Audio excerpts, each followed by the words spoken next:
Uber Eats has Lola V products? I gotta remember that. Well, you know, they say in order to remember something, you have to forget something else. Okay, now that is a very cute haircut. That's like a little shag. I've never seen it before. Well, I mean, of course you have. But Rachel. Oh, is that your name? No, I mean like your name. No, I'm Jen. My name's Jen. Right, but I just mean like this is your haircut. But that's hair on your head. I'm not saying this is your hair. Okay, freaking me out a little bit.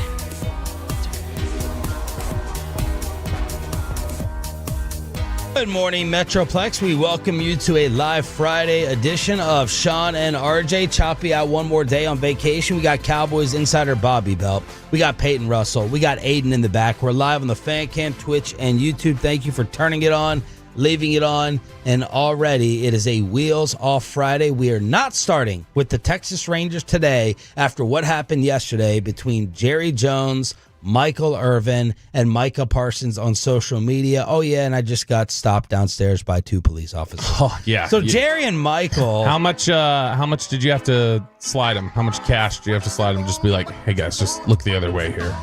There was no cash. I was told straight plastic, just swiping. Keep both hands. I don't have that hard plastic credit card. The choppy thing? Yeah, so when I bring out my debit card, they're like, we have to go and get a pin. No. But no, rolling stop sign. Google me. Was my violation this morning, as I often take the back streets to stay off the hell and misery that is 30 to 75, as Peyton knows, coming in from Rockwall. And I pull into the parking lot, and there's flashing lights behind me, but there's no woo. And I sit there for like 30 seconds, and I'm like, well, maybe this isn't for me. Are they waiting for me to turn off my vehicle? I turn off my lights. I came to a complete stop. But maybe they're just waiting for me to shut down the car. Came to a complete stop that time. Yeah, right. I shut down the car, and then like 20, 30 seconds later, I was like 90% getting ready to restart and go in the garage, because sometimes there'll be an officer sitting in our parking lot if Brian Broaddus' truck gets stolen or something else.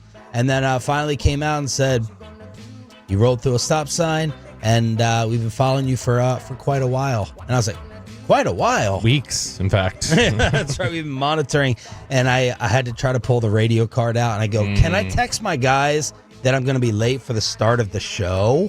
Well. And they kind of look at me sideways, and there was 2 police officers, so I did feel like very important. And he's like, what's up, man? How's it going? I was like, not good. Not good. Going to be late for the start of the show. He goes, well, you got the radio. You can just turn it on. I was like, no, I'm on. He thought I was like, hey, can you guys hurry this up before Casey Kasem comes on? I was like, no, I'm going to actually be talking on the radio. And they came back with a warning. And then he's like, what station, by the way? Yeah, they want to listen. What's up, guys? So thank you to the 2 nice police officers who gave me a warning and realized I was trying to rush to work through the back streets of Dallas. Just trying to make sure you remember your place. That's what you got to do. You got to remember where you're at in this world. Nah, they were nice. Did you roll through the stop sign? Do you agree? Yeah. Did you roll through or blow through? No. Not a blow through, but no one's. That's the reason I take the back roads. No one's on those back streets. Oh, here's the thing, guys.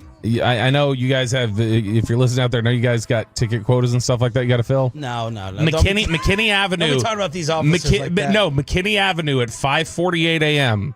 Look for that screaming Altima coming down the street that RJ Choppy's driving 90 on McKinney Ave. Yeah, I kind of come to the stop sign, and I'm probably going still like 5 miles an hour, and then go up through it in order to get to work. So thank you to the 2 police officers who just gave me a warning, but did not have any idea who I was, even though I was trying to play it up. Should have said you knew me. No one knows you. I know ball like Bobby. Yeah, Bobby knows ball, and they sound like they were ball knowers. All right, yesterday, Michael Irvin, by the way, John Machota, what a day for him to be in studio. Final 2 hours of the program, 8 to 10. We are not starting with the Rangers because of Jerry Jones. He's going on a media tour. Why? Because the Netflix doc is out. Well, you'd think you'd do it before the release of the Netflix doc. He's going on Stephen A. Smith, hopefully to answer Stephen A.'s dementia questions today. I'm going to hold Stephen A.'s feet to the fire on that one. You're accusing him of being Joe Biden. You're saying he's got dementia. I think he'll play it up like, now, Jerry, I've been worried about you, man. I've been worried about you. I've been worried about your memory here and there. So maybe, but you think he'll even do? I think he'll just pretend he never said it. It won't even come up. I don't think he has to. He has to. Otherwise, I'm going to remind him nonstop on social media, which I'm sure he's paying close attention to, like maybe the stop signs. But Michael Irvin had an hour-long discussion with Jerry Jones. And the number one quote, number one headline you're going to see this morning comes from this. When we wanted to send the details to the agent told us to stick it up our ass. Wait. Now, see, I was just so you're clear. Yeah, Mike and I talked, and then we were going to send it over to the agent. And we had our agreements on term, amount, guarantees, everything. We were going to send it over to the agent. And the agent said, don't bother because we've got all that to negotiate. Well, I'd already negotiated. I'd already moved off my mark on several areas. And so the issue, very frankly, is we've had the negotiation in my mind. And the agent's trying to get his nose in it right now and try to come in there and improve off the mark that we'd already said. It's the mama-daddy deal. You go into mama, and she won't do it. And she's the boss, so much. She won't do it. So you run into daddy. Daddy says do it. And then you go back in and say, mama, daddy said it was all right. Say, oh, mama, daddy deal. We've all been there and done that. Well, we've got this thing resolved in my mind for the Dallas Cowboys. And we've got it done. And if the agent wants to finish up the detail, which is should, and do all the paperwork. And he can do that. And we're ready to go. But as far as the amount of money, the years, the guarantees, all of that, we negotiate that. Wow. Yeah, I don't know that you can say the agent's trying to stick his nose in it as if he doesn't belong in the discussion. Jerry Jones has totally in his, and it's funny, someone pointed this out during The Gambler on Netflix. When he's talking about signing Dion, he's like, yeah, you know, Eugene Parker. He knew the agent's name, the famous Eugene Parker. So for some reason back then, he decided it was necessary to talk with Eugene Parker to get Deion Sanders to sign for $30 million. But now he is totally trying to eradicate the importance and use of agents in the National Football League. They're pointless. They're useless. They're just coming by on the street corner and trying to pick up whatever you left out on the curb. Do you come down more on the side of he genuinely believes the agent, they shouldn't have to deal with him? Or do you think that is specifically right there part of the negotiating tactic of, oh, I know the agent's supposed to be involved. I'm going to publicly be that dismissive, though? I don't know. Part of me wonders whether the Cowboys' way of doing this, right? My understanding is it goes to Adam Pacifica, it goes to Stephen Jones, and then when it's the final detail, Jerry then comes in. He's not negotiating them from the very beginning. I think this is an instance of two things. Number one, 1990s Jerry still saying, Michael, you and I negotiated a contract. Was your agent in the room? So because it happened that time, and because it's happened some other times, didn't happen with Dez. Dez told him, Jerry, you think you can cover me down on the field? Then why the hell do you think I can negotiate with you in person?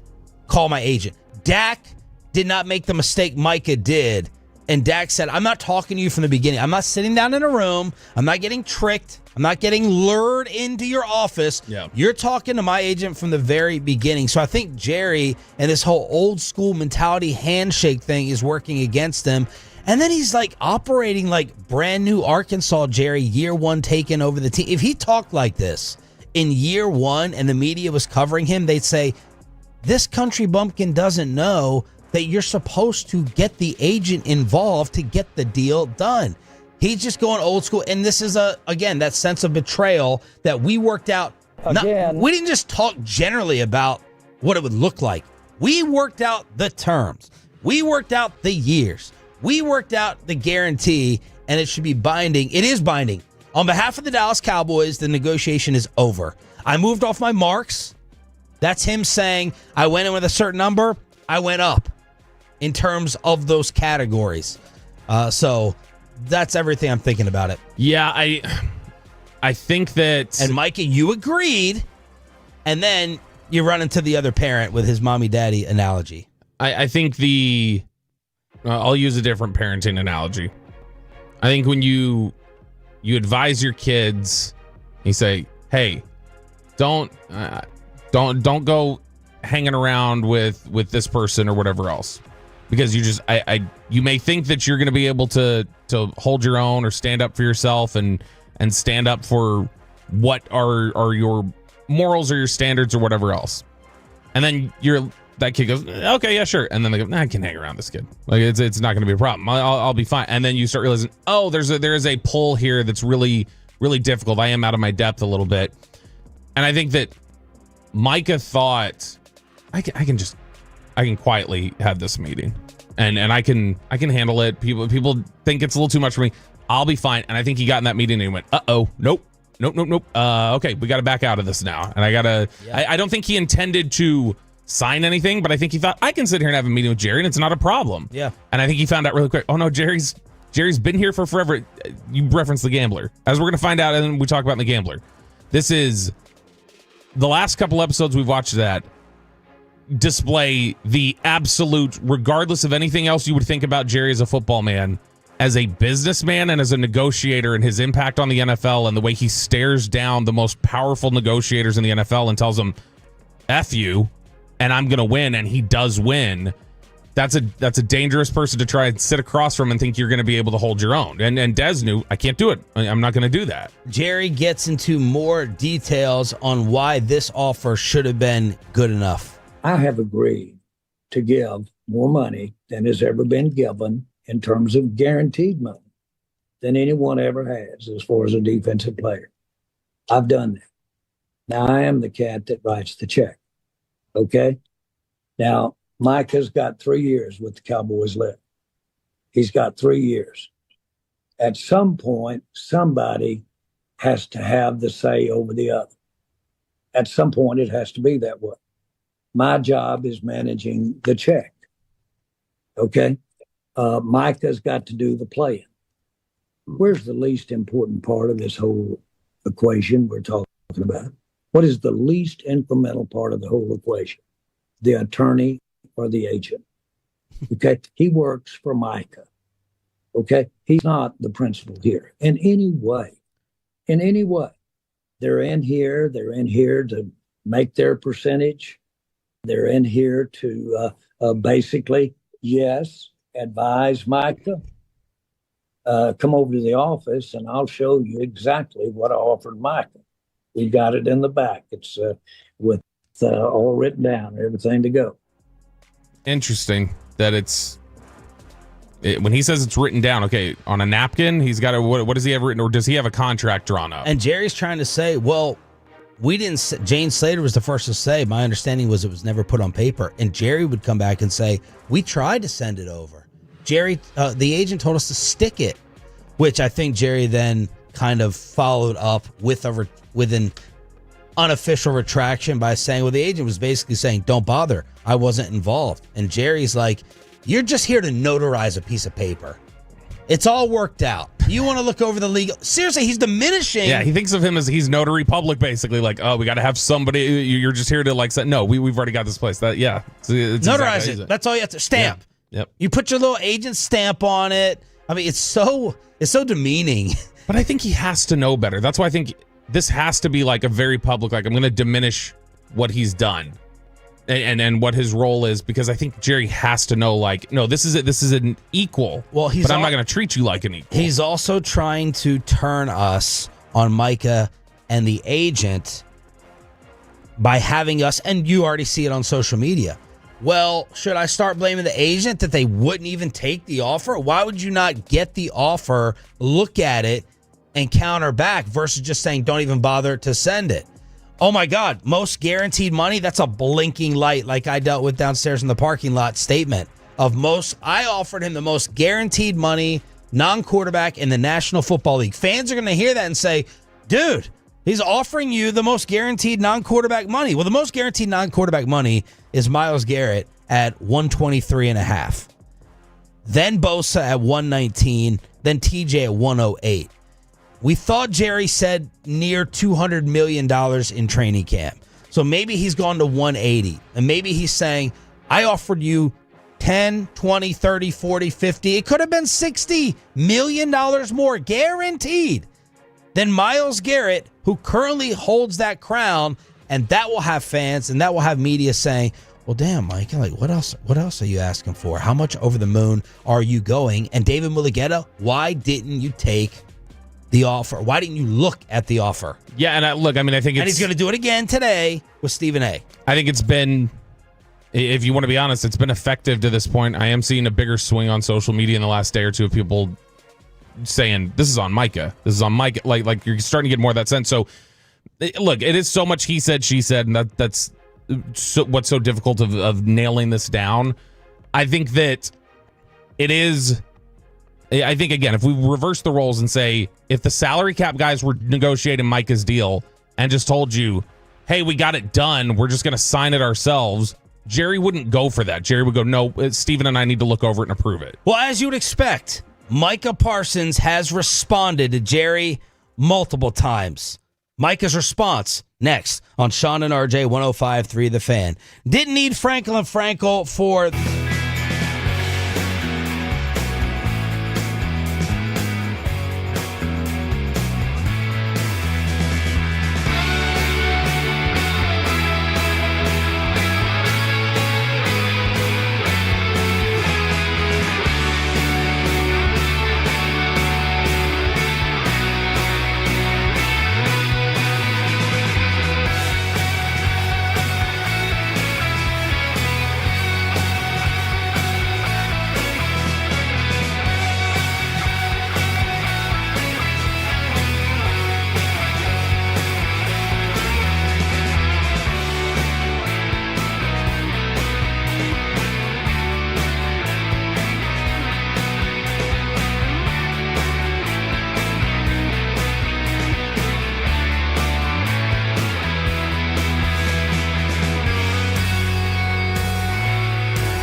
it's true that you've got to forget something else to remember that Uber Eats has groceries. No, that's absurd.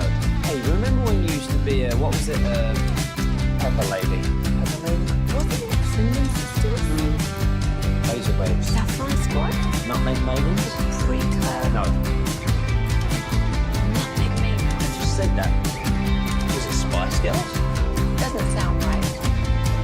Was it Saffron Squad?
Donate today at carsforkids.org, and also brought to you by the personal and jewelers Frankel and Frankel. If you've been injured in a car or truck wreck, call Frankel first, 214 or 817-323-3233. With Frankel and Frankel, there's never an out-of-pocket cost. They only get paid when you win. Frankel and Frankel, the go-to car and truck attorneys in Dallas.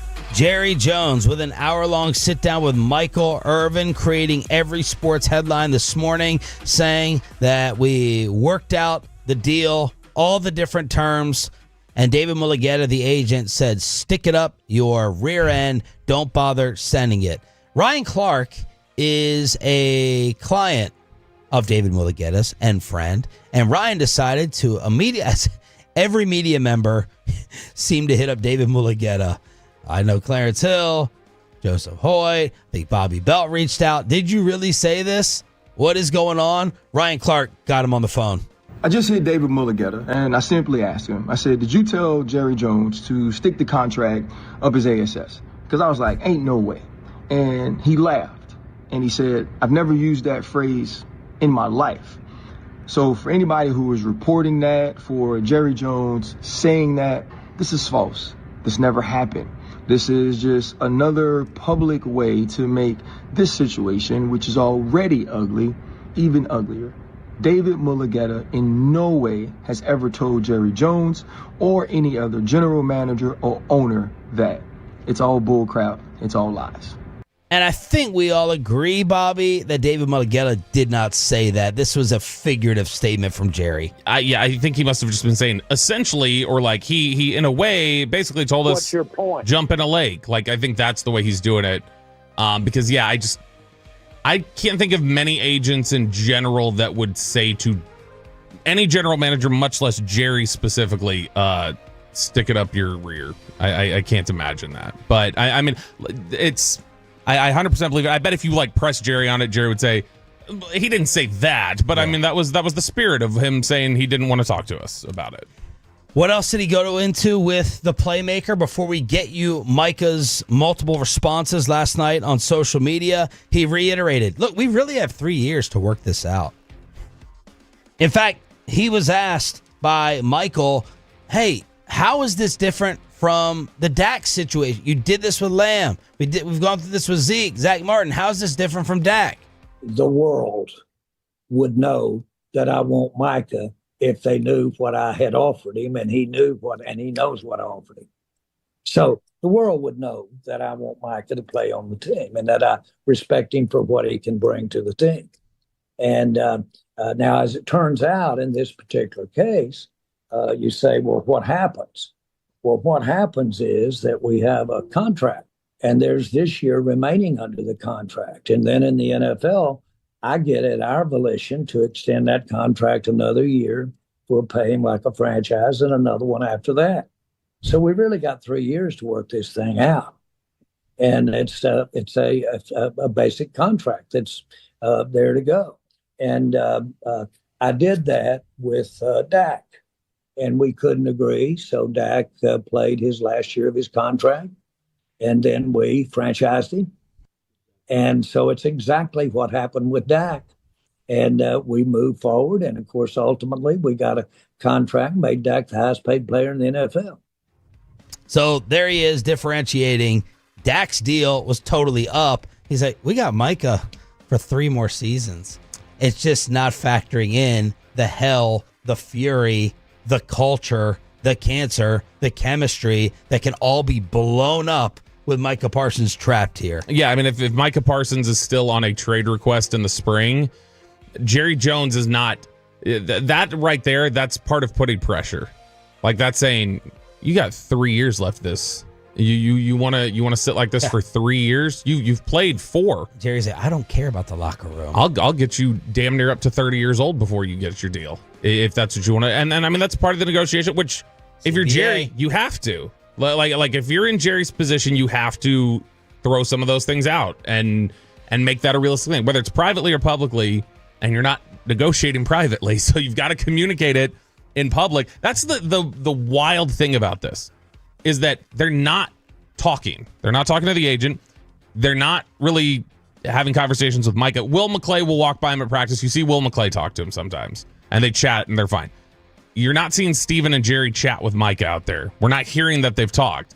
So that means that literally the only communication they're having with each other is what they're saying on social media or in the media. Or like, I think people are misunderstanding it when they think, oh, it's just typical negotiating. It's like, no, this is literally the only way they're talking right now. It's the only thing they're saying to each other are these things in the media. And that's where it's reached we played it yesterday. That's where it's starting to reach kind of a Jimmy point, I wonder, is because they're talking in these like calculated public statements that are becoming more and more toxic, it feels like. Jerry also kept bringing up 1 versus 3. Would you rather have 3 players or Micah? And he's like, for what I offered Micah, we could have 3 All-Pros or 3 Pro Bowlers or 3 really good players. And Mike Irvin's like, I still want Micah. And Jerry's like, I agree, but back to the injuries he keeps bringing up. You're not going to have all 3 players hurt. If you lose Micah Parsons and you've given him all this money, then you're screwed, like Dak last year for half the season. So he's bringing up depth and he's bringing up injury. The other weird thing he brought up is you're paying for the future. Like Michael Irvin's like, well, he's proven, and he is, top pass rusher in the league, and all the numbers. And Jerry goes, you're paying for the future, not what he's earned. Well, Jerry, there's nobody who knows what a football is that think that Mike Parsons at the age of 26 for the next 3 to 4 years isn't going to be the same exact guy, if not better. So I don't know why he's acting like we're talking about a 30-year-old in sports who could start looking at the back end. He's in his prime. He's 26. But why are you talking about, well, it's not what you've done. It's what you're going to do. He's going to be a top 3 pass rusher in the National Football League if he stays healthy and he does not have this big major injury concern of breaking down like even TJ Watt does. Yeah, it's I guess that's just what is floating around the DFW Metroplex with your 26-year-old stars is like, oh, we got to treat them like they're 40 years old and about to be done. I think all of this is just everything that Jerry's saying is it's not necessarily a legitimate talking point that he would have sat down with in February or March. It's, all right, we're on hold now. So because you've doubled back on this, in my view, that we had an agreement and I feel like you've doubled back, then my approach moving forward is I'm going to start walking the car and I'm going to look around. I'm going to go, I don't like this. This is dinged. You're going to need to take money off of that. All right, if we're back into negotiation, fine. Then we're going to publicly negotiate, and you are going to get devalued in this process, and I'm going to get a better deal than the one we agreed to. Micah has responded. He removed all Cowboys-related content from his Twitter and X profile, scrubbed everything on Instagram, according to John Machota, who will join us in studio for the final 2 hours today from 8 to 10 a.m. He tweeted out a verse, Micah 7:8.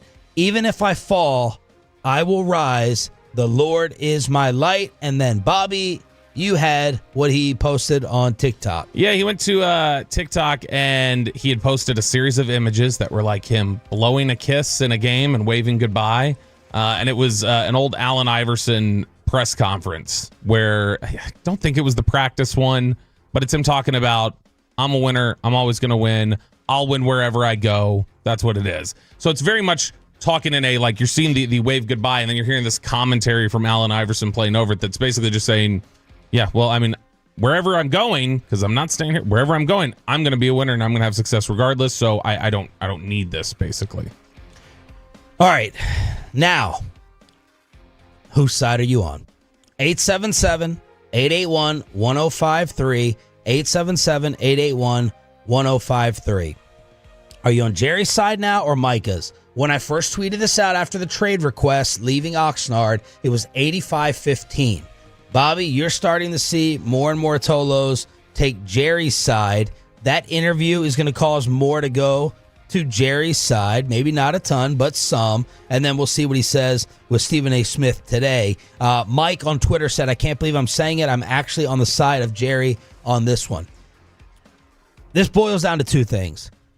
Number one, even if Jerry, which I believe he gave Micah the most non-guaranteed quarterback money in the league, what about 4 or 5 years? We think Micah wants 4, the Cowboys want 5. What about APY? If it was 5 for 2, let's just say it was 5 for 200, totally guaranteed. Is that good enough in David Mulligetta's world? David Mulligetta tops the market by leaps and bounds. He ain't doing this old TJ Watt, $1 million, Emmitt Smith, $1 more, $1,000 more than Thurman Thomas. David Mulligetta blows those away. So if I'm David Mulligetta, Bobby, I'm not taking 5 for 290 of it guaranteed as good enough. I got to get closer to 45 APY. All right, so we're still $3, $4, $5 million off. That's number one. Number two, we told you we don't want 5 years. We want 4 years. You need to make that happen. So those are the numbers. But the biggest crux, I think, that Tolos are weighing in on, if Micah Parsons sat down and didn't get trapped and negotiated and agreed with Jerry Jones, should that be good enough for all parties? I have been blaming Jerry still for not including the agent. Look, man, you got a young 26-year-old kid. You're the greatest sports businessman of all time. And you're getting mad because he wants to take it back to his agent. Even if he shook your hand and agreed and looked you in the eyes, I still think you got to look at it as he's a 26-year-old kid. He's looking for expertise, business advice from the number one agent in the game. That, I think, is what this boils down to, Bobby, on whose side you're taking. Micah, if he sat in there, talked about everything in detail, went in as a negotiator, shook his hand, agreed, and then said, wait, I need to bring in the agent. Yeah, and I mean, Jerry has never cared for typical process. I keep referencing it. He said, in all my deals, in all my business, I don't talk to the lawyers and I don't talk to the agents. I talk to the principals. Oh, and even when he knows, again, when we play gambler stuff later today in this episode, when we hear about the Phil Knight stuff, there were explicit rules saying he couldn't do it. He went, I don't care. I'm doing it, and I'm going to do it with 8 other companies too. And he doesn't care about that. Like he says, this is the way it is, and this is the way I'm going to operate. And I think Jerry may have sat down and talked and negotiated with Micah, properly assuming that what Micah was agreeing to was already, obviously it's going to be discussed between Micah and the agent. Hey, we want 43 a year. We want 190 guarantee. I'm just throwing out numbers. Yeah. And we want 4 years. Like Micah had to go in knowing what the goal was, right? And Jerry had to be thinking that. So if Micah says yes, then Jerry's like, you're speaking on behalf of the agent too. You're obviously going to come in here. This has been a subject for a long time. You're going to come in here knowing what you wanted. Yeah, I think for David specifically from that side, the agent side, when you look at the whatever agreement they may have had, when Micah says, David, take this. You're in charge here. At that point, David doesn't care what you've. It could be $50 million a year. I don't think David cares. And he goes, no, I'm not signing anything that you just sent over to me that I was not involved in the negotiation on. We're going to talk about this. We're not saying this is what we're committed to because I have no idea what's tied to this, what's behind it.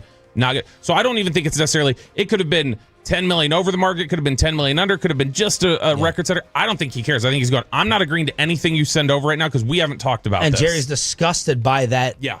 By saying, who the hell are you? You don't really matter. You're going to get your stupid little commission. You're going to swoop in. And when Micah has a problem in the locker room, you're not going to pick up the phone and you're not going to. We matter. We're here every day. We're sweating it out here in Frisco. And we're on the road battling the Philadelphia Eagles. We agreed to it. You sign off on it. That is Jerry's mentality. Let's take a few calls at 877-881-1053. Whose side are you on? 877-881-1053. And if you don't want to call and talk about what transpired yesterday, we got the Rangers losing a crazy one in Kansas City. All that on the home of the Cowboys and Rangers with Sean and Bobby next.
They say in order to remember something, you have to forget something else.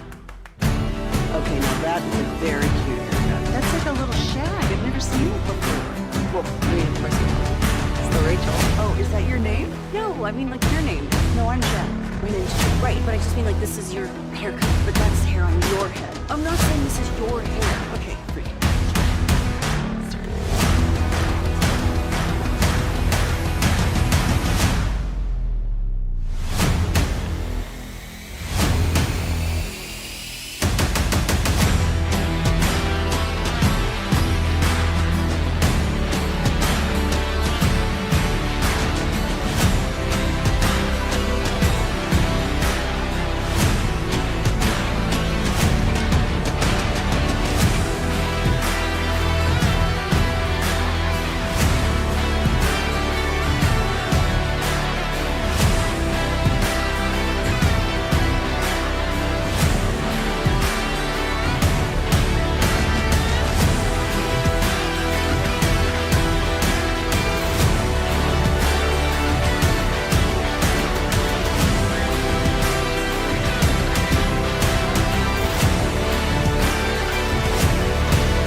Get to Classic Chevrolet in Grapevine today, the back-to-back #1 Chevy dealership in the world. More new Chevys than anyone else, all priced to sell. Visit ClassicChevrolet.com. This is Texas. This is Classic Chevrolet. Together, let's drive, relax, enjoy the difference based on new Chevrolet registrations 2023 and 2024. When we wanted to send the details to the agent told us to stick it up our ass. Woo! Jerry Jones yesterday with the playmaker, Michael Irvin, with the 1 hour sit down. Jerry saying we offered the most guaranteed non-quarterback money in the National Football League. The agent didn't even accept it. Whose side are you on now? What do you predict will happen? And what do you want to ultimately happen? 877-881-1053. 877-881-1053. We're going to fly through some Tolo phone calls here on Sean and RJ Choppy out on vacation. We got Cowboys insider Bobby Bell in the co-host chair, and we're going to have John Machota in studio for the final 2 hours of the show, reacting to this and previewing tonight against the Falcons on this radio station. John will be here at 8 o'clock. One more clip from Jerry with the playmaker. Why don't you just negotiate with the agent? What I offered Michael 60 days ago would get those 3 or 4 players. And yet I offered it to him because I agree with you. I was saying right then I wanted him more than 3 players, what he has been offered, what he has been guaranteed, what he has been offered. So it's not a question of whether or not I agree with you or not.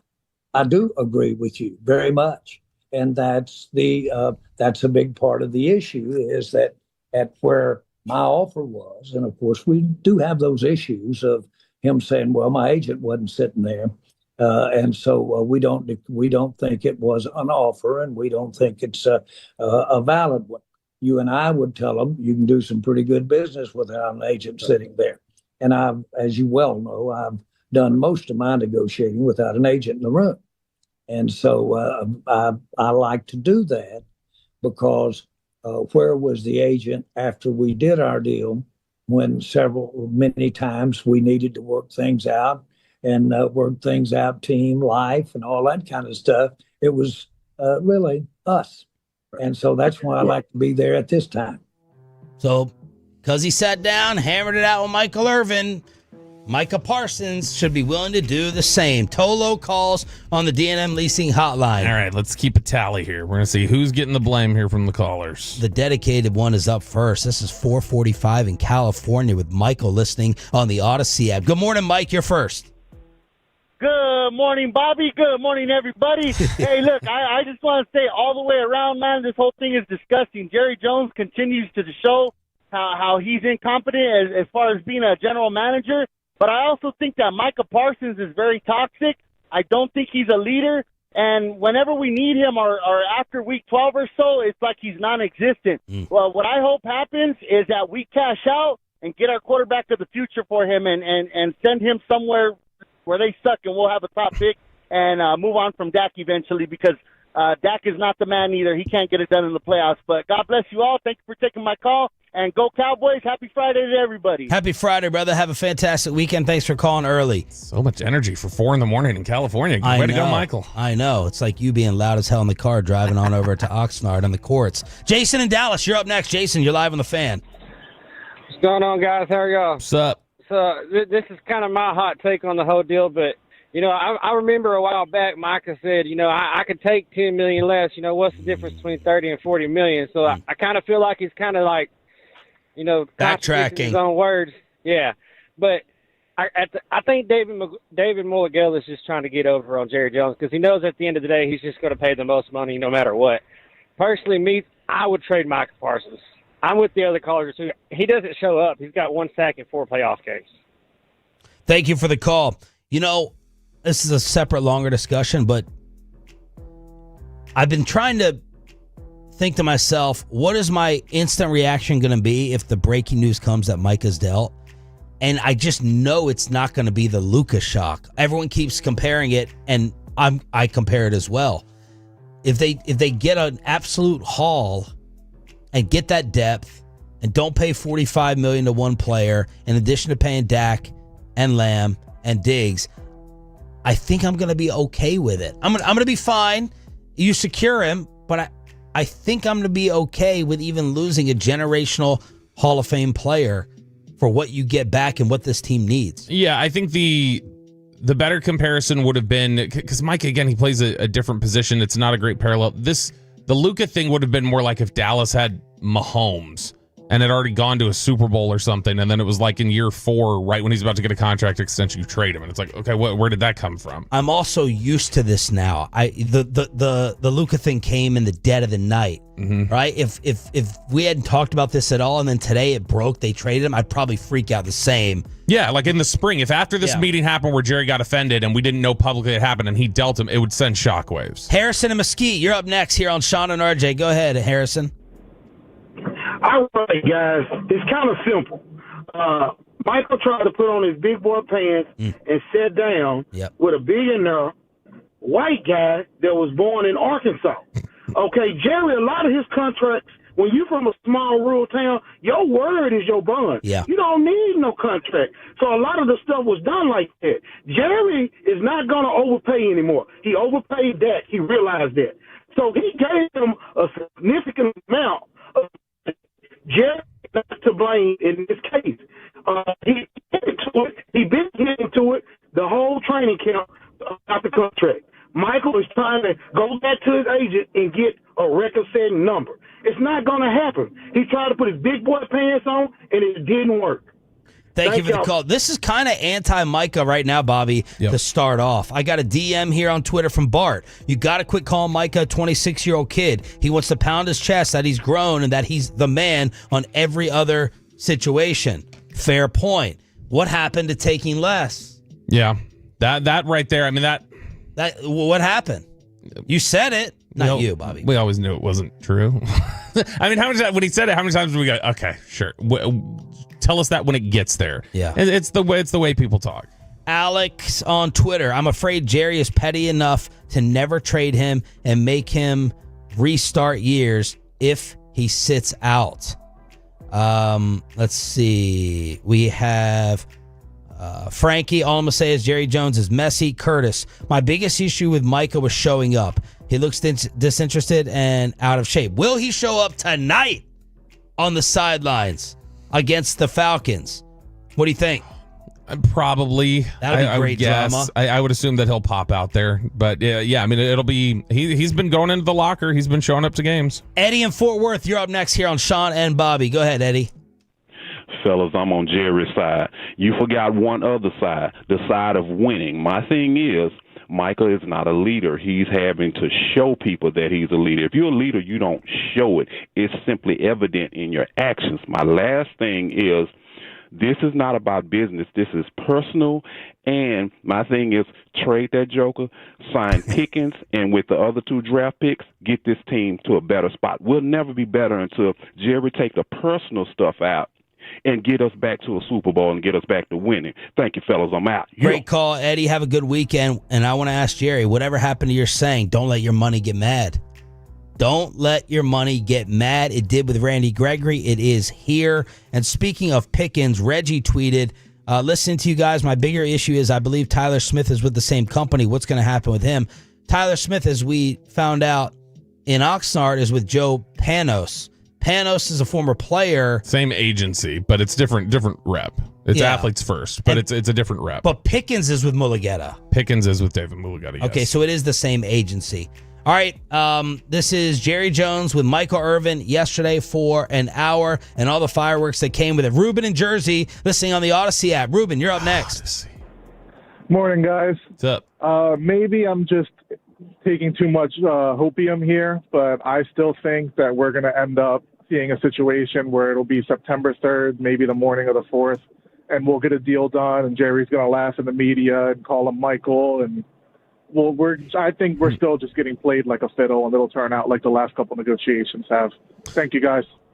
Ruben, I mean, we may be getting, it may turn out that that's exactly how it looks, and it all looks funny. I would say that right now, I don't think there's any show to this at this moment, though. I think that it would be something would have had to have changed for a deal to get done. It still could, but I don't think we're doing theater here. Yeah, the Netflix unveiling theory, that's kind of gone away. Jerry's doing these interviews after the Gambler came out. Why? An hour he sat with Michael, just freewheeling on a Zoom, basically. That's on purpose. Neil in San Antonio is up next. Neil, you are live on the home of the Cowboys. Go ahead. Hey, good morning, fellas. I'm on Team Jerry on this one right here because normally I'm for the players, but this is what based off assumptions, I know that Jerry and Micah sat down, we're talking numbers, and I believe that Micah went back to his agent and shared the conversation, and I think whatever was agreed upon between Micah and Jerry became the new baseline, and so if and when Jerry sent over the contract, I feel that the agent was like, there's no need to send it over. Because when negotiations began, that number that they agreed upon was going to be the baseline, and they're going to ask for more.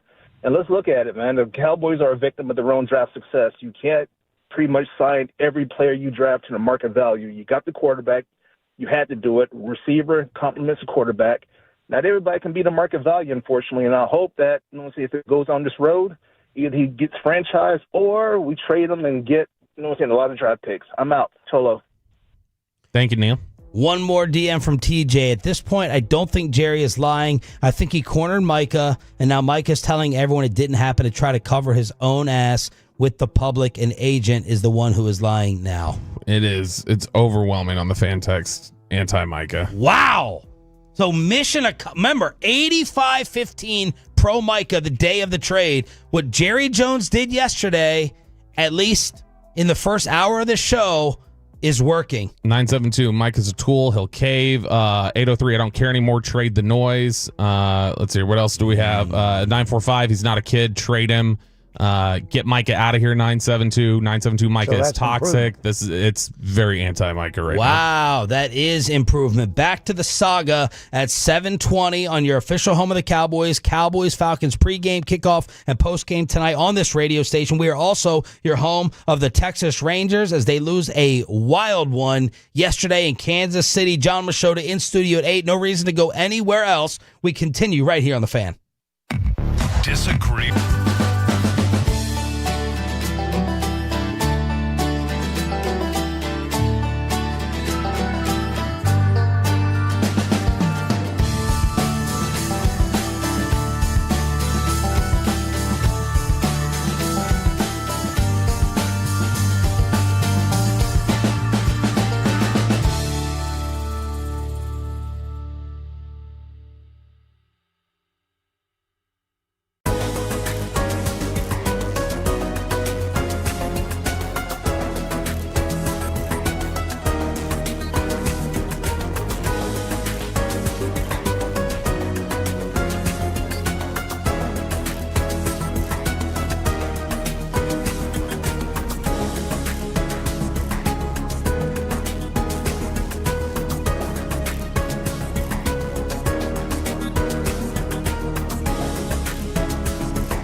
think it's true that you've got to forget something else to remember that Uber Eats has groceries? No, that's absurd. Hey, remember when you used to be what was it, Pepper Lady? Pepper Lady? Hazel Days. Saffron Squad? Nutmeg Maidens? No. Nutmeg Maiden. I just said that. Spice Girl. Doesn't sound right. What was it, Saffron Squad?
The Fan.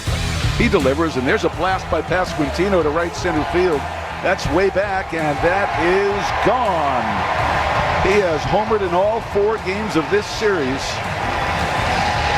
And the Royals regain the lead 5-4. Eric Nadell with the call, and you're home for Rangers baseball. Also, you're home of the Cowboys. Back to the Jerry, Micah, Irvin drama that exploded once again yesterday at 7:20 in the commercial-free expressway. A guest appearance from R.J. Choppy on vacation in the junk drawer at 7:40. Then John Machota, what a hornet's nest he has decided to walk. Well, he didn't decide. We booked him before the Irvin Jerry thing yesterday. So John Machota, final 2 hours of the show, answering all your Cowboy questions at 8. He was aware, though, because I texted him yesterday. He was tweeting all the updates, so I was just being my normal troll self. So I replied to him, and I was like, but what does it all mean, John? And then he replied and said, you're going to have to tune in at 8 a.m. tomorrow on 105.3 The Fan to hear that. Oh, maybe John will retweet it, get even more of his followers to tune in. A 6-4 win for the Royals. This was a crazy game.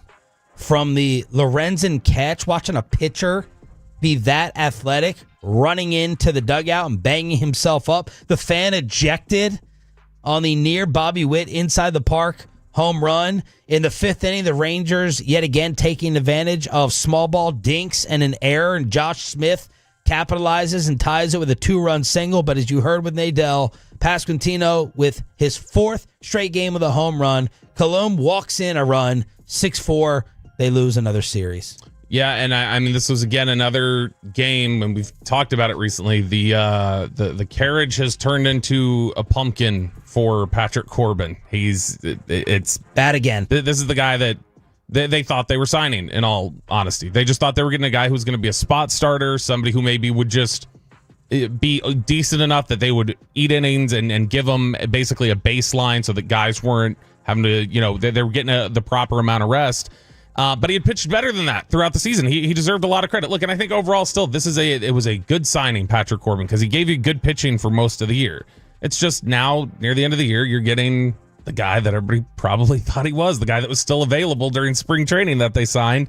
And it's you got frustrating. Now you got a foot injury to Simeon, who said, quote, "I felt like I was stepping on knives." Yeah, that's never a good thing, too, because like a lot of times, and I thought he hurt his arm on the relay throw to third. I won't obviously say this is what it is. I just because I obviously don't know what it is, but I just know that whenever anybody talks about a feeling of I feel like I'm getting stabbed in my foot, or oh my gosh, it feels like there's a sharp rock in my shoe every time I take a step. I know that is a typical symptom of the plantar fasciitis, which can be a pain in the ass to deal with. Left foot contusion. And that was with the foul ball off the foot. This was such a bad series for them slugging. Jared has brought up this point recently of just, this was a team that was built to be a power team. They're supposed to get extra base hits. They're supposed to get doubles. They're supposed to get home runs. This is what they're supposed to do. They're supposed to be the Power Rangers. And if you take Seager out of it, the Rangers had 29 hits in the series, which isn't bad. They had more hits in the series than Kansas City did. But only 4 of those 29 were extra base hits. And even when you include Seager, it's 7 of the 36 hits. So Seager had 7 hits in the series, and 7 hits total were extra base hits. But that's a little under 20% of their hits going for extra bases. On the year, with this team not being a very powerful team, about a third of their hits have been for extra bases. So you're talking about cutting that in half this series. That's the kind of power outage you had. And the Royals, by comparison, they had 13 extra base hits to your 7 in this series, despite having 5 fewer hits overall.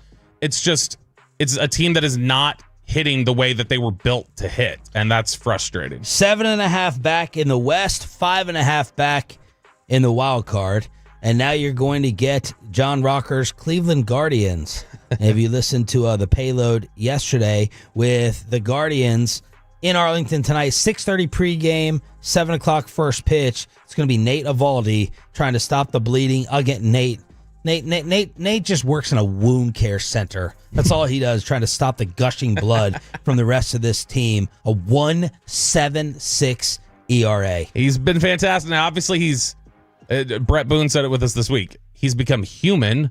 He's still great. He's just not he hasn't been inhuman the last few weeks. But you talk about the pitching staff as a whole has just been so it's come back down to earth. You're starting to get the averaging things out and regression to the mean and different things like that, because they're 3-11 in their last 14 games. It's the worst record in baseball. It's tied with the White Sox over the last 2 weeks, and their team ERA is a bullpen, starters, whatever else. It's 5.53. That's the 3rd worst in Major League Baseball right now. Cleveland's not playing well though. They've lost 2 in a row, and they are 3-7 in their last 10. They're 10.5 games back, 3rd place in the Central. You know what's most frustrating too about the fact that, referencing there that the team ERA has been really, really poor, is the fact that in those 2 weeks Texas is 3rd, 4th to last, whatever it is. 4 of the 6 worst ERAs in baseball over the last 6 weeks are the AL West. Seattle, Houston, they've all been bad the last 2 weeks pitching. This was a window for you to take advantage of something. All that talk about clicking into place and taking advantage of things, this was it. This was the window. This was the opportunity to do something about it, and you didn't. The amazing preseason of the New York Giants continued again, although it was Tommy DeVito. Man, what a team of characters they have between Dayball, DeVito, he had 3 touchdowns, Jackson Dart, and then Cam Scattaboo.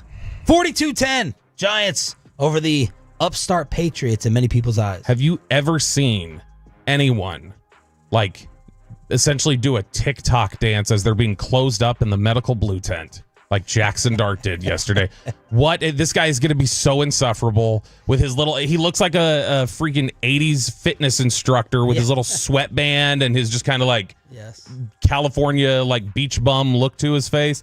And they're closing up that blue tent, and he's literally just like, "Yeah, come on, roll it up, close it up." It's like, geez, dude, you are too much. I don't think I'm going to be able to handle this. Shador is going to play in the Browns preseason finale tomorrow, 12 o'clock against the Rams. He stood up at the podium and was asked about Dylan Gabriel. Dylan Gabriel, drafted right before Shador, mid-game of their last preseason game, said there are performers and there are entertainers. People tried to say that's a shot at your teammate. That's a shot at Shador. You're calling him an entertainer. I'm a performer. Dylan Gabriel said, no, I was talking about the media. I was talking about the talking heads as the entertainers, not my teammate. Shador was asked what he thought. It is what it is. I spoke with him. He said, nah, bro, that wasn't. He said, that wasn't. He told me on the plane. He came up. He was like, nah, bro, that wasn't that true. I see how they transparent. I'm like, oh, all right. I'm not tripping. Regardless of whatever it was, nobody's words or anything affects me, you know? So. It's raining. Yeah. So did you believe him when he told you it wasn't on you? Did I believe him? Yeah. I mean, I feel like you're trying to start stuff now. I feel like you're trying to start stuff. I mean, he's doing his job. He's supposed to. Do I feel like he did? I don't know. And that's not on me to sit here and be like, oh, he did it. That's not going to change my life in any way. Bad answer. That's a bad answer. Yeah. The first half of it was fine. Oh, look, whether he said it or didn't, like, when he came up, talked to me, I was like, we're good. Like, even if you did say it, like, I'm fine. Like, that was fine there. When they say, do you think he meant it? Yeah, absolutely. Yeah, why wouldn't I think he meant it? Like, he came up, he talked to me. No, I have complete trust in him. That's how you don't go, did it? No. Yeah, I don't even waste time thinking about if he meant it. He could have meant it, could have been lying to me. Who knows, guys? I've been having a hard time trying to come up with a way to describe when Shador talks. I find his tone likable. I just think there's like this naive innocence that's a lot less than even rookies coming into the National Football League. I don't know how to describe it. I don't even know that it's a naive innocence necessarily. Like, I don't know that it's innocent. Like, it still in a lot of ways seems to have blind spots that come off rude. So it comes off like it comes off like a pampered rich kid who didn't grow up around everybody else. Like that's kind of what it feels like. He didn't have the normal experience, and so he doesn't have a lot of the normal reactions to things now as a young adult. Meanwhile, the great local Eric Dickerson, he says that he was told by a really good source that the fix was in against Shador when being drafted. And I'll tell you this much here, what I heard from someone that's in the NFL. Great voice. That the NFL told other, don't draft him.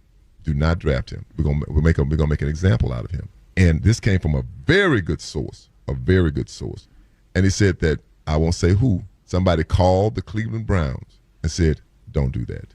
Draft really? him. Yep, draft him. Don't do that. Because they weren't going to draft him either. They weren't going to draft him. That's from the Roggin and Rodney show. Eric Dickerson throwing out the conspiracy theory that many people believed when it happened. I have a tough time buying collusion. I don't think teams generally like to talk to each other about players they don't like, don't want to take, do want to take. They colluded against Kaepernick. I don't know, like, totally that it's a collusion thing as much as it is individually teams were just like, I'm not doing that. Like I think they all ultimately, like, if you want to say that they all froze him out, fine, but I think they all came to it individually is my thought. So I think Shador absolutely may have been froze out by the league, but it was like all 32 teams coming individually themselves was like, nope, not taking him here. Don't. And again, I think a lot of teams would say, and for what? Entitlement? I think a lot of teams would say it's the old Bill Parcells line in his 10 Commandments. It's like, clowns can't run a huddle. If you don't feel like somebody's an adult at that position, they will ding you for it. And so, like, I think a lot of teams would say, yeah, absolutely, we refused to take him in the third round, even though we had a second round grade on him, because the interview process told us stuff about who he is as a player that then it changes how we evaluate him than just tape. And I think that's how they look at it. And speaking of Kaepernick, ESPN's president now has had to come out and say, no, this documentary, the story was Spike Lee was working with ESPN on a Kaepernick documentary. The documentary got scrapped. ESPN then went into business. The National Football League owns a piece of ESPN now. So people are trying to say Roger Goodell, the league, they don't want a Kaepernick documentary coming out. Donald Trump still, for some reason, has to sign off on the big deal that they just put together. Donald Trump, not a fan of Kaepernick, not a fan of that entire movement. The league was scared, I believe, of Trump's reaction to that. So that's the theory and thought that Colin Kaepernick's special got canceled because the National Football League got a piece of ESPN. The ESPN president, Jimmy Pitaro, says no, it was canceled before that. Yeah, the way Spike Lee talked about this. So this came out, somebody asked Spike Lee on a red carpet, and he was like, he basically was talking about it like, no, that's been done. And it said like, I can't tell you why I signed a non-disclosure agreement. Can't talk about it. But no, The Spike doesn't strike me as the type of Spike ain't. I don't think Spike is taking anybody's buy off to not talk or whatever. I think he's going. Spike doesn't care about Roger Goodell's interests. No, he wants to tell the story that he thinks needs to be told, and that would be pro Kaepernick. And ESPN's official line was they said, I think they said it was creative differences between Colin and Spike. But I don't know. Again, it's the fact that it's a non-disclosure agreement that Spike had to sign. That feels like there's just something legally or some sort of red tape thing that they can't speak about it, or the way it had to be shut down was tied to a bunch of other things. Special surprise appearance from RJ Choppy at 7:40 in the junk drawer. We're about to go commercial free with the Expressway. We'll take some more of your Michael, Jerry calls next at 877-881-1053 after what happened yesterday. Jerry Jones talking about the offer he made and Micah Parsons trying to separate himself from the Cowboys even further. Your thoughts on it on the Franklin Franco Injury Attorney text line and the hotline, commercial free, inside the Star on the official home of America's team next.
Uber Eats has low fee products? I gotta remember that. Well, you know, they say in order to remember something, you have to forget something else.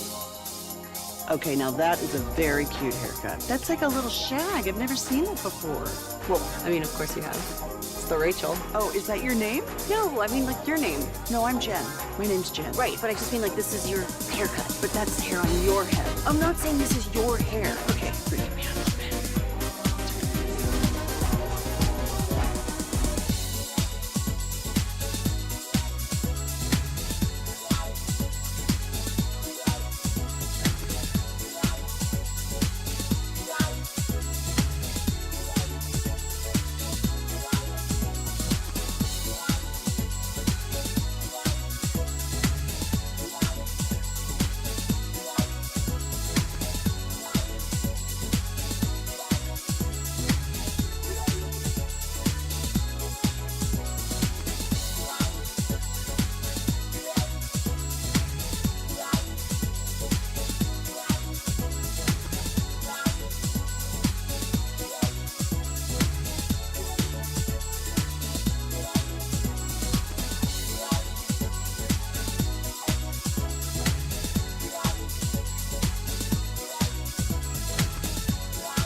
news and notes to the coaches and players for America's team. Let us go inside the stars on 105.3 The Fan. Commercial free with the Expressway. Your phone calls and text messages. RJ Choppy, surprise appearance in the junk drawer. The funniest guy on the show, according to you. Hell yeah, me. 740. And then John Machota in studio, Cowboys Insider, for the final 2 hours to react to what happened yesterday with Jerry Jones going on Michael Irvin's podcast and YouTube for 1 hour. And the big headline and story that everyone is talking about today is this. When we wanted to send the details to the agent told us to stick it up our ass. Wait. Now, see, I was just so you're clear. Yeah, Mike and I talked, and then we were going to send it over to the agent. And we had our agreements on term, amount, guarantees, everything. We were going to send it over to the agent. And the agent said, don't bother because we've got all that to negotiate. Well, I'd already negotiated. I'd already moved off my mark on several areas. And so the issue, very frankly, is we've had the negotiation in my mind. And the agent's trying to get his nose in it right now and try to come in there and improve off the mark that we'd already said. It's the mama-daddy deal.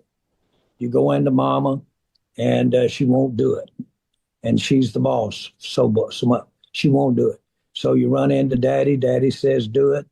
And then you go back in and say, mama, daddy said it was all right. It's the old mama-daddy deal. We've all been there and done that. Well, we've got this thing resolved in my mind for the Dallas Cowboys. And we've got it done. And if the agent wants to finish up the detail, which is should, and do all the paperwork, and he can do that.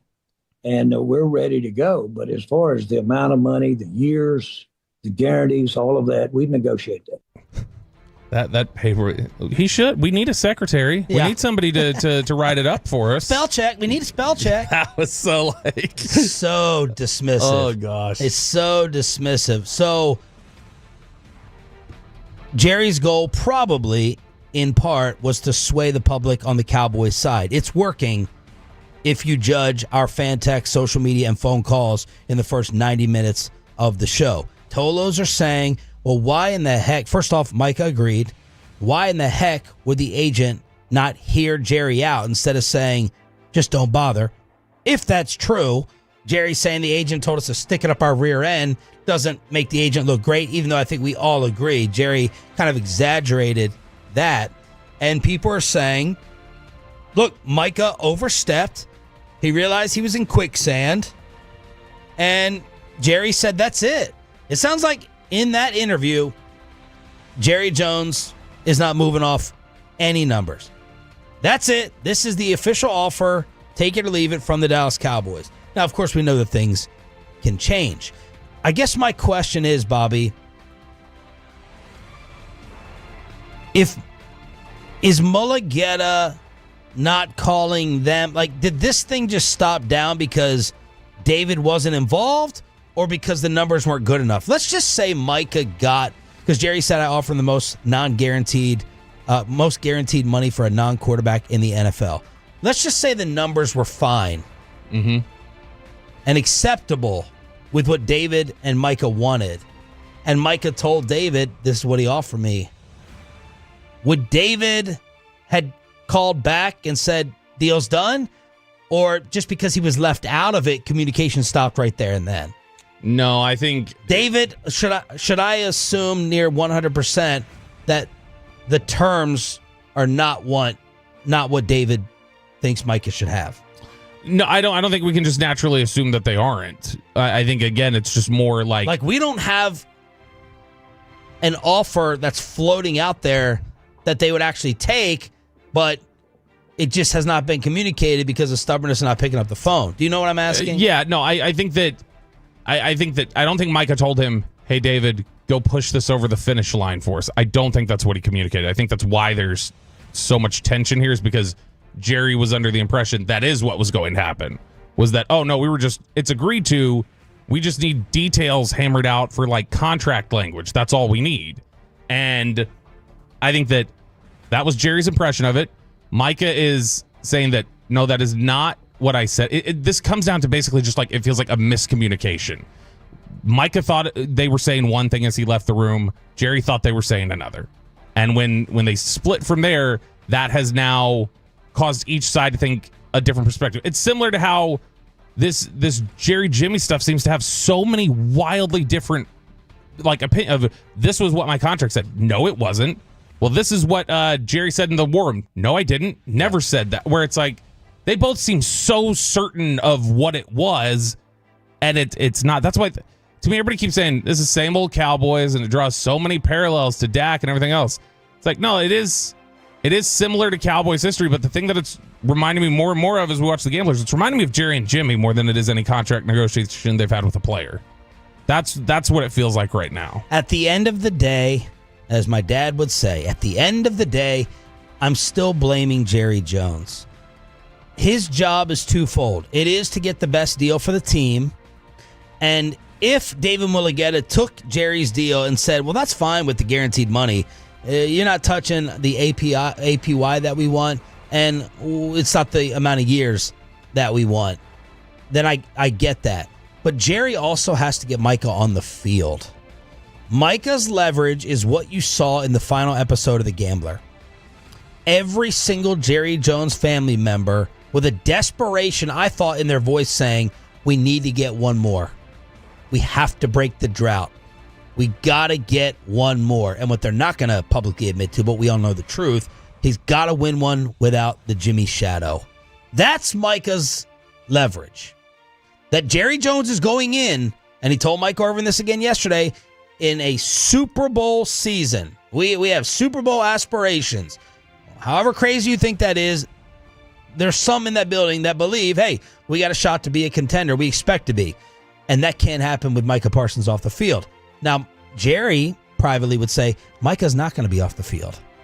He's going to show up tonight, probably to the Falcon game, and he is not going to miss game checks. So we are going to get him to play. Jerry's putting Micah's feelings and disruption and locker room and chemistry way on the back burner. That bothers me, but I think that's the reality. Do you? Yeah, no, I think that's exactly what it is. He thinks you're going to show up and you're going to play ball. And that's what happens. Whether we have a deal or not, you're showing up. We're getting you on the field. You know, that's mission accomplished number one. You're not winning the negotiation. I'm winning it. I'm not giving in. That's objective number two. And we're getting you for $20 million less than we would have if we signed you. Three things accomplished. Number four, chemistry, culture, leader, best player pissed off, angry. Maybe it compromises mood in the locker room. That's way down, I think, on Jerry's importance list. And I hate that. And if he plays out this option year, it makes it really easy next spring to say, we wanted to see leadership from Micah. We don't feel like we saw it.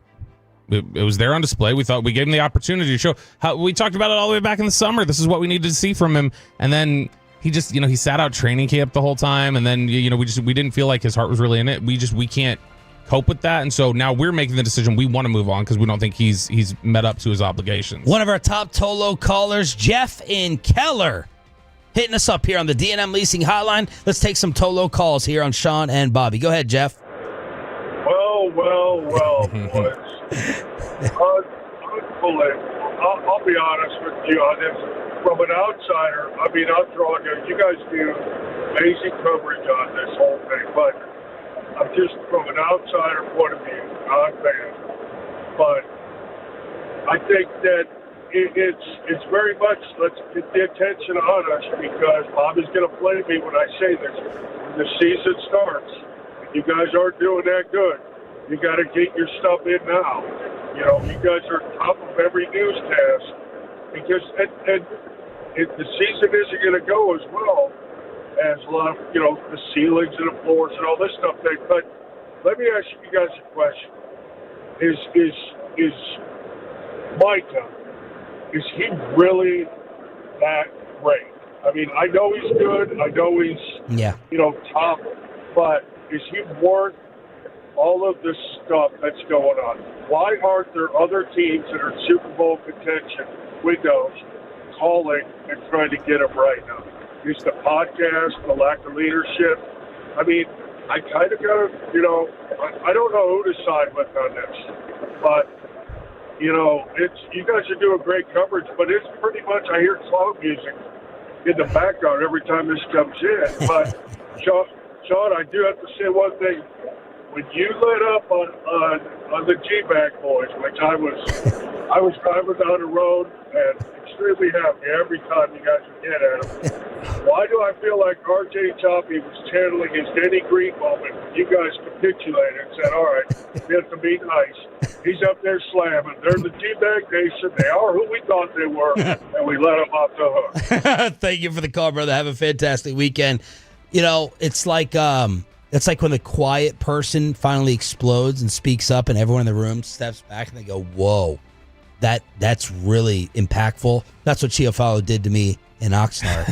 Chiafalo felt really hurt that we covered the Rowdy interview the way we did. So I was like, okay, enough is enough with this. And that's why I backed off, even though RJ continued to dunk. Anyway. And I would say in regards to... It's a great question about like how truly great is Micah. How great, I think that's a great question. And Jeff's a Lions fan. The Lions continued to play great football after Aiden Hutchinson went out, and Aiden Hutchinson is a great player. There, just some people are going to say there's a limit to how much impact on winning and losing football games does a pass rusher have, which they do have a big impact, but it's still part of a collective. It's not exactly the quarterback difference. I think that Micah Parsons is way near the top of the list of players in the NFL that defensive or that offensive coordinators spend the majority of the week going, we got to find a way to stop him. We got to find a way to slow him down. If we can handle everything else, he's got to be our focus. And there's value in that in the practice week. There's value of that in game time. I think that Micah's a great player. It's just the question would be, are you willing to spend that much money on a position that isn't quarterback and drives that success? Heath in Lubbock, you're up next on the D&M Leasing Hotline. Go ahead, Heath. Good morning, guys. I'm different. I'm on both their sides. I think the main problem right here is the agent. I don't think that Micah's ever had to deal with something like this, and I think they did have a handshake deal, and this agent is in Micah's ear saying, hey, we can get more, even though we heard earlier on in the year that Micah didn't want more. He didn't need to be paid the top, but this agent is in his ear just like the T. Higgins situation. T. Higgins got rid of his agent, and what happened? He signed his deal. And T's agent, I think, was Mulugeta. Yes, his agent was the exact same agent Micah has. So I think this agent is a problem. And if you look at Deshaun Watson, same agent. And it pushed it and pushed it and pushed it until he got his deal. I think this whole thing is a money grab for this agent, and that's all it comes down to. I think Micah wanted to sign that deal. I really think he did, and this agent was just like, hey, we can get more. We can get more. And for somebody who Micah's really never been in this situation before, is going to be, hey, I'm paying this agent to do this. He wasn't in that room. Let him do it. Yeah. And I think at the end of the day, you may see this agent get fired from Micah, too. Good call, Heath. You can blame the agent. I understand everything he said. You also then have to blame Micah because if Micah wants it all to get done, he's the boss. And he has to tell David Mulugeta, this is the deal. Sign off on it. Get it done. Done and over with. Yeah. Ultimately, he is the boss at the end of the day, technically. Micah has not backed away at all from saying, nope, Jerry has it wrong, and I want David to do this. He has not backed off that at all. And if this would have dragged on to this point, you would assume that Micah would have just said, you know what, I don't want to fight for that amount anymore. I think what David is pushing for is what Micah wants, and that's what Mike is asking him to do. All right, we have Matt tweeting, this is not getting done. Jerry told you he's not negotiating the numbers anymore. So now the question is to David, the agent. Are you going to let your client hit the field in 13 days without a long-term deal and security? The window for the agent to negotiate Micah closed. Good text. The tweets are amazing. I'm just retweeting all the ones that I can get to right now at 1053SS. Ferguson in Miami listening on the Odyssey app. Ferg, you're up next. Hey, how y'all boys doing today? Morning. What's up? First, I'm coming to Dallas for the first time ever. I got tickets for the Dallas and the Giants game, nice. week 2. So I actually be there. Probably with the Michael Parsons I like Michael Parsons. I think he's a good player. We all like Michael Parsons, all the Cowboys fans down here. But if you compare him to T.J. Watt, we don't see that down here. Myles Garrett, he don't close games what he was in the Green Bay game. I want him to get paid because I think he made the team better.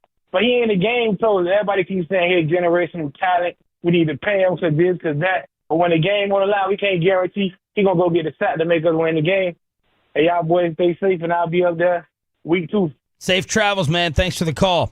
Power lift. This is my thing. If Jerry and Micah made a tentative agreement on terms and David wouldn't even look at it, that's BS. Regardless, if you weren't there, read what they spoke about, make your counters or make your revisions, and go from there. And Micah continues to say publicly, we never agreed to terms. And that's the thing. That's the only thing we can go off of, is Micah said we didn't. This all comes down to who is right in terms of what was actually said as they left that meeting. Drew and Burleson, you're up next before the RJ Choppy surprise guest appearance in the junk drawer. Drew, you're live. Go ahead. Yeah, so I think I'm Team Jerry for a couple of reasons. I think earlier, Sean, you were saying, David Mulugheta doesn't just want to get his clients the highest paid just by a little bit. Yeah. He wants to, beat it by a lot. Yep. And I think a lot of it has to do when Jerry said, I don't even know who his agent is, so maybe it's personal for him. He has his own agenda. And I'm on Jerry's side for this one. And one more thing. Didn't y'all say a couple years ago whenever Deshaun Watson signed that contract that it kind of pissed off a lot of agents across the league? So maybe they're just – go ahead. Yeah, not agents, upset teams. Teams felt like – the teams felt like you've created a baseline for fully guaranteed contracts that nobody else was doing. Yeah, and I think Jerry knows that this guy is – he's the best agent, and I think Jerry is trying to use his leverage because he knows – he doesn't want to get taken to the woodshed by this guy, So I'm on Team Jerry's side on this. Thanks for the call, Drew. And we're starting to get more and more of that after the interview yesterday. John Machota, 8 o'clock with his perspective live in studio for the final 2 hours. 9 votes. Nobody has said Jerry on the phones. We've taken 9 calls. Not one person has said it's Jerry's fault. What do you make of this? At the end of the Irvin discussion, do you think there was some shred of truth to, not a plea, but asking Michael Irvin to help bridge the gap? Michael, why don't you grab Micah and come over here with him and come with me and sit down here and bridge this gap and sit there and go do it? Yeah, I will. Why don't you do that? I will try to play bridge. Why don't you do that? I think it's somewhat of a joke. I think it's also sort of serious of like, hey, convince him to work around the agent again. Yes. I think he's trying to say, tell him the way me and you did it, that the agent doesn't have to be there all the time. You love the star, just like Michael loves the star. You recognize the value. You connect with him and tell him how important it is just to talk to me. 877-881-1053 to hit us up here on DFW Sports Station. Pepe, is there one more that you think we need to get to before the junk drawer? Yeah. Let's go to Tim in Austin. Tim, go ahead. I appreciate it. Hey, anyone on Team Jerry, you're part of the problem. This is beyond a pattern. The guy last year was criticizing radio hosts for doing their job, for crying out loud. Now he's going on this media blitz to try to change the narrative, and it's not going to work. There's too many examples of him doing this over the years. I mean, come on. He wouldn't even interview Ben Johnson for that coaching position. What are we doing here? Free Micah Parsons. If anything, if Micah gets traded, I'd be happy for him. I don't want to see another Witten, DeMarcus Ware, Des Bryant, Tony Romo, list goes on. Micah, good luck to you, sir. I love you. Good call, Tim. Have a great weekend. Shahan on Twitter did some great research. I didn't double check all the timelines, but he said, look, this isn't just on Jerry. The agent has a history of dragging out negotiations and using leverage plays that spill into the headlines. Then he went through all these examples.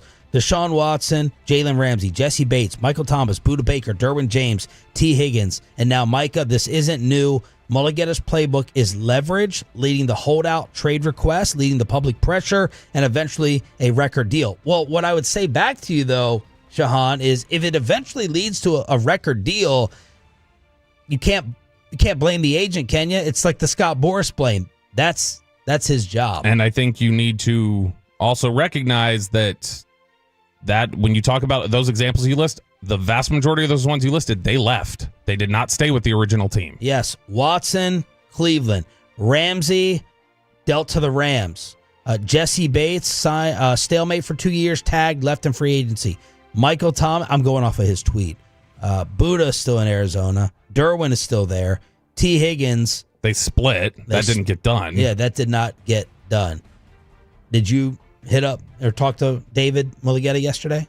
I reached out to see if he had seen it. I know he had seen it, but that was kind of it. Let's get to the junk drawer. Did you know that Benjamin Franklin invented the junk drawer? Junk it!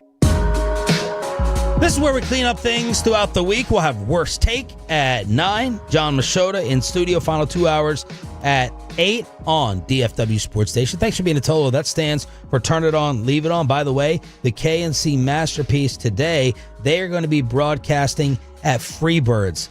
I think I've had this burrito once. This is supposed to be the burrito to go up against Chipotle. People always match it up. Freebirds, I've heard a ton about. They're going to be on Beltline Road. 5,000 Beltline Road, Freebirds, with special giveaways, including Amazon Echoes. Freebirds is fantastic. I love it. It's great. That to me is that's the top burrito spot.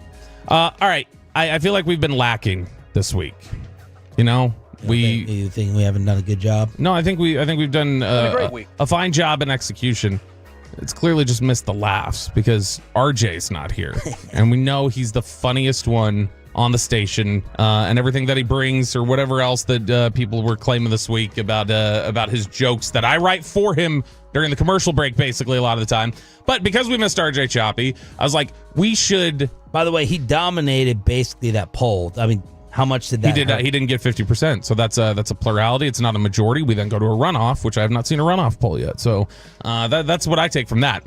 Now, we missed Choppy this week, and Choppy surely is not going to call in to actually show up for this. So I was like, we can still, in this day and age with AI, hear from him. And so I decided to ask AI to bring us RJ Choppy and let him speak to the listeners. So these are going to be in the spirit of the David Letterman top 10s list. We're going to do the top 10 things RJ Choppy would have said this week if he were here. And we've got the Gambler documentary, The Wall 2.0. We missed him for chopping it up. There's been a lot of stuff going on this week. So here are the top 10 things that RJ Choppy would have said this week if he were here. Number 10. Great Wall 2.0. We would have Great Wall 3.0 just as soon as Mexico cuts us that check. He would say that. That sounds very much like Choppy. Number 9. On the wall. You have to admit that Milton interception was probably the prettiest one you've ever seen. He would do anything he could to explain away all these different issues. Oh, he would have loved the Milton quote from practice the other day where he's like, I don't throw it hard. If you think I throw it too hard, you shouldn't be in the league. Exactly. If you can't handle it. Is this the David Letterman drum roll? Yeah, the drum roll going on. Number 8.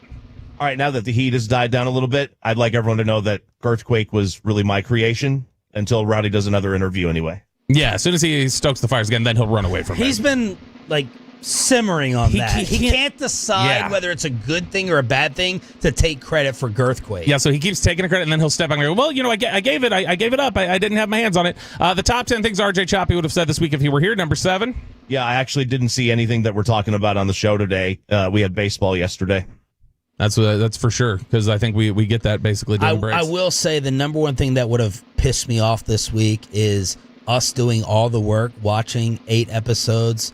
And it's going to tick me off next week because we're probably not going to get to the episodes today after this Jerry Irvin interview. And RJ not watching any of it and just responding to all the hours we had to put in. And he's just, the clips are on the clips are on Twitter. I have to watch it. Well, maybe he would have replied. Maybe he would have gotten it. Who knows? Let's see if he would have. Top 10 would things. Not have. I know. Choppy would have said this week. Number 6. Hey, who cares if the 90s Cowboys said culture matters? Just because they played in the games doesn't mean they know. That actually is just a quote I lifted from 2 weeks ago, basically, is what he said. That's there. In reference to him saying, I don't care if CeeDee Lamb says you need to be at training camp. You don't need to be. Who cares if it affected him? He doesn't know if it affected him. Number 5. And the culture. Yeah, the culture. He's shifted on the culture thing lately, and I don't know why he's inconsistent with that. Number 5. Chopping it up here on 105.3 The Fan. Do you want Gen Z renaming something or pooping on a plane? That's every segment. That's chopping it up every week. He's got 20 stories on that. Number 4. I did manage to get Netflix. You remember that guy who does my taxes and he sells moonshine out of his El Camino? Yeah, he let me use his login. Choppy's connections are the weirdest things you will ever see. Whoever he pays to do something, that is not their primary job, I promise you. Like it's something that they do secondarily. All right, we got the top 10 things that RJ Choppy would have said this week, thanks to AI. Number 3. Brett Boone joining us here on 105.3 The Fan. Brett, what free baseball gear can you give me? He still is like he's his next thing right now. He is thirsty for those Tennessee Arkansas tickets. It's like Chicoline just coming here asking you for Bears Cowboys tickets in Chicago. That's why he got so worked up about Milton, the Milton interview with KNC. He thought he was going to be able to sweet talk Milton into some tickets. Yeah, that's right. So he is dying for those Tennessee Arkansas tickets. All right, final 2. Number 2. Well, my worst of the weekend is that I compared Sarah to a Wookiee, and it made her really mad for some reason. Yeah, I mean, especially when I started doing the gurgling noises. Yeah, I mean, he just every weekend, it seems like lately, he hasn't been able to walk away from I said she smelled bad. I said she was, putting on a little weight. And then, of course, the top 10 things RJ Choppy would have said this week if he were here. This is number 1. So ESPN had this list, and it takes a look at... it is a list from ESPN. That's why he's pulling and it up. What it says, you know what? Actually, I think this is in Bobby's email because I don't see it in mine. I really have no idea what you're talking about. Pepe, what do you think? How accurate are those? That was amazing. That last clip was really funny. Was really good. And then he threw it to me for audio that he didn't send me. Yeah, I almost put that one in there too. See, and I got it close. There's a little digitizing on it that doesn't sound quite like him. Yeah, I didn't think that AI was as good as the others you've done. So it's been easier to find long stretches because there will be long stretches where Choppy just doesn't talk when we're on the air. And so because of that, it's harder for me to find 30 straight minutes worth of stuff. So I got 10 minutes and then I had to triple it to get the 30-minute threshold. It's the Junk Drawer here every Friday during the commercial-free Expressway on 105.3 The Fan. Don't have that big fancy seafood dinner this weekend, according to Pepe. Man. Look, a couple weeks ago we had the radioactive wasps that were out and around, and they were flying around. Now we have radioactive shrimp. I guess it's just easy to get the radioactive airwaves or whatever inside you nowadays. It's super easy. But the FDA warns the public not to eat, sell, or serve certain great value raw frozen shrimp sold at Walmart due to the possibility of contamination with cesium-137, which is a radioactive isotope. And this is why you have to go to Wild Fork, obviously, like Sean, because they would never have any radioactive shrimp there. So you got to go to Wild Fork for all your seafood and meats as well. But look, this is scary. You're ordering shrimp and all this stuff, and now it can contaminate you just like this. Now, I don't know how this starts, but this is a big issue. Yeah, look, this is... You had the wasps. What was that about? It was the little radioactive wasps in South Carolina that basically they found out that there was some nuclear facility that they been around and they ended up getting infused with radiation. So they're like, don't get stung by the radioactive wasp, guys. It's they're flying around here in South Carolina. And what would have happened? I'm thinking of a Simpsons episode where they fall in the vat of purple liquid. Yeah, it's like an origin story, like Teenage Mutant Ninja Turtles. They fall into the ooze and then they're these big things. No, they made it sound like it was just. Well, there's not anything that's necessarily going to happen. There's no more radiation than you get from an X-ray or something like that. Which, by the way, when we had to go get X-rays for Laura a couple of weeks ago, it's still just wild to me that I understand technology is what it is, but it's we haven't figured out a better way to get these images yet than to say, hey, y'all stand behind the glass because it's dangerous for you to even stand there, but we're going to blast her chest with some radiation now. Yeah, and as of now, no shrimp in the U.S. has tested positive for cesium. But it's just to be cautious with it right now. This started with the frozen shrimp distributor, Indonesia's BMS Foods, where shrimp started testing positive out there. I believe it was 3 or 4 ports in the U.S. that they had, possibly tested positive for this kind of shrimp. And the FDA has a list of lot codes out there. I guess it's barcodes basically on these shrimp that if you've bought it from Walmart, have these great value frozen raw shrimp. You can go back, check the codes. The expiration date is March 15, 2027. So if it has the best by date, you throw it away. But this is, look, I hate to admit Bobby's right here, but this is point one for Bobby to just not eat seafood at all. 100%. Look, I will borrow a line from RJ Choppy since he borrows so many from me. I'm not wrong. I'm just not right yet. Usually that's the case. Give it some time. I'll eventually be right, or at least seem right for a small window. I'll close out the junk drawer with the controversy of the day. Micah? Cracker Barrel. Yeah, you tweeted about, what is this? Cracker Barrel changed their logo, and some people think that it is Bud Light 2.0 and a woke CEO's way of getting away from stereotypes of an old white guy and, this segmented type of Sounds people. about white. Exactly. Go there and go look at the way a Cracker Barrel now looks inside. And I should have sent the logo difference to Aiden. You don't have the old guy sitting on the barrel anymore. Same colors and everything. But the thought is from critics who say they're not going to eat a Cracker Barrel anymore. Oh, you are trying to get rid of a stereotype that does not exist. I hate the new logo. It looks very bland and boring. I'll be honest, I guess I totally didn't perceive that was a person sitting there. I knew I always look at the whole logo. What is a Cracker Barrel anyway?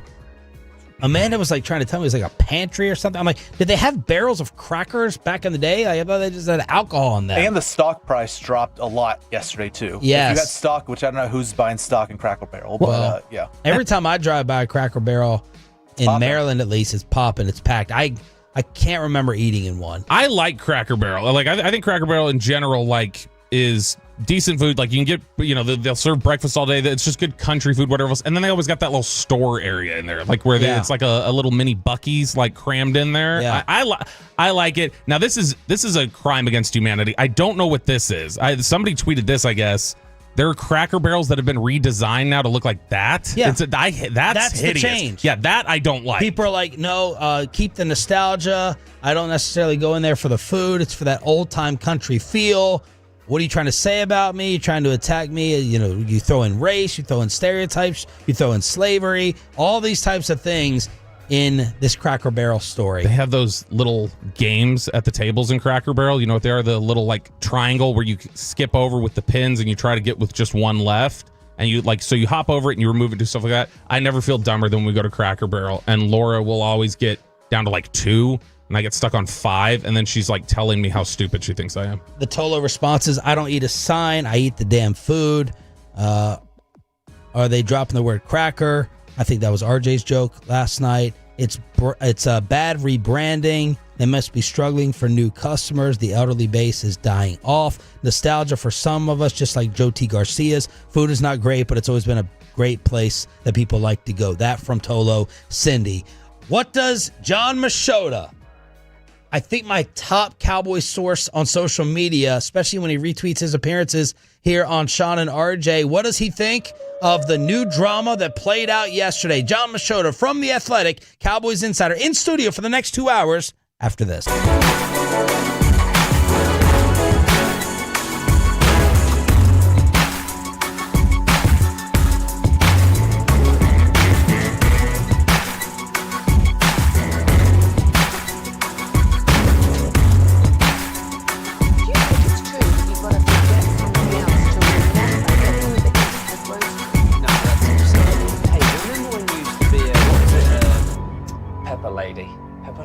Wasn't it Cinnamon Sisters?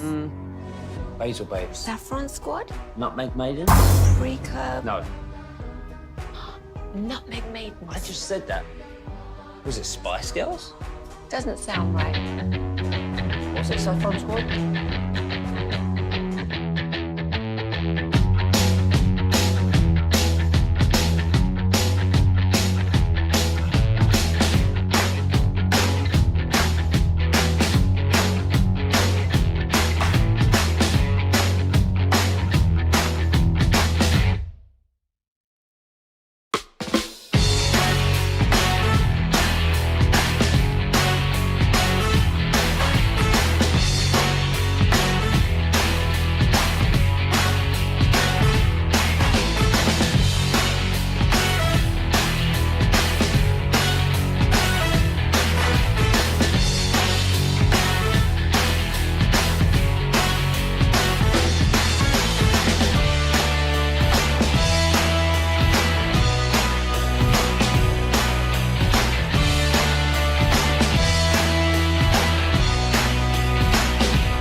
like a little shag. I've never seen it before.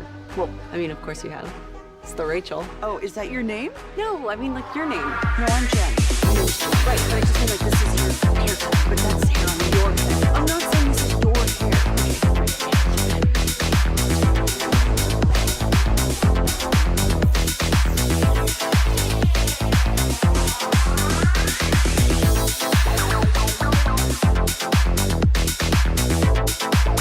Is Sean and RJ on 105.3 The Fan. 8 o'clock hour here on your home of the Cowboys and Rangers. Sean Sharif, Bobby Bell with Choppy out on vacation till next week.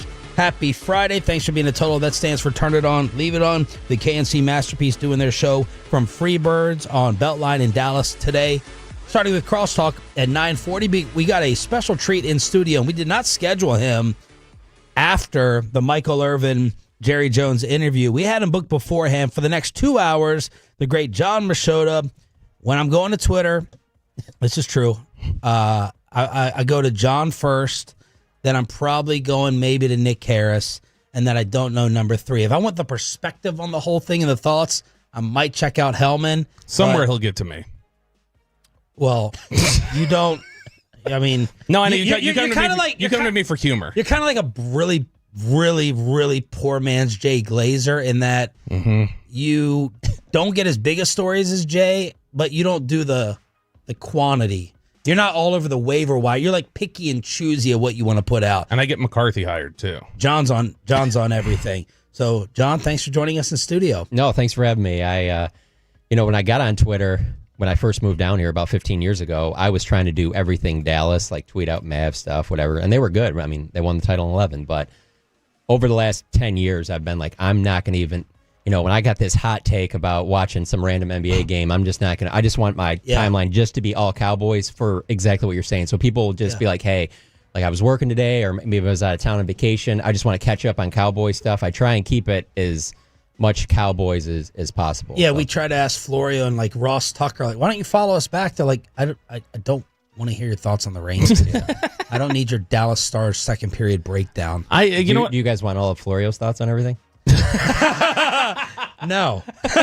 Neither does the fan text. I was worried about John coming in here being a little reserved, but I like this start. So, no, John, you know what I'm curious about? Because everybody always says this on Twitter, is the you're always in the exact position. I want to save that. Okay. I got a whole. I'm gonna have John teach a Twitter seminar coming up a little bit later. I got a bunch of different questions. I'm gonna milk him for this right here, and we'll have him grade my meme later that I've created for him. That's right. And Bobby's comedy. Please just tell him how funny he is, so we can get this out of the way.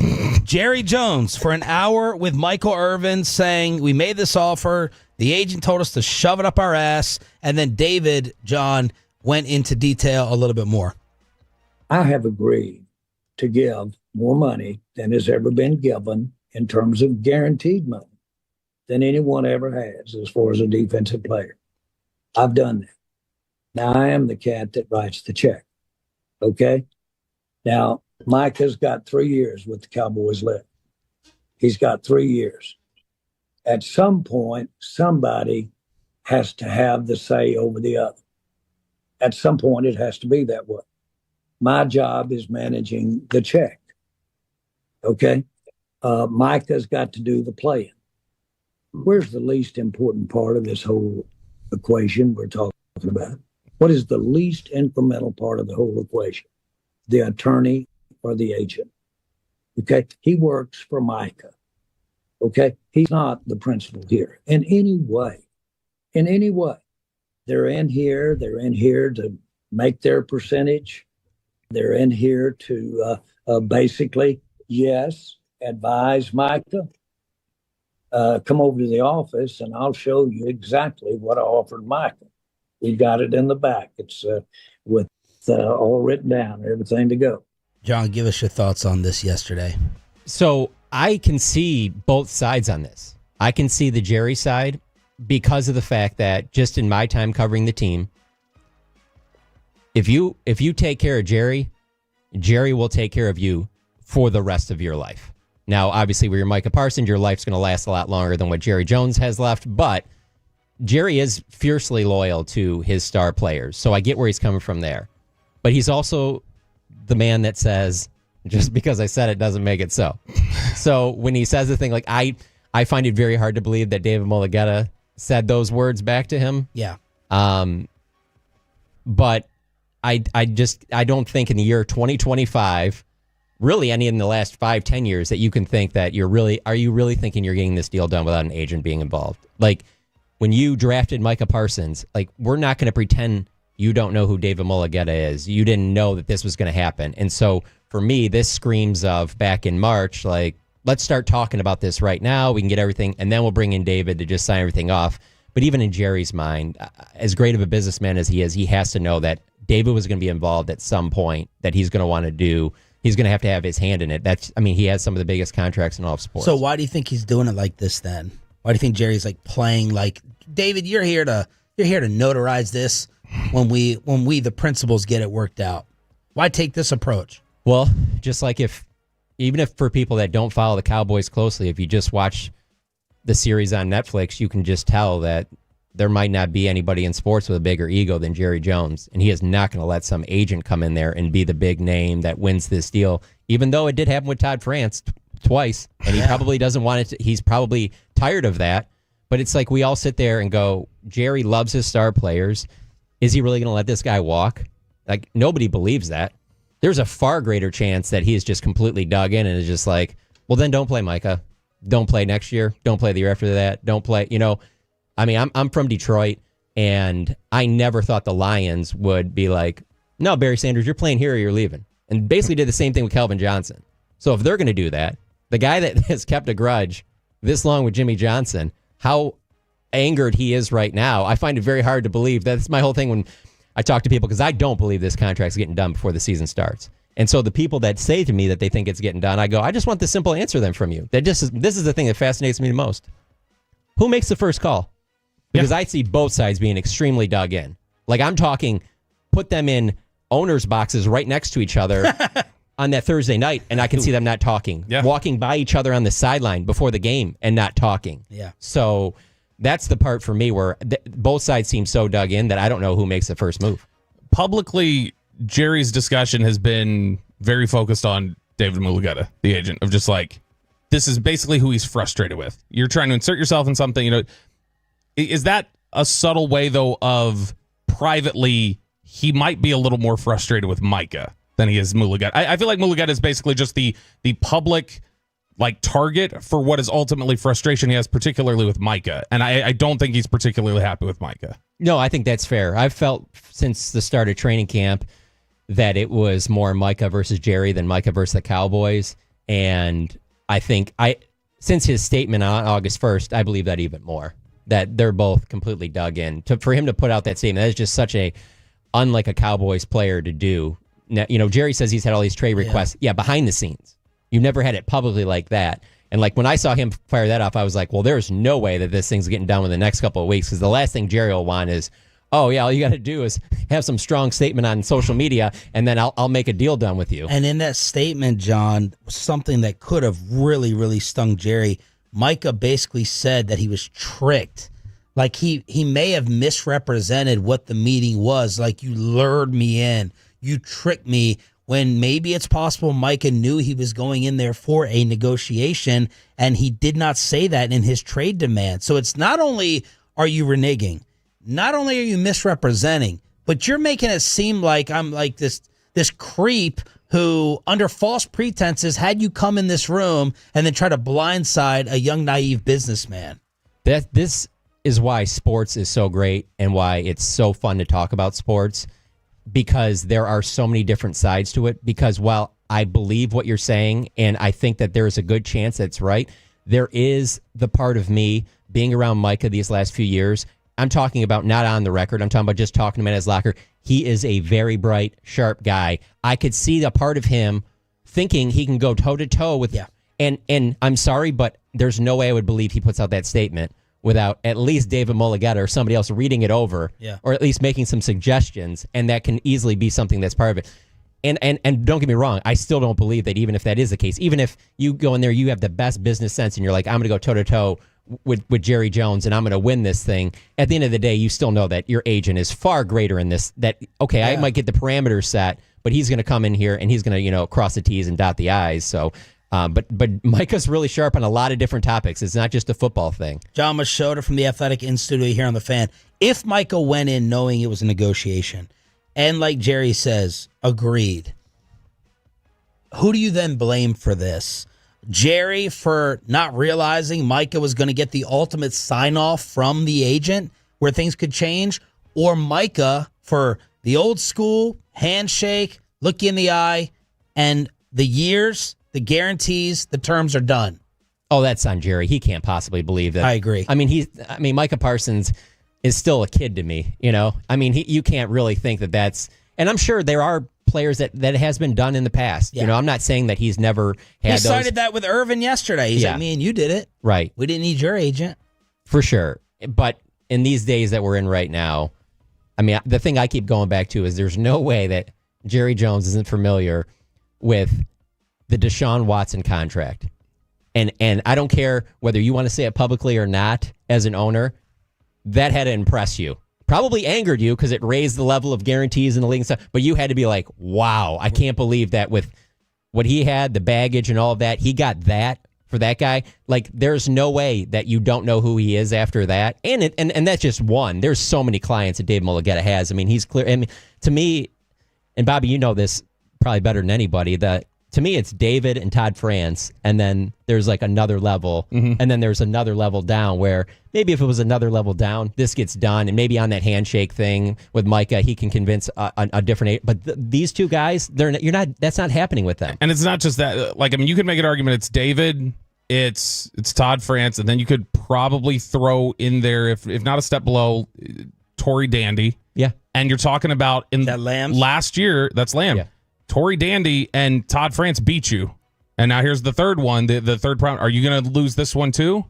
And they've never, in all their years that they've sat here, they've never had a like big time Mulligetta client in the building. This is the first time they will sit across from him and negotiate a big deal. They negotiated like Malik Hooker. Like, they've gotten that done. They've done some different things. But this is like a big time client of his. This is the very first one that they've ever had that they've sat across from. And it is the guy. This is the NFL version of Boris in the 90s or Rosenhaus at some point. Like, that is what David Mulligetta is now. And at John's point, maybe Jerry has got wind of that. And Jerry, this is the hot shot now. This is the number one Forbes. And maybe Jerry. That's why you don't say his name. That's exactly why you don't say his name. Oh, really? Oh, that's the hot shot? Yeah. To me? Who? To Jerry Jones? I don't even know who he is. I will say, though, I was with a couple other people walking off with Jerry recently, and we were talking about that landman thing, and he couldn't think of John Hamm's name, and he brought that up. He goes, "Yeah, you guys get me about this agent thing." I forgot. Yeah, that's who it is, John Hamm. Yeah. I will say, it was 8 years here at the organization. He could still never figure out his name was Kellen. So I mean, it's possible. It is possible. So John, your order of outcome right now is what? In all likelihood. No deal, and Micah plays all the games that he can? One? Yes. Yeah. I would go with that. You don't have to go another one. I think that is the option, yeah. Okay. No deal, and Micah doesn't play? That's possible, but it's just such a small... And the reason why I say this is because... So there is an argument to be made that he was willing to sit out his final year at Penn State, the pandemic year, to just prepare for the draft. So he has been away from football for an extended period of time. But I just find it hard to believe that a guy that has been showing up to training camp, that has been going to the meetings, who I do think has a legitimate bond with his teammates and with Brian Schottenheimer and the new coaching staff, that I think he could separate it as it's me versus Jerry, not me versus my teammates and Brian and maybe even other people in the organization. Like, there's a lot of people that pointed out during training camp how much when this is going on that he's over there talking to Will McClay. Like, they got a great relationship, so it's not like he hates the Cowboys. So I think people need to remember that when they see him scrubbing his social media accounts. John lives in the locker room. You all know that when you follow him on social media. What would this do to the Cowboys season? Like, are we already finished with this before it even begins? Inside Schottenheimer's culture, he'll answer your season questions, your final roster questions, all on the D&M Leasing Hotline at 877-881-1053 to get in your questions on the text or phone. For John Machota in studio for the rest of the show, we continue on Sean and RJ. But let me get you on over to Wild.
Was it Saffron Squad?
With Frankel & Frankel, there's never an out-of-pocket cost. They only get paid when you win. Frankel & Frankel, the go-to car direct attorneys in Dallas. John Machota from The Athletic in studio the rest of the way, answering all of your Cowboy questions, whether it's Jerry Jones with Micah Irvin on Micah, who is on the bubble with the final preseason game tonight, Cowboys, Falcons on this radio station. Is Micah Parsons going to be there for that? Season projections, John got you covered here on 105.3 The Fan. 877-881-1053 if you want to call or text for Machota. Sean Sharif, Bobby Bell with you. I put out the poll question with 85% of you blaming Micah the day he made his trade request. Sorry, you blame Jerry the day Micah made his request. You said 85% Jerry's fault. This morning on the text and the calls, it's been Micah blame. So I just put it out on Twitter, and it's still 43% blaming Jerry. It's amazing how the different socials give you different answers. 43% blame Jerry. 16% I don't care who to blame, trade him. 32 That sounds like Micah. 32% blame the agent, and 8.5% blame Micah. I'm still blaming Jerry number one. I'm with John. At the end of the day, man, okay, fine. He preemptively, or he agreed too quickly. He made a mistake. He thought he was on Shark Tank, and he went in, and he then got caught between you and the agent. Work it out. If you give me a timeline, if you just show me a calendar that runs from March of 24 and you run it all the way up to today, I would just have different points of the timeline where I say this person's most responsible right now for it not getting done. This person's responsible. Right now, I think it's Jerry needs to just pick up the phone, or the Cowboys need to pick up the phone is the thing. Is that now? I think obviously them getting off on the wrong foot and some of these things happening in the spring, that's probably on Micah largely, I would guess. But when you break down the timeline, I think currently right now, why is it not done right now? The person most responsible is Jerry. John, let's just say that nothing gets done and Micah plays the games. You live in the locker room. Am I overhyping the damage it will do to this season? He's not a TO personality. Who have been like some disruptive forces? You don't even have to name names if you don't want to, but what do you think this is doing to the whole shoddy culture thing? Or did you roll your eyes at that a little bit like Calvin Watkins or Clarence Hill? No, I mean, I could see it impacting the culture. I mean, let's say he doesn't play week one. Because Micah can be a moody dude in there. Oh, no, there's no question about that. But let's say, I've already thought about this. He doesn't play week one, so everybody's just going to assume just blowout, destroyed. Diggs is then going to say, I'm not playing until Micah plays. Hey, they win. Jerry says Zeke who after a preseason game. Can you just imagine what he would say after that game if that happens? So There's just so many more levels to be played here because there are, big personalities involved. But as it sits right now, I don't see it that way. And I think one of the reasons why is that just for me watching that Netflix documentary and those teams then to now, there is so much turnover so fast that there's so many guys worried about, hey man, I need to play well. If things are going well, those guys are going to be fine with, hey, it's going well, let's keep this rolling, They were bogged down with the Emmett talk. Have you gotten the sense in Oxnard or back here the others have been bogged down by this yet? I haven't. And it's because when I talk about how it's a new locker room, all of the other guys, have pretty much been paid. Dak has already been through this. CD's already been through this. Their guys are like, yeah, we know, Micah. This is just how it goes. That is the one caveat I would say. Lamb, after the request, did seem to get a little snippy. He got snippy with Joe Hoyt over the phrasing of a question. He got upset about that. CD, but CD can be a guy who occasionally gets a little moody about stuff too. Yeah, I think CD just CD wants knows. it to be over. I think when you're trying to get it, I think CD. Yeah. I think CD. Yeah, shout out Mike Leslie. But I think also CD is grinded down. But also, I think he kind of thinks too much that people are trying to get him. I'll be the first to tell you this. That right, chip on his shoulder. I've been covering the Cowboys for 15 years, and I understand that people think that it's all you see on TV all these people talking about the Cowboys. It's really not like that in the locker room with a bunch of just guys coming out there all the time, just let's try and catch them in something. And so I think that's a little bit overblown. And I think CD gets a little sensitive to that because I think he sees things on social media and stuff like that. And it's easy to lump it all together. Yeah. But in that case that you just brought up, I mean, it was just, Joe was just trying to clarify something so that, hey, we're trying to make sure that you aren't misrepresented on social media. Yeah. And I think that, his antenna is always up of is someone trying to get me trapped into saying something wrong. But it doesn't sound like you're convinced that if Micah plays without the extension, this detonates things from within. No, especially because if you just have him on the field, guys aren't going to say this publicly, but there's got to be a ton of guys in the locker room that are like, I can produce a lot more. My job's a lot easier if he's over here. I mean, that's the big thing with him is that it's not just the sacks, it's how much he does that every team that goes out there has to be focused on, okay, Micah Parsons is over here, whatever. So you focus a little less on Osa Digizua. You focus a little less on Dante Fowler, Marshawn Nealon, Sam Williams. Yeah, but a Micah disruption with his podcast or lashing out or unfollowing all the Cowboys on social like he did yesterday. You think Cowboy fans should be worried about that? That's an easy question for me to answer. It will totally go with what the team is. If the team's winning, nobody will care, and they'll be like, why are you doing that right now? Can you just imagine?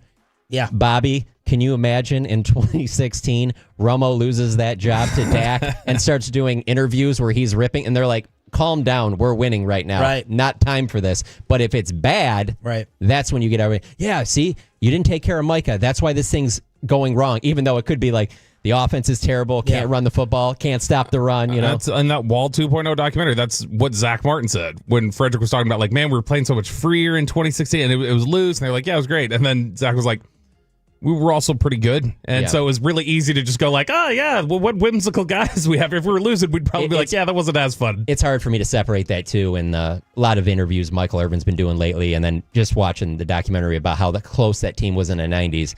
I don't know how you can't be close when you have that much talent and you're winning like that and you're having that much fun. I don't know how everybody could just be like, oh, game's over. All right, see you guys later. I'm going home.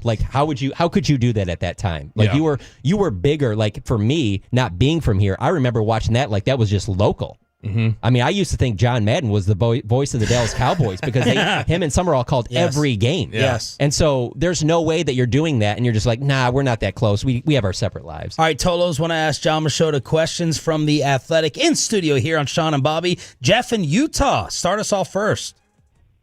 Morning, guys. I just wanted to say that I agree wholeheartedly with you, Sean. I think it's Jerry's fault. They have the reputation, him and Stephen Jones, as being the cavemen. He needs to throw that to the side. He can't have that be looked at anymore. But my question for you guys, and John in particular, is, like Bobby said, they've only really had one Mulugeta client in Hooker, who isn't really that big of a name. I think this is – I don't think we are able to sign George Pickens next year if he has a good year. There's going to be so much animosity between the two sides. I think we can say goodbye to George Pickens. What are your guys' thoughts on that? And thanks for taking my call. How often do you think this carries over, John, agent to agent with two different players? This type of ugliness right now versus it could. separating it with George. It could. And so and the other one it makes me think of, I'll answer in a second, but it makes me think of like Brandon Aubrey because he's represented by Todd France. Yeah. And you're just kind of like, is that to a level to where like, did Brandon Aubrey hurt himself by, which he didn't because Todd's going to get him paid, but I don't know, regardless.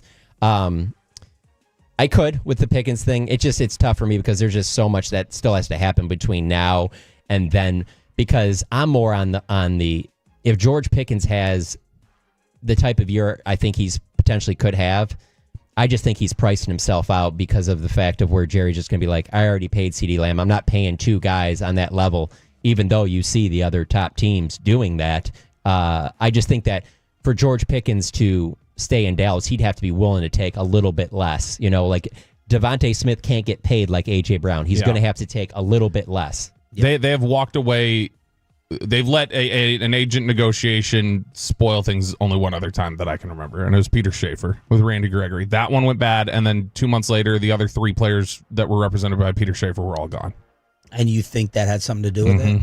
Fletch and Alito, you're up next here on the D&M Leasing Hotline. Go ahead, Fletch. What's up, guys? No NFL franchise is held at ransom by its own players quite like the Cowboys. And you know who I blame? Sideshow Zeke Elliott. He set this franchise back a quarter century by holding out, setting a precedent, and creating a culture of, I'm not going to play through my contract. I wanted an extension. What would Bill Belichick do? He would have shipped him to Cleveland for a fifth-round pick. And now we're paying everybody. Hey, let's pay all the position players. How many receivers did New England go through with Tom Brady? Name them. They didn't extend a single one. Name all the running backs. They didn't extend a single one.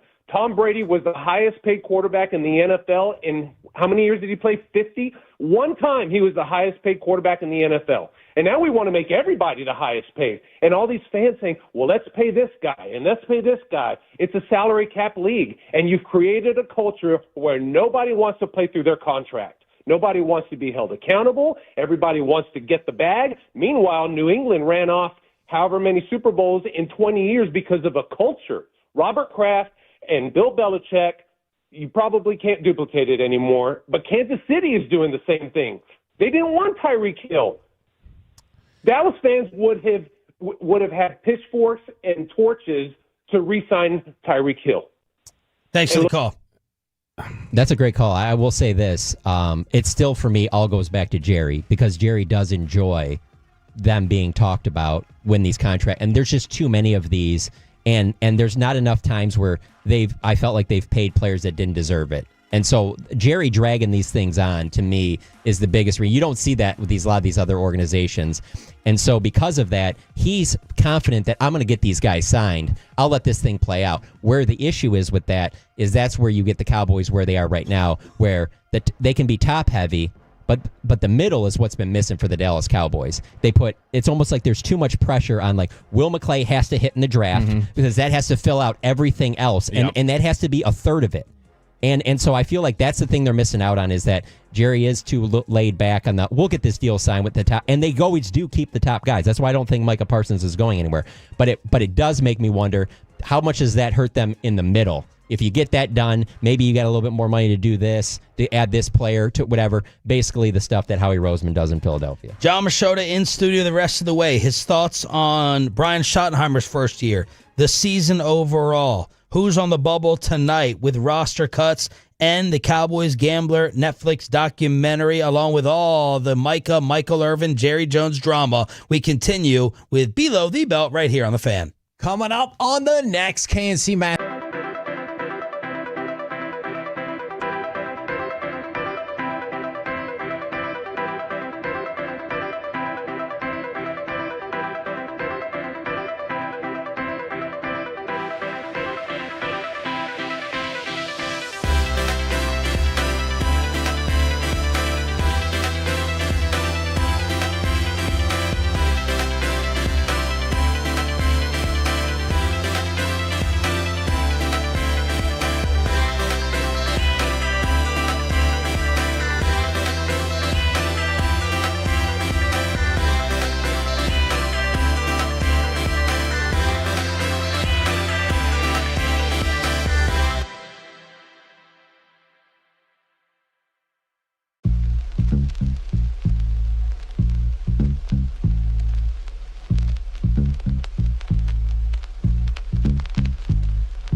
course you have. It's the Rachel. Oh, is that your name? No, I mean, what's your name? No, I'm Jen. Right, but I just mean like this is your haircut. But that's hair on your head. I'm not saying this is your hair. Okay, freaking me out a little bit.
Than anyone else, all priced to sell. Visit ClassicChevrolet.com. This is Texas. This is Classic Chevrolet. Together, let's drive, relax, enjoy the difference based on new Chevrolet registrations 2023 and 2024. When we wanted to send the details to the agent told us to stick it up our ass. The great Bobby Belt. Bobby knows ball. Hey, let's talk ball. We're the ball knowers and we just talk ball. Just talk. That's right. John Machota's here, so we're going to do the ball knowers of the round table instead of below the belt. Sean doesn't like that intro that I made. I just made it kind of on a whim while we were in Oxnard. It's pretty good, right? Catchy? I don't know if I'd say it's good. It's all right. I didn't say I dislike the intro. I hate the phrase when I hear Romo go, let's talk ball. This is a pet peeve of his. He hates the, referring to things like, oh, we're talking ball, or, well, they really like ball. Blah. He's just like, it makes him roll his eyes. Cringy. I don't have that. It's fair. Mushiness. So he's with you on this. If I came up to you at a bar and I'm like, John Machota, the Athletic, oh my God, the Twitter account. Yeah, John, let's talk some ball. You'd roll your eyes a little bit.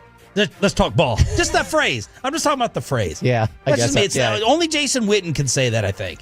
The secret's in the dirt. Okay. The secret is in the dirt. The secret's in the dirt. 100%. All right, so we got some Tolos. This is Jerry Jones on Michael Irvin's podcast for an hour yesterday saying when we agreed on everything, highest guaranteed money for a non-quarterback in the NFL, and we wanted to send it over, and David Mulligetta said, stick it up your rear end. Multiple people got a hold of Mulligetta. He said, I did not say that. Cowboy Kenny in Spokane said, you guys need to listen to something.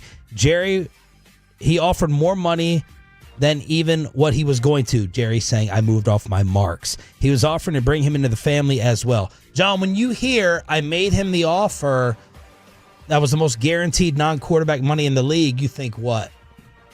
Well, I think that then it doesn't, that none of that, like when Jerry says it, it's kind of like he says in the documentary about how you have to say $1 million and let it roll off your tongue. Like he says that when we're all just like, yeah, so then that means he just would top TJ Watt like we all expected. Like that's not really like, just like the constant like, I made Dak the highest paid player in the league.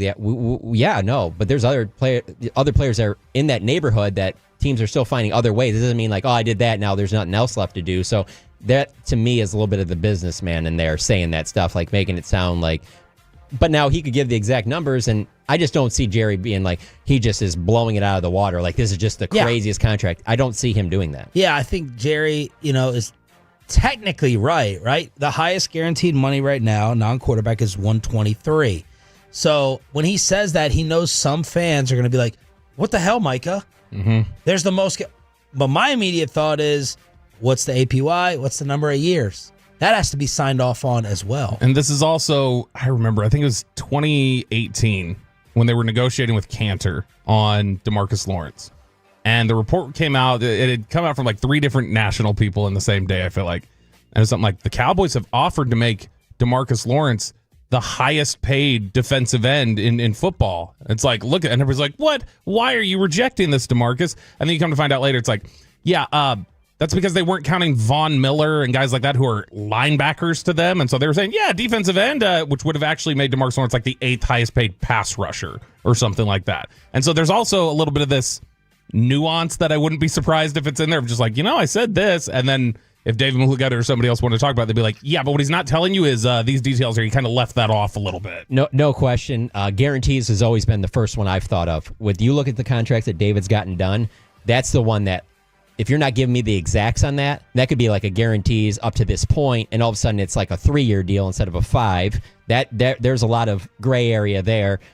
The other one with me is I wonder if there's some stuff in there that maybe it's being at the facility this amount of time. Things like kind of the stuff that you see with the Diggs thing that caused some issues about where you're working out in the offseason, the time spent around, stuff like that, that maybe what he's asking for, maybe that's something that David doesn't do with clients. There's like a lot of little things like that. You can say the years, you can say the average, you can even say it's a lot guaranteed, but there's a lot of details in there that what I could see holding this thing up and making it's not as close as you think. Are you surprised Micah keeps showing up every day? I am, yes. And after this interview, I would not be surprised if he doesn't show up tonight.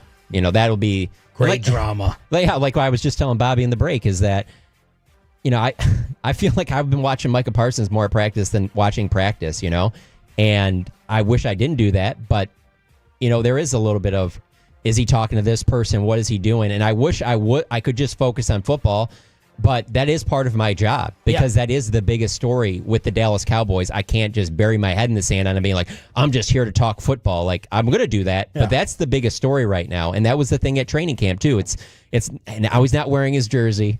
Now the jersey's on, but he's got one arm out. Then he's not there. Where is he at? Getting back treatment, so there's all of that. Do you think if Micah could do it over again, he would not have reported at all? Wow, that's a good question. Because Florio's blaming that as the biggest difference between like Zeke and Lamb, that they didn't show up, that helped them versus Micah making the mistake of showing up. Yeah, I will go off of this. I think that's part of it. But for me, number one, I got to go back to the post on August 1st. I think that's the one that takes it to another level. That where you're going to put those details in there and talk about how you don't want to be here anymore and that you don't want to be confined to these type of negotiations, like to air that out like that. I don't think that was the greatest of things to John do. Machota, The Athletic, here on 105.3 The Fan, the rest of the way. What would you do right now today if you were Jerry, and where is trading Micah on that list? Because you said last segment the Cowboys are missing the middle. They're missing the depth, right? They're missing those layers. What would you do? Am I Jerry as I am Jerry Jones, or I am myself being Jerry Jones and I'm running the team? You're yourself running. Oh, I'd call Dave Mulligetta. We'd get something figured out. Like I would just get My biggest thing on all of this is that I'm trying in that position to set Brian Schottenheimer and this young coaching staff up with the best chance to have success, and that would be the least amount of distractions. That's me as myself. But Jerry Jones, I don't think likes things just going smoothly.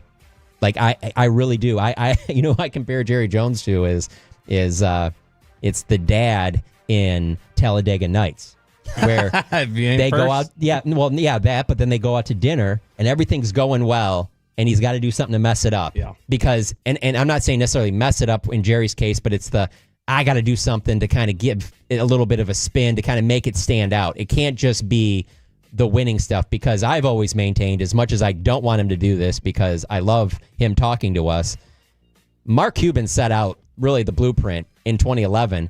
If Jerry wants to show that he's just all about football, he would stop talking. He would not do any, and he's not there available after every game. And people think that he's not. Never on the road, really, right? And less every year. And he doesn't do it after preseason games. So if he dialed that stuff back, those actions would speak way louder than words. To that point, we've got the clip. Do you want to play the clip of Jerry telling the story about Gene talking to him the night that he let Jimmy go? To what point was that? That was where he's talking to where she's laying there. No, I know the clip. Yeah, where it was right after he had let Jimmy go. Was that later that day after they announced Jimmy was gone? Sure. Okay, this is Jerry talking about going home that night. This is in The Gambler. Jerry talking about going home that night and Gene waiting for him and talking to him. If I'd have stayed with the Cowboys, I'd have been miserable. And I'm no good to anybody if I'm not enjoying it. Then it was time for me to move on. I come home that night and get in the bed. Jean's laying there, not looking at me, just looking at the ceiling. She says, "You just can't help it, can you? You just can't live with going good." Said, "You just can't do it." Said, "Here we are, won 2 Super Bowls, and you walk out there and make a change with the coach. You just can't handle some solid, really good times." Now, I usually say that smiling and laughing at her. I don't know why right now that I'm getting sensitive about it. Is this an instance of Jerry can't just leave good alone, or do you think to him at this point it's like no lines have been crossed? This is not an example of just I'm being picky and I'm looking for something. Like in this instance, I've been disrespected and this can't just be allowed to stand. Yeah, no, I get that. When I listen to that, though, I have to just say that, there's people that are going to watch that or hear that and they're going to think that he just can't have things go well.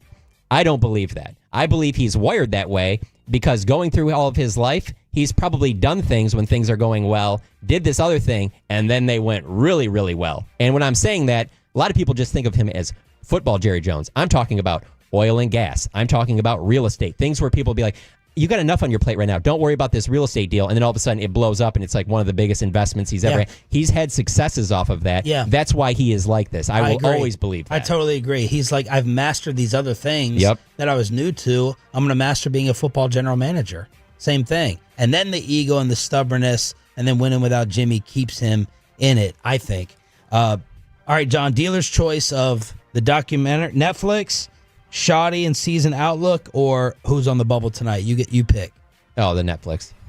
Just give us your overall thoughts of the top things that jumped out. The way I feel about it is so different the way than the fans have been watching it and feeling about it, because like I told you in the break, there isn't a Jerry interview in the last 15 years that I haven't listened to. Anytime he's on your guys' station, anytime after games, even if I was to miss one, I go back and listen to all of it. So there's and Michael talks a lot, and Troy talks a lot, and I am of the belief that they're not saving stories for documentaries, that they've told most of these stories. So for me, the first 7 episodes, there's not a lot of surprise for me. Very well done. You absolutely should watch it. Episode 8 is the one for me because it is really the bridging the gap between those 90s Cowboys to now. So I got the first 7 episodes sent to me early when I was out at training camp by Netflix. Watched them. It's under an embargo deal that you can't write or post anything off of them until it publishes. And then I got the final one sent to me. And so when I'm through those first 7, I'm just like, yeah, this is pretty good, whatever. Yeah. But I constantly found myself fighting the whole, the gold standard to me, and it's not even close, is The Last Dance. And I'm like, the reason it's so great is because you don't ever hear from Michael Jordan. And so many of these moments you're just captivated by. Yeah. So just because I've heard Jerry say this stuff doesn't mean everybody else hasn't. So for me, again, the way it starts out with him in the helicopter, Give me a full episode of just him in the helicopter. That's how you get salting in the McGriddle. That's how you get all that little random stuff that he's so great with that I would have loved. If you give me the sheet of paper of just basically, hey, we're going to get Jerry at the oil rig. We're going to get Jerry on the helicopter. Grave site. We're going to get the grave site. We're going to get him hunting. Family cabin. Family, all of that. Totally. I would have been like, oh, I hope they do all this. Now, I get it. They're trying to condense it and everything like that. But it is great. You definitely should watch it. A couple of my other takeaways. Surprised that Jason Garrett wasn't in it. I thought that he fits all of the different parts. He would have been great. I would love to know more on, and I plan on asking Jerry this now eventually, is I want more details on that golf course meeting with Tom Landry. You know, he gave a little bit more in here saying it got emotional. I'd like to know how emotional. Like, how was Tom Landry? Because from afar, the only thing I know of Tom Landry is being completely stoic. Yeah. So when he says emotional, I thought that was really interesting. Them having a parade out here for Tom Landry is wild to think about that. I did not know that. Yes. I found that very interesting. I also found it, I don't know if other people pick up on this or not. It struck me as if his parents' home has been kept the exact same. Like almost like we have cleaning people that go in there, but you don't move anything. It stays exactly the way it was. Yeah. And that's fascinating to me because you can't do that unless you're wealthy. Yeah. You know, I mean, you just get to a point where like, I love mom and dad's old place, but we gotta part with. I thought that was really fascinating. And then one of my other big takeaways is that I've always been a person that said that the yacht is always more of a gene thing. And this has proved it even more because you're not going to have one shot you're not going to do some type of drone thing. There's not going to be any part of you on this massive yacht that you have. So that has always been a thing for me too, that like Jerry loves it. He has it, but that's not really his thing. His thing is hunting, the oil rigs, the football side more than it is being on the yacht. John Machota in studio with the goal we knew he would produce here on Sean and Bobby. Choppy back next week. We have one more hour to go, and John has to participate in his first ever Worst Take. Bobby has the nominees. John will vote on the biggest loser. More of your Cowboys questions for John Machota in studio. One more hour to go next.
Talk Dallas-Fort Worth and Odyssey Sports Station.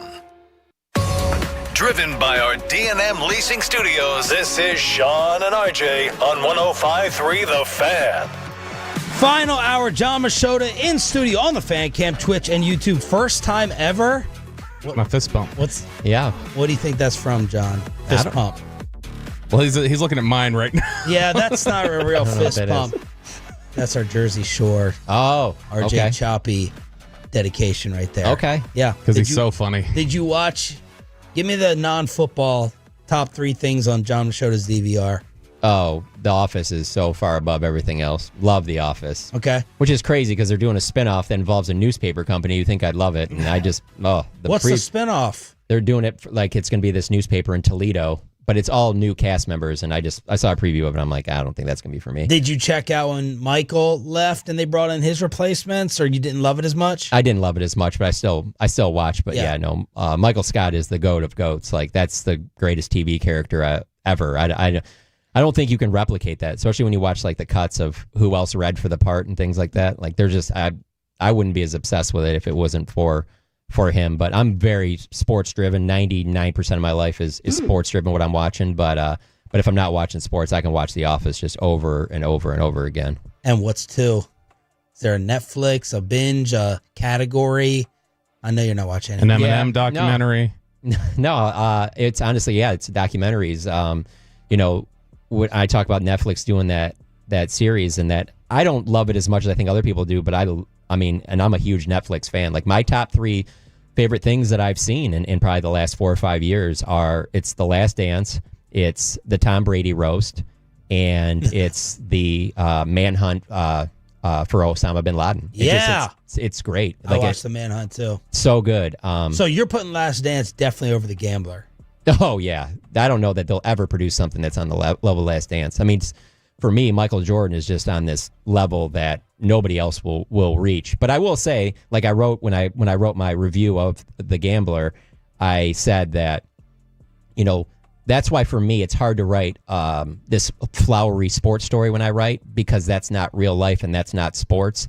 And just like how those cameras were set up to be, this is going to be the final run that Jerry's finally going to get back to how it was in the 90s. And not only does he not get there, it's what I believe is the worst loss in Cowboys history. And the cameras are there for all of it. And so that's not in The Last Dance. But even Michael Jordan, it was set up perfect for him to hit that shot in Utah and go out in the sunset. And he still had to come back and play for the Wizards. So, I mean, that's the real life. Real life is not the storybook ending. John Machota in studio from The Athletic, the Twitter account that you go to first for all your Cowboys news. Jerry's doing this media tour now. He sat down with Irvin, playmaker, for an hour yesterday. We have a clip from his sit down. I know you're surprised he sat down with Stephen A. Yeah, again. I didn't after last year with all the. I don't know that his brain is working right. He might have dementia. After all, I didn't think he'd sit down with him again. Yeah, and he walked in it. So whenever Tad, I'm hooking you guys up here. Tad bust your guys' balls for getting something wrong or being too hard on Jerry. Be like, you let Stephen A. say that he had Alzheimer's and call him Joe Biden of football, and you allowed him to step in here for an interview. So you can fire that back at Tad. You're welcome. I don't have to see him daily like you all. I wouldn't comment either. Here's a little clip from his sit down today. We've had a very, very strong negotiation. Now, by the way, frankly, it wouldn't have made any difference what the negotiation was. Guess who has to be comfortable for this to work? Micah. And who else? You.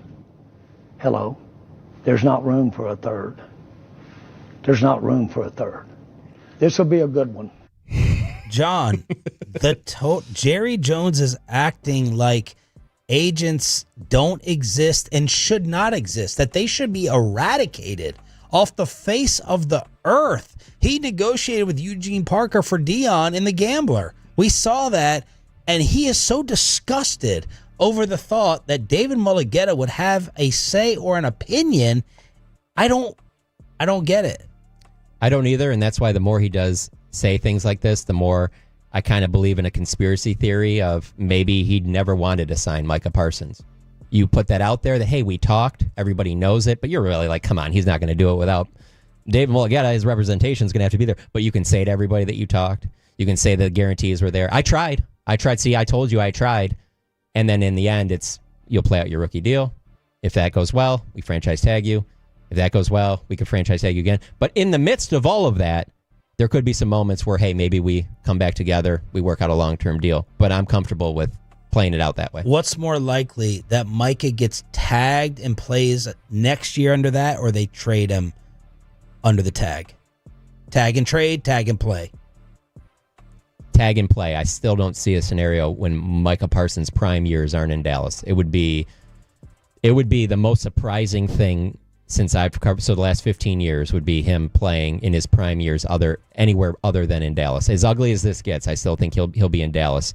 Right now, number one to me is certainly the Dak Prescott taking over in 16, and then Tony not getting the job back and them having that success. So right now, that's in the throne. As stories or ugliness? No, stories. I mean, Stories. like the most incredible, like surprising stories to me. Yeah. All right. You got something else, Bob? No, I was just gonna say I do think if he plays out this option year and they tag him, I think he's out of here. Because I just think the Cowboys at that point will go, this has gone on too long. And you've been saying that for like 2 weeks, and now Schefter's kind of starting to say that as well. Schefter and Choppy, both the same. They're just taking my stuff. Look at that. Let's get to worst take. Ever met someone who is so extremely dumb that they don't know how stupid they actually are? There's been a whole lot of stupid said this week. You are made of stupid.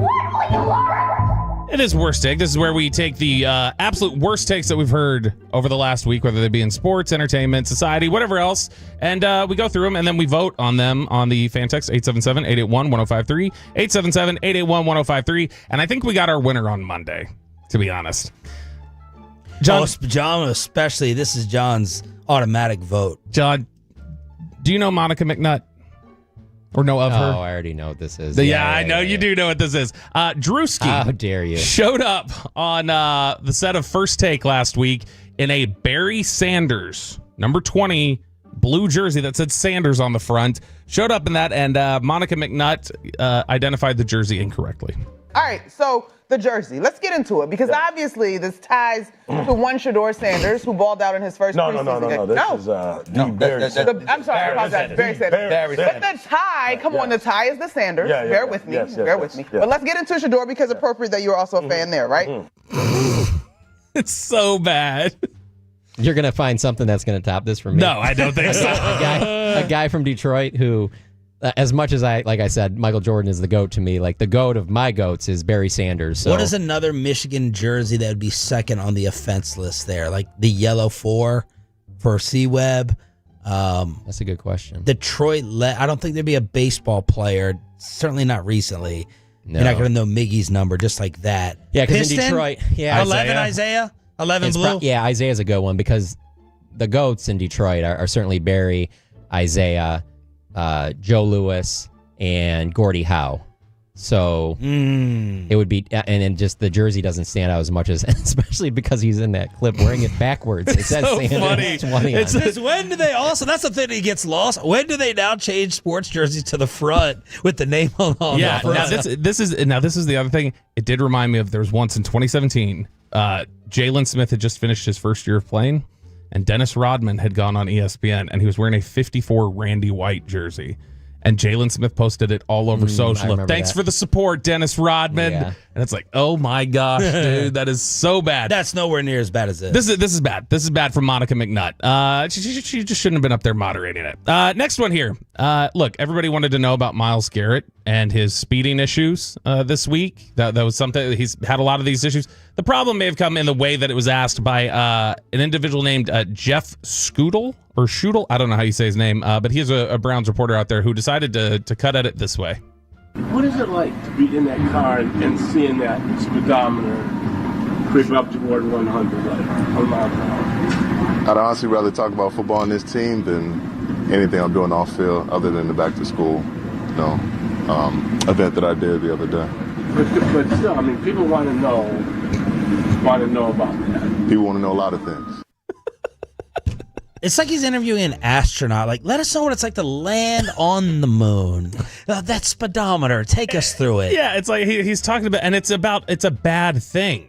Like it was a bad thing. Like if you were to take, let's say a player were to get arrested for drunk driving. Like what he basically just did was like, How sweet was that buzz, though? What kind of rush did you feel getting behind the wheel and seeing things a little bit and being like, you know what, this is kind of like a game for me? How intense was that as a competitor? John, what is there like one embarrassing presser moment or media scrum moment that jumps out to you that you've had? When you made Jason Garrett cry?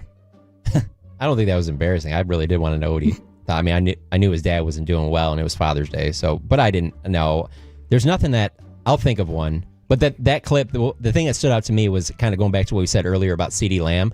Like, I think CeeDee really loses it on something like that. Whereas, like, the times I've been around Miles, whether it be here or at, like, the Pro Bowl, he's a guy I've always wanted to come to the Cowboys because he's very media friendly. You know, so for him to react that way, I thought that was kind of interesting. He's a really good dude. Well, so. there's been leadership questions about him there. I know. Well, I should say good dude as what I know him as and being around him media-wise. I don't know his everyday life and that, but yeah, I can't think of one that I've really been. I'm sure there has to be one that I really dropped the ball. Bobby, you keep score. You got one on John? Yeah. Hold over his head? No. John doesn't misstep.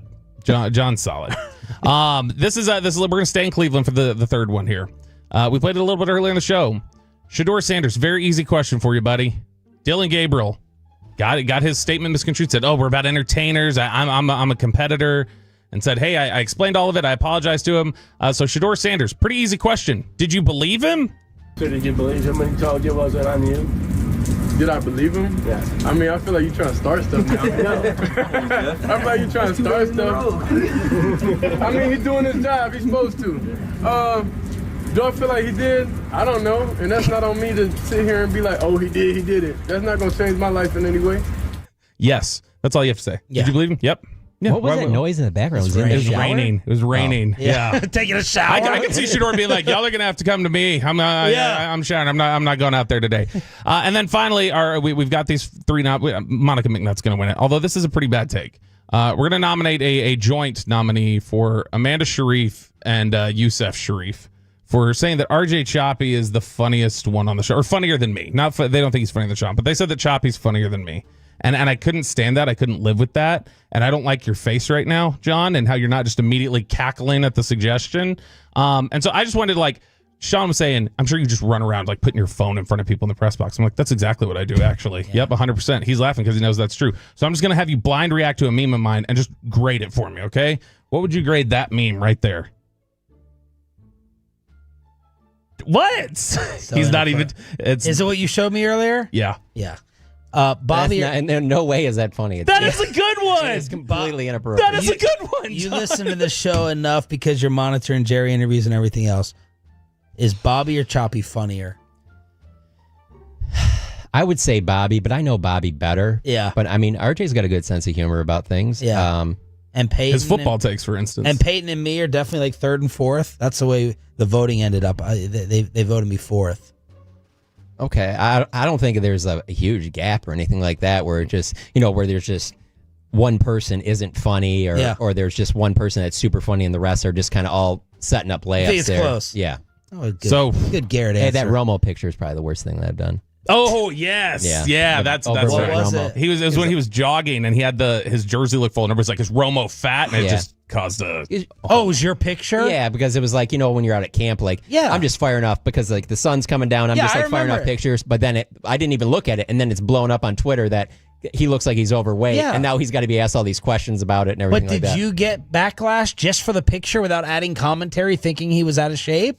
No, I just said Tony Romo, and then but people were like, "You did this on purpose" or whatever. Like I purposely took 20 pictures and let me put one where he's like overweight. Was Tony mad at you? No, he laughed about it. Like he didn't. No, he didn't think it was a big deal at all. But that's the one that I remember. I was just like, I had to explain it to a bunch of people. Speaking of quarterbacks and Shedeur and backups, what's your take on what should happen here at number 2? Because I think Will Grier should play tonight, and because we know Joe can't be the backup. I don't think Joe's going to be the backup. Bobby disagrees. Number 2 quarterback. I think it is going to be Joe Milton. I think he's going to play well tonight. I think. Really? Why? Yeah, the way he was talking the other day, and this does make sense, is that his approach in those first 2 preseason games was like, these are preseason games. I'm going to work on some stuff, and this is going to be one where he treats it more as a game because really the expectation is he isn't going to play. He's a backup quarterback. This is your last chance to really show. And I believe that was kind of the game plan going in. in the game when he played for the Patriots against the Bills at the end of last season. So I'm not saying he's going to light it up, but I think that this will be the best of the three. And also, I come back to Jerry says all the time how he gave Dak $60 million. Jerry doesn't want to spend any money on a backup quarterback. And to be honest with you, if Dak gets hurt and this thing just goes down the drain, isn't it time to have a high draft pick and, just let the season play out and see what you have to do there? Yeah, but I wanted them to do that with Trey Lance last year, and they wouldn't play him for Cooper. Screwing up the draft pick even Mike more. McCarthy was fighting for his job, man. He was trying to keep it. By the way, Monica McNutt winning this in a landslide on the fan text. I don't know how you feel about this, but there's just a McCarthy? lot of no about Joe Milton.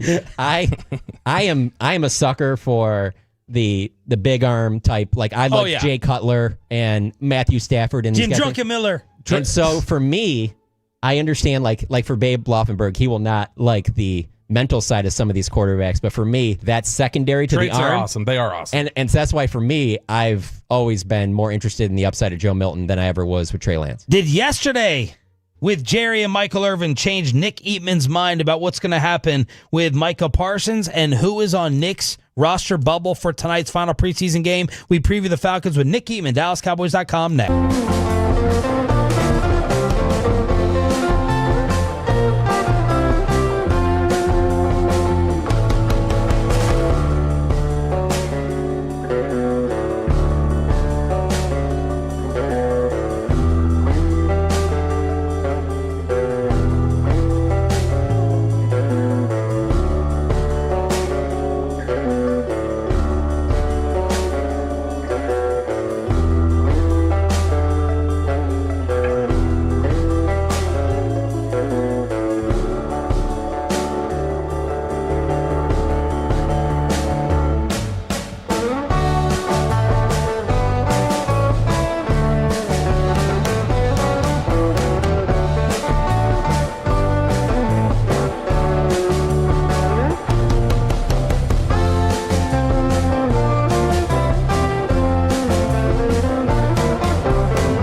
That's like a little shag. I've never seen it before.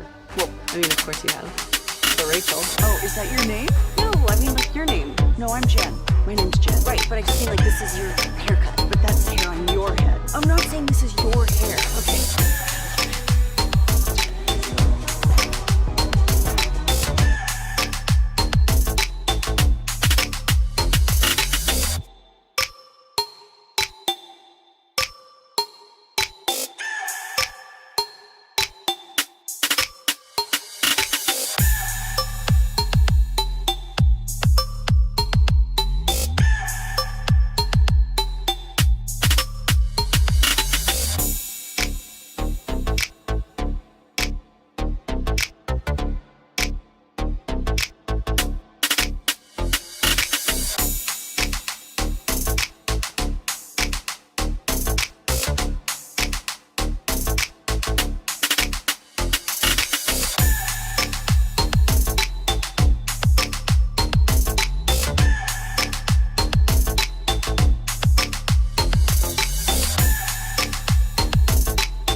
carsforkids.org, and also brought to you by the personal and jewelers Frankel and Frankel. If you have been injured in a car or truck wreck, call Frankel first, 214-4817-323-3233. With Frankel and Frankel, there's never an out-of-pocket cost. They only get paid when you win. Frankel and Frankel, the go-to car and truck wreck attorneys in Dallas. Let's preview tonight and get his thoughts on yesterday's fireworks. It's Nick Eatman, DallasCowboys.com, brought to you by the WinStar World Casino and Resort, proud to be the casino of the Dallas Cowboys. Please game responsibly. We'll crosstalk with K&C at Freebirds today if you want to get your lunch there on Beltline in Dallas. We got John Machota in studio as a guest co-host, and I know you absorb a lot of talk radio. Do you like doing talk radio? This is your first time up here ever? It is my first time up here, but yeah, I love it. I love podcasting. I enjoy talking about sports more than the writing side of it. Like, I'm not this traditional, I got into journalism because I love writing or whatever. I got into journalism because it would get me into watching sports and paid to watch sports all the time, you know? And so I think I've gotten better over the years, but like, it is definitely not, I'm not like some naturally like good writer or anything like that. I think you are. Nick would agree. Let's get this clip real quick for Nick of Jerry on Michael Irvin's podcast.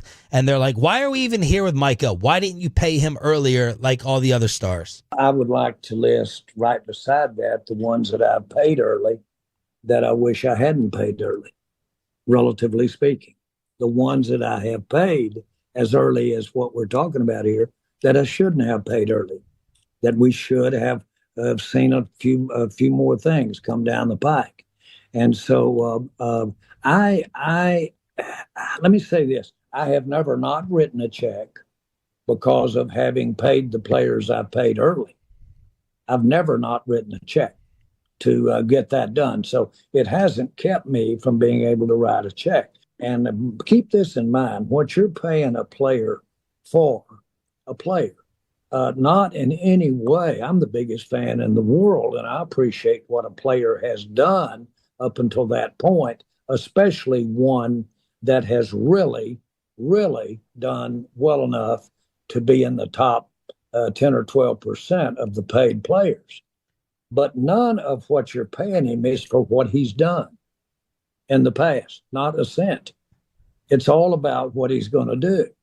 He's 26. I don't understand this. But he could get hit by a car. What he's going to do. Nick Eatman, help me, Nick. What did you think of all this with Michael Irvin and Jerry yesterday?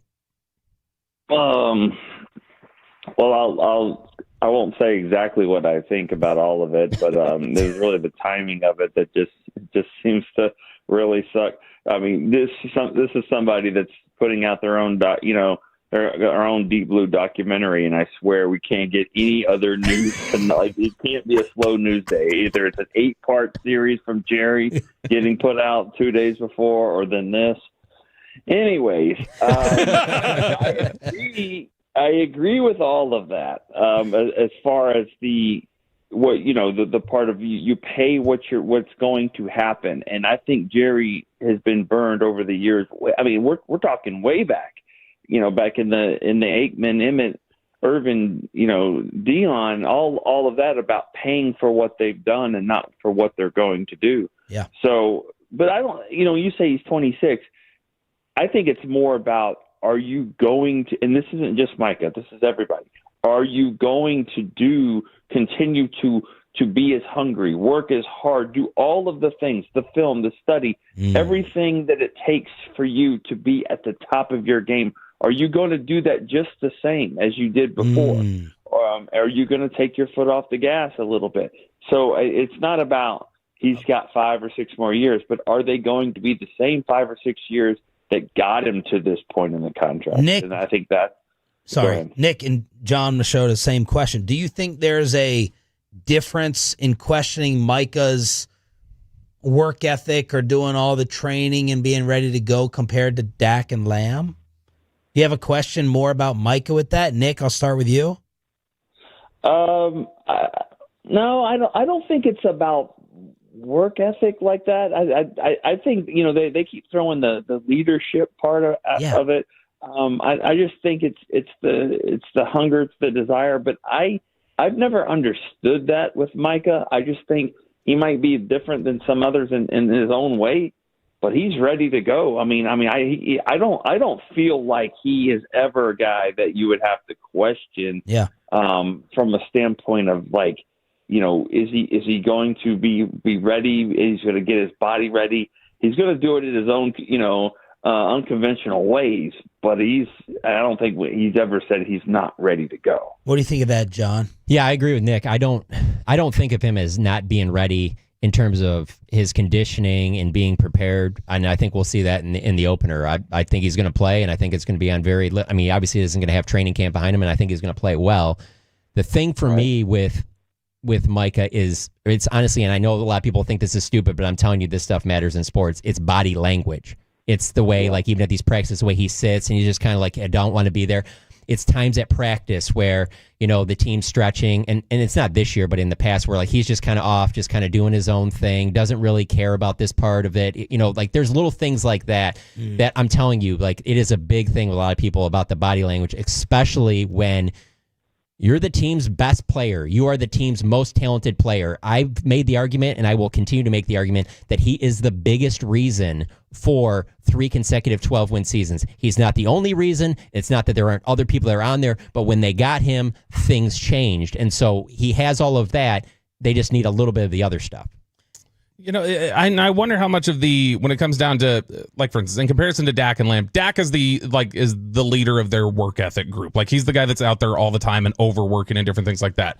I don't think Micah's got a conditioning problem. If anything else, and Nick, you might be able to speak to this, or you can ignore it if you feel like it's too close. But I think the bigger question is just sometimes, has Micah always been prepared the right way in the classroom at times? Like, has he been present for all of the different things that he needs to do? Has he spent enough time on task with his work? Is he out there knowing his assignment just down 100% every single time? That, to me, I think is a bigger question for them in terms of preparation than the conditioning itself. Right. And especially now, especially with the next contract, because, and Dez Bryant's been mentioned a few times in some of this, and Dez is, I think, a good example of this. His first 4 or 5 years, you could just go out athlete people. You were better than them, and you could go and do it. It didn't matter where you were lining up. But the last few years of when you couldn't do that the same. The athletes got better. Age catches up to everybody, and now you have to kind of figure out different ways to be savvy in your route running and all the things to kind of prolong your career. And that's where I think it was tougher for him to dominate. And I think that's for any player. Same with Mike. Go out there. If you're not prepared as much, that's fine. Just go beat the guy off the edge and get to the quarterback. Yeah. Well, when that slows down or the injuries kind of pile up, how are you going to take it to the next level? But that's not just a Micah thing. That's every player from 25 to 30, maybe 27 to 32. It's figuring that part out. And I think that's a question that, I want to see that list that Jerry's talking about. I want to see, I think I know one player that he's probably referring to, but I'd like to see some others that he thinks, you know what, I might have done this differently had I known how things were going to play out. Hey, Nick, what do you think about his body size and body type for that position and the longevity at that position? Because it's always something for me that I've wondered, like, will this get to a point where it's just like all pro, and then it just starts, you're like, yeah, I don't know. It seems like, and then there's the injuries and things like that. Do you think about that at all with him? Yeah, because I do. And the thing about it is, if you just watch him, if you just look at him, look at the body type, it doesn't add up to how great he is. He's got this like strength about him that, and he's not crazy like this. This is probably not a great example at all, but like, why was Dennis Rodman like the best rebounder? Like, why? And he just was. I mean, he wasn't the biggest, strongest, but he just figured it out. I mean, and here's another one, maybe a better example. Charles Haley didn't look like he would be like the most menacing Myles Garrett type, but he was. Yeah. It's a combination of everything, and it's strength inside that you just don't necessarily see, and how to use your hands and how to push and all that.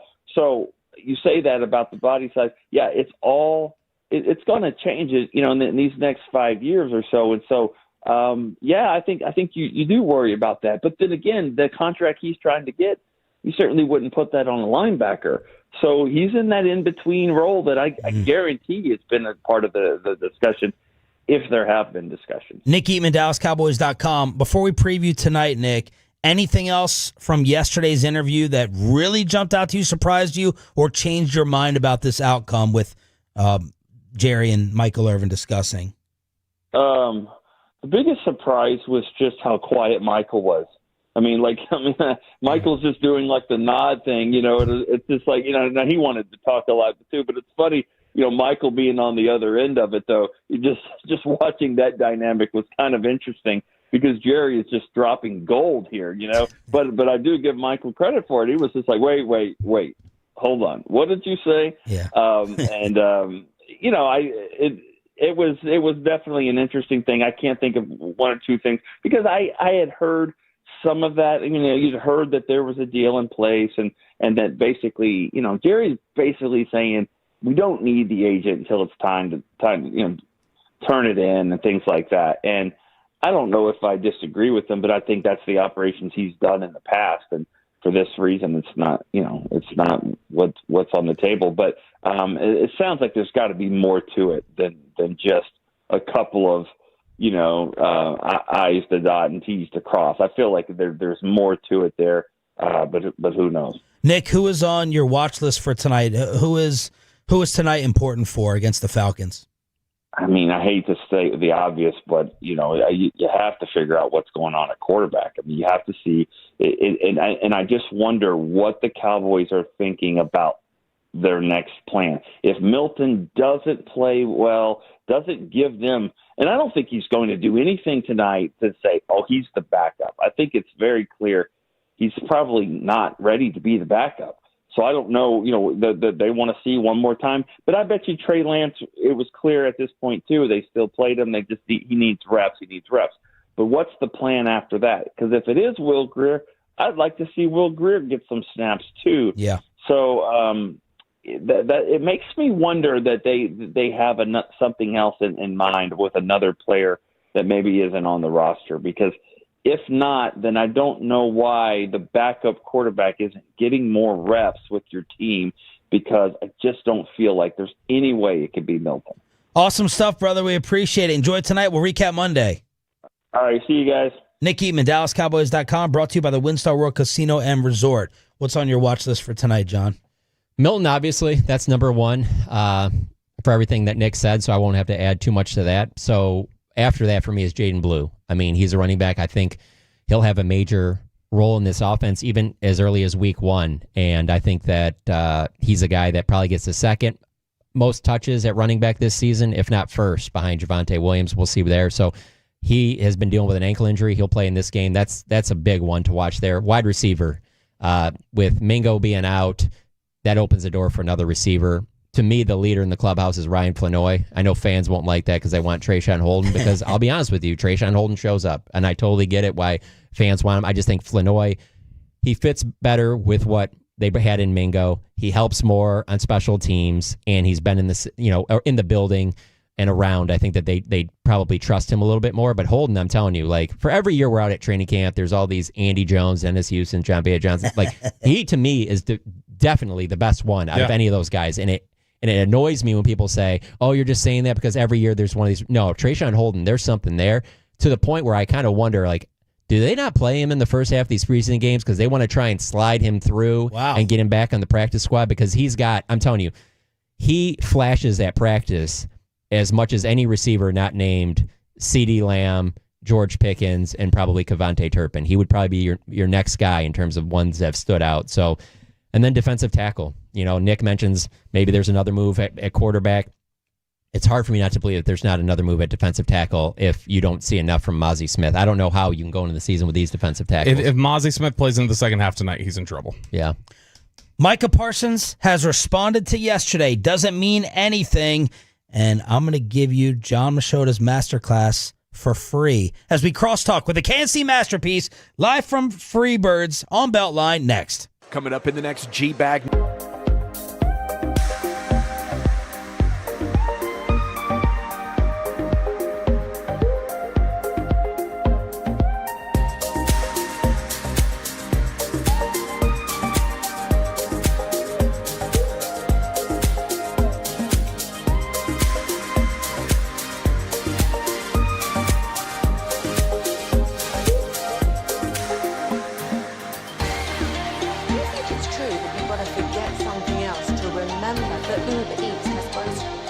That's absurd. Hey, remember when you used to be what was it? Pepper Lady. Razor Blades. Saffron Squad? Nutmeg Maybe? No. You said that. Was it Spice Girls? Doesn't sound right. Was it Saffron Squad?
Classic Chevrolet in Grapevine today, the back-to-back #1 Chevy dealership in the world. More new Chevys than anyone else, all priced to sell. Visit ClassicChevrolet.com. This is Texas. This is Classic Chevrolet. Together, let's drive, relax, enjoy the difference based on new Chevrolet registrations 2023 and 2024. Let's crosstalk and get you fed today with the KNC Masterpiece on the road. They're live on the Fan Cam, Twitch, and YouTube. It's Sean and Bobby. We got John Machota in studio with us for 2 hours. Did you guys talk mostly Duke basketball and cards? Okay, wait. All your teams, John. Your Florida State football. Florida State football, Duke basketball. Oh, your Duke basketball. Yeah. Wayne State baseball. No Wayne State. And the Detroit sports teams. All right, but like, so- I didn't go to Michigan or Michigan State, so I never really had this affinity for any other programs. So but what is Cooper Flagg going to be in the pros? Monster. I mean, obviously he's not going to be LeBron James in terms of like the athletic, like crazy things that LeBron's still somehow doing in his 40s, but he's just going to be so solid across the board and just, I mean, like literally winning is everything to him on both sides of the floor. Like fans are going to love him. I don't know that, media wise, it's kind of like a Luka thing where he's been the guy for so long that it's like he knows not to say like, so I don't know that he'll ever be great like in that respect, but I've said before, and I'll say again, I think 5 years from now that he'll be so good that people won't have any regrets about I shouldn't say regrets. Be careful. I shouldn't say regrets because they didn't have any say in it. I mean, they've lucked into this. But I think people will be happy with where the Mavericks are at. How concerning is it that he never beat his mom at pickup basketball, though? That is concerning. That is. I didn't even think about it. Maybe they should have. Maybe they should have taken Ace Bailey. Yeah, I didn't even think about that. You have a player comp for him? Does he remind you of someone? He really doesn't. And I've heard people say like Scottie Pippen. I don't know that that's really it.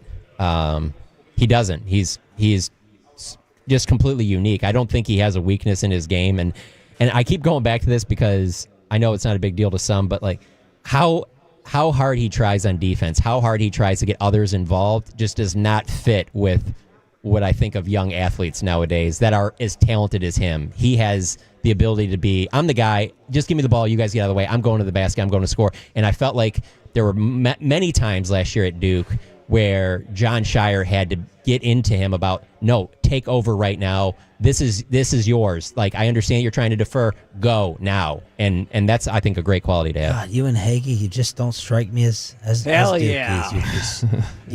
I'll tell you right now, I would not have said this about a lot of other Duke players. Like, I would have said that about R.J. Barrett. I love Zion, and I'm wrong on that right now. I'll give you that one. But there's so many other Duke players that, Marvin Bagley, Jason Tatum, none of them are on the level that Cooper Flagg is. Tatum? Whoa. No. You mean in college? Or you think he'll be a better player? Oh, he'll be better. I think he'll be better than Jason Tatum, yeah. That's not saying much. That dude's Jason Tatum's trash. Corey, where are you guys? Guys, we're at Freebirds off of Beltline today. Yeah, we already got some Tolos in here rocking with us. So if you're wondering if they're open, I know it says they're not, but you know what? Just come on in. Yeah, come on down and have a good time with us today. We got some giveaways. Freebirds had some giveaways as well. I think I saw some burrito giveaways over there, Kevin. Free dessert, free chips, dips, koozies, fans, and hats and sunglasses. They're all Freebirds stuff right there. And today we'll have Bochy on at 12:30. Mickey will join us at 10:20. And then Kyle Yeomans will join us at 1 o'clock today. And I'll just stop by and pick up a headset whenever I want to talk. See, anytime Bobby wants to swing by, he's always welcome. What's the Freebirds order? Educate me. I've heard about Freebirds forever. Monster flour with steak. Monster flour. Okay, flour burrito. Yes. Here's your options, Sean. You got the flour, you have spicy cayenne, or low net carb tortilla. Oh. And you can roll those out there. You got ranch hand steak, Texas ground beef, fajita white chicken, carnitas, Freebirds chicken, and veggie and guac. Those are your options for internal. And then you can roll that out into the... Did they just cut out? Sounds delicious. Corey? Oh. Hey, give me a mic check. We lost you. He got so excited. Is that Ruben? Bumped the mic. Yeah, can you hear us? Yeah, there we go. Look at that. Okay. I have seen many people try. I have never seen a human being finish the super monster in one setting. So he's challenging people. Yeah. It is giant. Oh, wow. Yeah, I'm a Freebird with steak and chicken and then the queso and the lettuce.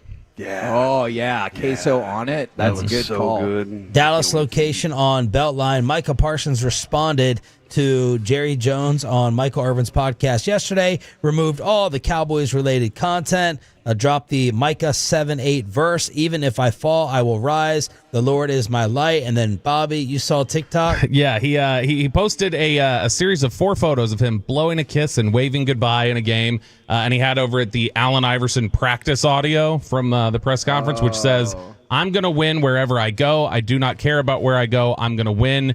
You talk about making my teammates better. I'm going to win no matter where I go. John, we see this in sports now all the time. You know Micah Parsons in the locker room. How much do you think this matters? What does it mean, if anything? Not much. I mean, a contract gets done, and everybody will be fine. Everybody will be happy. They'll be holding up a Micah Who shirt or something. That will happen along the lines. It'll be like Jerry holding up a shirt with like the script of that Micah tweet or something on it, and they'll be like, everybody will be happy and hugging and whatever. So no, I don't. And honestly, I don't think Jerry does either. I remember asking him after the Micah tweet, I go, you said when we asked you at the end of the season about the possibility of Mike McCarthy interviewing with other teams, and you said you didn't want anybody here that didn't want to be here. Yep. Micah Parsons doesn't want to be here. And he said, well, it's the back or whatever like that, as a joke, basically saying like, yeah, it's just like his back is hurt or whatever like that. Like he doesn't buy into any of that stuff. Do you believe in his trade request? Like, do you think he genuinely saying he wants out here? Or do you think that is just he's trying to move the needle? Mm-hmm. No, I think that he has to respond with something. But no, I mean, I don't know that there is a team, and I don't know that there's a player that are a better fit than the Dallas Cowboys and Micah Parsons for what both sides want. So I just find it hard to believe that he would want. I've said before, I think Micah Parsons is a player version of Jerry Jones. And like in the documentary, Jerry Jones talks about potentially buying the Chargers. He would not have turned the Chargers into what this is, They would have been different, but not what this is. This is like the perfect thing for him. So I do not believe that he wants out. Does that mean Micah no longer cares about winning championships either? Ooh. You might be onto something there. I mean, hey, you get those contracts and the Defensive Player of the Year awards and that. No, I think that, no. I mean, I say the same thing about Jerry. Like, as much as he puts stuff out there right now, there's none of this stuff would be as close to what it would be like if you were able to get a Super Bowl for the Cowboys. Corey, did anything really stun you from that Irvin podcast yesterday? No, it all sounds like the same kind of things that he's been going through this entire time. Like everything that the fact that he's cussing a little more than usual, that's something that is standing out to me because it seems like when he cusses, it's more serious. So I'll take that. I'll take what he did with Stephen A. Smith when he dropped. We've been on the wrong end of that. Yeah, that S ain't gonna work here. Like those things. It feels like it's a little more serious, but I don't know, man. I just feel what I'm getting is both of them are getting what they want if it's the show, and it feels like it's just a show constantly. So that's where I am with it right now. I'm so tired of it. I can't wait for the season to start. Yeah, because then we won't have any then we'll drama. never have drama. All right, John, I'm taking the final couple minutes to be selfish. You're going to give us a Twitter/X masterclass. You get every interview. First, you're listening to all the radio interviews. You got all the pictures and videos at camp. How does your phone battery stay alive? You're positioning the setup in the stadium. How did that come about? How do you know what Cowboy fans want to get all the followers that you do and deliver the content? Give us a free Twitter masterclass. Okay, so when you start saying that, first thing that comes to mind, you can't have a life. Like, this has to be your life. So you have to be an incredible loser. So, okay. So check. You're not married, no kids. No. So I don't know how people do this job, being married and have kids. Like, I don't understand how they can have. I mean, you can do it, but to do it successfully, it just seems like you have to really ignore them. Yeah, to get married and to have kids, I don't want to do either unless I'm going to be good at them. And as right now where I'm at in life, I don't see myself putting the time in to be good at either of those things compared to what I want to do covering the Cowboys. Just like Jimmy Johnson dropping his wife after 26 years. No, John had foresight. John had foresight. Jimmy got into it and realized the mistake. John knew it in advance, and he didn't get into it. I've been setting myself up to cover this 90s type Cowboys run. You know what I'm saying? Like 60s, they were building it. 70s, they take off. 80s, drop off. 90s, they take off, drop off into 2000s. Yeah. The 10s, when I moved down here, should have been when they were taking off again. So do you think, so you're like, on your phone, you can check how much you're on an app.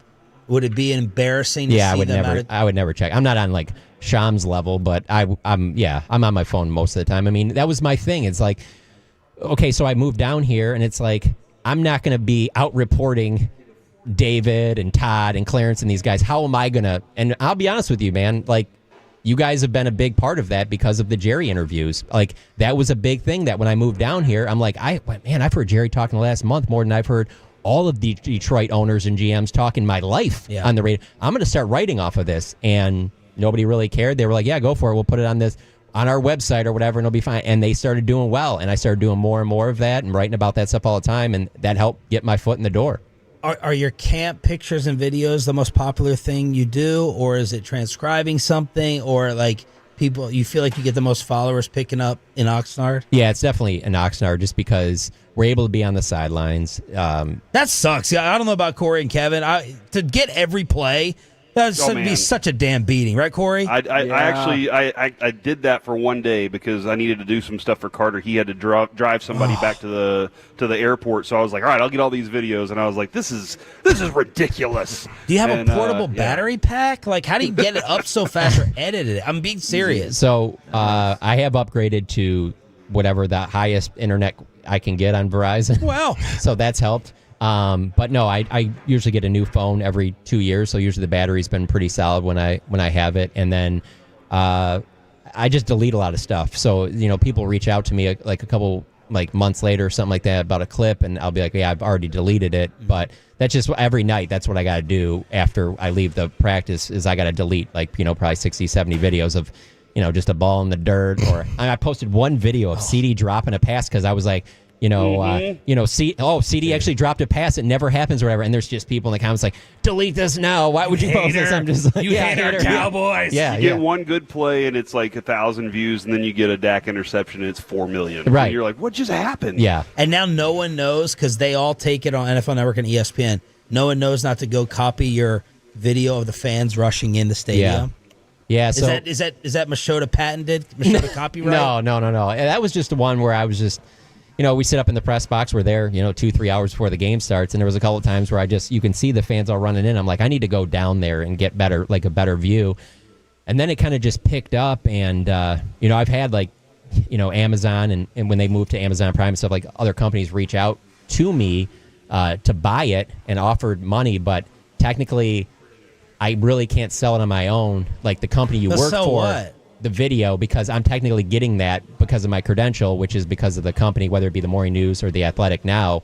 So I really can't get any money off of it. Like I was just a fan in there getting it, So Cowboys Ernie sells it then, and then he gets the money from Amazon. there you go. Yeah. No, I don't think anybody else could sell it, but yeah, I think it's run its course. I think I need to chill out on the people running in. The KNC Masterpiece live from Freebirds on Beltline. Everyone have a fantastic weekend. Cowboys, Falcons tonight. And John, great stuff, man. Thank you for finally coming in. Thanks for having me, guys. Anytime. It's the KNC Masterpiece next on The Fan.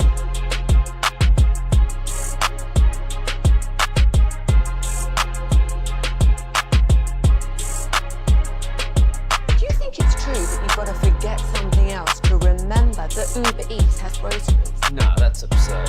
Hey, remember when you used to be a Pepper Lady?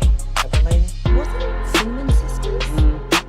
Basil Baby. Saffron Squad? Nutmeg Maidens? Paprika? No. Nutmeg Maidens. I just said that. Was it Spice Girls? Doesn't sound right. Was it Saffron Squad?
It's the KNC Masterpiece on 105.3 The Fan.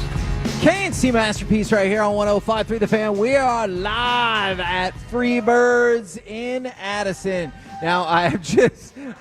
That was one of the employees. Yes, that is fantastic. I love it. Now, I've just been told, or I just see, that not only are they open, they're already serving food. All right, so time I know, to make my order. Okay, well, you need to wait at least until the commercial break, please. All right. So I know you might be like, it says 10:30. We're in here right now. They are serving food. They are open. We're in Addison off of Beltline, ready to roll right across from the Magic Time Machine. Yes, which has not changed in the history of the Magic Time Machine. I agree. So I watched a documentary. That's why it's called the Magic Time Machine. Yes. Look, I watched a documentary about Casa Bonita, which I thought was a make-believe restaurant. It was on an episode of South Park, and that's how I knew about it. But Casa Bonita is real, and it came out like in the 70s, and the guys, Matt and Trey, who do South Park, they bought it. And there's an entire documentary about what awful shape it was in and how they had to repair it and everything. Now, I don't know the ins and outs of the Magic Time Machine, but I do wonder if there would be a big overhaul in store if you wanted to. You want to buy it? Maybe modernize it. You want to buy it and call it the... No, you keep the name. Magic Time No, Machine yeah, still. I'm keeping the name. What about the salad bar? Are you keeping that? The salad bar needs to be updated. That was one of the things. expanded. That was one of the things with Katie Nolan that I didn't get to, and I'm sorry I didn't get to it. Salad you bars? believe that a salad bar is basically just a deconstructed sandwich? Yeah. Look, I mean, you got croutons, that's bread. Yeah. Lettuce, that's lettuce. Yeah. You got the meats and cheeses and a dressing. That's basically a sandwich just in a deconstructed bowl. Yeah, people will tell you that if you get croutons, cheese, eggs, olives, that's not a salad. Where's the lettuce? Yeah, yeah, for what? Lettuce is a vessel for ranch. Yeah, That's and I don't like ranch. So, see, I will argue, of course it's a salad. I got all those things at the salad bar. That makes sense. Kevin, it already sounds like it's Take a Load Off Friday. It No! really does. Okay. Based on what time we got back on the show and the fact that we're already talking about food. Yes, Sean. Like this. No, it's all right. It was great talking with Machota. He was fantastic, and I'm glad he's a friend of the station. From the 817, the food is trash at Casa Bonita. That is actually a part of the documentary where they talk about how they need to update the food. If you get a chance, I think it's on Paramount Plus. Okay. It is actually a really fascinating documentary if you care about. It's like a giant fix this house project. Yeah. And I just thought it was really fun. All right, now, do you want to get into the Cowboys? Yeah, let's. Well, okay. Well, because if you don't, I'm going to tell you to. Well, Jerry could say it. Okay. And I know we've played the audio. Yeah. This will really throw off my run sheet if you say no. Okay, so I know at 12:20 we're going to get into a little bit of the Micah Jerry situation. Yeah. Did you want to just ignore that for right now? Because Thunder Dan just brought something to my mind that I had not considered. Tell me about it. All right. And Thunder Dan's one of our Tolos that comes out to these events. By the way, it's a family. Come out and see us at Freebirds today. He said, because he's a real estate agent. And he said, I don't actually think I knew that. He said agents will screw things up. With homes a lot of times because they'll go in and get a little greedy, and then sometimes they'll mess things up. And he brought something to mind that I had not thought about, and that is when Micah and Jerry sat down and had their long leadership discussion and all of that, and then Jerry made whatever this offer is. Micah said okay and told Mulligetta. Well, then Mulligetta said, well, that's our starting point. Instead of let's agree to that since it's the most. Right. And this whole time I'm thinking, okay, Jerry's trying to slide one by him, and maybe that's true too. Yeah. Maybe that's true, but also agents, they go, okay, now that I know your starting number, let's work with that. And I wonder if that's the case too. Again, we know just what they're telling us. And Micah just posted on Instagram the believe none of what you hear and half of what you see, Edgar Allan Poe quote. I do like that quote. So Here's the thing about that, and here's why I don't have it to lead off the show. I'm sorry if that is really what people want to talk about. Maybe we need to adjust. I'm beaten by it, but that thought just kind of, now that I think about that, it does kind of alter the way I think about it a little bit. I have a hard time caring because I just think we all know how this is going to end up. I blame you and Gavin Dawson now, as a matter of fact. When Gavin Dawson was out in Oxnard, what did he do? He sat down with Steven, and he said, I'm going to ask you about 15 questions, and I'm going to rapid fire them, and you might not have to answer them. And what was the line? You guys, why do y'all do this? You always lose. You know you're not going to win. You've done this too. I blame you because now the Cowboys are like, we'll show everybody. They do. Tell me a negotiation with a top-level player that they've won recently. I saw, was it Skywalker Steel posted a thing that said if it was a Netflix series, they'd be on season 10 right now? I did not like that tweet because I did not think it was accurate. Is it the same thing over and over? Yes, I think we're on 3 in a row now. I agree with that. I think some of those were not the right fit in there, but it's a rerun. I think that's why I'm having a hard time with this. You know how it's going to end. John Machota just threw it out there at the end. You know how easy it is to change your Twitter bio and picture and just put that back up there and sign the check for the biggest guarantee for a non-quarterback in the history of blah, blah, blah, blah, blah. To me, that's still how this is going to end, and that's why I have a hard time just caring about any of this, because I think we all know how it's going to end, and the Cowboys are going to grossly overpay, and you're going to be like, wow, this is what you waited for, and good job losing another negotiation and giving the player exactly what they want and really show them who's boss. And so that's kind of where I am. If that is too cynical for people, I do apologize. Okay. All right. Cowboys questions that do matter. There you go. That one didn't.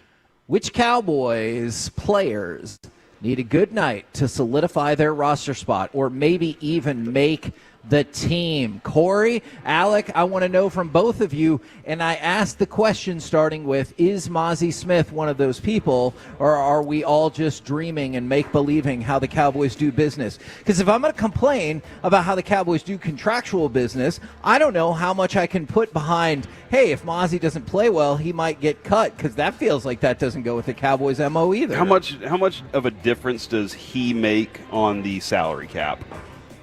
Not. No? Okay. That's a good question. Not too much. Because though. In my mind, that's the only thing that matters. I don't think it's prohibitive. If Ernest Brown, if Perion Winfrey, if those guys have good enough nights, again, their consistency in practice has been so good. Mozzie's consistency has been what? Nothing. And so that's where that number is the only thing I think that causes a problem. So you'd be sitting at, it looks like, I think 7.8 in dead cap, and they love to split that thing in half, which I also don't like either. So it'll be like a $3.9 million hit. You have like $30 million in cap space, so you'll be fine. Okay, all right. Then, Kevin, from what I've seen so far, it's not good enough. From what I've seen from him so far, it is the same thing that we've gotten. And I don't think I'm going to get a motivated player throughout the season. So that's where I land with him at the moment. Okay, I will tell you this. And yes, I do dream that the Cowboys go, hey, Shoddy, we're not handcuffing you to anybody. Yeah. We're saying you give us the idea of who is the best players for your team, and we will let you go with that because we're giving you the best opportunity for you to win your way. And it won't necessarily be on Monday, but if we walk in at some point to do the show and they have released Mozzie Smith, I will admit that is a departure for the Dallas Cowboys, and I'll be intrigued by their ability to. They've done this before. They have done things like this before where we've been like, they would never do that. And then they do it and you're like, huh. And then they go back to the other version of it and you're like, well, why did so. Well, it works on me because every single time I'm like, is this the start of a new trend? Yeah. And they're like, ha ha, you stupid fool. We're going to keep doing the same way. All right. Outside of that, you and Alec, are there any other players that tonight you're like, hey, if you could play well, that would probably help out your career? I think Alec and I are probably going to be on the same page with this, and that is the Phil Maffa and Miles Sanders. They could be competing for a final spot. I feel like Miles Sanders has a leg up being the veteran that he is. Right. But he didn't get much going the other night, and that was credit to the offensive line as well. But, Phil Maffa has had a couple of good showings, not great, good showings. And in practice, he's had some good stuff as well. So I kind of feel like those two might be vying for, because if you're looking at it, you just assume that Jaden Blue is going to be there, right? You just assume that Javonte Williams, who isn't getting time, is going to be there. I agree on both of And those. then Hunter Lipke. So that trio, I don't think they're going to keep five. even though that room, like, we're still kind of where we are. But I think that's the first place that I would start here. Alec? Yeah, I like Phil Maffa as a starting point because he does have the benefit of the whole idea if you have 5 running backs, you have no running backs. So that is not a saying. I just made it one. So, yeah, I've always said that. And I do think that actually benefits him to where he still does have a chance, even though the numbers game might not benefit him in that respect. I do think that just the idea of we don't know exactly what we have helps. And then something that John Machota actually mentioned that I didn't really think about with the Jonathan Mingo injury, and Mickey hinted at it yesterday, that maybe they put him on the injured reserve spot, one of the two, where he can come back later in the season and it opens up a roster spot. What does that do for a guy like Ryan Flanoy or a guy like Trayshawn Holden, who... Can I throw Jalen Brooks into that group as well? Sure, and for Holden specifically, I thought John had a pretty unique point that maybe they aren't playing him as much and giving him these opportunities because they don't want the rest of the league to see him, and then when they put him on waivers, he gets claimed and he doesn't revert to the practice squad. So I'm wondering, okay, now that there is a legit spot open at receiver, how much do they play these guys and who do they play? I want to see Holden, but I understand if they don't play him. But if they do play him, I think it helps him solidify a spot at least at the beginning of the year. Because I think the thing that's working against Holden in terms of that 53 is lack of special teams, as opposed to, like, obviously Flanoy. But that's why I wanted to throw Jalen Brooks in that mix as well. Also, hey. Your guy? If you've ever played cornerback in high school, maybe even college, that's not a prerequisite. I would like for you to show up at AT&T Stadium, see if you can get on the field for a few snaps. If you have, see what we can make happen there. If you have been on a corner before and have a back, they will, like, I feel like they will take you. Yeah. That's basically what they're looking for. And you imagine you'll be healthy 2 weeks from yesterday. Yes. And maybe possibly able to suit up. I just, all the cornerbacks. I would like it if we had a radical defensive look and we got the other team to agree to throw the ball half the time and we just line up nothing but cornerbacks. Because that's all I want to see is that. Because I remain, as most Cowboys fans, very concerned. You've done a very good job of asking everybody this question. Do you think James Houston is going to be on this roster then? Do you think tonight is an opportunity, or tonight is just kind of shut it out for him? So here's what I go to. And I look, this is the same thing I said about taking 3 quarterbacks. I know that James Houston and Mozzie Smith do not do the exact same thing. I understand that.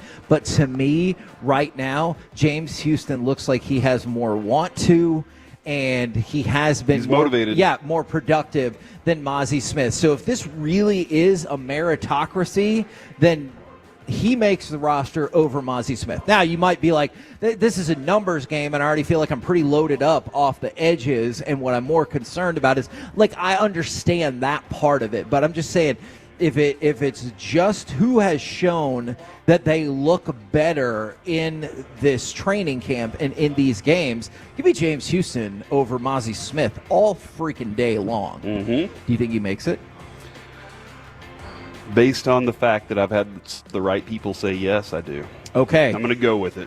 And then somebody asks for the 2-4, what about Deuce Vaughn? I just right now don't see him making the I don't team. either, but you know, they could find value with him somewhere. The one thing that I think Isaiah Sandback was absolutely correct, he's got to show he's valuable in pass protection. Yeah. Because that's where he fits in the most, is also the ability to catch and run. So but you can't just go, oh, well, he's going to go out in the flats. He's got to be able to do both of those. And this kind of feels like the way the Cowboys make their initial 53-man roster, and obviously plenty will change, it kind of feels like the NCAA tournament on Selection Sunday, where you're like, man, I got a good vibe about all but like 3 or 4 spots. And then it usually feels like there's one surprise. You're like, oh, hold up. Tyrus Wheat, huh? Yeah. Like going back to last year. And then you find out most people have no clue what happened in the regular season in college basketball, so what did they know anyway? Yes. And that sometimes, I think that analogy stands firm. We're the KNC Masterpiece right here on 105.3 The Fan. We're live at Freebirds in Addison, 5,000. Look at that. Yeah, come on. That's going to be my favorite part, is the employees getting in on that as well. I think that's the first time we've had that. 5,000 Beltline Road, if you want to come out and see us. Coming up next, we will talk with our Dallas Cowboys insider, Mickey Spagnola, right here on The Fan.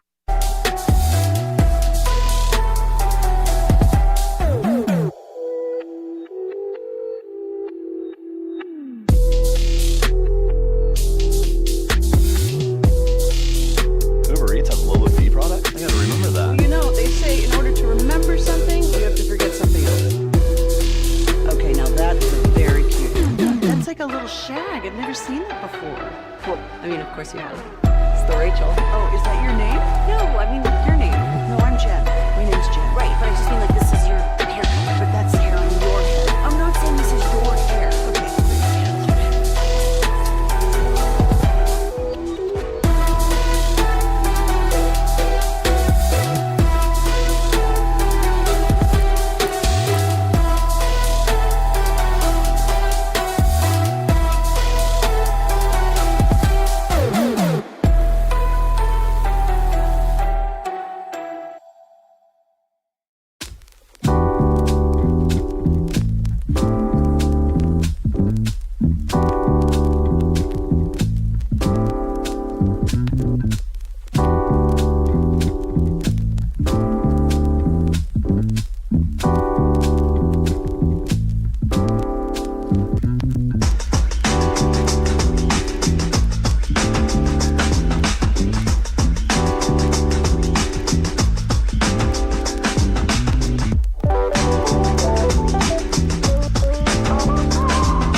remember when you used to be a, what was it? Pepper lady.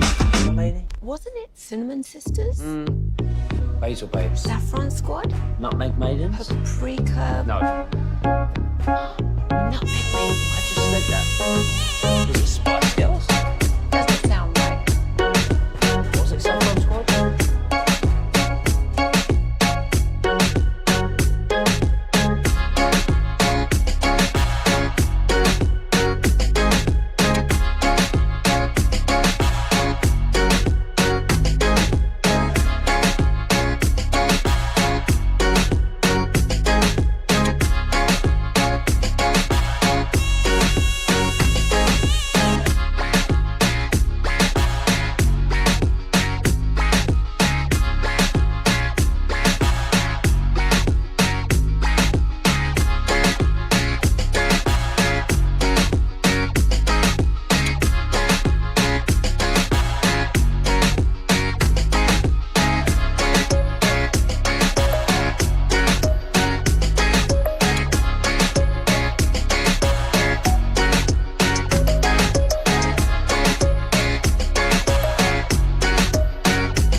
This segment of the KNC Masterpiece is brought to you by Cars for Kids. Donate today at carsforkids.org and by the personal injury lawyers Frankel & Frankel. If you've been injured in a car or truck wreck, call Frankel first, 214 or 817-333-3333. With Frankel & Frankel, there's never an out-of-pocket cost. They only get paid when you win. Frankel & Frankel, the go-to car and truck wreck attorneys in Dallas. KNC Masterpiece right here on 105.3 The Fan right now, brought to you by Ford and your North Texas Ford dealers. Ford is the best in Texas. It is our Dallas Cowboys insider, Mickey Spagnola. Good morning, sir. Good morning. Anything going on? Okay, so there's a game tonight, Mickey. Do you feel like you're living through like a daytime soap opera? Yes. All the time. And this is not the end of it. So let's say tomorrow they have a press conference and Micah gets all the money and blah, blibbity, blah. It's not like that's the end of the drama around this team. There's going to be other weird things that happen that we can't anticipate. The kicker went 9 of 10 in the last 2 days in field There goal. we go. Yeah. There we go. That makes me feel more confident after what we saw out there in Oxnard the first day, Kevin. So, Mickey, there was, look, there was one day we saw that he missed a couple kicks, and I was like, this is the one thing on the team that I know works. Don't do that. I think, and by the way, the one he missed hit up high on the upright from 51. So he was pretty close to being perfect. Wow. All right, let's go, Brandon Aubrey. All right. Got that out of the way. Okay, so I talked about this at the beginning of the show. We've talked about this for a long time. I want to know where you sit with this whole scenario. I find it hard to get ramped up and amped up and all those other words that rhyme about the Micah Jerry situation, because I feel like it's going to end with them sort of compromising. He's going to get the most money ever for a non-quarterback, highest guarantees. Everyone's going to be happy, blah, blah, blah. That's why I have a hard time getting super invested in this supposed controversy. Well, exactly, because to me, the most important thing in any of these contracts is show me the guarantees, right? Yes. I want to know the guarantees because, an agent can put out the total, it'll have this bonus in there and this one you got to earn and this, and the package looks bloated. But just tell me what the guarantees are. I think that's the bottom line. And I can't imagine Jerry made that up. He was going to get the most guarantees of any player other than a quarterback. Well, to me, that's significant. Now, I don't know if he's talking percentage or if he's talking actual dollars. But if it's actual dollars, where do I sign? Yeah. And here's what's happening now. To me, Micah's backing himself into a corner. Because how so? How does he go back? How does he portray he took less and go back into the locker room in front of the guys? I don't know. Do you think the other people in the locker room care? Do they care? Do they get involved?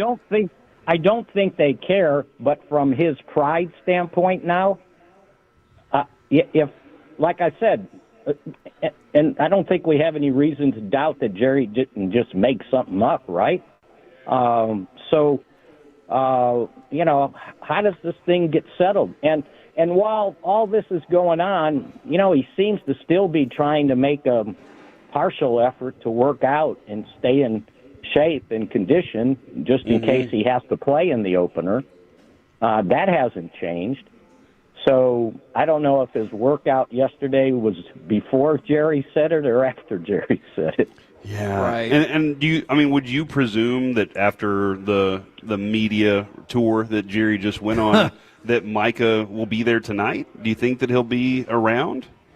Yeah, that's a really good question, and I have no idea. I don't think I can predict his actions any longer. Right? What would it tell you? What would it tell you then if he wasn't there? Yeah, okay, you guys tell me. You're better at this social media stuff than I am. So true.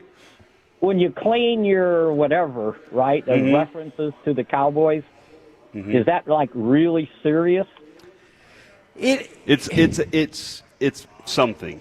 You know, like it's just like, okay, I have to do. I think Machota said that earlier. You got to do something, and this is the next part of it. And that's where, Kevin, I'm kind of confused. Is I don't think Jerry really is emotional about this. I think Jerry sees the business part of it, and I don't know if Mike is emotional. I'm curious to know how much their emotions are swaying these things, and at the rather than just being a business moves. And at the same point, it will take 2 minutes to put those pictures and all of that info back up in his bio. So it is something that. You do that instead of talking. Yes, correct. Yeah, yes. Shocking. All the great relationships that I've ever seen, Kevin and Mickey, not talking has been the key. I'm not going to pretend like I've never been in a passive-aggressive relationship where we did things like that. Don't communicate and everything will be fine. All right, so talking about a non-Micah person, and I know obviously he's been in the concussion protocol, but I wanted to talk about the rest of training camp and where he sits. Do you think there's a chance, maybe a good chance, that Luke Schoonmaker does not make this roster? No. Okay. He's on the team. He was having a very good training camp. I mean, he was productive in the role, they had him in. I think his blocking had improved, and it needed to. And they were throwing the ball to him in the practices. So, no, I don't think there's any chance of that. If he's not on, who is? Because Brevin Spine Ford is not on. He's still, just out of a boot for about, 5 days or so. Right. And Princeton Fant had missed some time. John Stevens is coming back from, torn ACL twice, right? So, So you have to be careful when you think somebody's not performing well and they're going to get cut. Who are the bodies behind them? Right. Or are you picking up somebody else's, leftovers? So, no, Yeah. I don't think that's going to happen. Okay, all right. Now, who else? Okay, well, I mean, I could throw more names, but I had a broader question that we've kind of discussed before. So, level of concern, not at the preseason game results, because again, who cares? But that so much is still seemingly unsettled. I know you had a column about that maybe like a week or so ago, but it seems like we progress and get closer and closer to the opener, less than 2 weeks now, and it still feels like, I don't know whether it's depth or health or whatever, that you're like, oh, I don't know about some of these spots. No, you're exactly right, especially the cornerback spot, right? Yes. Because, you've got Diggs, Butler still on PUP, and Revels on non-football injury. So those are three guys that you would have on the roster that will they be? Are they coming off pup, or are they going to miss the first 4 games of the season? And that's three guys that you kind of need out there. And now it's no wonder these last 2 practices. So they had a walkthrough yesterday, right? And then the final practice on Wednesday. Deron Bland, they let rest both of those days. So I was told that he was sore. And they just decided, well, he's not going to play in the game, so let's not push it. Let's give him a break. But again, that cornerback position, to me, if those guys aren't ready, you're putting guys on the 53-man roster out of necessity, not out of the fact that they deserve to be there, right? And they're going to have to play if those guys aren't there. So, I see Diggs working. It looks like he's working, on his conditioning and different things he's doing. So maybe he has a chance. But again, this is a guy coming back from surgery that hasn't been in pads for, I don't know when, did he play in December, or was that when, he was out? So, I think the questions at cornerback are real. And where can you get beat instantly in a game? Cornerback right there. Position, right? Yeah. And so, they are counting on Kaiir Elam to be a player. He's going to have to start one way or another.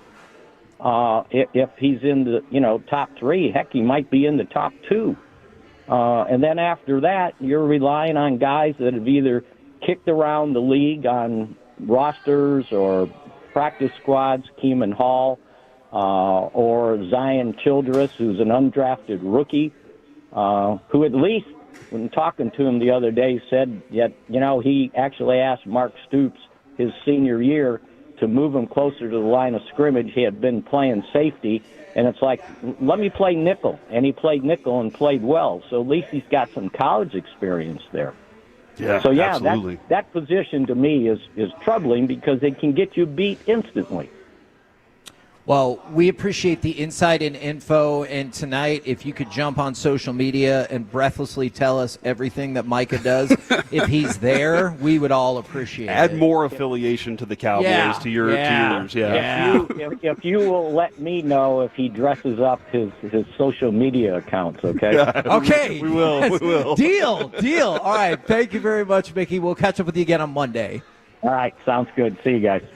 There you go, Mickey Spagnola right here on 105.3 The Fan. We're live at Freebirds in Addison, 5000 Beltline Road. Coming up next, it's time for Baseball Nuggets, where we talk some Rangers, unless we can convince Bobby to jump on with us. He just showed up, because Kevin. Bobby Belt has arrived. He said he was going to come out here. All right, well, you know what? I might also restart Nathan Eovaldi's Cy Young campaign. Let's do How about that. that next, right here on The Fan? Coming up in the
vehicle. Oh, is that your name? No, I mean like your name. No, I'm Jen. My name's Jen. Right, but I just mean like Classic Chevrolet. If you're in the market to upgrade your vehicle, get to Classic Chevrolet in Grapevine. Back-to-back #1 Chevy dealership in the world. They've got more new Chevys than anyone, all priced to sell. Visit ClassicChevrolet.com. This is Texas. This is Classic Chevrolet. Together, let's drive. Based on new Chevy registrations 2023 and 2024. KNC Masterpiece back here on 105.3 The Fan. We've got Bobby Belt rocking with us, so you know what? We're going to switch things up just a little bit, and right now... Take a load off. We're going to know. Hell yeah. No. Bobby loves taking a load off. Yeah. I've been saving it just for you guys. Yes. Well, hey, easy with that. I thought that we were done No, with sir. this, but apparently we are not. Well, I guess we take a load off as part of Forgiveness Friday. Okay, that sounds good. I'm not really sure if that is what we're doing. By the way, from the 817, my roommate at A&M could take a super monster out easily. It's a damn sight to see. I would love to see somebody I don't know how do much, that. but he'll pay. That's a good question. Hey, can I add a conversation to Forgiveness Friday? Sure. All right, let's go ahead and hit the music, Alec. The Adrian called me a few minutes ago, and I have a question about this. Have you guys ever been involved or near a police chase? She called me and was I like, don't hey, think so. She was sitting at a light and off the highway, and she heard a car screeching, and she looked in her rear view. The car spun out of control, hit another car. Damn. The 3 cop cars pulled up, sirens going nuts. The 3 people in the car jumped out of the car and took off across the highway, and then the police took off after them. And I was like, are you okay? And she's like, I'm fine. I was like, you're just shook, right? And she's like, just a little shaken up by it all. But I only passed by a police chase I don't once. think so. It was on the other side of the highway, and the guy was going this way, and there were like 20 police cars behind him, and he was smoking a fatty. He was. Do you think if you spent more time with Jaylen Brown's dad, you'd be involved in a police chase? Oh, I'm sure. Yeah, or if I went to the University of Georgia, probably. Yeah, oh, my God. If you went to the man. University of Georgia, you've definitely been near a police chase. Yeah, That's for sure. true. No, I've never been in a police chase. You know who almost was in one this morning was Sean. Really? Huh? Sean got pulled over, like pulling into the station. He was almost late. And when he pulled in, he said they had their lights on, but they didn't have sirens on, so I wasn't sure if it was actually for me. So he said he was about to just keep driving away from them into the garage. Oh, no. And I was like, slow down, Sharif. Yeah. Like that, and that's not where you want to be in a police chase, is in a garage. You got nowhere to go There's unless nowhere. you're going to Thelma No, Louise that thing. they don't have a key card. So Yeah. they What are they can't gonna do? Yeah, a police officer could never get through that wooden arm He's just or going to be whatever. staring at him, just like giving him the Come little on, middle I finger. dare you. That little tiny middle finger. Would it be like this? Yeah, just like that. All right. So we're doing Forgiveness Friday now, and we started it. Jaylen Brown's dad Oh, man. This is was tough. arrested for attempted murder after an alleged parking spot dispute. Now, Jaylen Brown's dad's attorney, I know that's a lot of words, has already said it was in self-defense. And this is the thing that I feel like Broadus references quite a bit when he's like, just don't get involved. And, you know, because it could escalate to something like this. And I'll admit, I get upset when I'm driving or when somebody flips me off and I'm like, I didn't even do anything. Like, why are you mad? It feels like these are the outcomes that Broadus is concerned could happen. See, I feel like I'm this way. There's no reason. I have 3 kids. They rely on me. I have no reason for me to get macho and try and fight somebody in the state of Texas where they have guns. And Right. so, and I'm like, all right, I'm fine. Just go on about your business. I don't need to argue about it. But I can totally see Bobby jotting down their license plate number and then plotting for 3 months a way to get them back for flipping him off. That's just a little bit worse than flipping off. You know, he's not gonna murder them, but I can see him doing something. I told this story on the air once, like 2 years ago, and you know, people probably forgot about it, so I probably shouldn't repeat it, but I'm going to. So you were asking, like, have you ever been near a police chase or whatever? I'm curious what the worst reaction you guys have had to a parking spot issue is, because we were going to dinner one night, and I was already super irritated and frustrated, and we pulled in to get dinner at this restaurant. And as we're driving around, it's a full parking lot, and it was like a Thursday at 9 o'clock, and I'm like, it should not be this full over here. And so I was already agitated. Then that leveled it up, and then I thought I found a spot, and I looked, and it was somebody with their like their little Honda whatever. Oh yeah, and they parked right in the middle to take up 2 spots. Oh. And so we were going to leave, but I was not going to leave before first putting the car in park, snorting up my sinus infection and spitting it right on the driver's side door. Oh my gosh.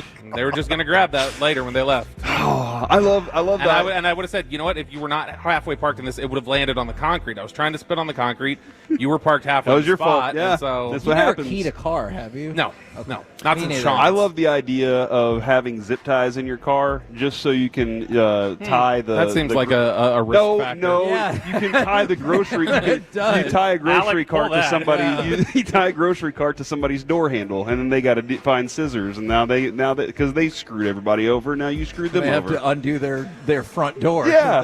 You can't just drive off with Okay. the grocery cart attached. So the one that came to mind, and I'd never met this person in my entire life. So we went to Pete's Piano Bar with a group of friends. It's a fun place. Right over here, isn't it? It is. Yeah. I almost got in a fight at that one. I did too. Did you really? Yep, over something really stupid. Kristen still complains about it to this day. Were you defending her honor? Oh no! I'll tell you during the break. I'll tell you during the break. No. It's not a good story for me. Oh no! And so my friend Casey, she brought one of her new friends whose name I don't remember and don't care to. That's good. And so this truck she felt cut us off for a parking spot in Pete's, because sometimes when you're down here in Addison it can get really crowded. Right now we got plenty of parking spots available if you want to come on down. Oh yeah, Free birds off of Beltline. But they're filling up fast. That's true. See, that's the way to do it. And so she jumped, this lady I'd never met in my life, she jumped out of our car, went up to that guy in the truck and just swore up and down at him. And I was like, ooh, I like this gal. Mm-hmm. And then later in the night, she found him again and they both got drunk and started making out. Hey. And I was like, that is a great passion. That is a Cameron Crowe film if I've ever heard one. That is passion well, right yeah, there. she's the worst. And then later on, she was like, I have to use the bathroom, and went behind a dumpster, and she was like, you guys don't look. And we're like, what are you even talking about? And then I made the mistake after the fact. Casey asked me what I thought about her friend, and I didn't think it through. And sometimes Bobby, you just say things and don't think them through. And she goes, oh, what'd you think about my friend? I was like, oh, yeah, I think I hate her. Okay. And I like that. And then she goes, Honesty. what? You hate her? And I was like, oh, crap. You shouldn't have said that. But anyways. Have you flipped on anybody as quickly as you did when where you're like, I like this gal, to I hate her by the end of the night? I don't think so. Yeah, that is a quick turn. Because you were like, I'm a fan of this, and then it was, I hate her. Yeah, which is probably, I was also significantly younger, but that does feel a bit unstable for me to have those polarizing Yeah, you meet emotions. somebody, you think you like them, then you find out they're political leaning, and that changes everything, right? Not necessarily. Look, if it does for other people, that's fine. I don't have to agree with your political opinion. I could still be friends with you just What? fine. You're kidding me. It is possible. That's not what you said about the Jill Stein folks. I called that one. Get Jill Stein. Come on. I need forgiveness for that one. Yeah. Yes. Yeah. Yes. We forgive you, Bobby. Thank You. you. All right. Does Mikko Rantanen need forgiveness? He is going to get fined by the country of Finland because A country can That's fine right. you? That's right. Who knew? Because he missed his mandatory military service. What? So he's facing a fine, and this is the thing. For a regular person, this is a daunting number. But in a story I read, it goes, he might have to pay almost 6 figures. And I was like, Up to $100K. no. Of Finnish dollars. Yeah, I think that's converted. I don't know what the Finnish currency is. Let's find but out. I think that's converted into American dollars. And I was like, he did just get all 8 of the years, money. $96 million. Oh, Yeah. it's the euro. Oh, okay. So I mean, the 6 figures in the Euro would not be good either. No, but that is very true. But like, so does he need to ask for forgiveness, or is he like, hey, by skipping out on that, I was able to not miss any time playing hockey, and then help get me my 8-year was like $96 million deal. Yeah, because you remember how mad Red Sox fans were at Ted Williams when he went and served his country? No, I don't. I don't remember. I wasn't there. I don't think that's true either. They loved him so much they still keep his head in a jar. That's true. I thought it was a cryogenic freezer, not a jar. This is so dangerous having you on this show. Sorry. So dangerous. I'll forgive him because he was like, look, I just played a lot of great hockey and some bad hockey too, but I needed a little break. You know, I was Superman for a series or a bit of a series against Colorado. I need some refreshment in my life, and he's like, I'll just have to tell Finland I'm sorry. I thought he got the break against the Oilers. Golly, man. Yeah. Bobby, I'm going to warn you. You should have warned us. I'm going to warn you that I think this is going to legitimately make you angry. Oh, let's go. Have you seen the CBS list of the top 25 basketball players of this century? No. But CBS frequently is in Worst Take every week. That's true. And then they got rid of us. So, you know. That's why they're in there. We don't forget. Exactly. No. All right. So, what the hell? All right. So, they put together their top They're trying to 25. Microsoft edge you. Yeah, I don't know what they're doing. But anyways. Does Microsoft need to be forgiven for edging? Yes. Okay. Stop it. Stop it. So the point is, top 25 players of the 21st century for the NBA. Look, there's a lot of things on here that make sense. Maybe you don't love them. LeBron, number 1. Steph, 2. Tim Duncan, 3. Jokic, 4. Look, that's not the part that's really going to bother you. So we move on down the list. Shaq, Kobe. That part was surprising Did Kobe to me. 6? Yeah, that in the 2000s going forward, that Kobe wasn't ahead of Shaq. Yeah. Look, I've said in my all-time rankings, I have Shaq 1 spot ahead of Kobe, which I know infuriates people. But if you're just going 2000s forward, I think I would flip that. People forget Orlando Magic Shaq Yes. and what a freak he Yes, was. exactly. But, like, that's not the part that I think is going to frustrate you. You move down, Giannis, Kevin Durant. But you haven't heard Dirk yet. No, I have not. And here's where I think CBS needs forgiveness. Number 9 on the list, Kevin Garnett. Number 9? Yeah, this is not acceptable. Number 10 is Dirk. This is ridiculous. Like, what are we doing? I thought everyone had finally come to their senses and agreed that Dirk was better than KG. He had a better career. He was more responsible for his championship, and when they went head-to-head, more often than not, Dirk was victorious. Yeah, I mean, I thought this was literally settled 22 years ago when they swept the Timberwolves, and it was nothing. I don't see how if you want to talk about just all right how great he is defensively, whatever else, like I understand that's great. The name of the game still is putting the ball in the basket. Yes. Scoring is still the name of the game. So like whenever anybody's like they try to with basketball treat those things equally. Like, well, you got to have, like, somebody who's 100 on defense is just as good as somebody who's a 100 on offense. It's like, no, to me, that's not quite as valuable. There's a little bit of a discrepancy there. And to me, Dirk was so much better offensively than Kevin Garnett, and clearly was somebody who could shoulder an entire. And you want to talk about clutch play. Dirk's, clutch play throughout his career. I can't remember a big KG basket, to be honest. I remember him screaming at the end of a game. Anything is possible! Yeah. And I remember him clapping in front of Dirk's face in Game 3, trying to irritating. Challenge him, and then Dirk buried a basket in his face. So I also remember Paul Pierce telling the story that Kevin Garnett used to have to lie to himself on the court to motivate himself to play better against Dirk. Paul Pierce he said they got to a timeout, and he goes that Kevin Garnett had told Paul Pierce, he goes, Dirk just called me the N-word. And Paul Pierce goes, no, he didn't. It's like, I was right there. He's like, yes, he did. And like Paul Pierce was like, he had to literally do that just to get himself into a space where he felt like he could compete at Dirk's level. Do you think Barry Switzer would have stood up for him and defended him? Dirk, that is. With the gun he got confiscated at the airport? He would have said, hey, I need you to apologize. Can you tell which episode I just finished? Oh. By the way, I'm just looking at this real quick. Dirk won 23 to Kevin Garnett 17. Dirk in the playoffs 3. nothing in the playoffs for Garnett. I've got every other category other than points, Kevin Garnett was better. And in rebounds by far, assists by far, steals and blocks. You listening to him? I did. That's very impressive. It's Kevin Garnett. Yeah, that's very impressive. Look, I just didn't know. No, I know, and right off of CBS Sports, so I get it. Wow.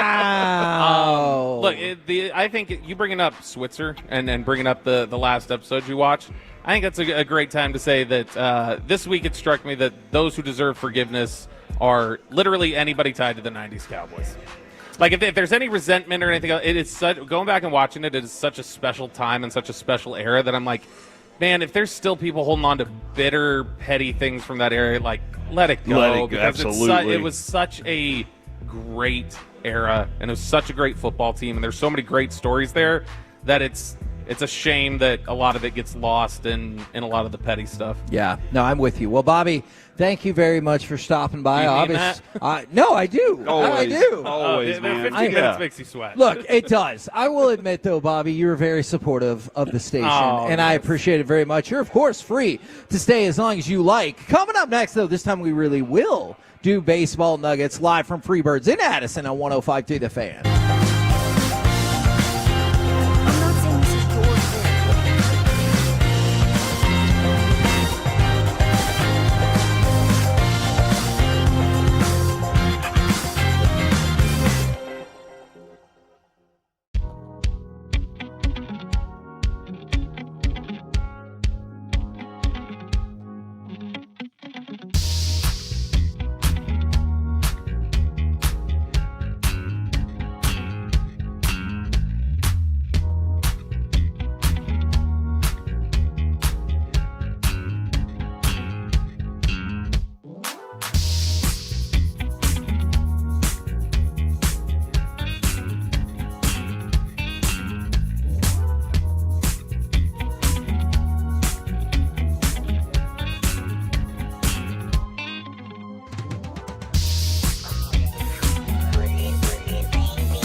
that Uber Eats has groceries. No, that's absurd.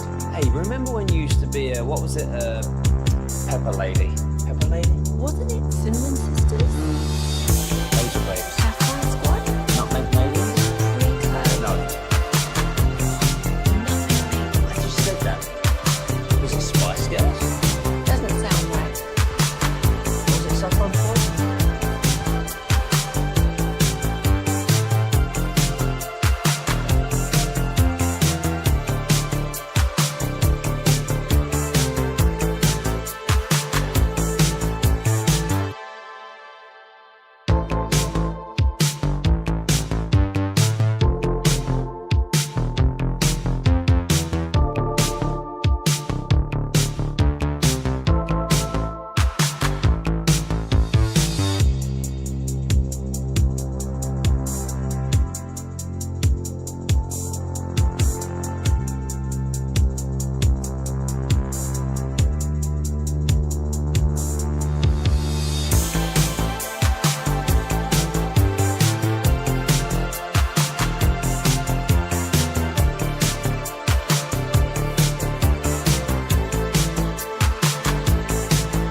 Broadcasting Studios, it's the KNC Masterpiece on 105.3 The Fan.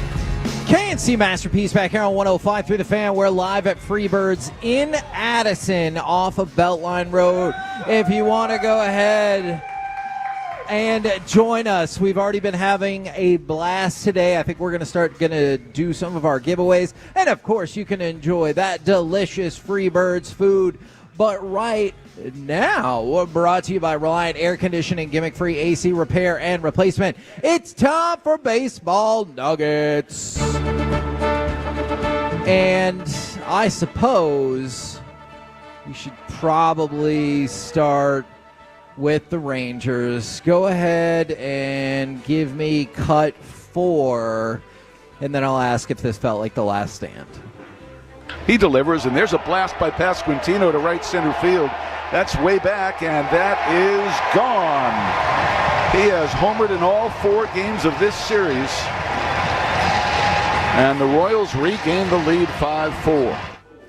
So the Royals would go on to win that 6-4. And you know, Corey, what I keep thinking about, well, first of all, we'll have Bruce Bochy on the show at 12:30 p.m. today. But also, you gave an example, and you said if they go like 2-5 on this road trip, the road trip is over. And unfortunately, they have gone 2-5. Yeah, and that I probably waved the flag a little early. Because, I waved it right before they won their second game. Right. I just didn't see them being able to beat Kansas City. Kansas City is kind of on a hot streak right now. They are. They're playing good baseball. Being on the road there, the Rangers their pitching, Kevin, it kind of feels like it's just worn out a little bit because of the way the hitting has not been there. The offense hasn't been there, and I didn't see it. But I needed to see life. I needed to see life out of the team, and they didn't. They showed me that they're the same team they've been all season, and that is we're just kind of here, and it's going to be tough. And I don't even know where the emotion for this team is right now, man. I really don't, and it's unfortunate because I thought that I have this feeling that this could be it for Bochy. Because he signed a 3-year deal when he got here. This is the end of the 3rd year. Yeah. And I mean, we love the man for having brought in something special here that 1 year. And we were hoping that we had built something. And Chris Young's hoping that he built something, too, that could be sustainable for the future. But the offense just it's inept completely. Yeah. Now, there are other things happening across baseball, and then I will go back around to a positive Rangers thing. So Samuel Basallo, the stud young prospect for the Baltimore Orioles, he did sign an extension. I think he's only played like 4 games. Like, I think he's got like a tiny bit of major league time, but he signed an 8-year extension with the Baltimore Orioles for $67 million. So essentially, it's just buying out all of your first 3 years, and then your 3 years of arbitration, and then 2 years of free agency after that. Depending on playing time and escalator clauses, which clearly they have a lot of belief in him, it could get up to $88.5 million. But you've seen this kind of more and more common. It's the idea that they think that Basallo will be awesome by the time he hits free agency. And so what are really good free agents getting out? Like $35 million. I know in some cases way more, but let's say that. So they're like, hey, let's just give him $67 million now, and hopefully we're buying out 2 years of $70 million. And you're like, hey, this is a good idea that we made. Yeah, and also I'm kind of curious on the arbitration part of it. Who wins in this? Because if the player plays well, obviously he's like, crap, I wish I would have. Sure. But if the player is meh, then the team wins in that. But who wins with this situation? So it's not necessarily as bad for the player as you might think. It's definitely bad. Mm-hmm. But let's say that Basallo, it just unfortunately doesn't work out. I'm not saying that I think that will be the case at all. But now all of a sudden he's like, oh man, I would have got my 3 years of minimum salary, and maybe I would have got 1 year of arbitration, and so I would have got $5 to $10 million. Ooh, this is much better. But you go off his minimum, so we're up to $2 million, and let's say he's really good, and his arbitration is $8, $12, and $20 million.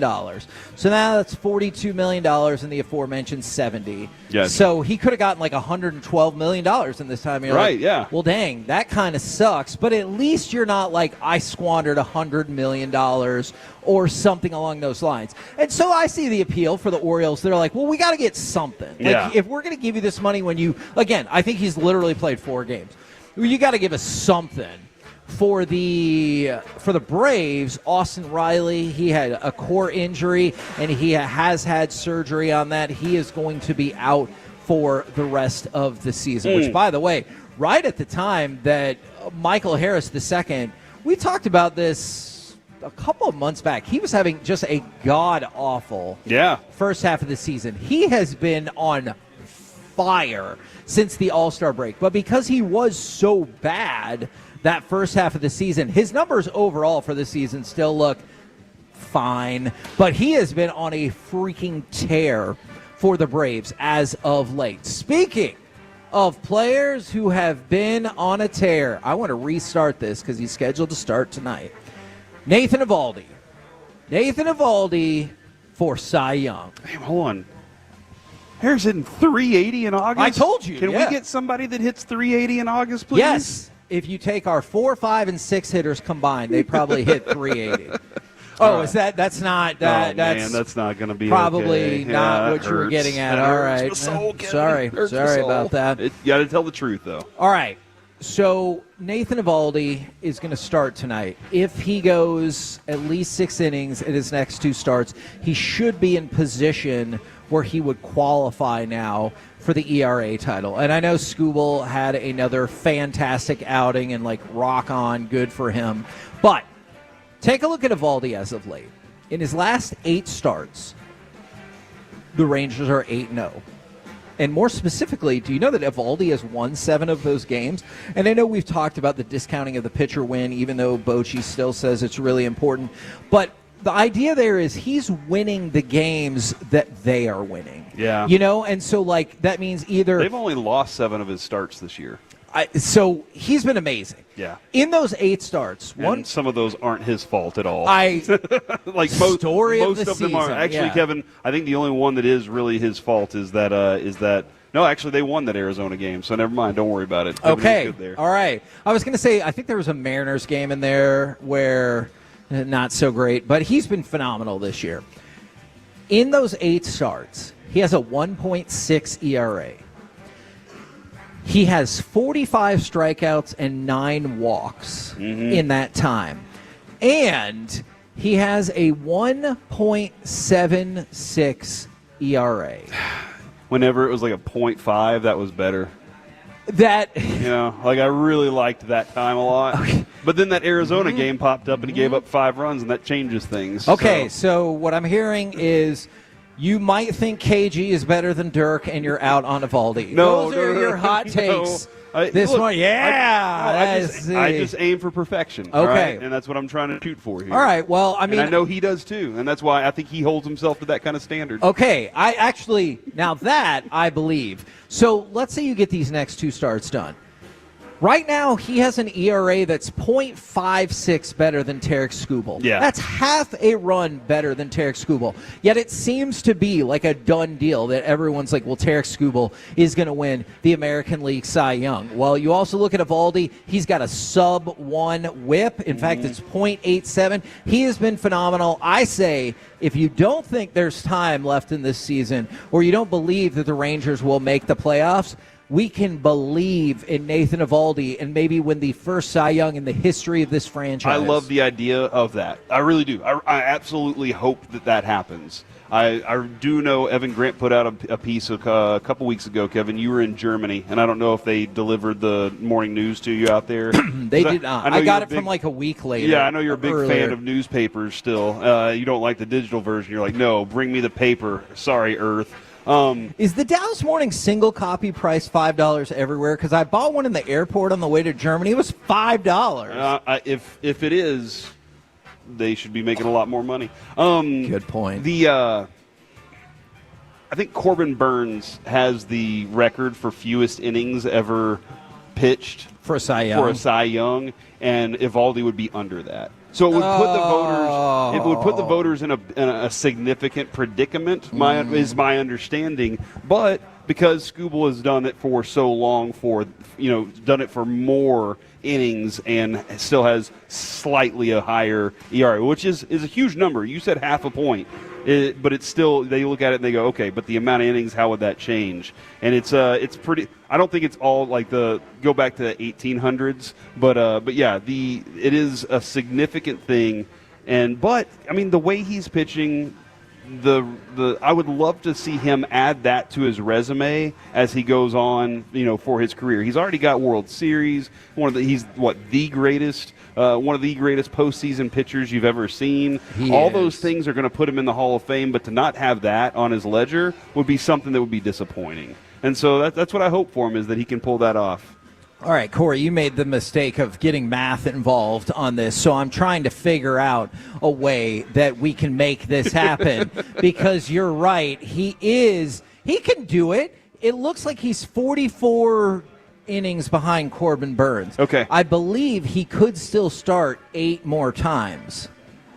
So, maybe only 7 more times. So my point is that Arizona game where he got drawn out a little early, that kind of bumped everything. If we really get him pitching those 7 innings a game, he can do it. Yeah. Now, the flip side would be, why the blue hell would you do that if you're not going to make the playoffs? Do you think Nathan Eovaldi's sitting there and is like, damn it, I'm going to win a Cy Young? Maybe he is. Maybe so. If he does, then I think you should give him every opportunity. And there's no doubt in my mind that Boch would do that. Yeah, I think you're probably right. I think Boch is one of those guys that's like, if my guys want to accomplish something, I'm going to do everything I can for them. Now, I wonder if front office steps in and they're like, hey, guys, well, we don't need to throw to DeGrom and Eovaldi anymore. Let's go ahead and look towards next year. Let's go ahead and add in some of these younger pitchers, see if we can get them rolling because we traded away most of them, and see if Merrill Kelly can carry this thing the rest of the way. See, but by your logic, isn't he also going to be like, the hell do I care? I'm not going to be here. Merrill Kelly? No, Bruce Bochy. Oh, Merrill Kelly as well. Hey, look, man, it is a marriage between Bochy and Chris Young, and they talk things out, and I think that they work together on those things. Okay. And sometimes we've seen front office can win when that conversation comes down. Sometimes you play a player even though you didn't want him on the roster to start the season, and you think he has a lot more to learn. That would never happen with the Rangers. It We're the absolutely KNC would. Masterpiece right here on 105.3 The Fan. We're live at Freebirds in Addison, 5000 Beltline Road. Come on down. Enjoy your lunch break here at Freebirds. Sign up to win a plethora of giveaways we have going down. And coming up next, it's time for AM on the FM. We got the question of the day plus a new type of catfishing, literally, next on The Fan.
segment of the KNC Masterpiece is brought to you by Cars for Kids. Donate today at carsforkids.org and by the personal injury lawyers Frankel & Frankel. If you've been injured in a car or truck wreck, call Frankel first, 214 or 817-333-3333. With Frankel & Frankel, there's never an out-of-pocket cost. They only get paid when you win. Frankel & Frankel, the go-to car and truck wreck attorneys in Dallas. KNC Masterpiece back here on 105.3 The Fan. We're live at Freebirds in Addison, having a blast, although I'm still waiting to see someone try to eat a super monster. Also, Alec, we're about to go to AM on the FM, so I have a bonus Forgiveness Friday for you. Oh, no. No, it's not. I just need you to judge it. You have done nothing wrong. So my wife texted me about something we're going to go do. We're going to go to Great Wolf Lodge, and we're going to bring our little nephew as well as Noah. And she texted me, Katie just told Cooper, and he freaked out. He is so excited. And she put Cooper in lowercase, and all I responded with was Cooper with an uppercase C. And that was more than an hour ago, and she hasn't responded. Do you think that she is agitated at my text? Probably, and it's probably deserved, but at the same time, I respect your level of humor there, so I like it. I think it's fair either way. I did the same thing kind of this morning. Adrian said today is a phone party at doggy daycare, and I said foam. And I just left it at that, and she immediately was like, is that not what I said? And I was like, nope, you said phone party. Our phone party for the dogs? Yeah, our dog is sitting there, and they're like, hey, who has an Android? Who has an iPhone? No, that's not how. It's foam, dude. Man. Foam it up. I've never been to a phone party. I will allow Alec to answer that question because it's time for this. What does this button do? Please, please, do not push the button. You have no idea what it... Alec, you be quiet. Alec, that was awful.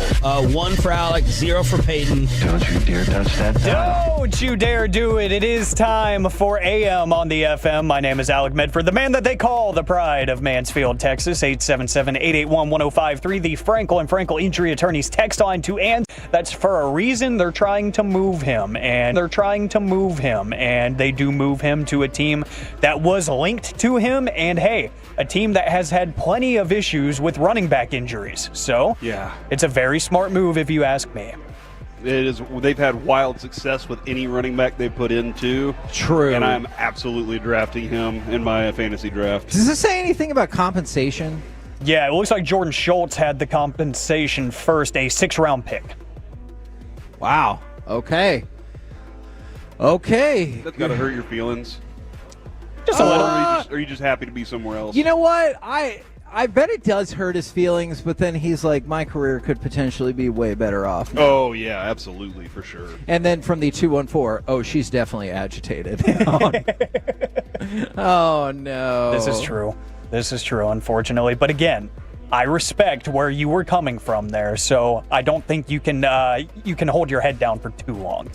But and Alec, my question of the day for you first that must be answered is, have you been to a foam party? I can't say I have. I mean, unless you talk about a social function where everybody is glued to their phones, which that feels kind of unplanned. No, you know, that is not what I mean. I can't say that I've been to a phone party. Foam. A foam party. Okay, so we are going with the actual meaning here. But no. Now I see how Siri got it wrong. That does sound fun, though. I did do a 5K where there was like a bunch of foam and obstacles and stuff before, but I haven't been to a party. Fun. No. Okay. Hold on, did you do the one with the obstacles where you run through the little shocking things? Where Dude, they have the little I want wires? to. I want to. What? Yeah, like a Spartan Frank race. Provenzano did that. Yeah, that sounds amazing. But I do want to try one of those like kind of obstacle-based things. That would be pretty cool. But I don't know if that's going to be an option for me here anytime soon. Because I need to get back in like cardio shape first. Before I think about any of that, that would be something that I need to do first. But gentlemen, question of the daytime, 877-881-1053, where we are going to... Up, you keep cutting out just in case you don't hear from us. Yep, I got you guys on the backup now, so we're going to have to switch to that if Raymond can hear me. But what we're going to do for the question of the day, gentlemen, I went shopping yesterday because I'm running really low on cologne, right? And that feels something important for whenever, you're doing anything important, at least in my life. And but I really only use it for special occasions. I just use like the regular kind of like body sprays that are on the cheaper side, not like Axe or anything, but like just stuff that you can replenish quicker and easier with less thought. We're going to judge him for using Axe? Yeah, I was going to judge you. Yeah, because I'm not in middle school anymore. But, I was just talking to my dad about that last night, too, that it's like a canon event for every 14-year-old. You have to go through an Axe phase where you just abuse the absolute hell out of every bottle of Axe you can find at your grocery store. But no, I went shopping for cologne, and I got my hands on a new, like, fancier cologne, fancier than I've ever owned, and really proud of it. And it got me thinking, because I spent like half an hour trying to find the perfect one. And I was like, I wish I was one of those people that was super plugged in and like an expert at fragrance, because I feel like my life would be so much easier, because I am super indecisive when it comes to that stuff. So what is something that you wish you could be an expert at overnight? 877-881-1053, because that's on a list of many things. If we want to do a sports tie-in, I wish I was an expert at all the analytics in sports. I wish I could be that guy that could throw any number at you at any given time and all of the stats that you've never heard of before. Like, I wish I could be the encyclopedia that Jared Sandler is when it comes to that stuff, and I could break it down to you in a human way, in English terms.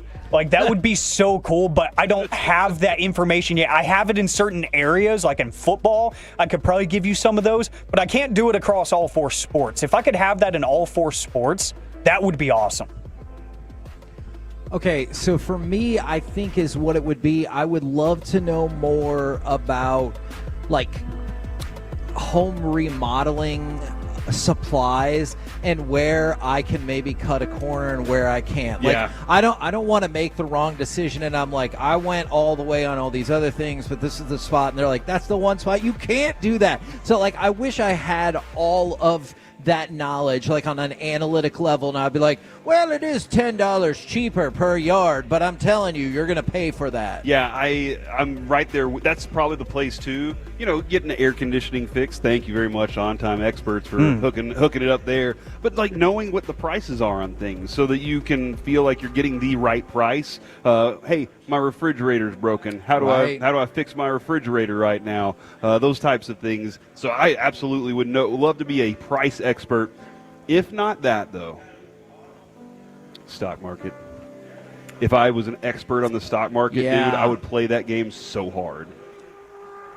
I would too. It's not that I'm scared. It's just there's a time commitment there that I don't know if I'm ready to invest in that yet, because I do have, like, with football season coming up and stuff, it's like I don't know if I have the bandwidth for any of that. And one of these days, maybe when I have more money to play with, because it does seem interesting. I have friends that are like overly invested in the stock market and playing the market, even at like my age range of like the low to mid 20s. And I'm like, the fact that y'all have time to sit down and study this and listen to earnings calls and stuff, I'm like, y'all got it. Y'all got it. I don't. Y'all got it. You can handle that. But yeah, I think the cologne game is something I'm going to try to step up into. And somebody asked a very important question: which one did you get? I got Myself by Yves Saint Laurent, and I do think that is probably the fanciest sounding thing that I own. I don't know if it's the fanciest thing I own, but it's the fanciest sounding thing that I own for sure.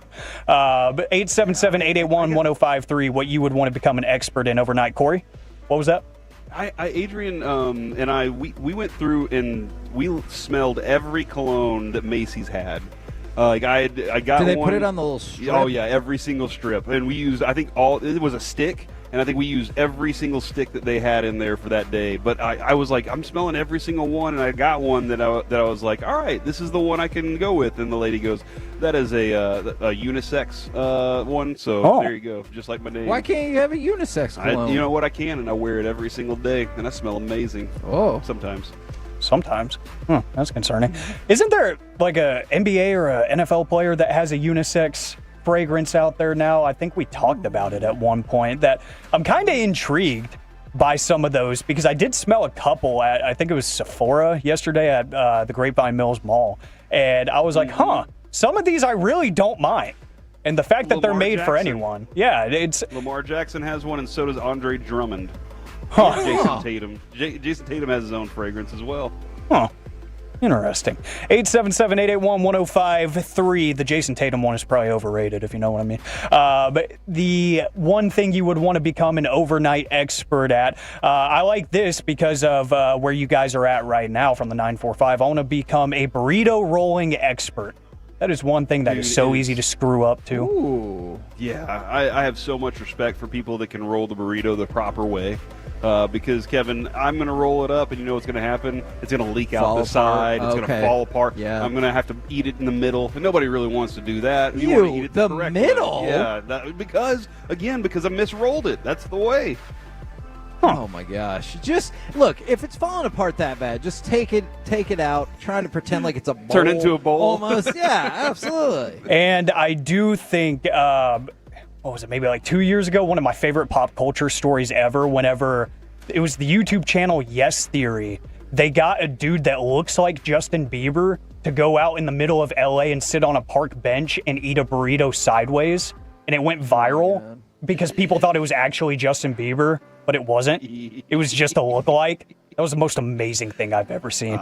But appreciate the interaction we're getting here, 877-881-1053, what you would want to be an overnight expert at. And lots of people texting in about the trade that happened in the NFL. This is why you got to turn it on, leave it on. We talked about it about 10 minutes ago, that the Commanders have traded Brian Robinson Jr., the running back, to the San Francisco 49ers in exchange for a 6th-round pick, shoring up that very beat-up running back room that it seems like they have every single year. So the Commanders move on from a talented young running back to the 49ers. Gentlemen, you've heard of catfishing online, right? Yes. I have. Unfortunately, it's a reality for some people, and some people get joy out of that. But I appreciate... You've never been catfished, right? I haven't. Luckily, I do have like that spam folder in my DMs where like it automatically sends the bots to, and sometimes I open that up just for fun, and I see plenty in there, and I'm like, interesting. And the new one that they're trying out is telling you that they have stage 4 cancer, and it's like, really? It's like, at least you're changing the story, but I still don't believe you because your username is like 2 letters and then 14 million numbers after that. It's like, okay. So, Alec, that's a great point, first of all. Second of all, I think the other thing they need to do is have a wider variety of opening lines than like, hey, I want to get to know you. Like, you need to have like 100 different opening lines. So at least it's like, man, these are all different. Maybe they could be real people. Yeah, sometimes I feel a little guilty for thinking about that, but you know, that's why the spam folder is there at the end of the day for me. But this new type of catfishing is incredible. Somebody on TikTok. The spam folder is very important. It doesn't catch them all though. And that's the right. Facebook ones that are like, hey, hi, hey Corey, and you're just like, no, I know my name's Corey. You didn't have to say hey Corey. Look, I get it. If she's really attractive, you don't think you know her, and she's like, what are you up to? It's not real. Well, but Kevin, we're famous radio hosts. Okay, well, then you're married, and you should not engage in such shenanigans. That's true. That is very true. I'm just saying, because we're famous radio hosts, that might be the reason. Oh, my all gosh. I'm saying is they're like, you know what? I listen to you at nights, and every night I would go to sleep with your voice in my head. Oh, my God. And now I can think about they're you not every real. day when I you wake know up. for a fact there's way more dudes in our DMs being like, I love you guys. Yeah, that's true. But this guy on TikTok, at central.oregon.fishing, so fishing without the G, has been catfishing guys on dating apps and social medias, but not to get money out of them, not to like make them think that they're falling in love, but to get their favorite fishing spots out of them. What? Genius. And he's turning this into video content on TikTok and social media, and he's going to these fishing spots that these innocent men think that they're telling a woman, and he's trying out their favorite fishing spots.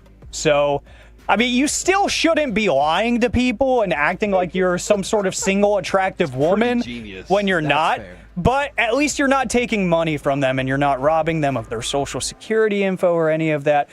He's just getting their favorite fishing spots. So it's a lower tier catfish. It is. And if you're actually catfishing to catfish, in a literal sense, it's not as bad if you ask me. Yeah, it's true to the term. Whoa. Did you know that term actually came about from the movie Catfish that Neve did before the TV show? It had never been a thing No, before? yeah. The whole reason, because the person he got catfished by, that lady's husband is like sitting in this chair and tells this story like about catfishing, and that is where it comes from. Wow, that's amazing. We're the KNC Masterpiece right here on 105.3 The Fan. Coming up next, we continue to be live from Freebirds in Addison, 5000 Beltline Road. We will dive into some gridiron gravy. Would you be satisfied with this Cowboys rookie stat line? Next on The Fan.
the market to upgrade your vehicle, get to Classic Chevrolet in Grapevine. Back-to-back #1 Chevy dealership in the world. They've got more new Chevys than anyone, all priced to sell. Visit ClassicChevrolet.com. This is Texas. This is Classic Chevrolet. Together, let's drive. Based on new Chevy registrations 2023 and 2024.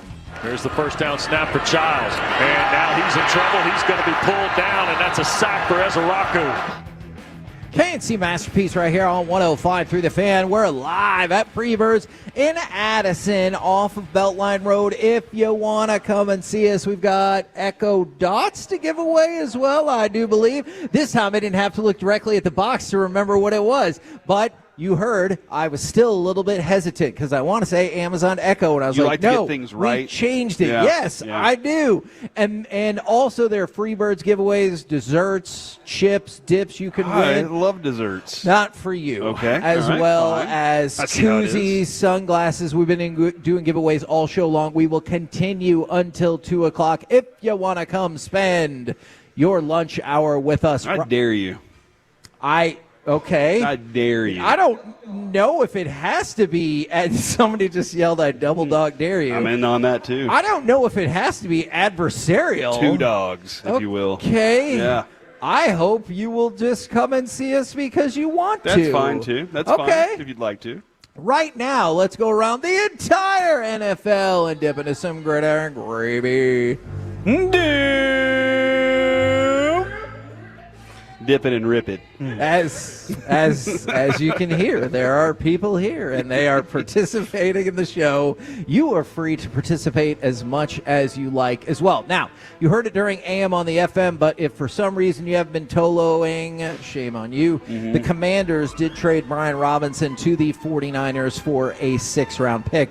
This looks like a situation where he was probably going to end up getting cut by the Commanders, so I'm sure they're stoked to get at least some compensation for a player that they did not necessarily see a future with on their roster. Oh, yeah, man. And that was the question, right? Like, if you've kind of announced this guy's probably going to get cut, then doesn't that pop for you? And you're like, I'll just wait. But beating waivers is always important, and a team that's having a lot of problems health-wise with San Francisco desperately needed it. Now, I'm going to try to do this story right, as I can't guarantee anything just yet. But this is Friday, so this is our last show of the week. But, we'll be back next week, and we'll be doing shows. Hey, maybe related to that, maybe not. Eric Dickerson claims that NFL teams were told not to draft Shedeur Sanders. Really? Man, I'd love to hear more from him about that. I absolutely want to know more about that. And one of my great regrets in this business is that one time Eric Dickerson told me, and a guy that sounded like you, it wasn't you, but he sounded like you.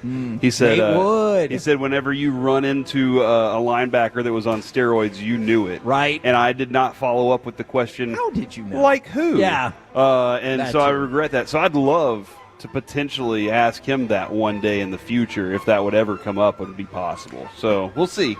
Now, Mike Vrabel, we talk about injury information getting released and everything like that. Mike Vrabel has very specific thoughts on that. Other than I'd like to find out where some of these come from, some of those rats around here, we'll figure that thing out. So Mike Vrabel is like, we're going to find who these people. I don't think it's going to be like a Jimmy Hoffa type situation. But you don't know. That is true. But you can't be 100%. What is he? Where do they take him in Tennessee? I don't. Yeah, that's a good point. Where do they take You're him? going to get lost in a bachelorette party and never heard from again. Yeah, just disappear. But yeah, so Mike Vrabel is focused and he wants to find out those rats. All right, Donovan Ezeraku. So NFL.com had best case, worst case scenarios for some of the top rookies out there. Okay. I'm going to give you best case and worst case for Ezeraku, and then tell me what you think would be an acceptable stat line for him for the season. All right, best case scenario. The Cowboys settled their differences with Micah Parsons, which sets up Ezeraku to see favorable matchups all year long. His strong camp carries over, giving the defense the complement it needs to a perennial Defensive Player of the Year candidate in Parsons. Okay. That sounds like literally exactly why they drafted him. Worst case scenario, if Parsons isn't on the field, the whole defense suffers, and it could thrust Ezeraku into a role he's not quite ready to succeed in. The opposition takes advantage of his own vulnerability against power and size, which I could also see that. Yeah, he did talk about the power and size part of things and how, look, I know I'm not the biggest one out there, so what do? I come up with more moves. I master the craft of my hands, being able to use those. The small details to the position is the things that he talked about being so important to him and his success. So I'm hoping that Eberflus has lots of different ways to get him involved even more, but winning those one-on-one battles, forcing double teams to himself is what we really need to see out of him, right? Yeah. Like whenever we start seeing him get double teamed because they respect him enough, that's when we'll know he's finally hit it. Kevin, I'm really low with numbers for him this year. Okay. I have 4. If it's 4 sacks, I'm happy. Okay. And especially, but even though this guy is a guy that a lot of people were thinking he might have been drafted earlier, I'm still looking at it going, I still am okay if he's in that 4-sack range, because I think he'll grow, and being a little bit undersized, I think by the end of the season he might get worn down a little. And at least, I just want to say this for motive purposes, Corey said Mike Vrabel in Tennessee because you don't want to get rid of them in New England. That's too obvious. I forgot. I was just covering for you. Oh, no, I forgot. All yeah. right. Well, I was trying to cover for you. I appreciate you. Mike Vrabel wouldn't want to do that in New England because that's too obvious. You'd have to go back to your last spot.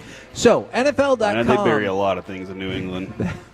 Trust me. Yes. I've seen it. And have you? But I can't talk about it. Yeah. NFL.com projects 29 tackles, 6 tackles for loss, and 4.5 sacks for Donovan Ezeraku this year. Now, since you just said 4 sacks, does that come across as a That's a reasonable number. Okay.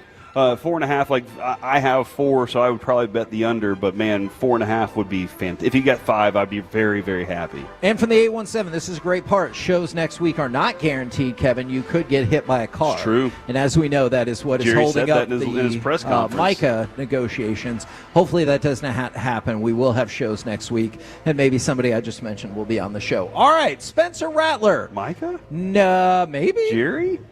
I mean, Jerry's been known to just call into our station. Spencer Rattler is going to start the Saints preseason finale. Tyler Shuck will be the backup. Some people think that is indicative of who will be the starting quarterback for the Saints. I don't have a quote of Kellen Moore saying he just flipped a coin, but I think it could also be indicative of Kellen Moore flipping a coin, hoping that it just landed right side up and he just didn't have to play so that he quarterback. could be the quarterback. Exactly. Yeah, that was been but my goal for him. If you want to read into this, that could potentially mean that Spencer Rattler's got the inside track, and unfortunately, he's going to be the starting quarterback for the Saints. And he struggled, so much last year, and he's just struggled the entire time he's been up here. No, he hasn't. Kellen Moore said he's done a nice job. Okay, well, that's wonderful for him. Good luck to them as they go down that path. I hope, I hope that Kellen Moore gets something rolling there, because I've always been kind of a Saints side fan a little bit, so I'm hoping that he can get something rolling there. But again, they still have a lot of work to do with that group. Want to get a couple more NFL.com top players. Number 22 today, we find out, is Max Crosby. And number 21, Jaden Daniels.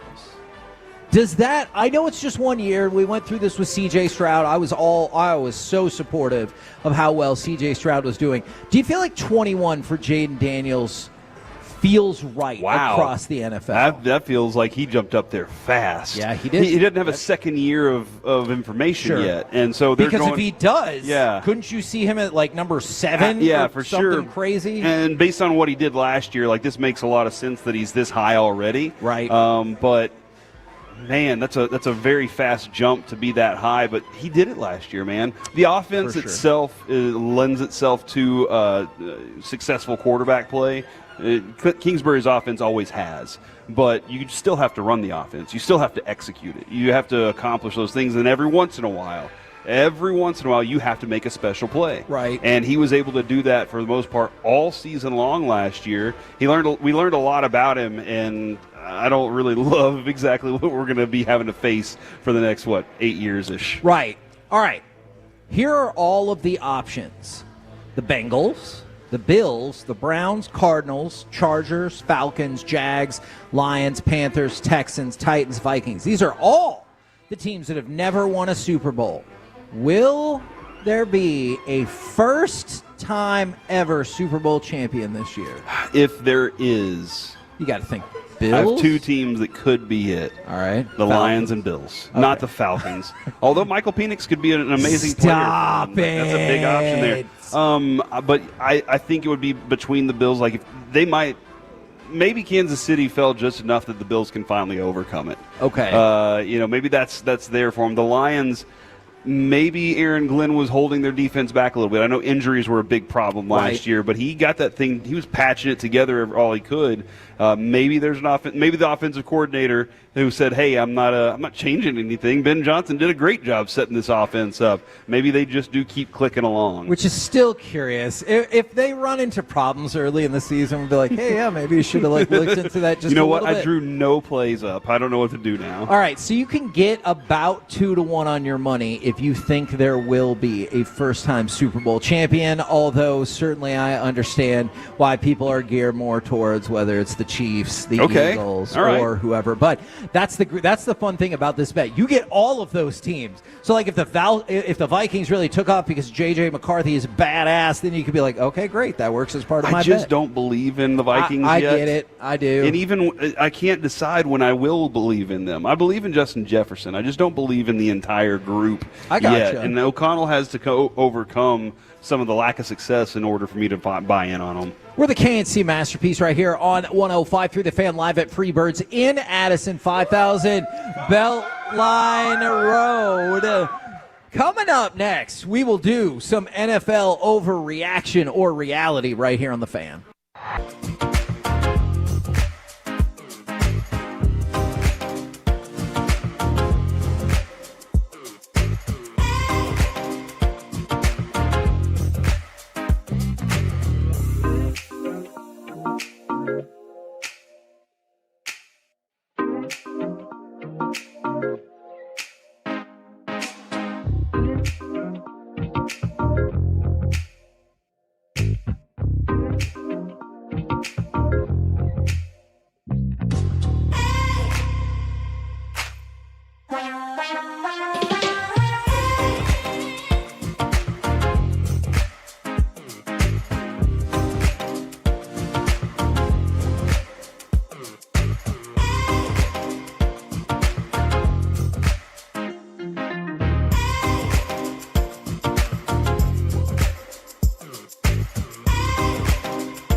Well, you know, they say in order to remember something, you have to forget something else. Okay, now that is a very cute haircut. That's like a little shag. I've never seen it before. Well, I mean, of course you have. It's the Rachel. Oh, is that your name? No, I mean like your name. No, I'm Jen. My name's Jen. Right, but I just mean like this is your haircut. But that's hair on your head. I'm not saying this is your hair. Okay, freaking me out a little bit.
our D&M Leasing Studios. It's the KNC Masterpiece on 105.3 The Fan. KNC Masterpiece right here on 105.3 The Fan, live at Freebirds in Addison off of Beltline. We've been keeping it busy all day long. We're also going to throw out a couple of shout-outs. We have unique shout-outs from a text message in the mountains and a napkin. A text message in the mountains? Yeah, because our napkin buddy, he is, as he told us, he's off on a mountain adventure. Oh, yeah, they went to Colorado. Exactly. So he said, mountain shout-out today, good sir. I'm doing this for my grandma, you guys, and all the Tolos. 14,440 feet above sea level, almost 3 miles high and half the height of Mount Everest. Wow. These pictures are very, very impressive. So there's a mountain shout-out, but I believe you might have a napkin shout-out to fill the void. With the, Kevin, 14,000 feet above sea level? Right. Would you want to be 14,000 feet below sea level? Would you think that would be something that you'd be interested in? I think I would. Okay. But you want to go under the sea? I do, but I can also see the spot you get where all the light disappears. And you're like, this was a mistake. If you got under the sea and you saw this little crab down there singing a song and all the fish were blowing horns and everything, would you be like, okay, I believe Walt Disney now?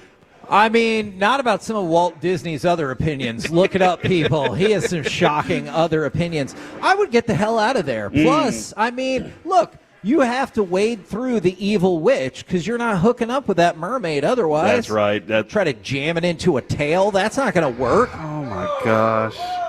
Kevin. What is wrong with that? Shout out from Tolo C. Shout out to my boy Lucas. Quote, Effadone. Go get Rangers is what he said there. So there you go. Congratulations and best of luck to Effadone. I think it's him. Yes. I think it was him.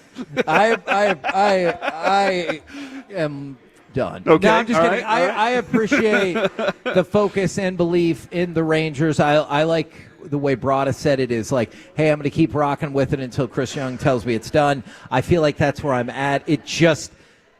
This road trip has made it more difficult. I don't think that Chris Young is just going to tell Broadus, hey, guys, we're packing it up. I don't think that's going to happen. I kind of think he will. You do? But I don't think it's going to be like this Monday. I think he's going to get to a part where he does some paraphrase of the math ain't mathin'. And so that's why they're going to continue to push this person and this person and this person that maybe you didn't necessarily usually see in the rotation, the bullpen, or the line. Well, that's what I was curious about is if he doesn't just outright say it, what's the cue?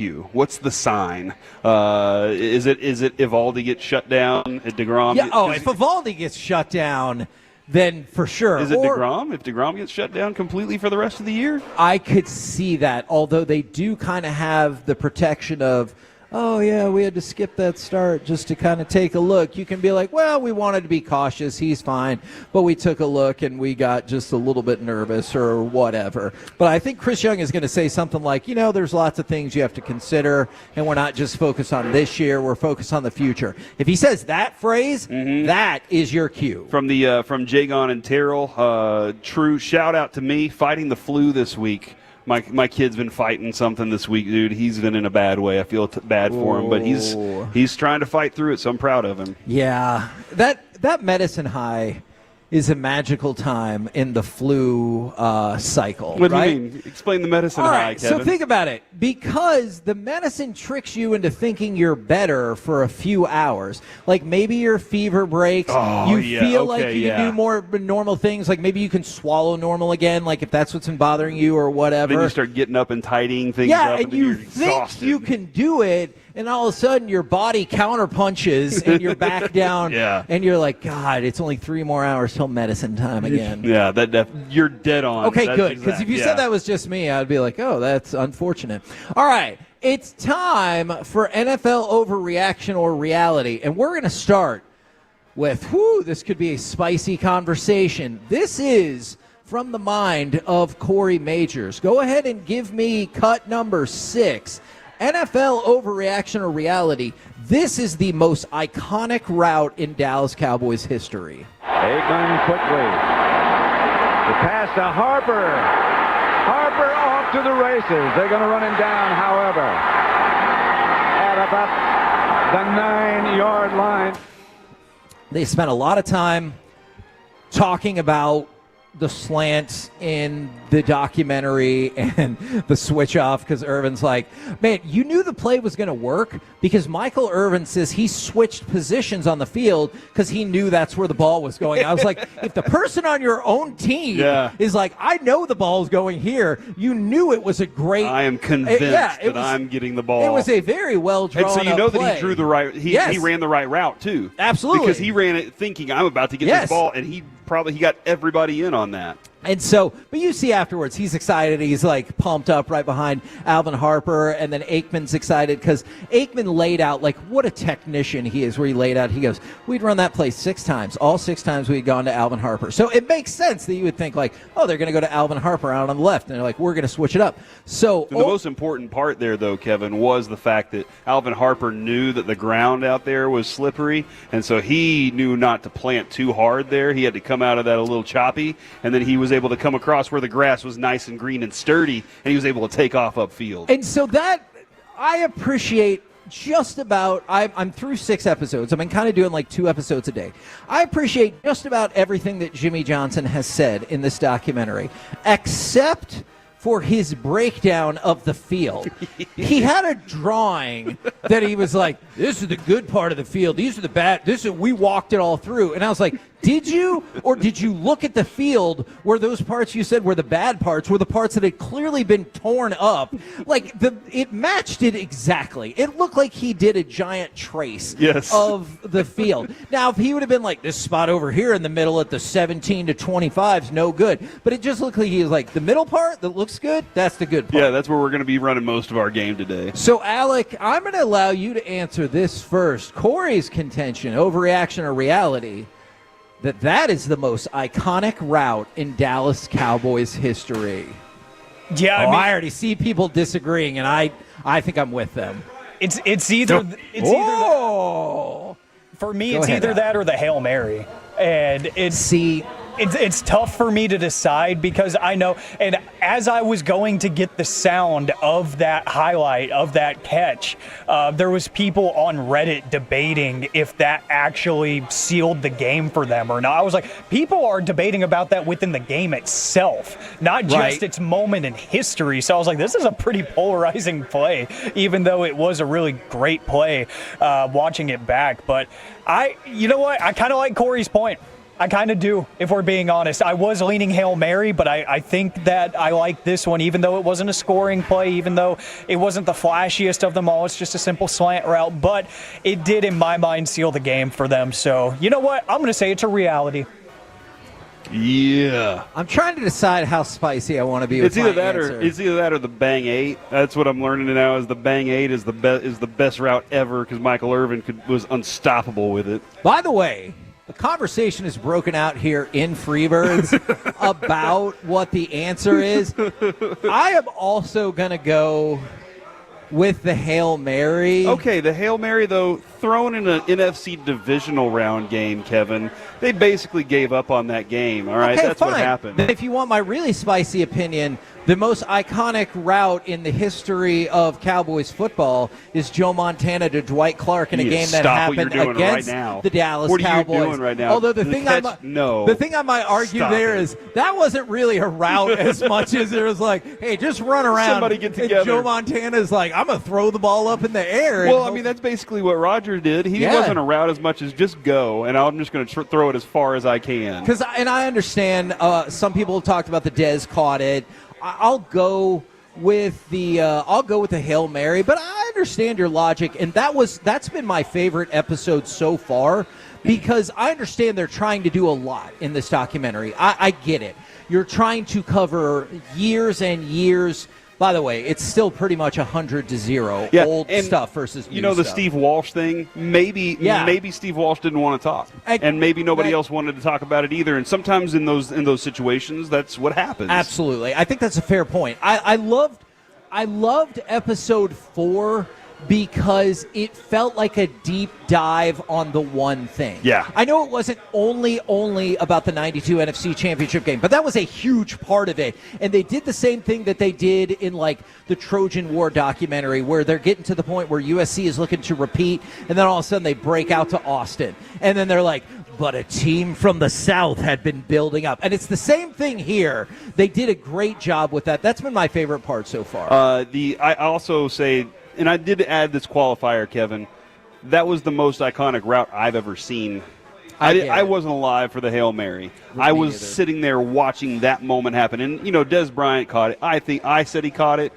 The NFL came out and said he caught it. I hung up on people the next day that disagreed with me all day long. And all the shows leading up to ours were like, well, I mean, it was a catch. It wasn't a catch. And we were like, no, it was a catch. Shut your mouths. And then we hung up on people. Kevin, I know you have other stuff you want to get to, but Sean Sharif has requested something from you. Oh. He said, I need my Cowboys mathematicians, Kevin specifically. Jerry said Micah's current salary plus the next 2 tags would be 60% less than what he offered him this offseason. Someone make the math.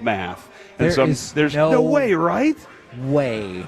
That is accurate. I will do the math. I just don't see how that can be factual. Challenge him to do math, and he will. But then again, I have disagreed with Jerry's math multiple times already this year when he said they would have 3 players that take up more than 50% of the salary cap. And I'm like, that's not how the salary cap works. If you would have done this right to begin with, that is not how it would have worked. And he says, I'll show you. I guess. You know what? People once told me that I couldn't sue the NFL. They told me that I couldn't buy a team. Guess what? I know. Look, Jerry has made the best decisions of all time. I'll sit down. I will dive into those numbers. I just don't see how that makes sense unless – go back. What is that one more time? The current salary plus the next 2 tags would be 60% less than what he was offered this offseason. So here's my theory about that. My theory is he's talking about the inflated numbers. So, like, for example, I wonder if they offered, let's just go crazy. They offered Micah Parsons 6 years for $234 million. Okay. That's an insane amount, but you know what the Cowboys would be looking at? That's $39 million per year. So, hey, let's get it done. I wonder if he's using that pretend number and maybe the guaranteed money was at 120 or whatever the case is. I think that's the number they're throwing out there. Versus the thing with the franchise tag, all of that money is guaranteed. And the other thing that you need to factor in, Micah's current salary is $21 million. So that undercuts the reality of the situation. Because what he's doing is he's saying, let's just go simple. 5 years, $200 million. So that's $40 million a year. So what he's probably saying is, boom, that's $120 million. All you make this year, Mike, is $21 million. I think that is a farcical argument. And that's not a real argument because we all know that $21 million is its own separate thing that has nothing to do with the contract. There you go. I hope, Sean, you were listening so that you can have the information. But I will crunch some more numbers about that. But, yes, that would be my theory. You should crunch some more of these burritos. I know. I really want to. This is one of those things where I hope I could magically just order chips and queso and it would appear. I bet I can. I bet I can arrange. Just. But not the queso, not the loaded queso, because we've talked about it. I'm a child. He wants melted cheese. All right. Overreaction or reality? Given that he's been dinged up already, Travis Hunter should only play one side of the ball this season. By the way, he's out for their last preseason game tomorrow. Let him play as much as he wants. Okay. That's what I'm doing. And if things don't go well, then you can go back and say, all right, look, we tried it your way. It didn't quite work out the way we wanted it to. Now, will you please try it our way for a full season? And if you feel like you're better there, then we can move forward. But if it doesn't go well, then you have the proof. It's very Mike Maddox, right, that I always say. You do it your way. That's fine. And then we'll figure things out from there. Alec, overreaction or reality, given that he's already been dinged up, Travis Hunter should only play one side of the ball this season. It's tough. I'm going to go overreaction. I think he should do what he's comfortable with, and that is very clearly, the words from his mouth, is he needs to play both ways. And, you hear about these athletes, we joke about it with Corey Seager all the time, how routine-based they are. I don't want to throw this guy out of his rhythm, just because he is a little bit banged up. If his game day routine requires him going through the walkthroughs on both sides of the ball, and like he just needs that to get ready. I don't want to mess with an elite athlete's mental state. And if we're going to tell him, hey, you're only doing this because we say so, especially in his first year in the NFL, I don't want to ruin something for him and like mess up with his psyche. So I would say no, just do whatever you're comfortable with. And if you tell us you can't, then we'll go with it. We're the KNC Masterpiece right here on 105.3 The Fan. Coming up next, we're going to move into the lunch rush, and we're going to talk with Texas Rangers manager Bruce Bochy. But also, I have a fantasy football moral compass for you guys. Here we go. And I really want to see if everyone is on the same page or if there are divided opinions. We'll do all of that next, live from Freebirds in Addison on 105.3 The Fan.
shag. I've never seen it before.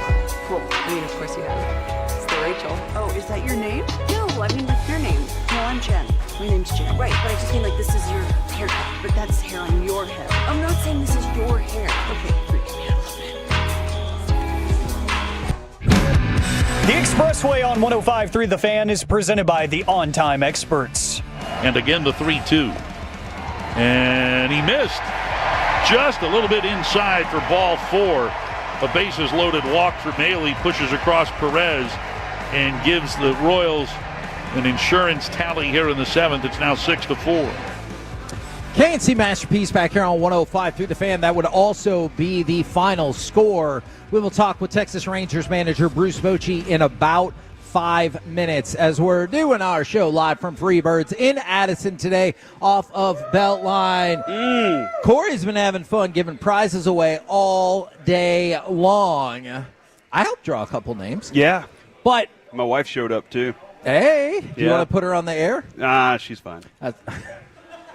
She loves being on air though. Like every time she gets on air, she's always like, "Oh my gosh, I'm so good at it." And then I'm like, Wow. "Yes, you are." Man. And then she wants to be on more. So I like it.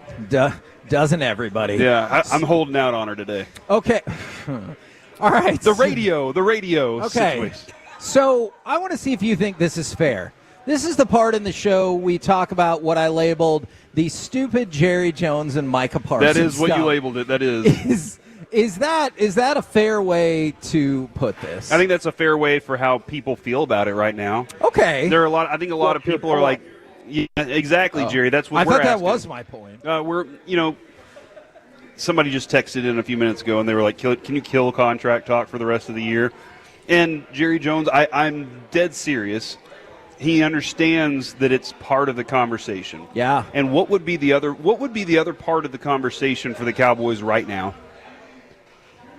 What, like the games? Yeah, exactly. And then you got 3 days until the next game. Yeah. They're trying Joe Milton out. So Yeah. they don't want to talk about, you don't want people talking about how bad things looked for an entire week. They don't want to talk about how bad Mozzie looked for an entire week. So what you do is give them another story. Give everybody else a different story. And it is the most important story for the Cowboys camp. That's the unfortunate thing. Instead of a story of, man, Dak looked really good in the 2 drives that he had, and now he's connecting with Pickens, and he and CeeDee Lamb already seem like they're on the same page. You don't have that story. So they have to find something else, and this is the one that continues to, be the most important, unfortunately. It is I think that is a good way to put it, because if that's number one, then maybe still the lack of health or cornerback depth is number 2. Yeah. Number 3 might be Joe Milton didn't impress fast enough to be able to only keep 2 quarterbacks. Yeah. I'm not saying anything about the future of Joe Milton. Maybe turns out to be really good. I don't know. You've got him under contract for 3 years, but you were hoping he would be really good really quickly so that you could have him as your backup quarterback and move on from Will Grier and then have that extra roster spot to play around with going forward. None of that is true. So now we've gotten into the back and forth about this and that, and I know what Jerry said about Micah's agent's opinion of the contract that he feels like they had agreed to, but a couple things. So I got to the Deion Sanders episode of the Netflix Quite show fascinating. last night. I still think anything around with Deion's interesting. And by the way, I don't think people are skipping episodes on this, but if you are, the title of it is not necessarily what the entire episode is Aikmania, about. I thought was going to be more Yes. all Aikman, and it was not. And it kind of feels like it starts with that and then leads to the next natural flow in the story. And Jerry talks about the kind of like handshake deal that he made with Deion Sanders or Deion Sanders' agent, and Steven's like, hold on, we were going to talk Steven about all wasn't this. even in the room. Yeah, and Jerry's like, now it's done. And so Is that the first time that Steven has thrown Jerry up against the wall? Because he did it with Manziel too. Yes. So they've done it now 2 times, and Steven's been like, oh, smart. Look at this guy. I do like Jerry's counter argument in that spot where he goes, what are you going to do, punch your dad? And so I was like, that's a strong counterpoint. But I guess what I wanted to know with you guys right here is, what do you think about the handshake agreement in the professional business world? Because I get, like, there's been court cases and everything about the verbal agreement, and that's significantly harder to prove and everything. Just you as a person, What do you think about the handshake agreement or the verbal agreement, even if it's not down in writing? We will talk about that a little bit later, because right now, whether you're on the mound, at the plate, or on the road, National Car Rental invites you to stop waiting and start winning. Book like a winner today. And Olshan, we bring you Texas Rangers manager Bruce Bochy. Good afternoon, sir. Good afternoon, guys. How we doing? We're doing pretty well. And I know you said that yesterday was a game that y'all really wanted to get. Unfortunately, that didn't happen. The road trip ended at 2-5. I know you've got more season to go. I know you got to keep fighting, but I am curious. Is there any part of you that is concerned that last night's game or yesterday afternoon's game could have been the last stand for the playoffs? No. I'm not going to feel like that now. We have games left. Come on. Hey, it's always easy to look at a game at this time of the season or a series and think, this is a do or die. Although we're playing every game like that, but hey, it's over, and a run would still get us right back in it. We've done it. We can do it again. So, yeah, it's time to bounce back. No getting around it. Sure, the margin of error is getting smaller and smaller, but I'm not going to let one game, or this team's not going to let one game, I say, okay, that's it, we're done. Can you give us any updated information or insight about Simeon and Carter? Because unfortunately, with the loss, some players got dinged up as well. Can you tell us anything on the front of those two guys? Yeah, not great news there. Carter could be out for the year. They did find a fracture there, so yeah, that's a pretty big hit. We just took Marcus. He's getting a MRI right now. He's pretty sore. He was in a booth last night. For Marcus being in a booth, trust me, he's in a lot of pain, and so I don't know when he'll play. I haven't had a chance to talk to him, but it looks like he could be down, a day, 2, 3 days. I don't know until we get the results. Do you have to be cautious with Marcus Simeon at all because he's so tough? That dude is tough as hell. Do you ever have to be like, hey, are you sure that you're all the way back? Yeah, no doubt on that one, especially when a guy gets hit in the head in the helmet when he's hitting, and he stayed in the game. You're always wondering if you're doing the right thing, but he is amazing. Got hit in the hand was swollen, hit a home run, takes a day off, comes back, gets a home run. He is a guy you have to maybe take it out of his hands, but he keeps bouncing back like that. I've never seen. He's got to be right up there as far as one of the toughest players I've ever had.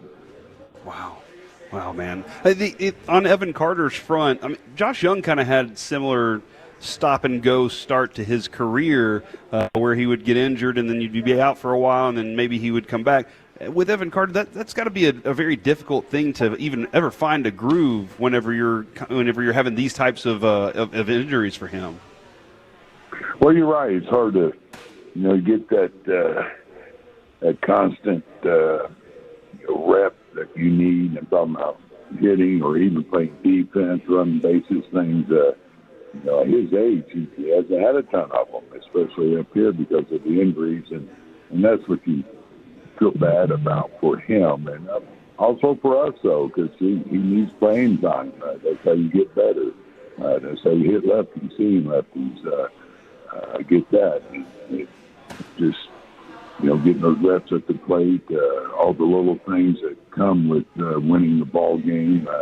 He's just going to get better at it. It's hard to get better at it if you keep staying on the field, and that's what's happened to him. But we'll get him back. We'll just keep stay positive on this end as far as his health, because it's been a tough road for him. I feel for the kid. This is a freak injury. This is what you're hoping to stay away from. And but when they hit him, talking to him right after they hit him, he thought he was fine. And then a couple innings later is when he started feeling the pain, and I had to take him out. So I'll know exactly where we're at when I have a chance to talk to our medical staff on him. But it did show a fracture yesterday. And as fans, Kevin and I always have been. We're just, we want to see that guy go do some great things. Sure. So obviously that hurts us. Can you explain a little more about the way you've kind of used Josh Young the last week or so? Can you kind of give me a little more detail on what you're hoping to get from this? Yeah, well, Josh, it's time to get him back going in the lineup. When you're struggling as a team offensively, and Josh was going through a little rut there. He's been through the ups and downs for a while there. He was carrying us, and so happened to be that our third baseman, Cody Freeman, was swinging back so well. It was time to bring him up and see if he could give this offense a shot in the arm. Because when you don't have a lot going on offensively, I'm talking about throughout the order, I'm talking about all 9 guys, you're looking for help. And our best hitter down there happened to be third base. And so anyway, it was a way to give Josh a break. It worked before and came back. And you saw, he was hitting the ball as well as he's ever hit it. So meanwhile, we thought Cody Freeman would help things out, which he has. Early go there, he was swinging it well. And the last couple of games, he hasn't gotten a hit, but he's done some things offensively. He had a deep fly ball at the game I wasn't at, and moved the guy to third, things like that. And that's what you're looking for from young players. We're getting back to JJ. Yeah, you'll start seeing him get his bats ramped up again. He had, Josh Young, that is, in the last couple of days made reference to, quote, some differences in philosophy or perception with the club. Is that just about maybe taking some time off and Cody Freeman getting hits, or getting at bats, or is there something else? I missed the first part. Yeah, Josh Young had said that there were some maybe differences in philosophy or perception with the club. Do you think that was simply a matter of sitting down so Cody Freeman could play more, or is there something else to it that you can give us any insight on? No, there's nothing else I can give you insight on that. When you bring somebody up and they're getting playing time, I can tell you as any player, they want to be out there. That's who they are. They're competitors, and as you look at our team, we have to do what we think is right to hopefully get this offense clicking a little bit more, where we're putting runs on the board a little bit more consistently. And, so this is what this was about. You have a guy down there that's swinging about the way he was. Hitting over 300 with 19 home runs. You got to do what you can to see if you can find a way to get things going a little bit more. Boach, it's been a real pleasure to watch DeGrom pitch, because he's so good at what he does. And I was just kind of curious, though, because for me, I've gotten more than I expected out of him. Have you gotten more out of Jacob DeGrom this year than you expected to get? I'd say yes. It's really been I think a little surprised that we haven't had to give him a little bit more rest. He's maintained his stuff, his philosophy. The All-Star break, we gave him about a 10-day break there, but now we're skipping him a start because this is his first year back. 4 years since his surgery, so we've been trying to keep an eye on him, but he's really held up well. The thing I enjoyed watching Jacob is really, for the most part, is how good he's felt in between starts and things like that. This time of season, we all feel something there, but I think it has been a pleasant surprise, and talking to him the other day, he's ready to go, so his next start, we can let him go and just be Jacob. And that start will go off as planned on Monday, because we had heard that he'd met with Meister, and we all got nervous about it, but he's good to go. Yes, he's good to go. Can you give us any updates or hopeful projections or anything like that for John Gray and or Tyler Malley? Because I know obviously pitching injuries galore for y'all, and the staff has still been outstanding for the year. How do y'all feel, or where are you at in the recovery process with those two? Yeah, John Gray, I could see him being ready, 10 days or 2 weeks. I'll know more when he gets in here today because he came home to get looked at some more. Tyler's throwing bullpens now. I can't give you a target date for him, but he's coming along really well. Back faster than I thought. He's throwing all his pitches in the bullpen, and so he's starting to get ramped up a little bit. So you can see him at some point in September. You know, Boach, Kevin, and I were both really we were very upset when Jock Peterson got called out at home when it was very clear. And you don't have to say anything here. We'll protect you here, but we'll say it for you. And he was clearly safe. We were both kind of watching you, and you had your hat off, and you looked dumbfounded by it all, and I was like, man, he can't have missed that while he was gone. When you were away from the game, I got really curious. When you were away from the game, what was it that you missed the most about it all? You know, it's just a competition. Put it simple, you're in there, you're in that foxhole every game, with the guys, and you're doing all you can to win a ball game. And, yeah, the frustration is part of it. Watching that replay, from our angle, it looked like he was safe. Now, they can break it down a little bit more. His foot might have come off an inch or two, and that's not what why the replay is in there, but, that is part of it. And so, looking at it, I guess they saw one shot where they could overturn it, because if there's not, as you know, if there's not enough evidence, they're not going to overturn it. So it's one of those calls that they called them safe, they probably would not have overturned it. That's a huge run, obviously. If I, as a Rangers fan, sat there and saw that call and said, why the F do we have replay if we can't get it right, do you think that would have been a fair reaction in that specific moment?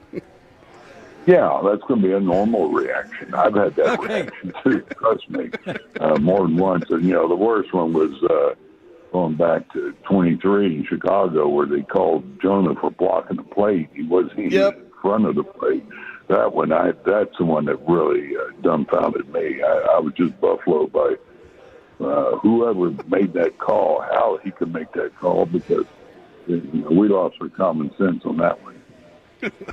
Well, I was going to go back to that part of the competition and missing that. Do you feel like you've satisfied that itch, or do you feel like there's still a lot left to scratch? Oh, I love it. I do. I love it. I look forward to every game. I look forward to watching these guys compete, pulling for them, and doing all we can to try to win a ball game. That's what we all love to do, and it's still there, the passion to win. Believe me, it's getting frustrated me. I'm sure it has the fans with everything that's gone on, some of these tough losses, injuries, and things that we've had to deal with. But we're still fighting here. We still think we can get in this thing. It's not woe is me time with these injuries. We got to hunker down and do everything we can individually and collectively as a club to fight our way back in this thing. Because this is why we play the game. We get it. I talked about it not too long ago about our decision. We got to make it as far as whether we're going to go home at the end of the regular season or we're going to be celebrating. So it's just time that that time will never stop as far as our fight can get to where we want to go.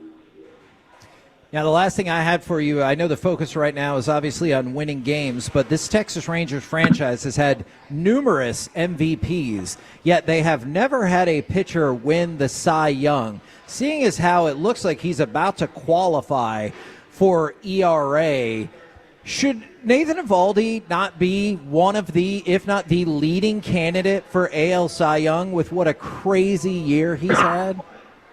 No, yeah, sure. The numbers, there's evidence there, but but what he's done for us, the games he's won for us, when he's won them, he's just been so consistent. It's just, to me, no doubt that he's going to be right up there at the top as far as who wins that. All right. Thank you so much. We appreciate the time. Best of luck today and in the weekend series. All right, guys. Thanks. I appreciate it. We'll talk to you later. Yes, sir. Yes, sir. There he goes. Bruce Bochy right here on 105.3 The Fan. By the way, Nathan Eovaldi, 1.76 ERA in his first 21 starts. There are only 8 pitchers in the wild card era who have done that. Pedro Martinez and Greg Maddux are in the Hall of Fame.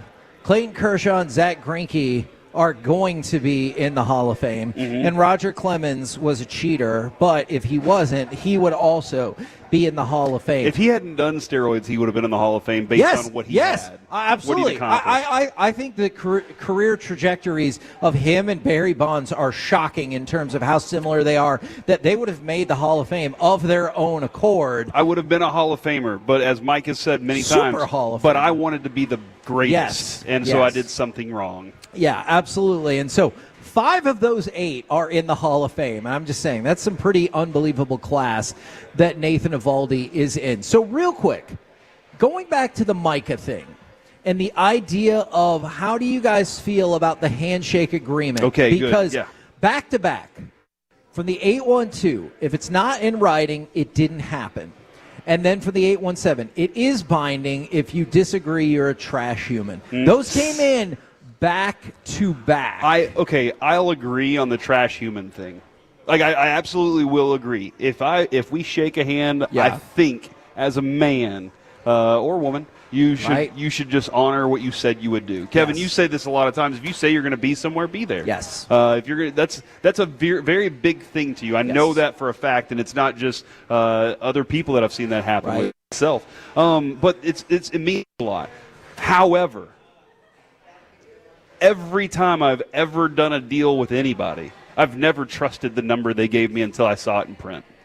And so therefore I just won't, because that's the only documentation that I really have. I can't say based on, well, he told me. Well, no, I didn't. It's that easy. But this documentation, this piece of paper proves it. Somebody was there to witness you sign it. We all did these things. This proves it. So that the handshake agreement, I agree you should. Because you should honor your word, you should be trustworthy. But there's so many slimy people out there that you just have to do. You have to trust ink, and that's the way that has to go. And I think I'm with you, and I kind of delineate between personal and business because, unfortunately, I have been employed at a place before where they did not live up to the agreement that we made. So, like, we made an agreement. It was the numbers, everything, and they did not live up to that word. And furthermore, then they tried to cut the numbers even lower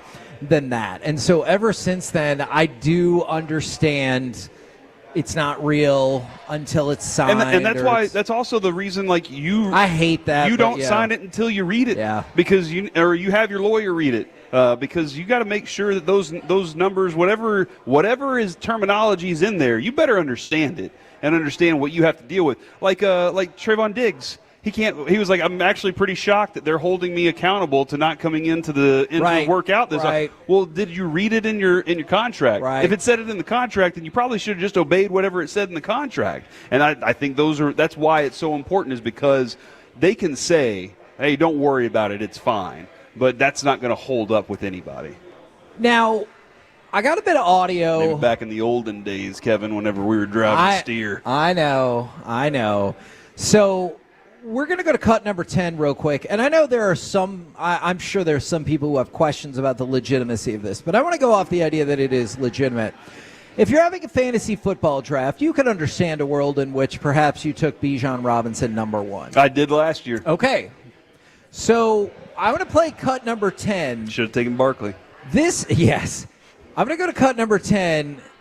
This is audio from a fantasy football group doing their live draft, and the person with the number 1 pick may or may not have put in the wrong B. Robinson on the board at number 1. Oh! Wait, Robinson Jr.?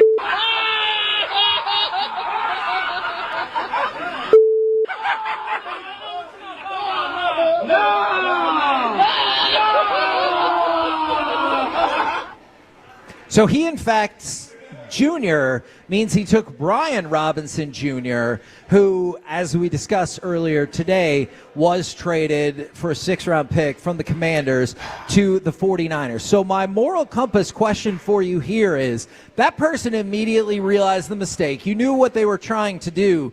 Do you let them fix it, or them's the breaks? Okay. First off, Brian Robinson Jr. might have a great season with San Francisco now because he's with a coach that knows how to run the ball. But I understand it's not Bijan. In my league, I've had a couple different things happen. One, and most of them have been injury-related, but we've had somebody accidentally grab the wrong sticker. But he said the right name.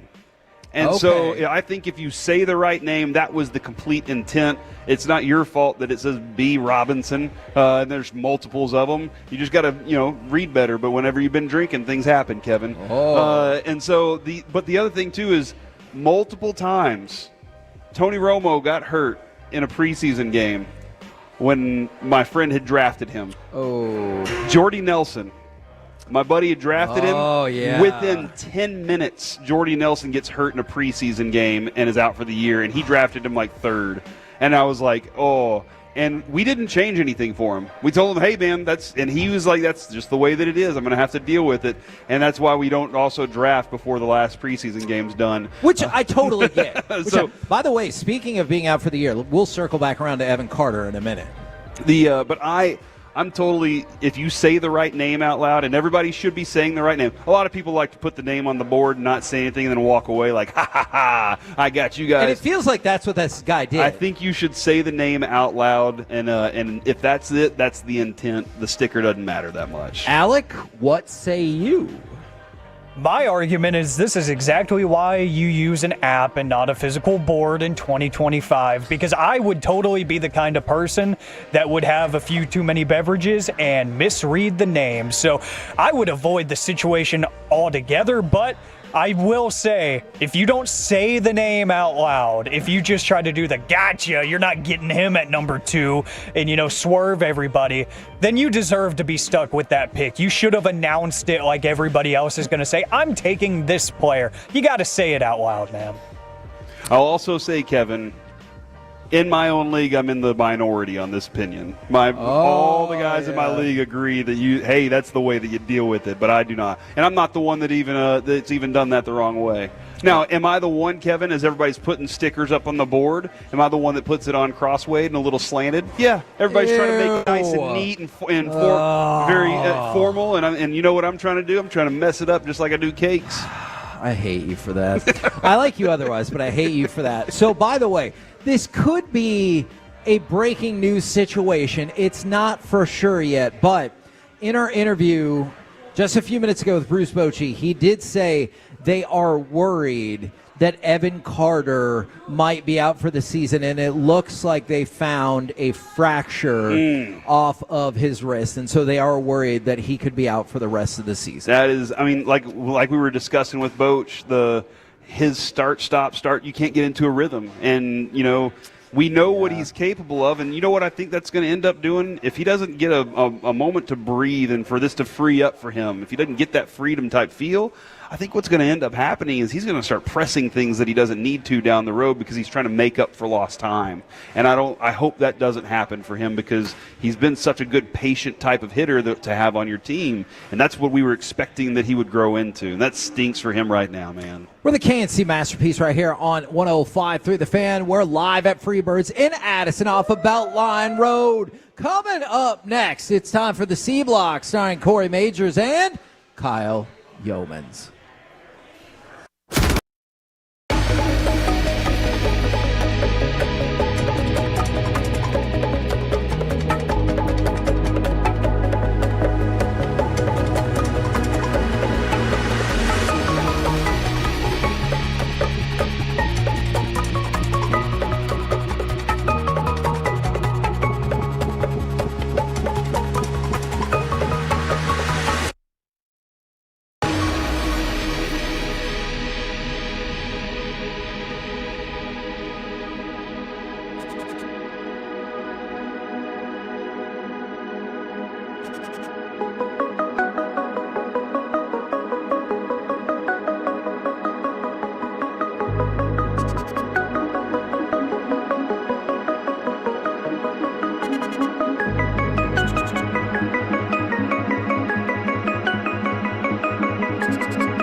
our D&M Leasing Studios. It's the KNC Masterpiece on 105.3 The Fan.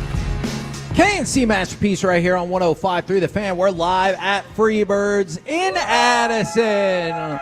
Yeah. Off of Beltline, been having a blast all day long. And right now, we surely will, because it's time for the C Block starring Corey Majors and Kyle Yeomans. Hey, Kyle, how's it going today, man?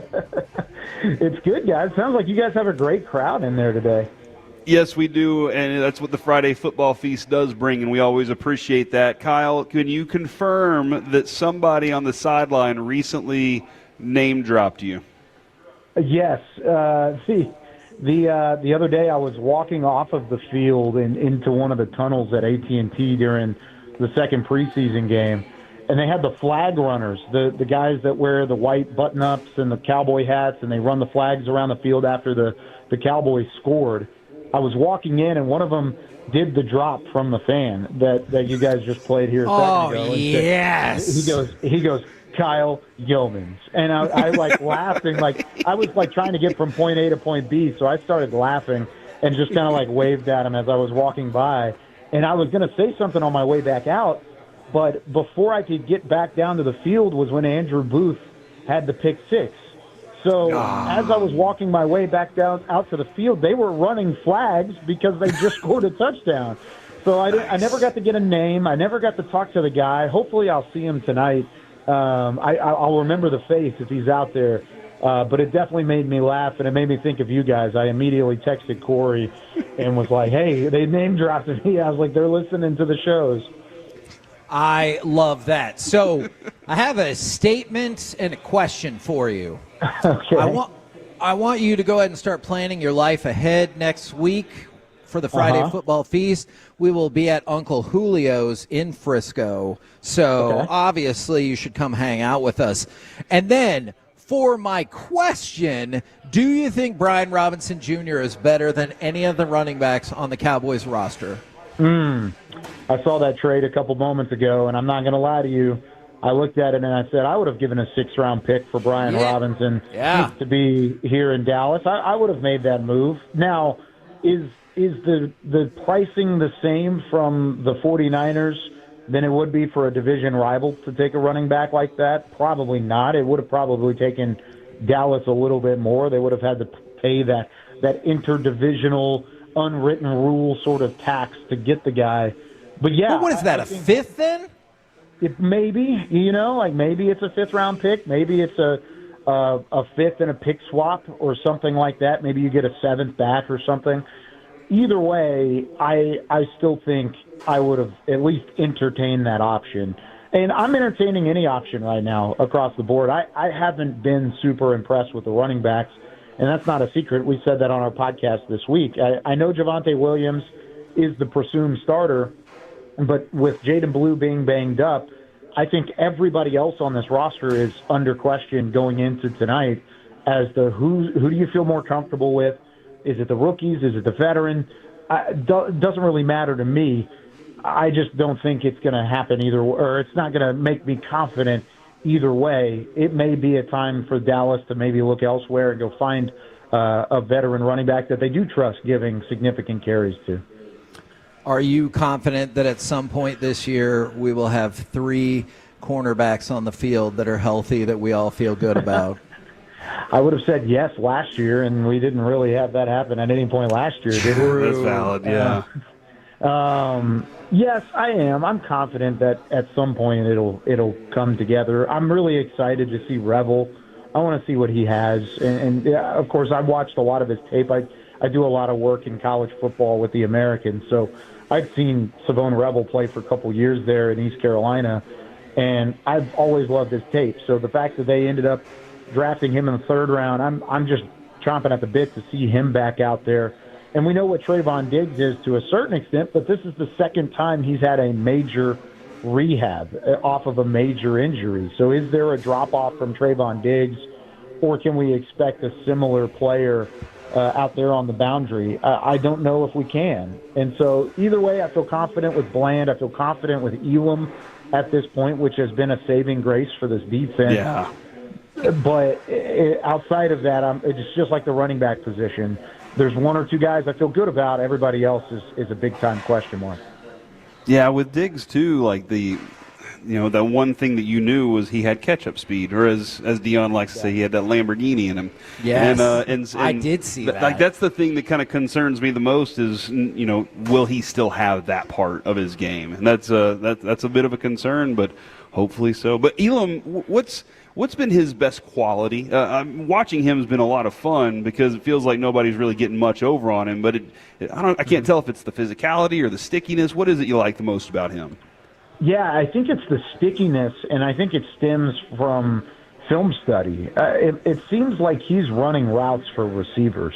And, I mean, we haven't seen a lot of that against opposing teams. I know we got a series last week, and we saw him at times during that joint practice against the Rams earlier in training camp. But it's the way he's able to read and react quickly, which I know when he was a former first-round pick and Buffalo took the chance on him, the athleticism was one of the big calling cards for him. It wasn't necessarily the film recognition and the quick reactions.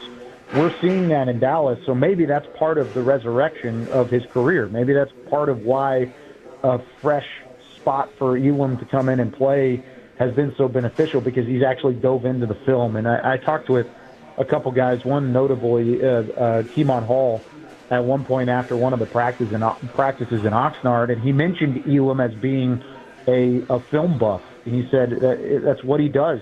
He goes and he studies and he's picking apart an offense so that way he knows where to be. And I think that's what we've seen through training camp. And hopefully it's something that doesn't just translate when he's playing against the Cowboys offense. Hopefully it's something he can take into opponents whenever that time comes around. Yeah, that was actually, and for me, it was a bit of a surprise whenever Emmett in the documentary said about Dion, he was like, it wasn't his athleticism that was better than everybody else. He's a student of the game. And that part of it just was the ultimate difference because, like you just said, running routes for receivers, showing them, I know what you're going to do before you even do it. That's important. Yeah, and it's funny you mentioned that part of the documentary, too.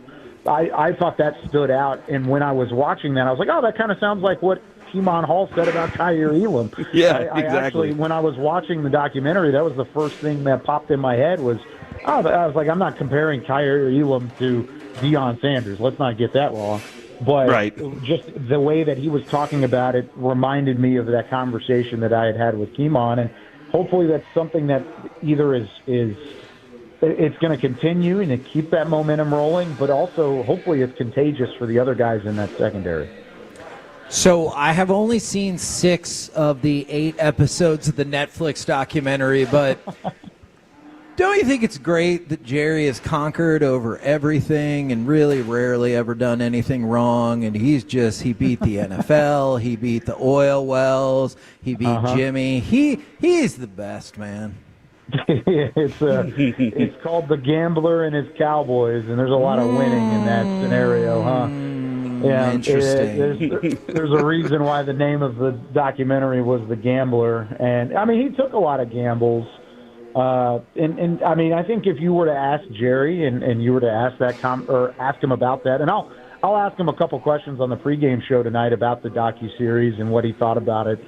But I think he would say he's won in life because of what he's done with the Cowboys, and it's hard to disagree with him. Now, the X's and O's side of things, I know, hasn't been the number one talking point of positivity for Jerry recently, but when you look at the entire body of work and what he's built the team into, I think he would say that he has won this whole scenario, and that's part of why the documentary is what it is. Okay, so 100% I agree with that. It's just, and again, I'll admit I have 2 episodes left to go. I do not feel like they have maybe painted the most all-around picture of Jerry Jones and like some more of the problematic things that he's gone through. Yeah, probably not. I think they probably either were told to stay away from that or just stayed away from it entirely. It's funny, you've watched 6 out of the 8. I'm going into the final episode, and I know there's a clip in the final episode that has Jerry talking to the Rams ownership, and he's talking about, I don't have the guts to trade Dak Prescott the way that you guys. He said balls. Yeah, I know, but I'm on the radio. I want to be clean here. I got you. I'll take care of it for you. Yeah, you guys take care of that for me. I appreciate it. But yeah, he's like, I don't have that to trade Dak the same way that you guys traded Goff to go get Matthew Stafford. And so maybe there is a little bit of that at the back end of his tenure or his career. But yeah, you're right. It's a lot of triumph through the first 6 or 7 episodes of this thing. And to be fair, I mean, that if you're talking about the timeline, the triumph was there all the way through the 90s, and they were the team of the 90s. So I get it. But they hit a lot of that and not a lot of the recency stuff that I think you could have some criticism around. Can I ask you one more somewhat sarcastic question? Please. That's all I This one's more about the NFL. Aren't you glad that the NFL has finally realized that the biggest issue they have with their officials is not throwing enough taunting penalties? Are you really stoked that they have figured out that that's the biggest issue that's been holding their officials back? Yeah, right. And figuring out that, what is it, they got the arrow back. Like now you can do the bow and arrow again. Yes. Another one. Just let the guys play. Let the guys have some fun. They work their butts off all day long, all year long. If they score a touchdown in a league that it's hard to score a touchdown in, let them have some fun. And I think you're right. They need to realize that a little more quickly next time. And the other one is, as long as you're not impeding that player, like getting up. Like if you sack the quarterback and you're literally standing over the quarterback so they can't get up, I totally get how you get a flag. If you're standing like off to the side so you have to look at that person as you get up off the turf because they sacked you, right. I think that should be fine. Oh, he took him to the ground. He looked at him the wrong way. Let's throw a flag. Just give him another. It's weak at times. It really is. But, hey, that's the world we live in here and there. That is, just give them another reason to have something subjective that is very ambiguous. Yeah. They can't really, it was a flag. Well, Kyle, thank you very much for your time, man. We will talk with you again next week. Real football getting ready to start after tonight. Do you think I convinced him to come to Frisco? Go ahead, try. Okay, never mind. Go ahead. Yeah, we're going to be in Frisco. You need. Oh, okay. I'm sorry. Let me try this again. I'll tell you what. I will scale down my sarcastic questions 50% if you show up in person at Julio's. Uncle Julio's. Well, I'm close to him, so I just call it Julio's. If you want to come out in Frisco and come hang out with us, we would love that. Can you actually ramp up the sarcastic questions ×2 if I get out there? I would rather that.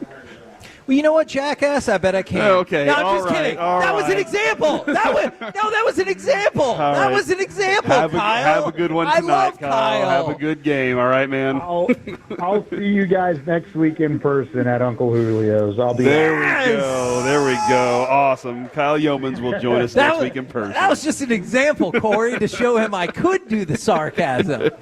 Good stuff, Kevin. We're the KNC Masterpiece right here on 105.3 The Fan. Coming up next, I got NFL fun rankings for you, or more NFL overreaction or reality, plus Masterpiece of the Week. We'll do it next right here on The Fan.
very cute haircut. That's like a little shag. I've never seen it before.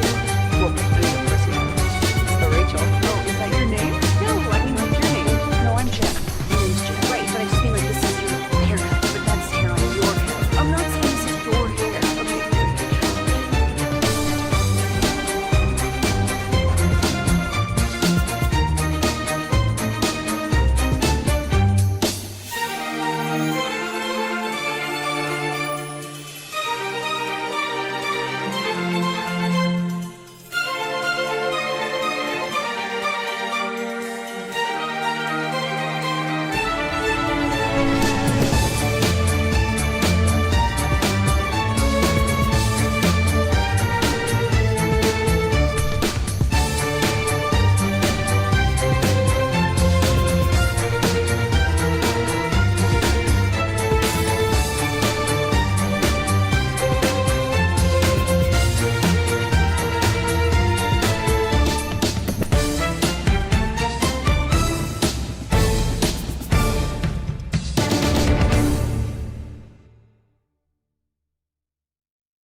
This segment of the KNC Masterpiece is brought to you by Cars for Kids. Donate today at carsforkids.org and by the personal injury lawyers Frankel & Frankel. If you've been injured in a car or truck wreck, call Frankel first, 214 or 817-333-3333. With Frankel & Frankel, there's never an out-of-pocket cost. They only get paid when you win. Frankel & Frankel, the go-to car and truck wreck attorneys in Dallas. Third and goal. A quick throw to Terry McLaurin.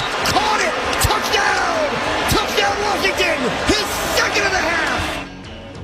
Hope you guys all get a chance to reach out and touch faith today. We're the KNC Masterpiece on 105.3 The Fan, live from Freebirds in Addison. Want to remind everybody, pregame for Cowboys Falcons tonight gets going at 6 o'clock, and we'll get the game underway at 7:07, I do believe, right here on 105.3 The Fan, your home of the Dallas Cowboys and the 2023 World Series champion Texas Rangers.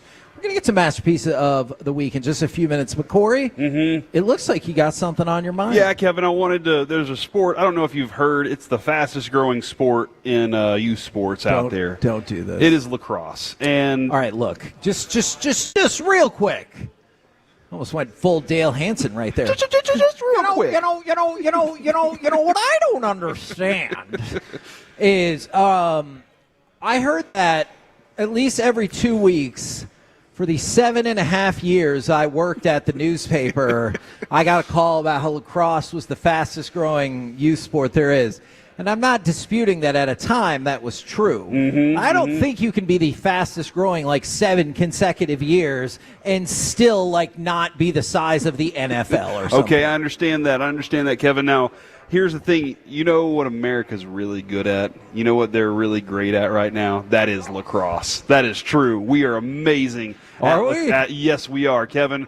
I'm really asking. We just destroyed England, all right? We destroyed England at halftime. Hold on, will you read that headline? That headline is tremendous. USA Lacrosse just delivered England the worst ass-kicking since 250 years ago in the Revolutionary War. That is a quality At headline. halftime, the score was 16-0. The final was 26-0, I do believe. Oh, Actually, I'm sorry, my gosh. apologies. It was 22, so we only scored a few. Actually, no, my bad. 26-0 was the final score. Now, if you're asking, well, hold on. Is England any good at lacrosse? I don't care. If you beat somebody in a singular goal sport 26-0, you're badass. The United States is number 1. Canada 2.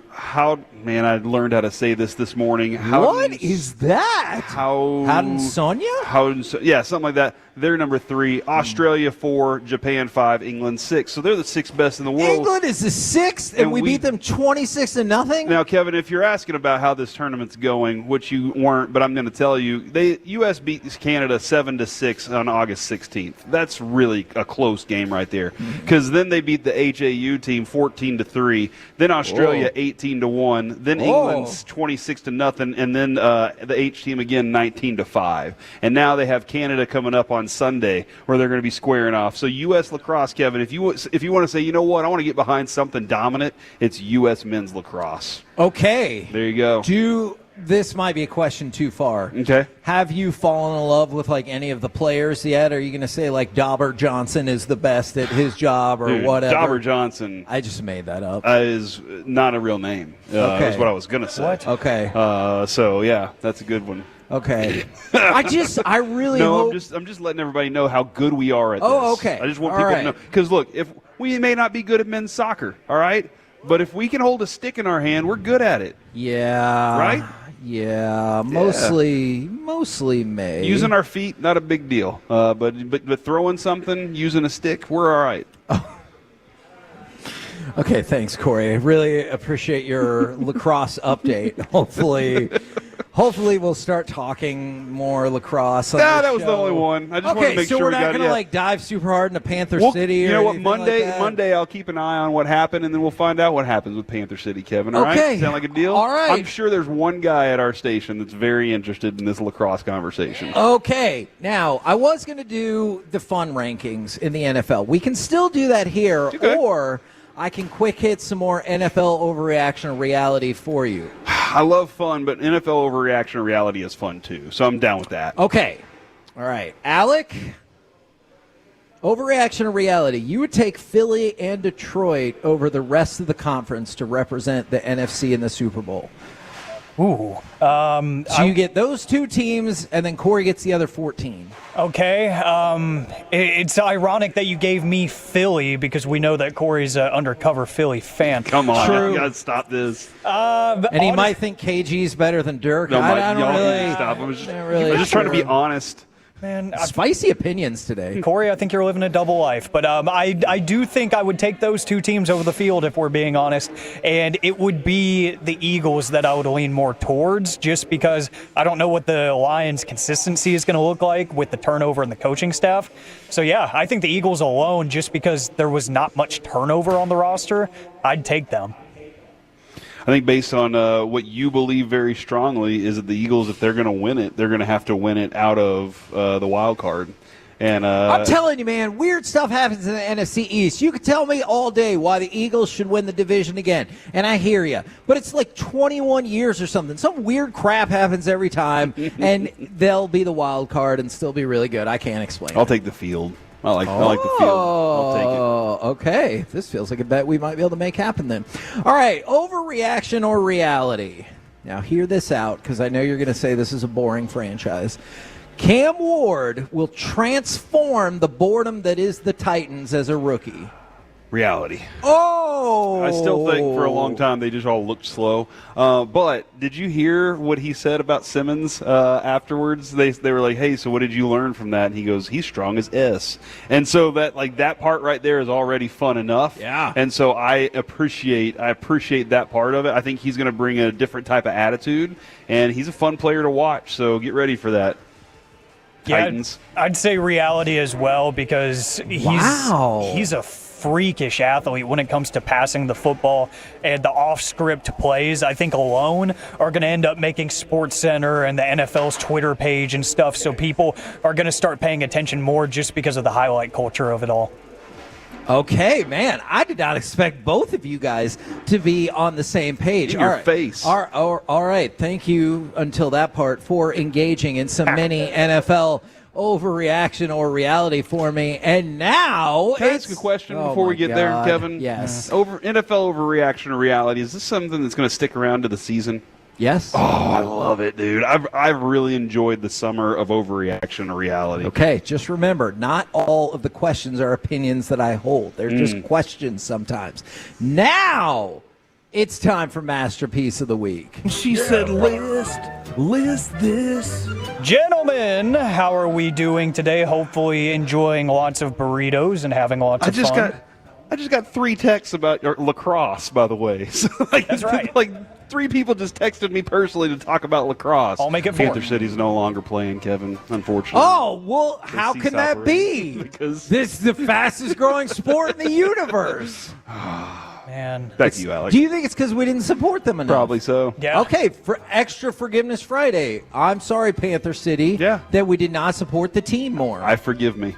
Okay. That sounds kind of easy. It's time for Masterpiece of the Week. We're going to revisit some of the wild, wacky, odd, and oftentimes very concerning things said on this very program, and I highlight that because I get plenty of DMs about timestamps from other shows, and trust me, I see them, and I go back and listen, and I do put them in my library if they're useful. But they do not qualify for this segment. So please keep sending them. I appreciate it because then I've got ammo for if anytime somebody tries to cross me the wrong way on another show.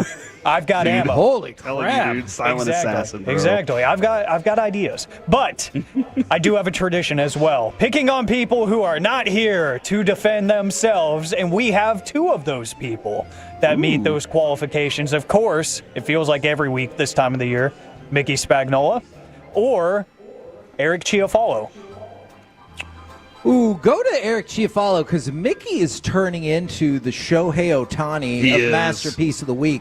You can always count on him to give you something one way or another. He is, but I also feel like in moments exactly like this, Eric is trying to give me content. He said this.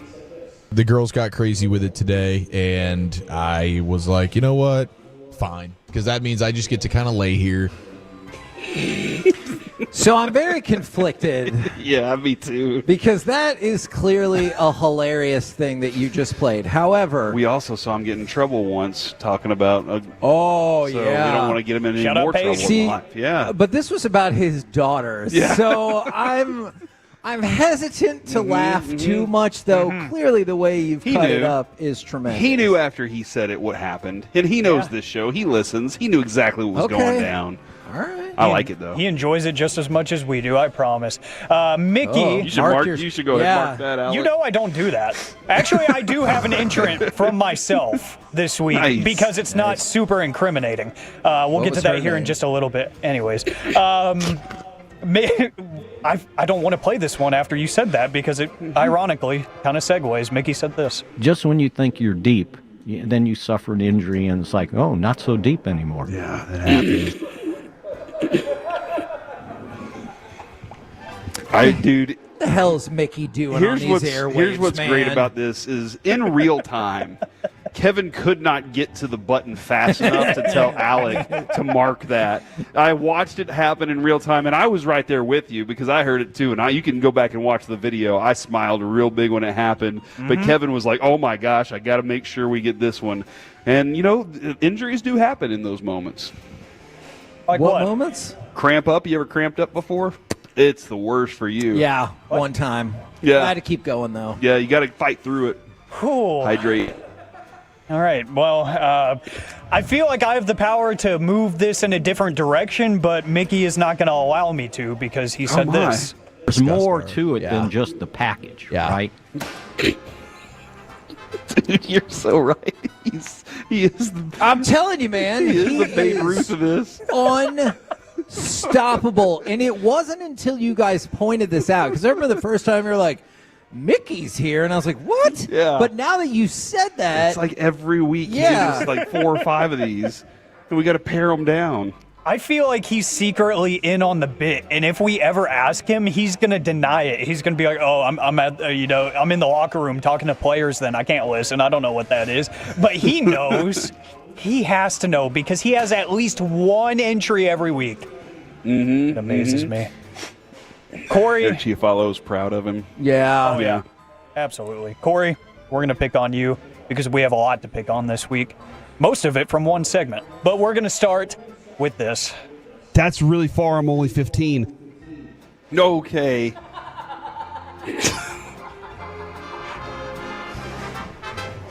I don't know what I was talking about. that is not good. Yes. That is not good. Was I only 15?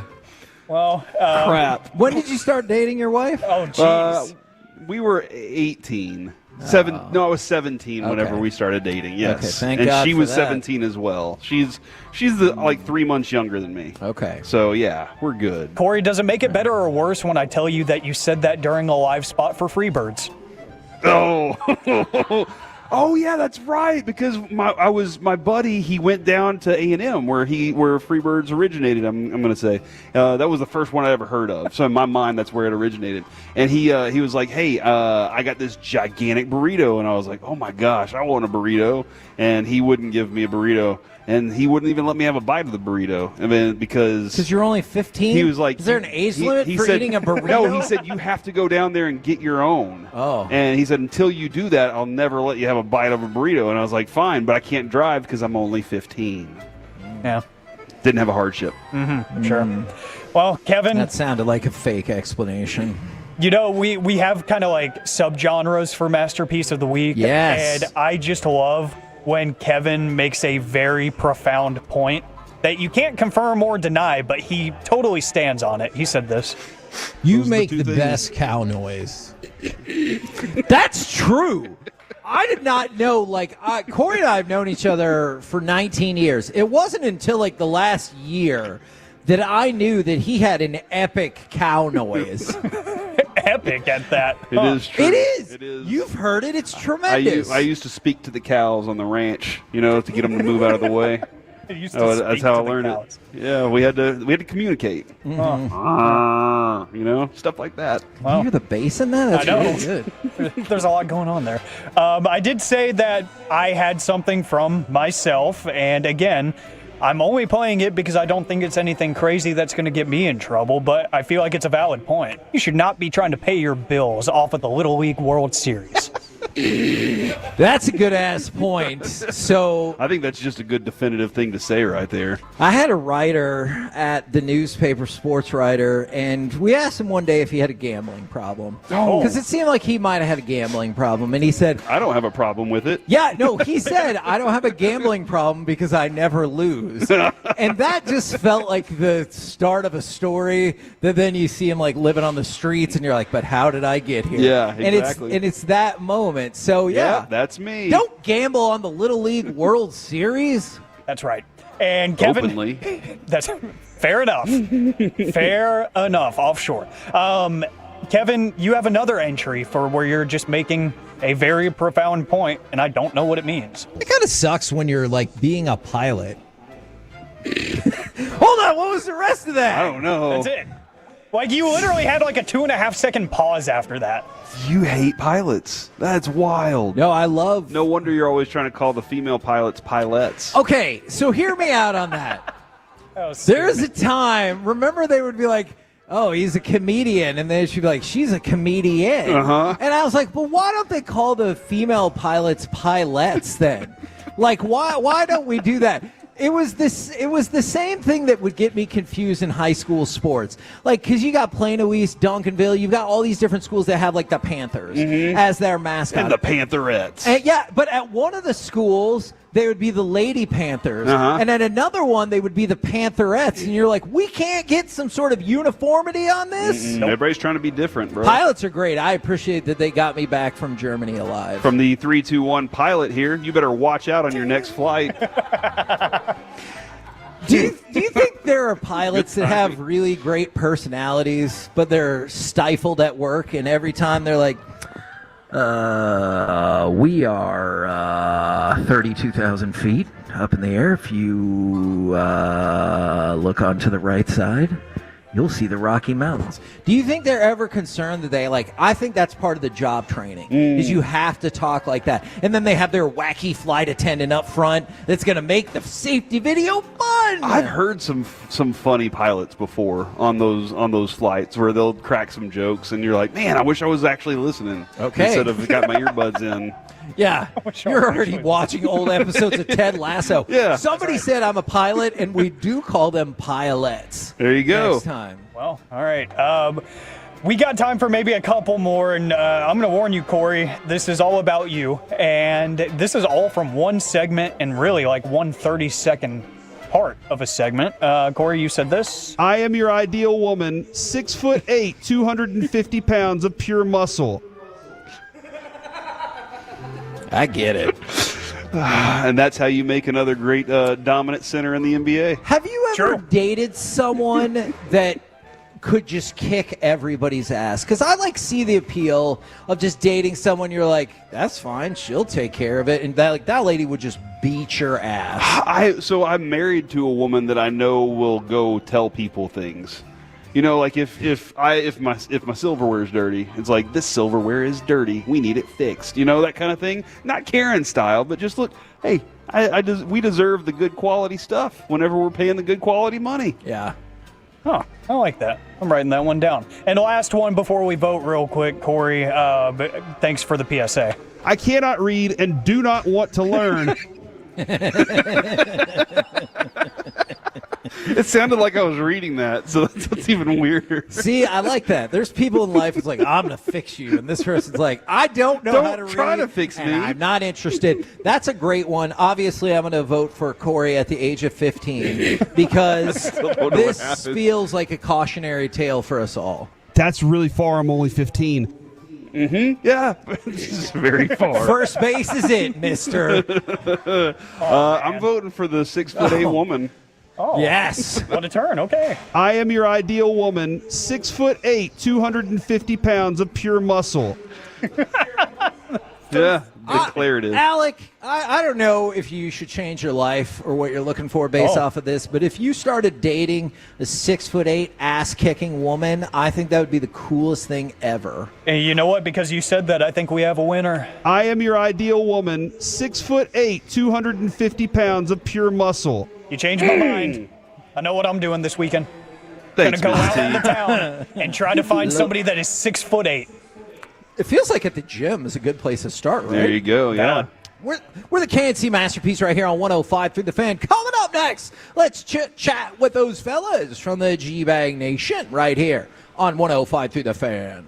Coming up Monday morning on Sean and RJ, Choppy's back. We have Star Up, Star Down from the Falcons game and a Rangers-Milwaukee Brewer ticket giveaway during the 7 o'clock Expressway. It's a football Monday on the Fan. Worried about market losses? If headlines are keeping you up at night, it's time to take control. Hi, I'm Jeff Jr. with Trajan Wealth, and I know you've worked hard to save. But in times like these, what if can turn into what now? If you're planning to retire or are in retirement, you need a strategy that helps protect your future. At Trajan Wealth, you can capture market gains, protect your account from losses, and guarantee income for life. Right now, you could receive a bonus of up to 30% or annual growth of up to...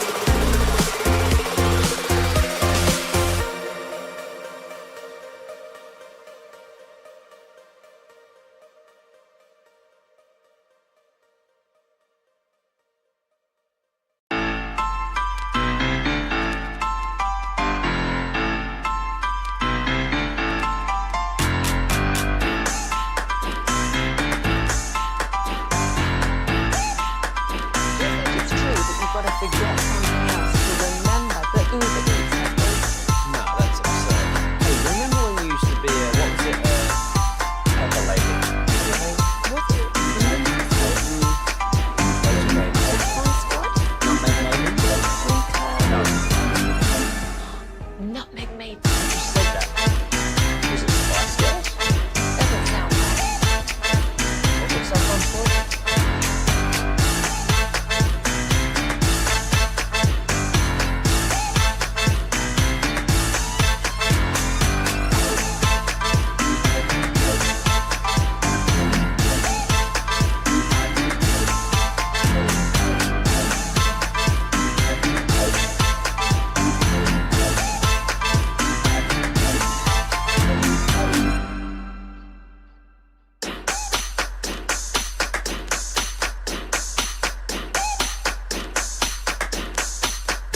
This segment is brought to you by Classic Chevrolet. If you're in the market to upgrade your vehicle, get to Classic Chevrolet in Grapevine. Back-to-back #1 Chevy dealership in the world. They've got more new Chevys than anyone, all priced to sell. Visit ClassicChevrolet.com. This is Texas. This is Classic Chevrolet. Together, let's drive. Based on new Chevy registrations 2023 and 2024.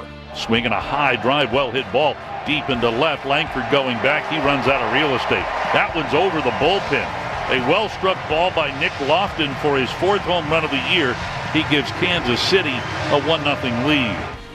KNC Masterpiece back here on 105.3 The Fan. I want to thank Freebirds for making this happen all day long in Addison. It has been a blast. And right now, courtesy of D&M Leasing, it is time for our chit-chat with those fellas from the G-Bag Nation. Gentlemen, how is it today? Terrific, Hagee. How are you? I'm doing great. Are you lonely at all, Gavin Dawson? Are you lonely? Are you at the studio while the rest of the team is at the stadium? Well, no, we got Lucius Alexander here. We got your guy Alec Medford. Of course, the office ace Tim Collins throwing heat down the hall. Might step into the batter's box, see what we can do here. So no, it's not quite as busy as usual. And by the way, I don't mind the silence, as you might know, Hagee. So there's trade-offs. But the good news is I'm not totally alone. That would kind of freak me out. He's blaming me for this, guys. Don't worry about it. It's cool. Oh. We have a really good show planned today from the stadium and from the studio. Pure gold as always. Thanks for asking. Nice. Speaking of, and you're right, Dawson. By the way. Speaking of from the stadium, you three fine gentlemen who are at the stadium, is there a particular player or aspect of the game that you're most looking forward to this evening? Blue.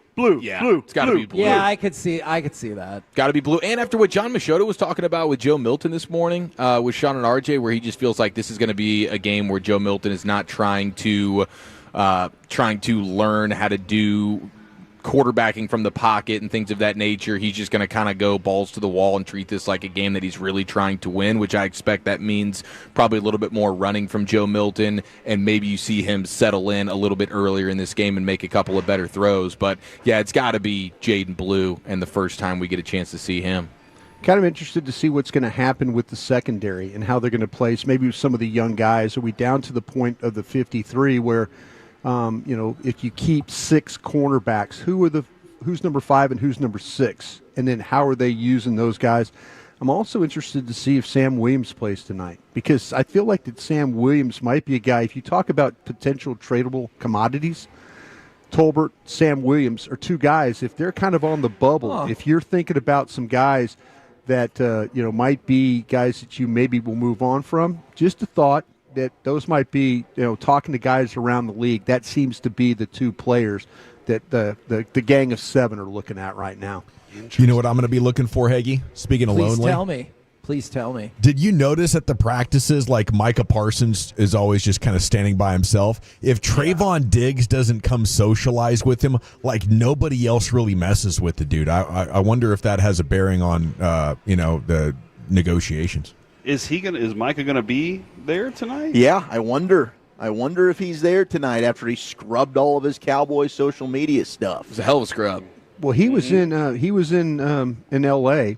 for the game, and then he was here for the Ravens game. My assumption is that he will be, but if he wants to play against Philadelphia, he needs to show up on Monday morning with helmet and cleats in hand, and be ready to go to work. He's known as the Lion, but I would maybe think of changing that to Lone Wolf. Ooh, one-man wolf pack right there. Yeah. Do you guys think that Brian Robinson Jr. by chance is better than all of the running backs the Cowboys have?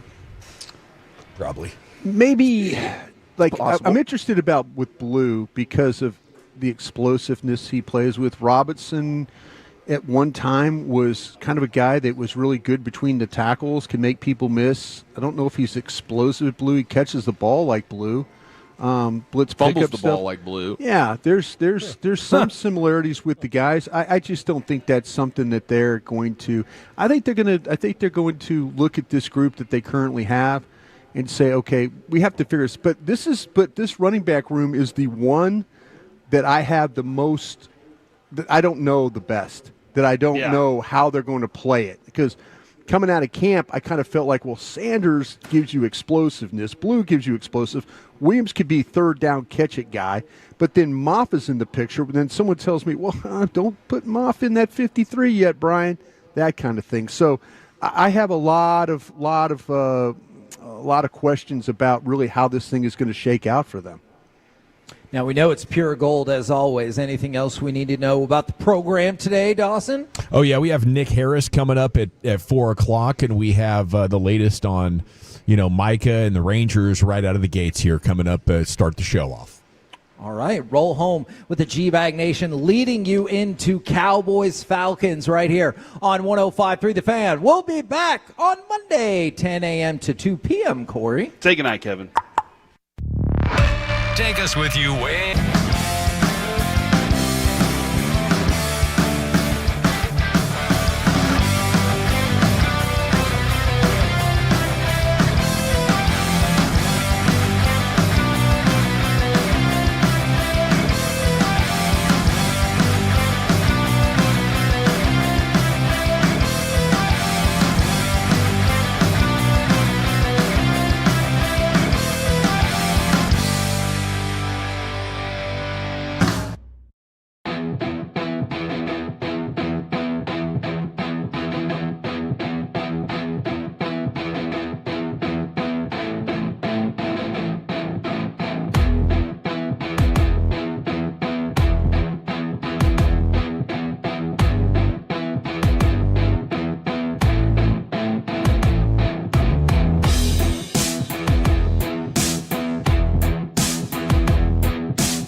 Machota. I gotta remember that. You know, they say in order to remember something, you have to forget something else.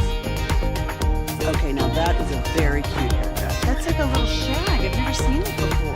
Well, I mean, of course you have. It's the Rachel. Oh, is that your name? No, I mean like your name. No, I'm Jack. My name's Jack. Right, but I just mean like this is your haircut, but that's hair on your hair. I'm not saying this is your hair.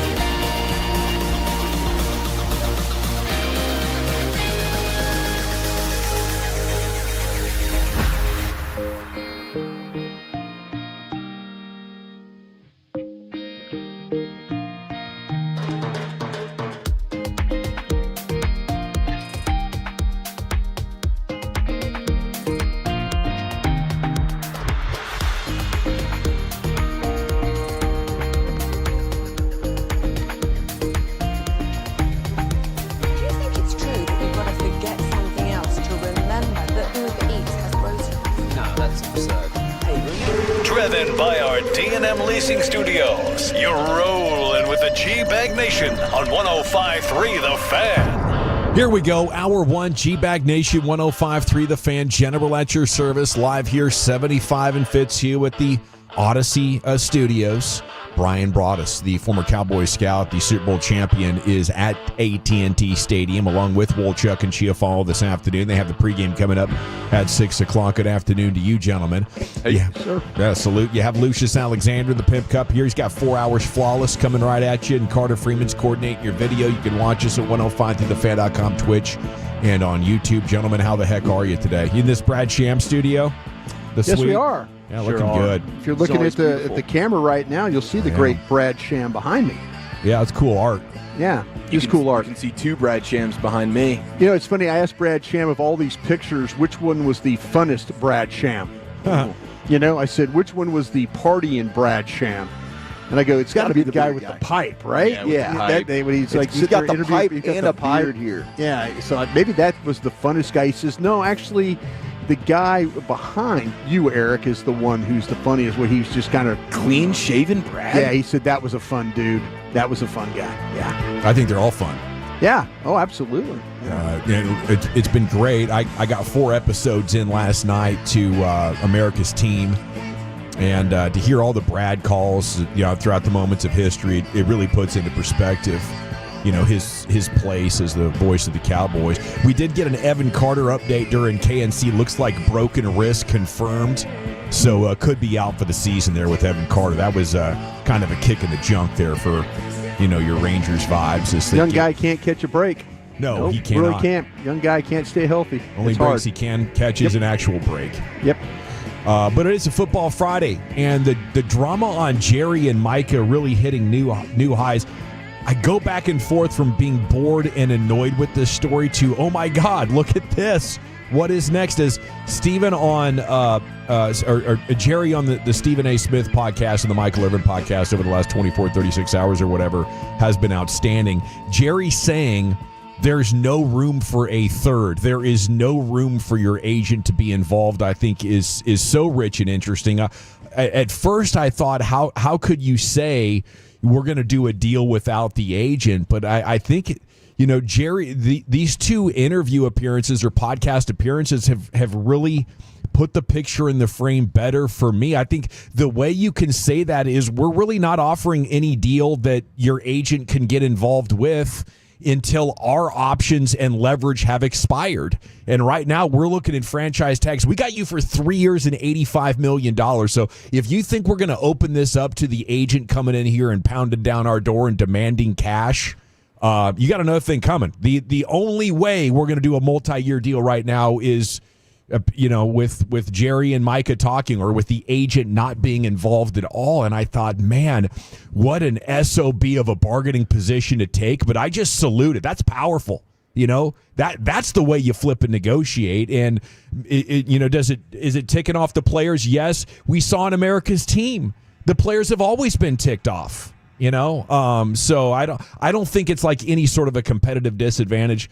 I continue to stand in awe of Jerry Jones, the businessman, and how tough he is negotiating this one. Like if the Cowboys have their tag and they're waiting for you, you are in for it, dude, because the only way you can get him out of that is to wait through it or do a deal super team friendly.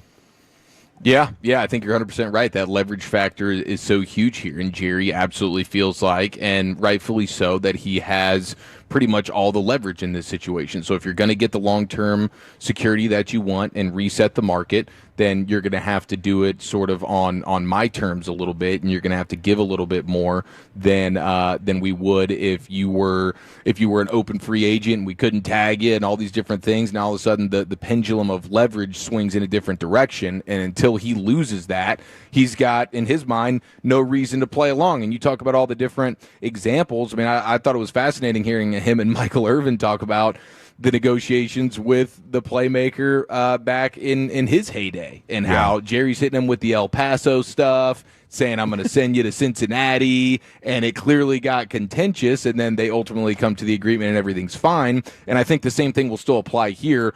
If and when a deal ends up getting done, whenever that may be, they'll hug it out and everything will be fine. But yeah, Jerry's indignant right now. He's like, he's the shark businessman who feels like I have all the leverage, and so I got no reason to play any games with you or your agent.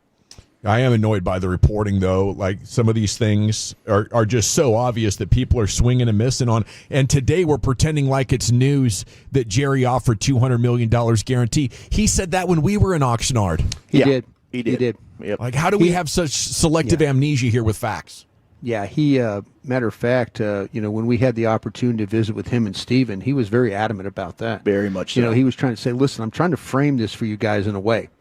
Just offered a man $200 million to do a deal, and he was very, very serious. I mean, he looked at each one of us and was, do I need to repeat that number for you guys again? This is what I'm offering, and so, unfortunately they haven't come to an agreement. I think if this thing is going to get done, it's probably going to have to be Micah Parsons, the one that's going to have to go tell David Mulugheta, listen, I need the security. I don't want to play on the tag.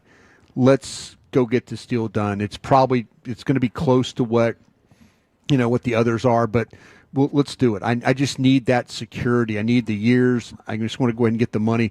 I think that's how this is going to get done. It's going to be Micah Parsons is the one that's going to have to go to Jerry, and I think Jerry's open to the idea if Micah shows up and they say, okay, we're willing to try and do something here. Then now David Mulugheta can step in with, Micah's kind of giving him his blessing to go ahead and, here's the deal and, let's sign off on a thing. I really do think David Mulugheta is trying to do his best to protect Micah from himself. I think David Mulugheta is probably worried that Micah is going to want to get this thing done and get the security done. He doesn't want to miss those games. He just does not want to miss. And maybe it's not about the money, but he just does not want to have to go through all this. So I wouldn't be surprised if, like I say, the Joneses are just waiting for Micah to be the one that, in fact, is the one that steps out and says, okay, we need to get this done. I think it's time for that because, the posturing on social media and taking Cowboys off your Twitter bio and posting Iverson audio, that's fun engagement, but it's a distraction. And at some point it starts to look weak that you're asking for. You have to take some kind of action, like tell your agent, or you go the opposite way of, okay, that's fine. I'll just see y'all in free agency. I'm going to put my head down, focus on football. In about 24 months, all the leverage is going to be on my side, and then I'll be, on strong footing and playing back as still very significantly under 30 years old. But I am wondering when his next action is going to take place because the posturing with no action is fun. But, in the end, I think it's going to be tough to enjoy the next 2 years. Like, do you want to be locked in on this constantly or do you want to focus on football? I think you got to be able to compartmentalize, and now's about the time where it's time to start practicing and not letting this impact your play so you can be eligible for that top of market deal.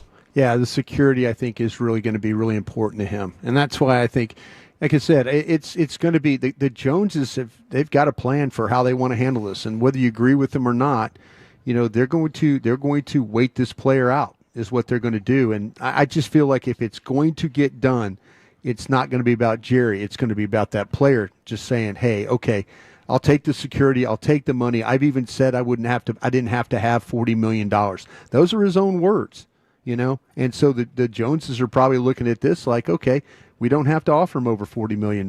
He says he's comfortable doing this, But we've seen some other contracts that have ballooned over $40 million for these edge rushers. So, Micah, they might be using their own words, but I think they're believing that they're capable of playing the long game, and Micah isn't. That's what I mean. If you want the framework on it, I think you look at Emmett, and I was on episode 3 last night. I think it was. He wanted 17. The Cowboys wanted to do 9.5 or 10. They end up settling at 13.6. So if Micah feels like the market would deliver me 41, but the Cowboys are saying we can get you 3 and 85 with the franchise tags, I think the middle point is actually somewhere around $34-35 million.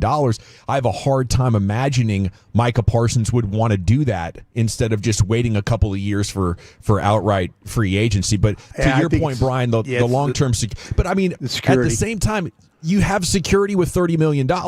Oh no, but he's looking at it. Maybe he's looking at, and I don't disagree with you, Gavin. Please don't. I mean, I'm not going to fight you on this one.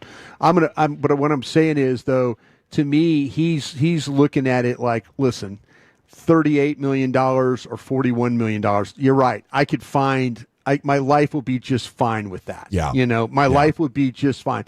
And we could be over it. Yeah, we could be over it. A lot of players do that in that situation. We could absolutely be over it. Didn't Jerry say he offered him to be the highest paid non-quarterback? Yeah. So we're talking well over $40 million. Yeah. He was. So well, it depends on how you define that. I think he was talking about guaranteed at time of signing. Yeah. The guaranteed money? Yeah. Because otherwise you're looking at he's making more than Myles Garrett. Like, I don't think there's any way they haven't offered him north of 40. There's no chance. Like, you talking about this $34 million figure, I just think that's unrealistic. You don't understand how the Cowboys work then. This is the same thing they did with Tank 10 years ago. No, I know exactly how the Cowboys work, Gavin. You can go look at Brandon Laurie and his Twitter thread right now, and this is nothing new. You're acting like the whole agent push out is something surprising and different. It's not, and it's not fascinating. This is exactly what they do all the time. They did the same thing with Dak. They did the same thing with CD. They're going through the same. I mean, you can go back. Michael Irvin's talking about it now. Troy Aikman's talking about it. DeMarcus Ware, Tony Romo. What specifically are you talking about, Wolchuk? And then what ended up happening? They paid exactly what the player wanted. Emmitt Smith wanted to be the highest paid running back in football, and that's what they made him. They gave him 13.6. Barry Sanders was at 13.5. So Mike is going to end up getting more than what Myles Garrett got. That's how this is going to go. So I don't think there's anything that's like super wow, polarizing, this is stunning, this is shocking. We've seen how this plays out. Zach, let me ask you that. If in fact that they offered him $41 million or $42 million, why has he not come forward and say, let's do this then? He might. I don't know. David Mulligetta wants to be able to negotiate this. That's the reason. No, because the agent and the owner haven't like talked. To me, there's if the offer in fact is north of $40 million, there's no reason for Micah Parsons to still be a holdout. No reason. The reason is the agent hasn't been involved. And now we've got a standoff between two very ego and proud people, and nobody wants to pick up the phone, unfortunately. Well, Chuck, they've showed you what kind of deals they do early, and they're very team friendly. Yeah, this one's not going to be one. You're right, because it's not going to get done. Because it's not going to be team friendly. And nor should Micah want it to be. Because they haven't offered over 40. I think that they absolutely did offer over 40. Well, they maybe new money. Maybe like 4 and 160 new plus what's on the 5th-year option plus what's on a tag, but it's going to average under 40 for sure. This thing's going to come in. Let's get a show bet going here, Wolchuk. That's fine. Because I'm absolutely down. If you think this is going to come in under $40 million, I think you are crazy. Total APY under 40 for sure, if it gets done at some point in the next couple of weeks. Well, I don't believe it is. I think he's going to be playing at $24 million. He's going to get his $21 million guaranteed. I don't think this thing does get done now. With and that's like the fourth time you revised it. You were telling us going into camp that Micah was going to practice every day and that this thing was going to get done. I mean, you're revising it all the time too. We get new information. I thought that, yes, Micah would practice. And he has. He's been there every day. It's not like Micah has not been out there. He hasn't actually just put his pads on. But he's been out there with the team and working out. He just, unfortunately, we didn't get him out there practicing. But I think to say, like, Micah's not going to get over 40 and the Cowboys were offering over 40 is not what we've heard come from any of these reports from Jerry. Well, he said he gave you the guaranteed number, $200 million. I was going to give him the most for a non-quarterback. He didn't say how many years that was. I will say you could offer 5 years and 200 plus this year. That's 6 years and $224 million. We got to stand there with Jerry Jones in front of us at the media party, which you were not present at, and I got to hear what he had to say. So say whatever you want. I'm just going to go with what we were able to hear. What was that? So you're just going to play a mystery card like, hey, no, I have evidence that you didn't It's exactly see? what I said, that the offer was over $40 million. He was going to be paid the highest defensive player in NFL history. Was it clarified? Is that new money or is that total APY? I think that's semantics. No, it's not. It's the average of your contract. I think it's APY, and it is absolutely guaranteed. Oh, okay. I think it's both. All right. If you're going to call me out like that, please have a better explanation than what you just delivered over the last 3 minutes. I don't know what was wrong about the explanation. I don't know what was wrong either, but I can't tell you what's right. Okay. Okay. We got the G-Bag of the Day champion coming up on the other side. We got Wolchuk's top 10 at 220. Where are you going with it? Well, I put out a Twitter poll. We'll check and see what the Tolos wanted, and we'll get to the top 10 next year in the G-Bag Nation. Pepper Lady. Pepper Lady? Wasn't it Cinnamon Sisters? Basil Babies. Saffron Squad? Nutmeg Maidens? Pre-club? No. Nutmeg Maidens. I just said that. Was it Spice Girls? Doesn't sound right. Was it Saffron Squad?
up, Nation? Segment's brought to you by Cars for Kids. Donate today, carsforkids.org. It's brought to you by the Frankels.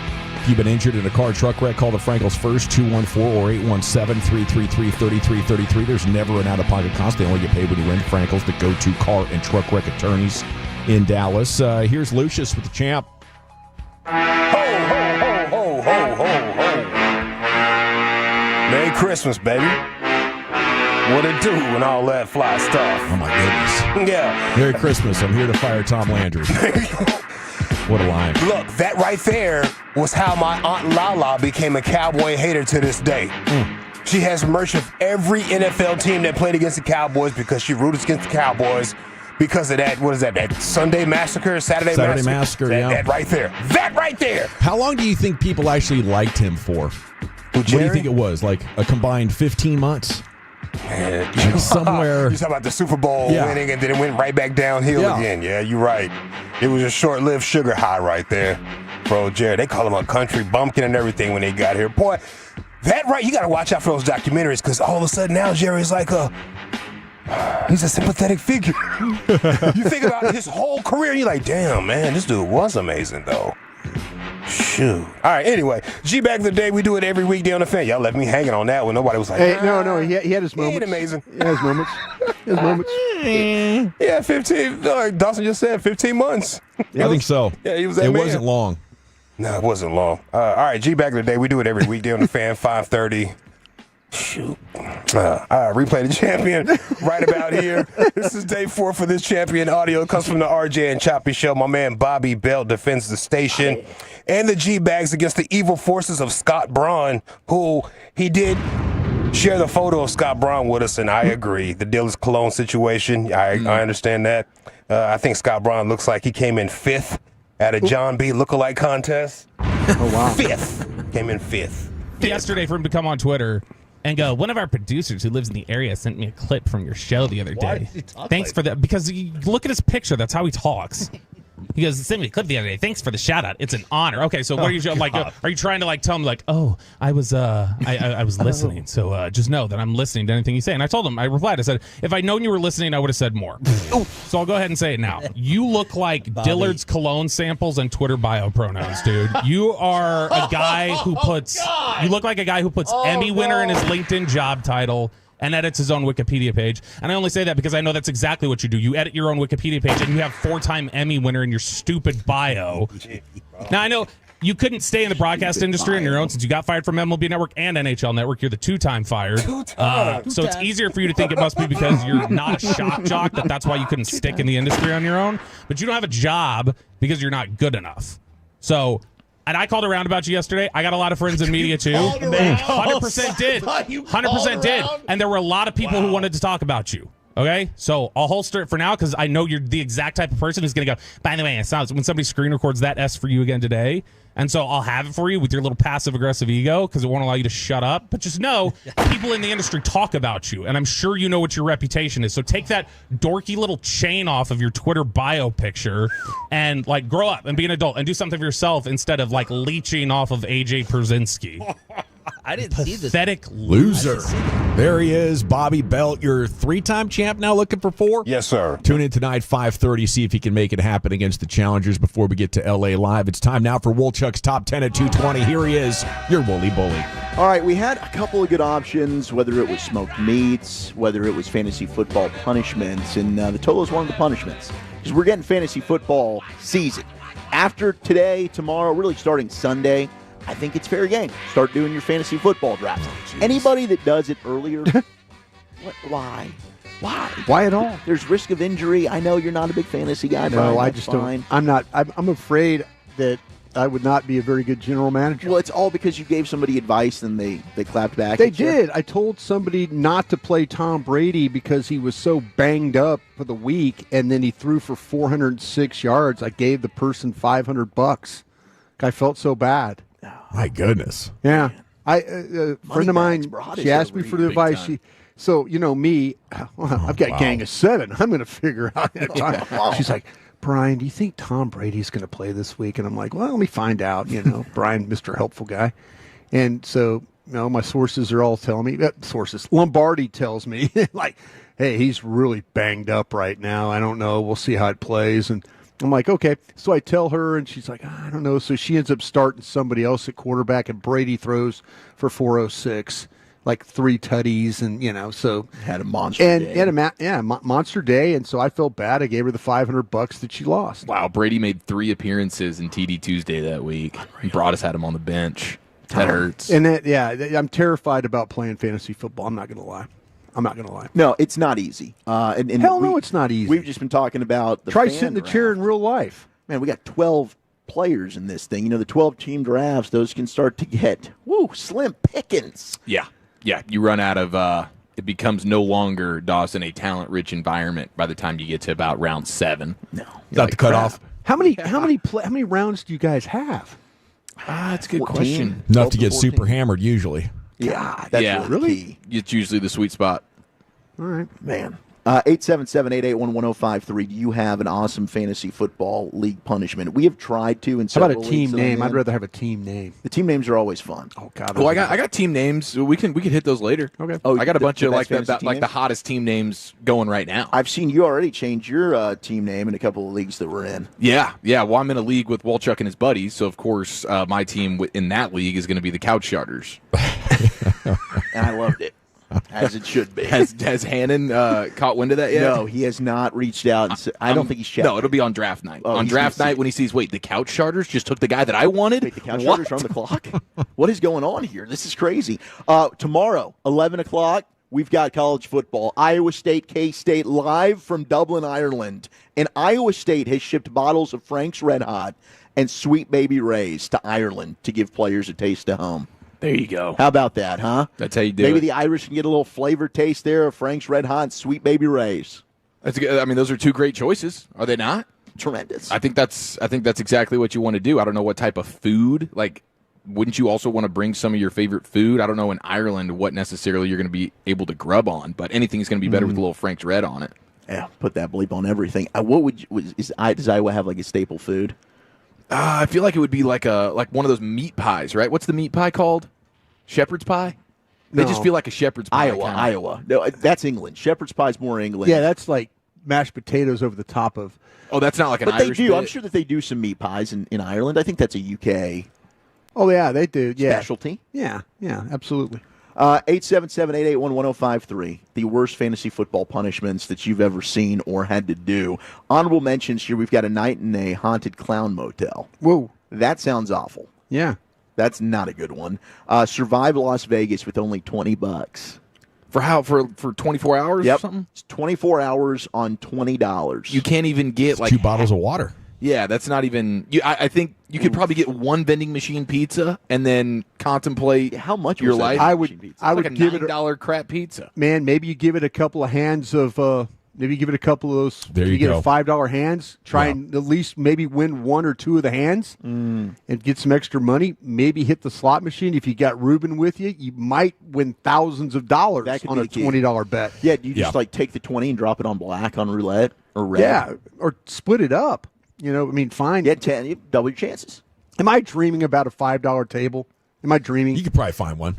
You'd have to hunt, but I mean, are we walking down to Dawson? Are we at like are we on the strip like the Golden Nugget, like I think so. 1967 Yeah. deal? Maybe Okay. at the Hooters Casino or something. Yeah, there you go.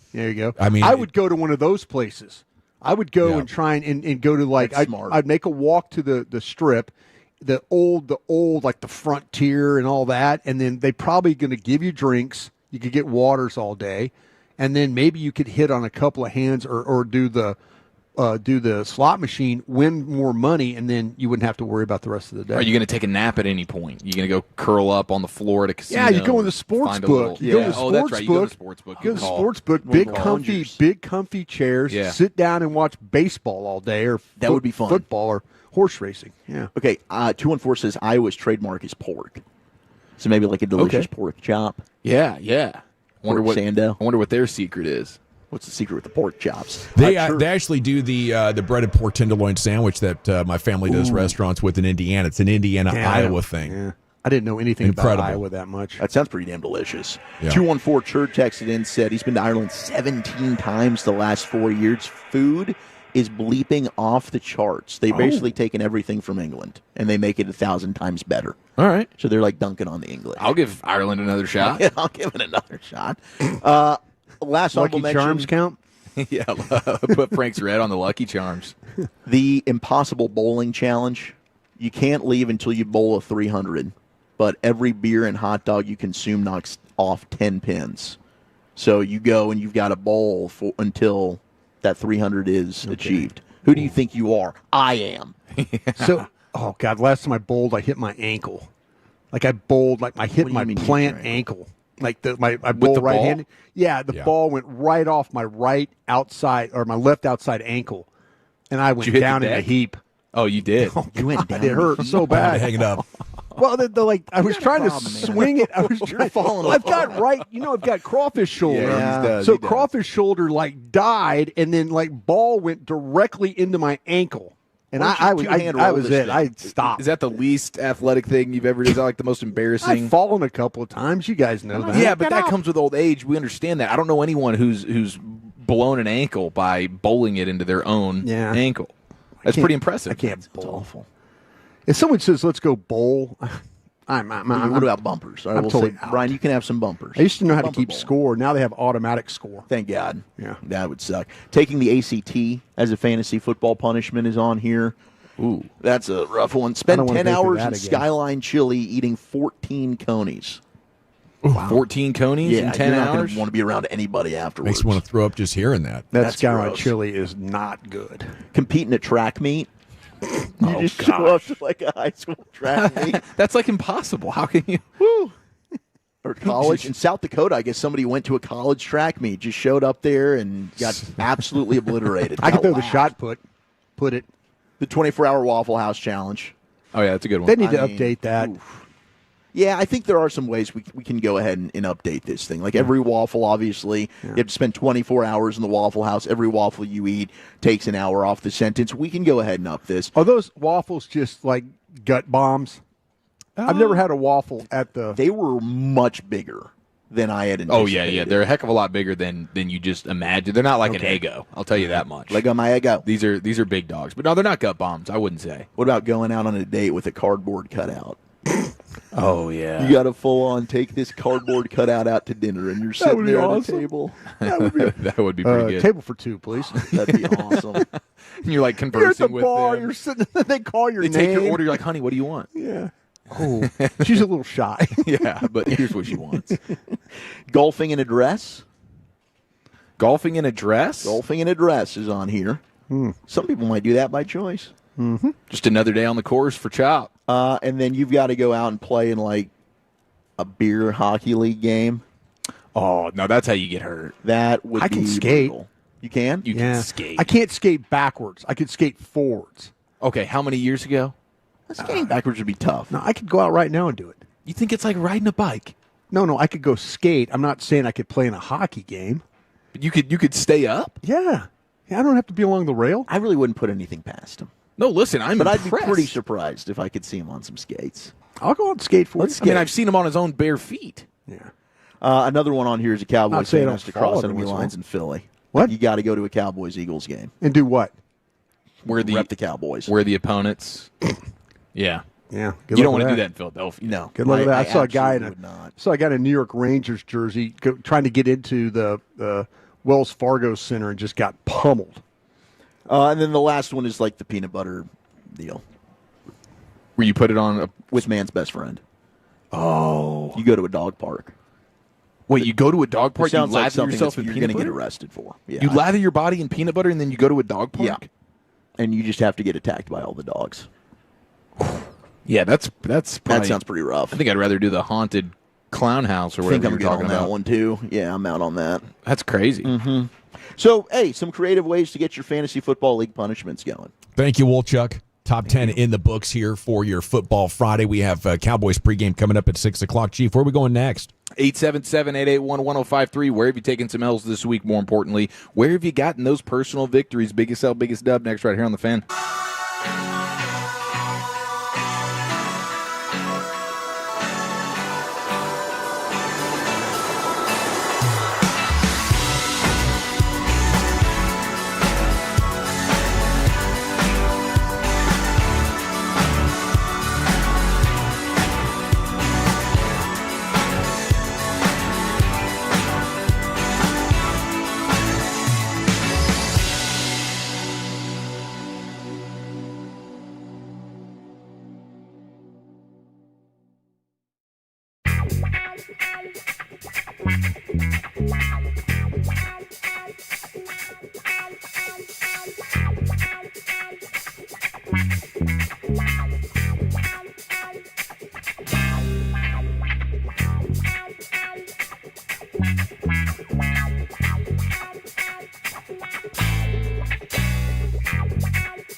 you have to forget something else. Okay, now that is a very cute haircut. That's like a little shag. I've never seen it before. Well, I mean, of course you have. It's the Rachel. Oh, is that your name? No, I didn't know your name. No, I'm Jen. Your name's Jen. Right, but I'm saying like this is your hair, but that's not your hair. I'm not saying this is your hair. Okay.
here on 105.3 The Fan. We'll talk with Nick Harris, Star Telegram, coming up at 4 o'clock. Cowboys pregame at 6. Here's the Chief with some biggest L and biggest dubs. Yes, sir. Thank you very much. 877-881-1053. Where have you taken some L's this week? And more importantly, where have you gotten those personal victories? Here is British Ian.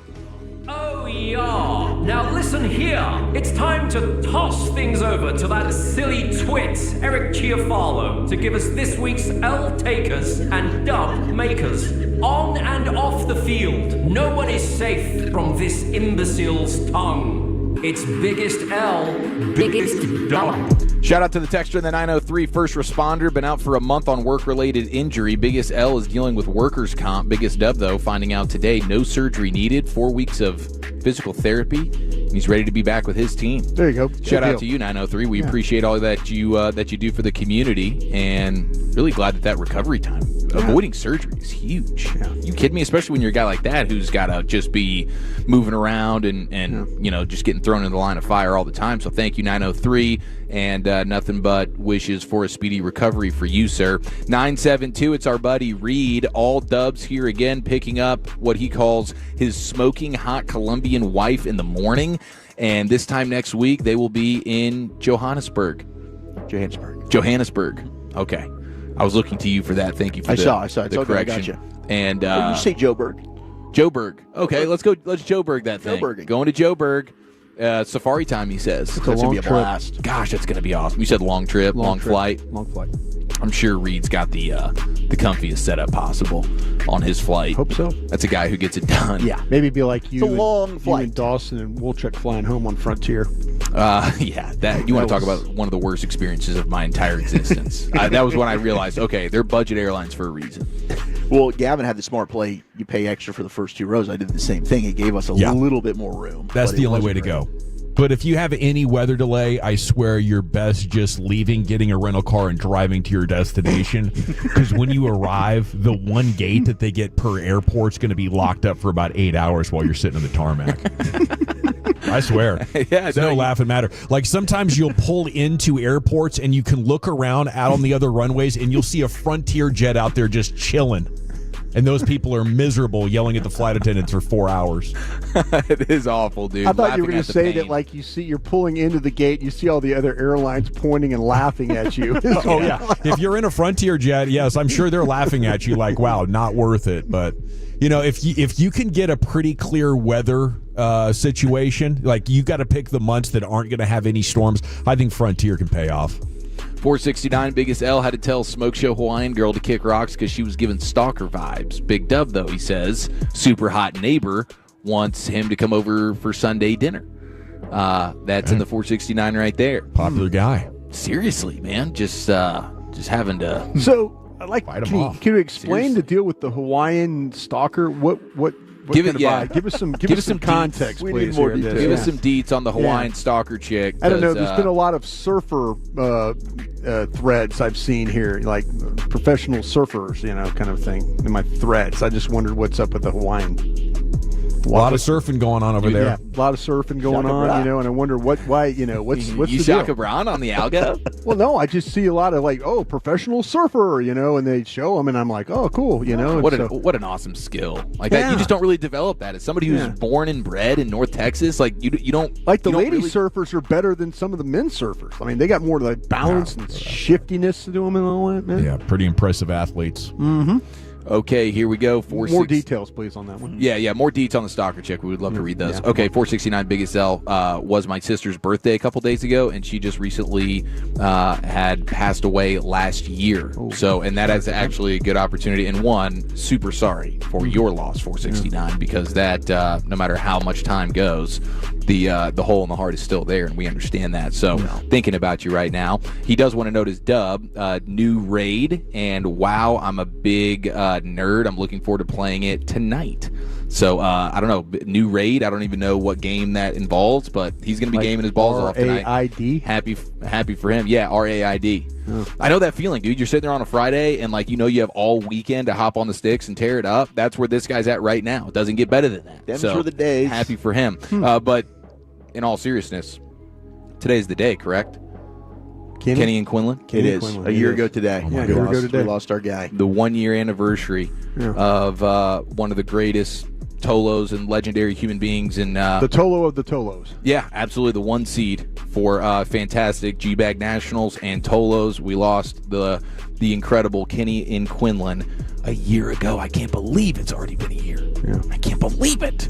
Can't even believe it. We do love you, though, to the entire Kenny and Quinlan family. All of Quinlan, I know, is shutting down to remember him and his greatness. So we are absolutely thinking about him today as well. I did get a dub because I'm pretty sure my buddy Steve from Local Craft Barbecue in Newark, I think he's about to throw up a Girthquake brisket sando on the menu. Nice. Isn't that exciting? Can we get some video? Can we get some pictures? What it's going to look like? Yeah, I haven't. He's like a true. I'm interested to see how he builds this thing. Right, when he comes up with these different menu items, he's serious about it. So I think he's in the workshop phase right now.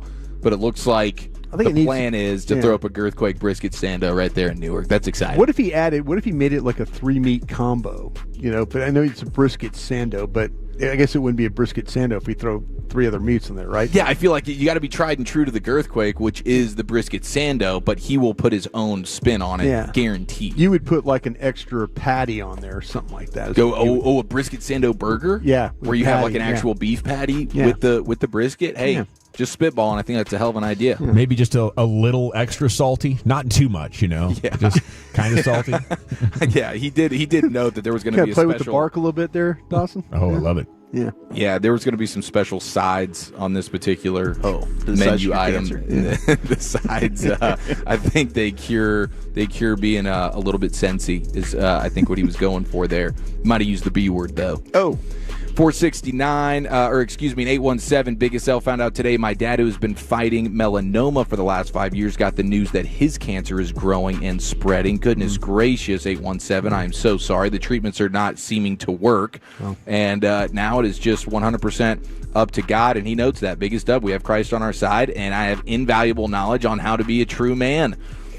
So we appreciate you, 817, and our thoughts and prayers with your dad during this very difficult time. 817, Biggest dub, wasn't going to make this month's bills, sold 3 roofs installed this week, and now he can pay September and October rent. Congratulations, now he's ahead. Fred. Let's go. Wow. That's a big dub. That's a hell of a turnaround right there. Dude, wow. You're scratching and clawing for this month. Next thing you know, we'll see you at Thanksgiving, sir. 972, Biggest dub, Adrian Beltre statue. Is that taking place right now, as we speak? I can't believe we are right there, Across but we the are street. still so far away. I know. Here at AT&T Stadium. 972, Biggest dub, daughter turning 14 on Sunday. Happy birthday to her. Biggest L, wife scheduled her birthday dinner during my fantasy draft. Oh, crap, that's Peter and Wiley. That's when you bust out the smartphone, right? Then you just have to act like you're not really doing that because it's daughter's birthday, and she's like, Dad, why are you still on your phone? What's going on, Dad? Why did you just tiger fist pump Oh, with she excitement? understands because she's going to be on her phone too. Well, she's 14, daughter, right? Daughter she's at 14. going to be on her phone too. That's a good point. That's a real good point. Okay, I think we're going to get we had dubs being eaten last night. I thought that was pretty fun. Good callback with Jackson Dart, Jameis Winston. It was good. Yeah. They knew where the camera was, looked right at it. I thought that was very good. A new iteration on eating the W, Oh, wow. where actually Jackson Dart is feeding his finger dub into Jameis's mouth. You can tell the bonding and the teammate stuff right there. They got something cooking. Do you think they leave out our guy, our Jersey quarterback, our Mr. Unlimited? No, not him. Tommy Cutlets? Cutlets. No, Cutlets. Jameis said him and Dart and Cutlets were. So they the three leave out the amigos. old man then, Said they were is the what they three- do. Yeah, I think Mr. Unlimited is kind of getting boxed out here All right. on the dub eating, which Surprise, is surprise. certainly I disappointing. thought that might have been rookie hazing, if you ask me. Like, you want us to do what? Okay. I'm eating your fingers. Okay. Well, to be fair, Jackson Dart was putting his W fingers into Jameis's mouth. Oh. So, and it felt like Jackson had some sort of, he was taking pride in it. It did. He Yeah. felt confident Yeah. on how his dub was going to taste. Did he have a problem when he was in college with a girlfriend? Did I see something on clips where Listen, she was kind of calling him out? I could see that happening. Like he's Your name's kinda- Jackson Dart, and you go to Ole Miss. Well, I know, You're but I probably think- going to be a little messy at 19. I think he was real messy. I Yeah. think this was, she was not. Well, now he's too a thoroughbred professional, and at other than trying to figure out the toll tag stuff there, That gets in, all of us. in Jersey. Seems like he's pretty that buttoned up. Turnpike thing will kick your ass. Yeah, man, that Jersey Turnpike. Oh, she did the social media cheat shaming stuff. There we go. Thank you, Dawson. The tea-spilling app, probably. Yeah. Oh, that tea spill. Yeah. Well, it looked like she just took right to the TikTok with it. Yeah, she she just cares. owned it. She put him on blast. Man, if that's what they do, right? Eagles fans are going to be taking an L for their home opener because apparently their train system that most of the fans use to. Oh, the Broad Street line. Yeah.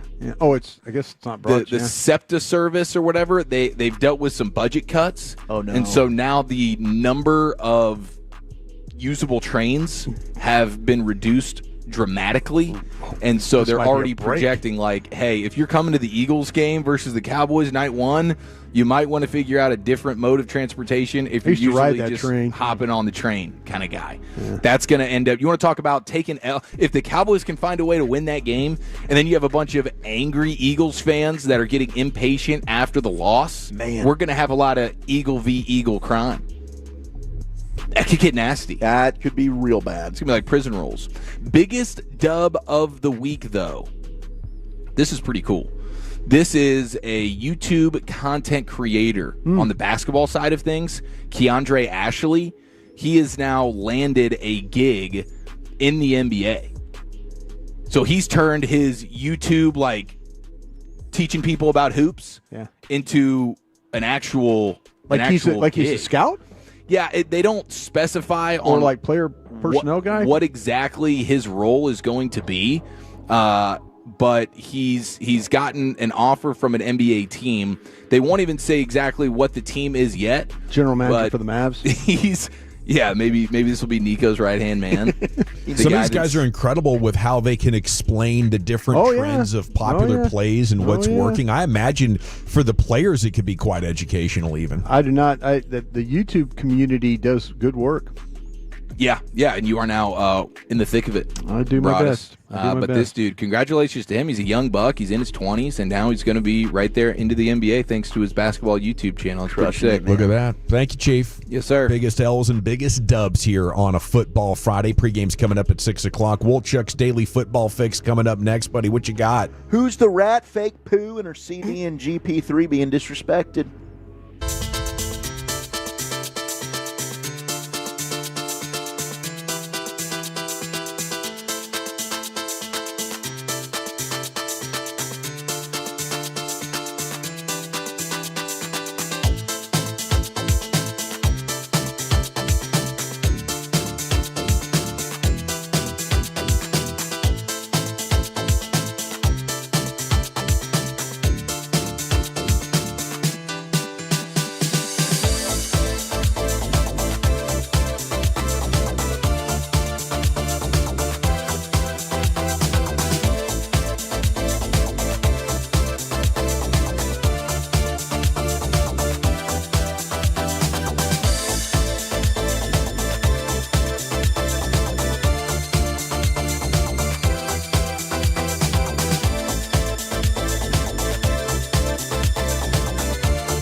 D&M Leasing Studios. You're rolling with the G-Bag Nation on 105.3 The Fan. Hour number 2 of the G-Bag Nation here on 105.3 The Fan. It is a football Friday here. Cowboys pregame's coming up at 6 o'clock. The guys are out at the stadium.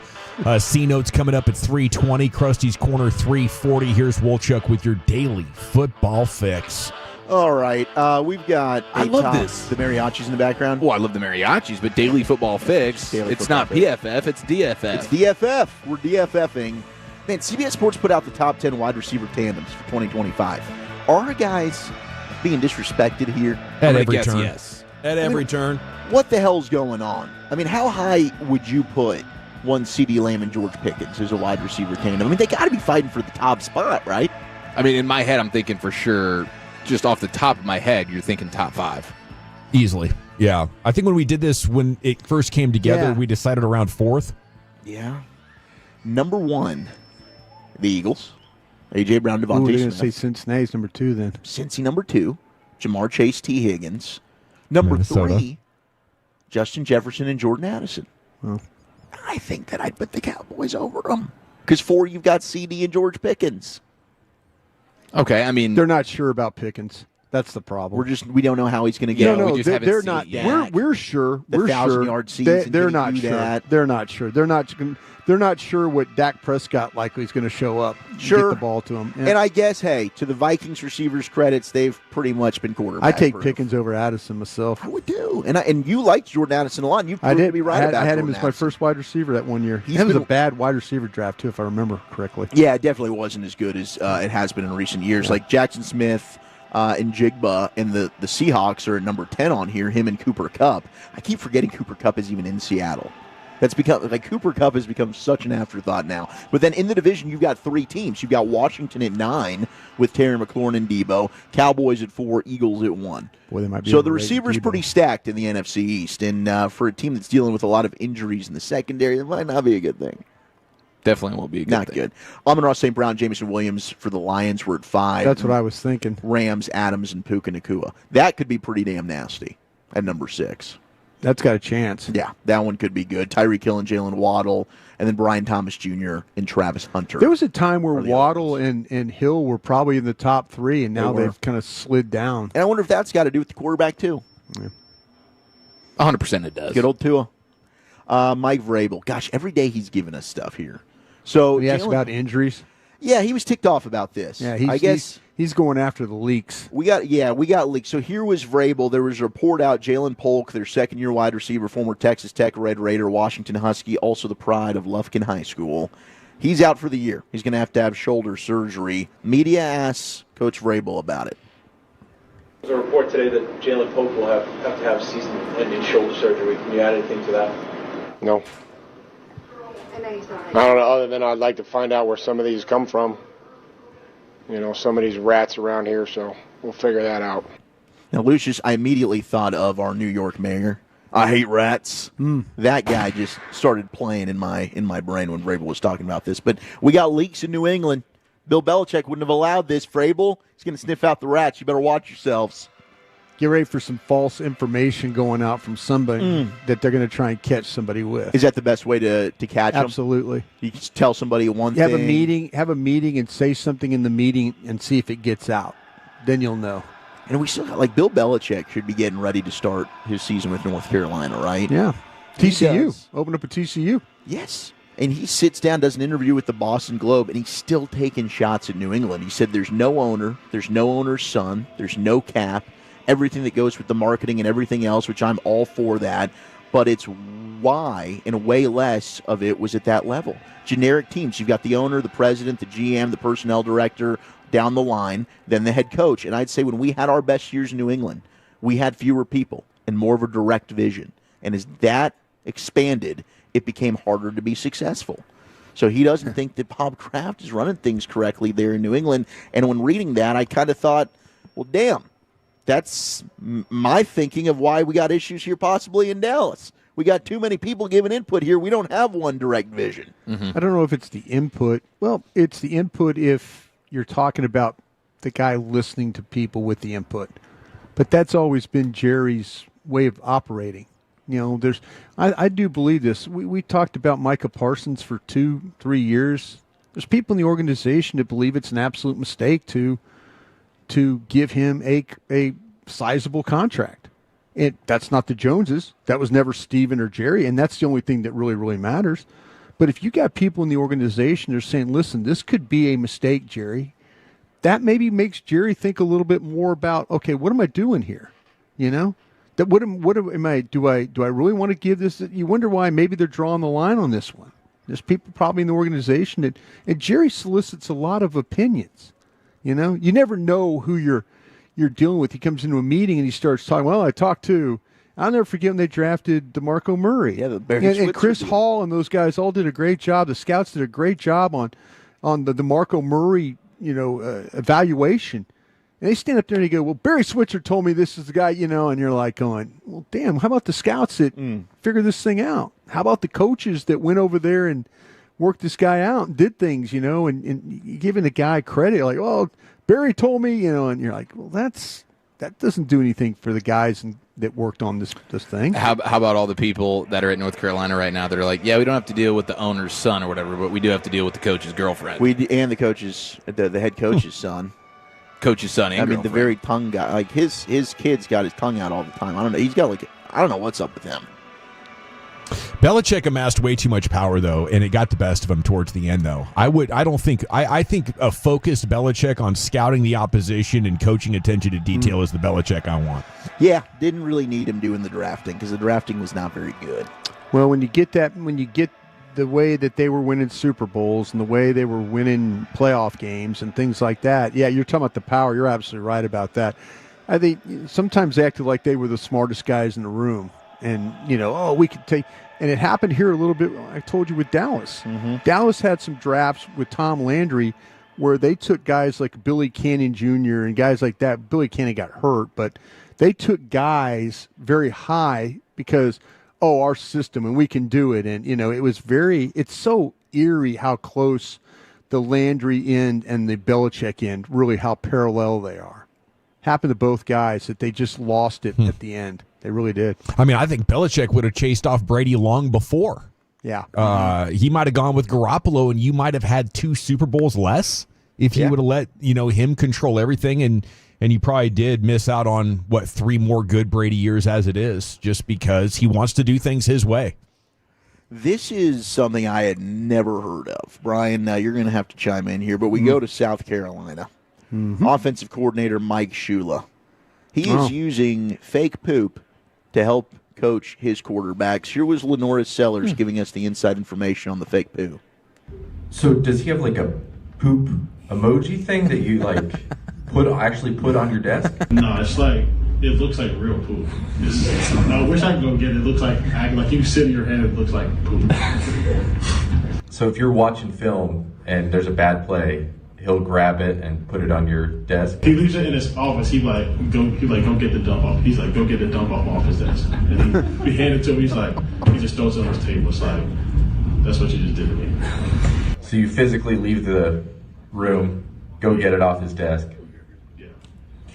How many times have you grabbed the poop? I haven't a lot, but Cutter, Air, those guys have done a lot just because they don't really know the system. So I mean, obviously, if you don't know it, you're gonna make some mistakes, but it happens quite a bit. Jimmy Francis, a lot. It's a lot. Unbelievable. So they're going those questions are incredible. They're watching film, and Shula just says, anytime they make an error, you got to go over to the office. You got to pick up the poop off his desk. The player leaves the room, goes and gets it, then hands the fake poop back to Coach Shula, who then throws it on the table saying, that's what you just did to me. How many years has he been doing this? Was this his big? He's like, how do I evolve as a coach this offseason? This is the way. You figure with the last name at Shula that he would be better than that. You're not here for the poo. I'm not here. This is working. Maybe it does. I mean, the proof will be in the pudding. Sellers is damn good. He doesn't need to be told he's poo.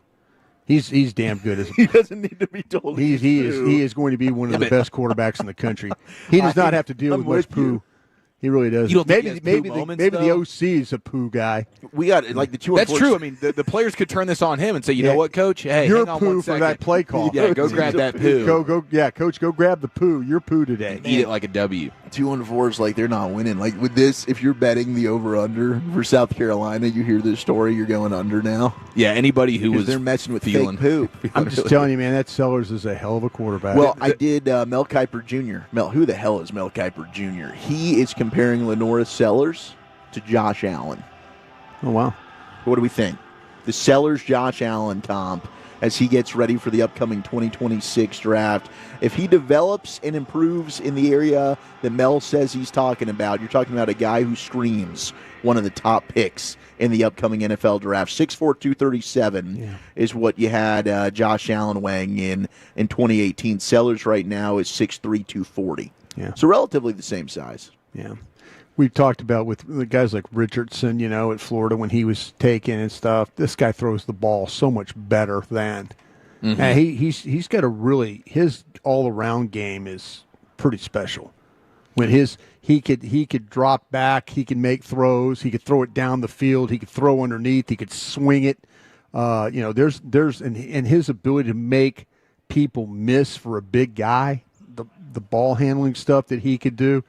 I don't think anybody's sleeping on this guy, but he will be one of the top quarterbacks in the draft. He might be when it's all said and done. We'll see what happens with Clay Klubnik at Clemson. We'll see what happens with Nussmeier at LSU. Manning. We'll see. We'll see all these, but this guy, people will fall in love with this guy. The film will be really, really, really good. The potential is going to be insane, but I think the trap that folks fall into when you're evaluating a situation like Josh Allen, he's the outlier. He's not usually what happens with big, strong guys who run fast but have horrible accuracy, decision-making, and ball placement. Yeah, Josh Allen was thrown to cattle ranchers.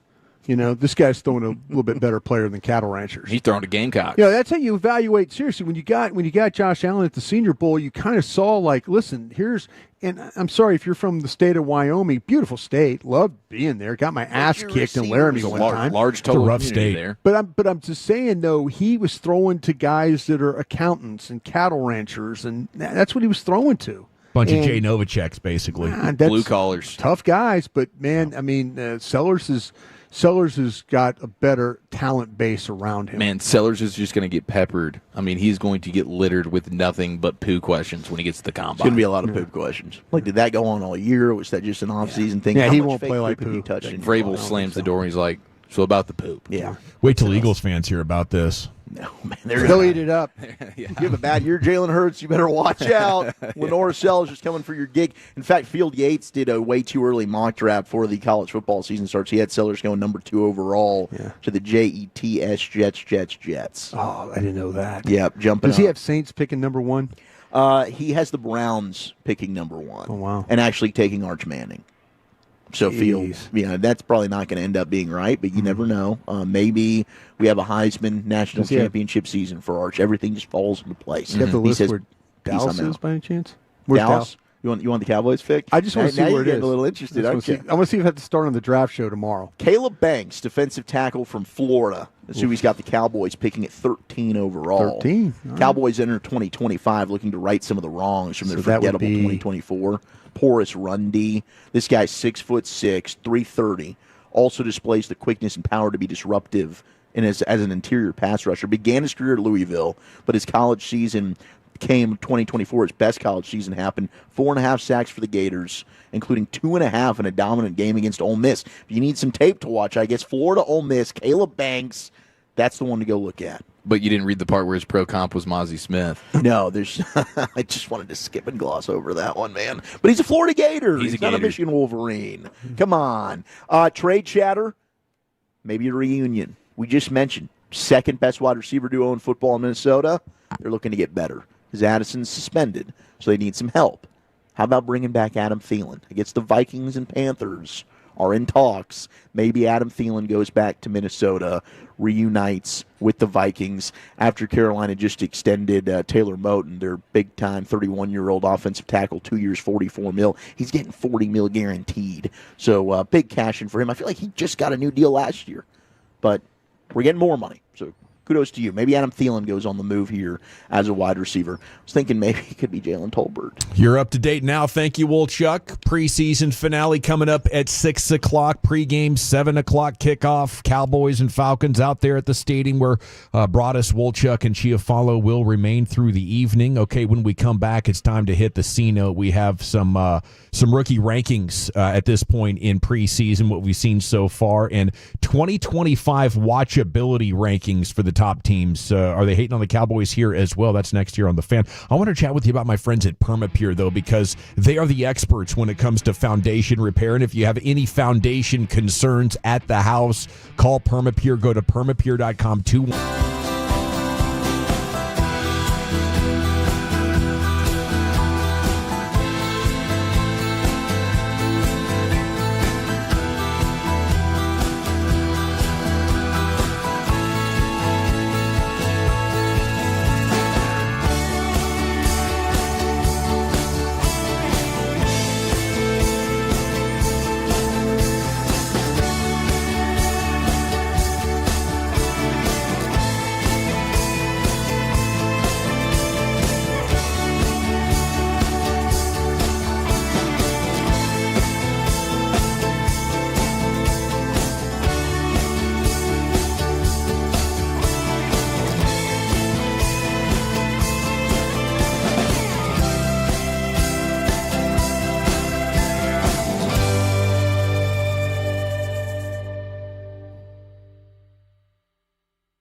Yeah, buddy, Cowboys game day. The preseason will be mercifully put down here coming up tonight. Pregame's coming up at 6 o'clock. And hopefully we get some stuff to enjoy here on this final preseason game coming up tonight here on 105.3 The Fan. But this segment, the C Note, is about all the other stuff going on in the headlines. It's brought to you by Cars for Kids. Donate today, carsforkids.org. It's brought to you by the Frankels. If you've been injured in a car truck wreck, call the Frankels first, 214 or 817-333-3333. Jump online at frankelfirm.com. Guys, I'm 4 episodes into The Gambler. I think I was the second to last one to start. Brian, did you get started on this yet? I have not done any work on that yet. None. Well, I'll tell you this. I thought one of my biggest takeaways from the first 3.5 episodes, Jimmy was a real mofo. He was. He was. Goodness. Real sergeant. Yeah. I mean, and I think my biggest takeaway is I think the reason he stopped coaching is because he couldn't ever do it and be happy. Everybody was effing up and needed to be yelled at about something, and I think that was a big factor in the Jerry Jimmy fallout. Sure, maybe Jerry wanted more credit, but nothing would have been good enough for Jimmy, right? I think the bigger fallout was that Jimmy never lasts anywhere very long, and he really wears on people. Yeah. And he feels like coaches go into sometime this survival mode where they try and stay ahead of getting fired. And, Jimmy legitimately wanted to look into the Jacksonville job. Yeah, when he brought that up, no, they're getting ready for the playoffs, and he's talking about Jacksonville in a press conference. Especially for a guy like Jimmy, like that's such a distraction. And I got yelled at by Will McClay for this. I got yelled at from Will. He's like, you know better than that. You've been in this league a long time, and if Will's driving around listening, hey, Will, I appreciate you yelling at me. But I thought the same thing with Dan Quinn. How could the defense be so good all year, and all of a sudden you start to, and here's a playoff, and you're wondering, are you getting ready for an interview or your time, and Will yelled at me, and that's fine. But it's just these coaches, though, they get in these modes where all of a sudden they start to think like, okay, what could I do? Where could I do something somewhere else? Where could I be somewhere else? What could I do? What are my possibilities at somewhere else? Jimmy was always like that. He was never to be at a place very long. And then he was just trying to get to the next, trying to get to the next stop, and incredibly toxic while he was there. Oh, absolutely! I could imagine many people wanting him to go, and that's why he was always willing to to be the way he was, but people could not handle him for any length of time. Okay, there should be more about. Now I'm only halfway in, but I mean, I would love something on Ken Norton and Leon Lett and Moose Johnson, and it's just so much about the triplets and Jerry, and I guess up to this point some Jimmy. So I'd say go ahead and do more episodes. Give me more depth on some of the other factors that were going along.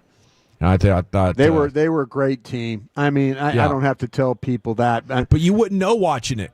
No, but you wouldn't know about all the other guys. I tell you what, I felt that every time we just every time we came here from the Packers, we just never we had a great understanding of how to beat the 49ers. But everybody you're talking about, Dawson, that whole offensive line, Mark Tuinei, Chad Henne, they had all these players that don't get any credit, but were so good. Their roster was just so deep. Yeah. And it was hard. It was hard to compete. And they had a really good coaching staff, too. Those guys weren't great head coaches like Norv Turner and Butch Davis and guys like that, but they had some guys that were really – they had the personality, too, like Jimmy. And when Jimmy was leaning on them, they were coaching their ass off. This is a hard team to beat with the coaching staff and the players they had.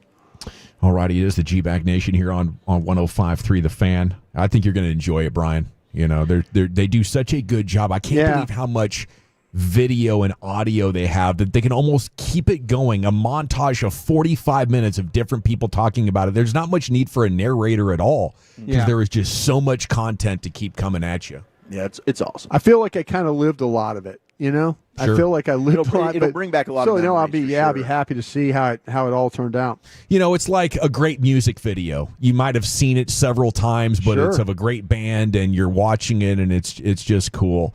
Boy, Jackson Dart just looks like an Instagram model, doesn't he?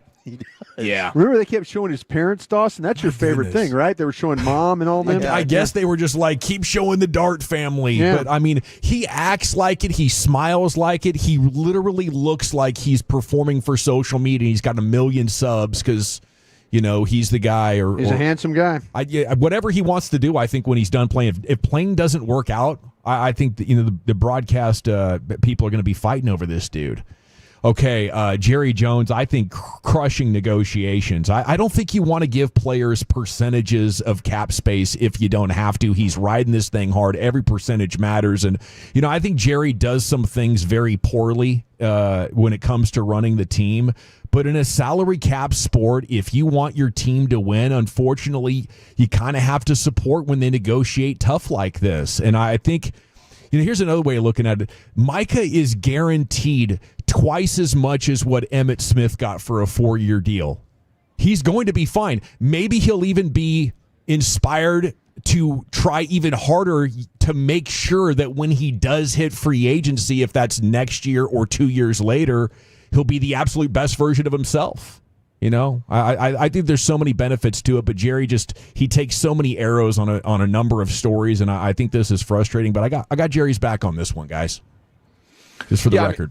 I just wish that if it was a situation where Micah was willing to, hey, play the team friendly game here because, hey, I'm going to be making plenty of money. You know, it is what it is, and I want to make sure that we have enough food on the table for everybody else to eat and more, you know, all pro level mouths to come eat at this table. But that's not how Jerry and them do it. It's not like they say, hey, we allocate X amount of dollars.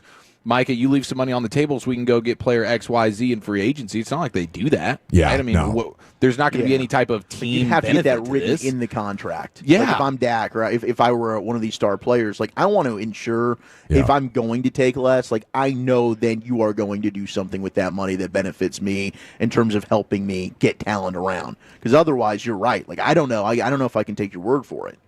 That was such a BS line from Jerry. Like, we want to get Micah done, but we need enough cap space to pay other players. Like, it just that doesn't matter, you know, that much. And if it does matter, then get the deals done earlier, I think would be the refrain. For Micah, I think it's either time to do something bold or just block it out. I think now is the time where you come out and say, well, I'm just going to head for free agency and leave the Cowboys at my next possible turn. But it's too confusing and stressful to try to keep up with how Jerry's looking at me. Preseason report cards. How has every 2025 pick looked in the preseason? ESPN did a write-up on this deal. Here's what they say about Tyler Booker, and I think this one is big because you need to rebuild a great offensive line sooner rather than later. They say he's been a starter for all but one practice, trying to replace Zach Martin. He's shown he can be a guy that can do more than just get the job done. Powerful run blocker, might be better in space than some think. Pass pro will need some work, but his strength will help in tight spots against the more sudden rushers. I watched a ton of him last night, guys. And I feel like at least rookie year, this is going to be a solid player that hopefully can grow into a good to great one.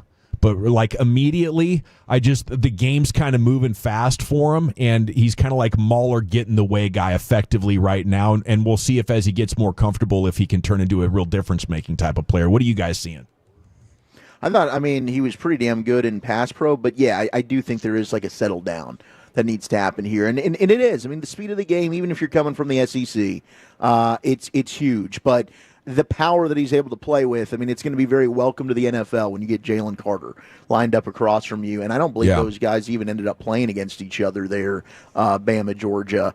So, hey, I'm him. I mean, it's going to help that Cooper Beebe's going into year 2, and I did like that they got to play next to each other last week. I think that was a step in the right direction. But, yeah, I think that, offensive linemen that are rookies are probably going to end up having some growing pains that goes through that rookie season. I mean, I'd actually play him tonight, Brian, if it was up to me.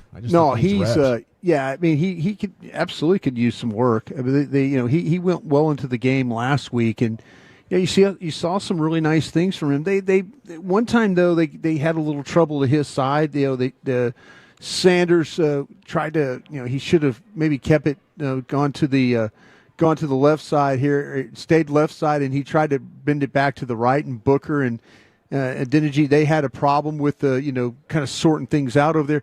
There's things that he's going to struggle with. You're talking about the Mauler aspect of it. There's going to be some things, and he's going to get better at this, is the twist stunts and passing stunts and recognizing stunts. And not that Alabama didn't see twist fronts and stuff in the SEC or in playoff games or championship games. But for him, it's a little bit, when he struggles, it's with quickness. Somebody gets him with quickness, because it's not that he leans or lunges or things like that. It's like he sets, and he's just waiting to engage. And when he sets, he's stationary, and then that person's able to kind of get around and get to him. And then, because if you take him down the middle, you have absolutely no chance. No. He's going to kill you. But if you can kind of get a corner on him and make him have to move his feet a little bit more, that's the one thing that kind of gets him a little out of whack. So how do you improve that? I don't know that you can. It's awareness. It's awareness. Okay. Yeah, he's gonna learn the tricks of the trade. I mean, he's going to start to play against guys that have a little bit. These defensive tackles nowadays do have a little bit more, especially the guys that these 4-3 fronts that have the 3 techniques, the wide techniques, or the techniques that are like they get in nickel, and all of a sudden you got really fast guys playing inside. They take the big guys out and put faster guys inside. That's where he's going to have to, but he'll learn. He'll learn, like, listen, I can't just be stationary. I got to be able to set. And if you get your hands on a smaller guy and throw them off, then he's got the ability to kind of adjust. But if he loses initially quick, that's where the problem's going to be. But he's going to learn how to pass set these guys, especially the quick ones. Ben Solak did entertainment value, like watchability rankings, and I thought he was really hating on your Dallas Cowboys. This, to me, maybe they won't win, but the combination of CD and Pickens and then Micah Parsons as a pass rusher, I thought, hey, they'd at least be top 10. And then some of the teams that Solak went ahead and put ahead of the Cowboys was kind of a head scratcher to me. Like, let's just jump in here. How about, the Buffalo Bills? Do they have a wide receiver? Do they have incredible defensive players making big plays? How about the Green Bay Packers? They need a Micah Parsons. They have Christian Watson, and you're betting on Matthew Golden, I guess, as a rookie being exciting. The Raiders with Geno Smith. I mean, Ashton Genty, I guess I want to tune in for that to see how good he is. But, wow, Pickens, Lamb, again, Micah Parsons. You go to the Jacksonville Jaguars. You think Trevor Lawrence? Sure, a rookie and Travis Hunter, that's worth a couple of tune-ins, but down in, down out. Once you get up to like the top 5, I'm not going to fight you, like with the Eagles and the Bengals, the Lions, Baltimore Ravens, Washington Commanders, even, assuming Jaden Daniels is going to continue to be an electrifying player. But how watchable do you think these Cowboys are? As long as Dak's healthy, I expect, big plays happening for both sides. It's how they're going to have to win. I mean, it could very well be like I've said it, Cincinnati last year. Like, there is a chance the defense could be awful. I hope that it's not. But you might be having to put up 35 to 40 points a game if you want a chance to win. And they certainly, if the offensive line takes the strides that we're hopeful that they will, obviously left tackle will have a lot to do with that, right? Tyler Guyton was looking good in camp. Then he has a big injury. So you're going to probably be rocking with either Guyton or Nate Thomas, who has also looked okay. But we got to see him against some big-time competition before we feel good about it. But this offense does have the makings of a team that could be one of the better offenses in the NFL, assuming health is on their favor. Yeah, they've got to. It's and add Ferguson to that list too. And all of a sudden, what if you kind of figure out about Blue? I think the play caller has to be really, really important here. I think that to me, this is a lot on the line for Shotty. He's got some weapons, but he's got to take advantage of the Fergusons and the Turpins and the Blues, and not only that, but with what he's got to help Dak along too. I think the ball. I think they're going to be capable of putting up points. I think the offensive line is going to grow as the season goes along, but the defense, I think, if they could just be middle of the pack, this team will be a lot better if that defense shows up but the offense can carry them for a bit. Boy, that would be big too. That would be frustrating if this offense still can't be exciting after adding Pickens and getting Ferguson healthy and investing another first-round pick in an offensive lineman. Krusty's Corner's coming up next. Brian, where are you taking us? Yeah, even though I'm out here at the old stadium, it's a Friday staple. It's a name game. We'll do that next. Okay, I want to chat about Men's Tea Clinic with you, though, because when it comes to men's tea, that's a game about being optimized. And if you don't feel like that younger, more energetic...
before.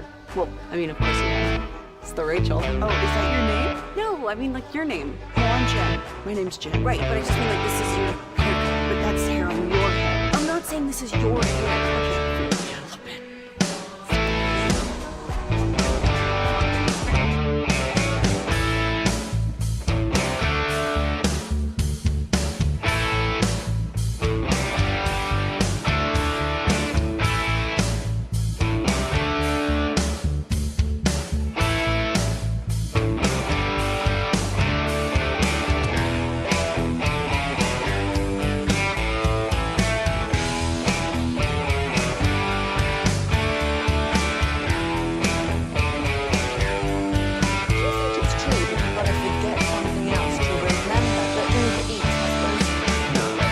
And Firehouse Movers with the Fan. If you're in the market to upgrade your vehicle, get to Classic Chevrolet in Grapevine. Back-to-back #1 Chevy dealership in the world. They've got more new Chevys than anyone, and they're all priced for sale. Silverados, Tahoes, Blazers, Malibus, Equinox, and more. Visit ClassicChevrolet.com. This is Texas. This is Classic Chevrolet. Together, let's drive, relax, and enjoy the difference. Based on new Chevrolet registrations 2023 and 2024. Thank you very much, Lucius. It's the G-Bag Nation here on 105.3 The Fan, and it's time now for Brian Broaddus and Krusty's Corner, brought to you by Reliant Air Conditioning, gimmick-free AC repair and replacement. Here's the king, Brian. Thank you very much, General. Thank you very much to Reliant for being part of this. If you're tuning in Krusty's Corner for today on a Friday, we always play these games. So just having a little fun right now. Let's do it. Out here to stay, but we got a pregame show coming up. We'll give you the X's and O's and who we like to see play and all that. We were talking to Christy Scales. Matter of fact, Scoop's got the who's and who's playing and who's not playing. Always knows. Still trying to track down the Tyler Booker stuff. Yeah, she is, but she will have all that. So make sure you tune in. He's not in uniform, Eric. Come on. 6 o'clock. Yeah, but is he playing? 6 o'clock tonight, and we will we'll have that pregame show for you and get into all the things. Do you think tonight's pregame is more about the X's and the O's or the Jimmies and the Joes? I think it's the Jimmies and the Joes tonight. This is the Jimmies and Joes game. I'm going to tell you a real quick story. How quick? If these games don't matter, for people, that is really false. And if you say, well, guys, they've already figured it out, they're going to play they've already know who the cuts are going to be and all that. I say false, and I say that false because the experience that I had in Green Bay when we had Desmond Howard on our team, and Desmond Howard did not play one preseason game for us. Really didn't practice at all. Really, we signed him. He was kind of struggling with injury, the hamstring injury, and we didn't get to use him until the very last preseason game. And he returned a punt for a touchdown. Came back after the game. Mike Homer goes, Desmond Howard's making this team as our punt kick returner. And Ron Wolf goes, you think so? And he goes, no, absolutely. Desmond Howard, we're going to put him on the roster right now. And Ron's like, well, he hadn't really done it. And Holmgren's like, Ron, let's make sure he's on the 53-man roster, okay? We're going to need Desmond Howard to win games this year. Later that year, Desmond Howard was the MVP of the Super Bowl. So that just goes to show you of a guy who, like the last preseason game, got him on the roster. Wow. And then he was able, by the end of the year, he had been your Super Bowl MVP. We'll see if Dallas is lucky enough to have somebody that make this roster that gets him to be the Super Bowl MVP. All right. I'm going to play this game with you guys. It's always the name game. And this one is, I've taken some players from our opponent tonight, the Atlanta Falcons. Okay. So I've got some Atlanta Falcons players. Okay. But I've also, I've also got some other sports figures from around the world. Some cricket. Yeah, you never know. Badminton. You never. You got to keep the surfing. That's true. Surfing. Surf's you never know Surfboard. when it's going to be something like that. All right. I'll tell you what. I'm going to start with you there, Wooly Bully. Let's do this. Wow, first round pick. How about this one, Wooly? Bring it. Eddie Edwards. Do the Atlanta Falcons have a player named Eddie Edwards on their team? Feels a bit redundant for Right the now? parents. Today? Currently? An Eddie Edwards. An Eddie Edwards.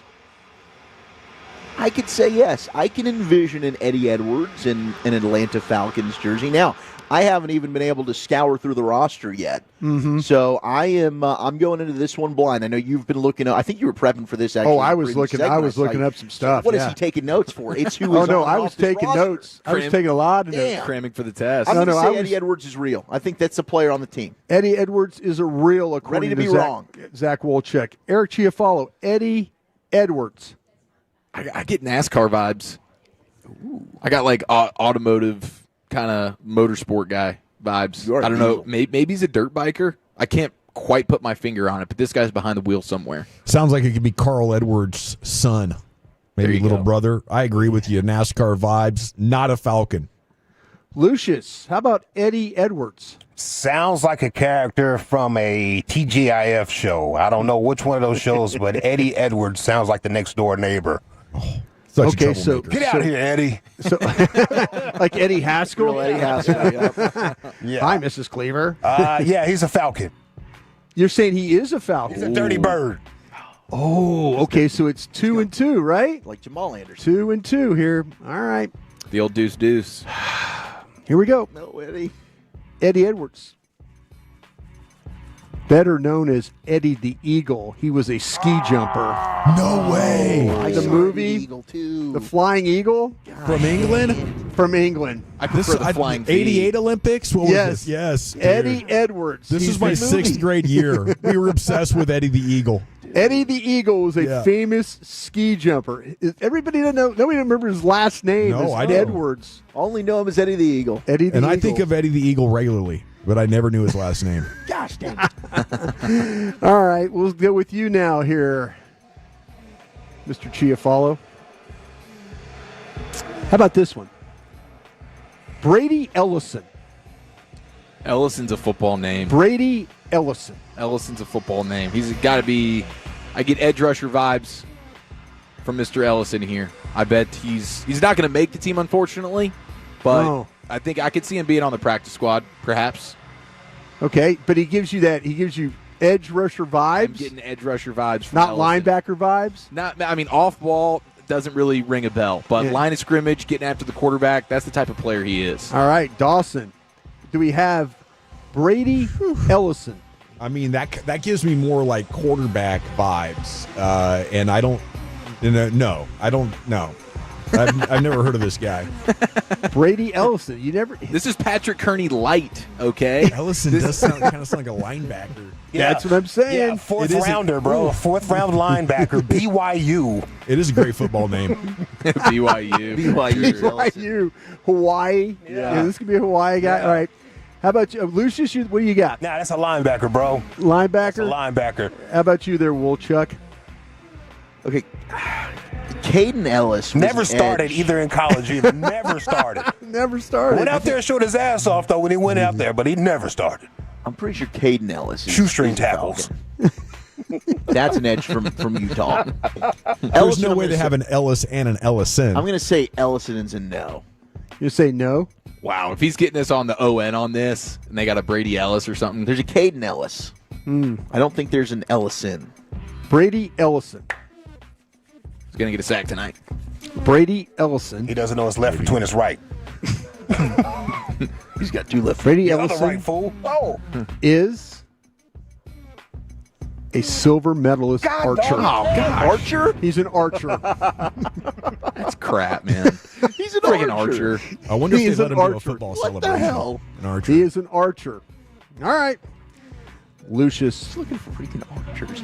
Yeah, you got me stumped today, bro. you ready? Yeah. Nikolai Kalnick. Okay, well. This is odd. Nikolai It's a Russian? Okay. Kalnick. Well, he doesn't play for Atlanta Falcons, that's for sure. Yeah. Nikolai. That's an Eastern Kalnick. European block of the scary Europeans. The ones that show up with. Yeah. They smoke, chain smoke, they drink. They got some real scary brothers that's always with them. Yeah, 100%. They always sound like Dracula when they talk to you. All right. Yeah, he does something over there. Yeah, I dude, could believe NBA player. You know, Yeah. running around with Jokic's brothers. Yeah, I can see that. You know, they're like distant cousins, very intimidating. An MMA guy, a hockey player, an NBA player, I could see, but not in our National Football League, Brian. All right, so that's how about you there, Chieftain? Yeah, that's going to be a no for me as well. I think that's an enforcer on the Russian hockey national team. All right. We got Wolchuk here. Is Wolchuk taking a phone call? I'm going to say he's pulling one of mine. He's just going to take a call on air. Taking calls. I'm sourcing my balls off over here, guys. We got a lot of stuff going on. Say hello to Brad. Look, you asked our sources what's for dinner like you just did on the phone? We're on the radio. My balls are out here for everyone to see. This is unreal. We're just talking ball, Brad. All right, Nikolai Wolchuk.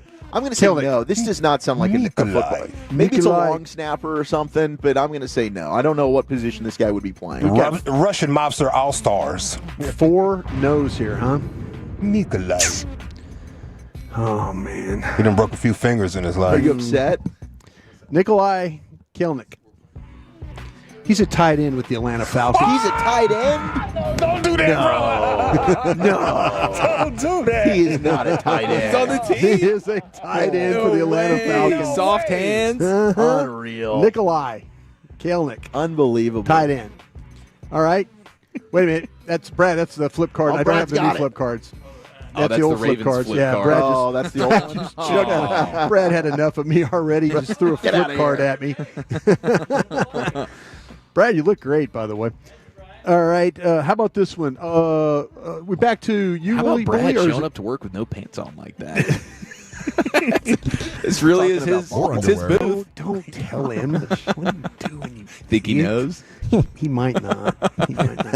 I think he's pulled a Lucius. Be quiet. I think he's got some pants in the closet. I think. He's about to check for his wallet here in a second. Be real surprised. Christy's talking to him now. She's trying to tell him. Mr. Rogers comes home and takes off his shoes. Brad takes off his pants. I am home. He gets real comfortable in the booth. All right, here we go. What time do I got right? Am I way over? Yeah, you're probably a couple minutes. Oh, a couple minutes. Okay, last one. Sorry about this, Lucius.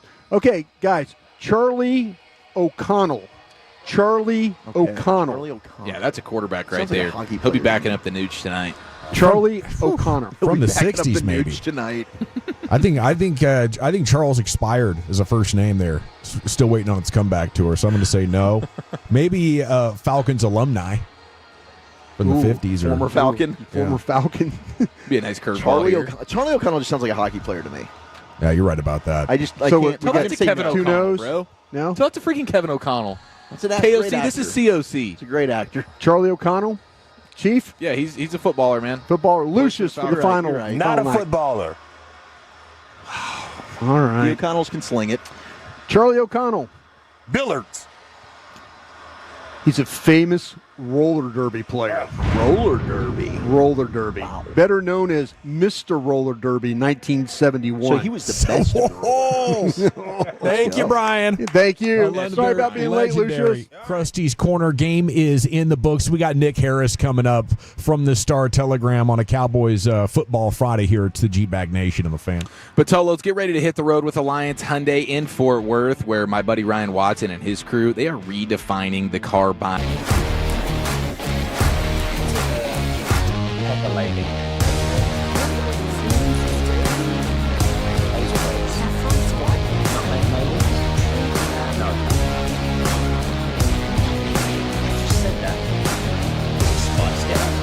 Doesn't sound right.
Driven by our DNM Leasing Studios, you're rolling with the G-Bag Nation on 105.3 The Fan. Welcome to the Nation. Here we go. It's Hour 3, G-Bag Nation on 105.3 The Fan, and we're set to talk some Cowboys here with you. Gavin Dawson here, 75 and Fitzhugh, along with Lucius Alexander. The boys are out at AT&T Stadium. Broadus, Wolchuk, Chiafalo, and do I see Brad Sham with a headset on? Brad Sham has got a headset on right now. Gavin, I got in a little too late to. Oh, is that Chiafalo decided to come back? Because I was a little late to get into the last segment, and I'm sure you're off onto something else, but I wanted to join Brian's segment here and see if I could run a name by these guys, and you can tell me, is this a real Atlanta player? Okay. Or is this a rodeo star, or is this a Japanese movie actor? Whatever, okay? Are you here, Eric? Yeah, we're here. Yep. Let's do this. Rook Ohororo. Ooh, that's a Falcons player. One vote for Falcons player. I would say not a Falcons Japanese player. Not a Falcons player, Gavin? Sounds like a celebrity chef that Brian watches on YouTube. And Eric says Japanese movie star? Yes, sir. Right? He probably will be the starting defensive tackle for the Atlanta Falcons tonight. Yeah. Very nice. We watched him in the draft, didn't we? Yeah. Rook Ohororo. Still, it's Ohororo? Ohororo. So many R's. Well, so many O's. It's like O-H-O... O-H-O-R-O-R-O, Ohororo. That's brutal. It is just a crusher, and I was talking to their radio announcer, outstanding announcer, Wes Durham, yesterday, and he said Ohororo played at Clemson, and he played for Dabo Swinney, and the way after he was done at Clemson and had been with the Falcons a year, he went back there in the spring, as a lot of them do, to train and work with the other players, and he said Swinney was yelling at him, because that's the only time Swinney can yell at those guys, when they're gone. When they're gone. And he said, hey, Rook, you know what the Falcons did? So you have to understand, Grady Jarrett was an outstanding defensive tackle and beloved in Atlanta. You know what Atlanta did? They got rid of Grady Jarrett for you to keep you, Rook Ohororo. So that's how Ohororo said, okay, I might be onto something. That might be good here. All right, so sir. we got one guy said it's an Atlanta player, and Everyone else went for Japanese. one vote for a chef. That's right. And one vote for a Japanese actor. All right, carry Thanks on. for participating, Brad. Thank you, Pregame Brad. show coming up at 6 o'clock, and of course he's welcome to hang out as we welcome Nick Harris, Star Telegram, onto the broadcast now. And a good afternoon, sir. How the heck are you?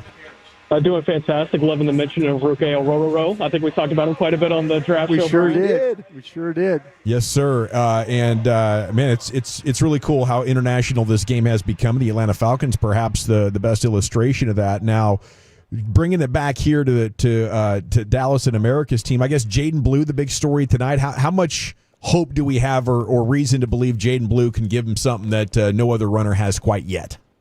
Yeah, I would say easily the biggest story on the field is Jaden Blue making his preseason debut here tonight. Curious to see how much burn he actually does end up getting. Is there going to be limitations coming off of that heel ankle injury? Will they just limit him because they already expect him to be on the roster? I think there's some multiple questions to be asked that stratosphere when it comes to Blue, but really excited to see what he can bring from a running game perspective tonight. What's the biggest story off the field? Number 11. Is he going to show up? And we are in the tunnels of AT&T Stadium, the bowels of Jerry's World, if you will. That's a scary sentence. Awaiting Micah Parsons to arrive. Todd Archer just reported shortly ago that he was in meetings this morning at the Star, so we'll see if he ends up showing up here. Considering how much media Jer's done talking with Michael Irvin and Stephen A. Smith, would you expect Micah would give you a little ganger here? That's a good one. And it's certainly in his ball court to return serve. At this point, he hasn't spoken since, July 21st, the second day of training camp. So it is certainly on his time now. He hasn't spoken since his trade request. And, there's a lot of things that Jerry has thrown out there that we would like to ask Micah in this instance. He's starting to refute some of the comments that Micah didn't make. And so it's more still trying to, get to the bottom of truth. And, Micah certainly has his side of it. But as this entire situation evolves, there's two sides to every argument, and then there's the truth. So it's very hard to kind of decipher that in these times. With where we're at now, I mean, how do you feel about the chances a deal is done? There's some that think that it's done. I mean, you see Cowboys content creators are like, oh, we're all falling for the cheese. This thing is a done deal, and this is all for the cameras. I don't know where you stand on this, Nick. And we were also kicking around earlier. Gavin and I got into it a little bit. Do you think there's any chance Micah Parsons would take less than $40 million average per year? At this point, I do not think so. I don't think that happens. The numbers that were discussed even way back in March in that little meeting, that was over 40. So I would expect the floor to be set probably at that 40 number if I were to imagine. Nick Harris, Star Telegram here with you in the G-Bag Nation. What do you think about the way the run defense has played so far? Give us training camp plus the 2 preseason games. I think other than a couple of chunks against the Rams, they kind of had it contained, and they definitely had it contained for the Ravens. That was, kind of like volume running that pushed them into the 100-yard range. Yeah, I think if you are comparing it to last year's roster, I think there are some healthier bodies that are available in the run defense. You could talk about Solomon Thomas at the linebacking core. You talk about Jack Sanborn, even Kenneth Murray to a certain degree. I don't think he's a world beater as a run defender, but I think he'll at least provide a little bit more of a help than last year's group did. But overall, I still think this is a subpar run defense, and I'm curious to see what their plan is when they come out in week 1, and specifically at the 1-tech spot. We've seen Mozzie Smith play well into the second half of these preseason games, and you wonder, is that more of a situation of them trying to get him reps, or is it more of an indication of the staff trying to build trust in what he can do? And if he cannot, which I don't feel like he has in his first 2 preseason games, then does that open the door for a guy like Solomon Thomas to potentially start at 1-tech, which is a scary thought. But at this point, he's probably your more natural run defender to put in that spot. So it's tough, and I would have to grade that position group as an F right now. Hey, Nick, so do you think that's the position that they're having the most trouble at right now with the evaluations? I think that's a fair statement. The cornerback situation, that's probably the toughest overall just because of the injuries, but I think they understand the evaluations of those guys pretty well. The defensive tackle one is where you've seen a lot of bodies get thrown out there here in the preseason and in training camp. Specifically at that 1-tech spot, I think 3-tech is pretty safe, but who's going to be that primary run defender there in the defensive interior? I don't think they have that answer right now. Hey, Nick, who is the guy that we're probably the most wrong about that's going to not be on this 53? Who we keep putting somebody? Is there somebody and I know you like to play with the roster. Mm-hmm. Tell me who's somebody that in the media that we're wrong about that we think is going to be on this 53 and ends up not on the 53. Oh, that's an interesting one. It depends where y'all stand on the Trayshawn Holden 53 chances. Where do y'all stand on that? Go ahead. Yeah. I think they might keep 5. I don't know if they might. I don't know if they keep 5 or 6 receivers. That's what I was kind of trying to figure out the numbers in a couple of different positions. Are they going to go short somewhere? Where would that be? Yeah, and I don't think that Trayshawn Holden makes the 53 regardless if it's 5 or 6 receivers. How about Maffa? Yeah, Maffa's an interesting one. I think you can retain you can retain Miles Sanders on the practice squad a lot easier than you can retain Phil Maffa. And I think for that alone, you might have a better chance of seeing Maffa on the 53 next week. But I think today's going to be a pretty big determining factor in that battle, too. There's still a lot to be played out. So you were going to say Trayshawn Holden doesn't make the 53 in any way to you? Say that one more time. No, what were you going to say about Trayshawn Holden back there?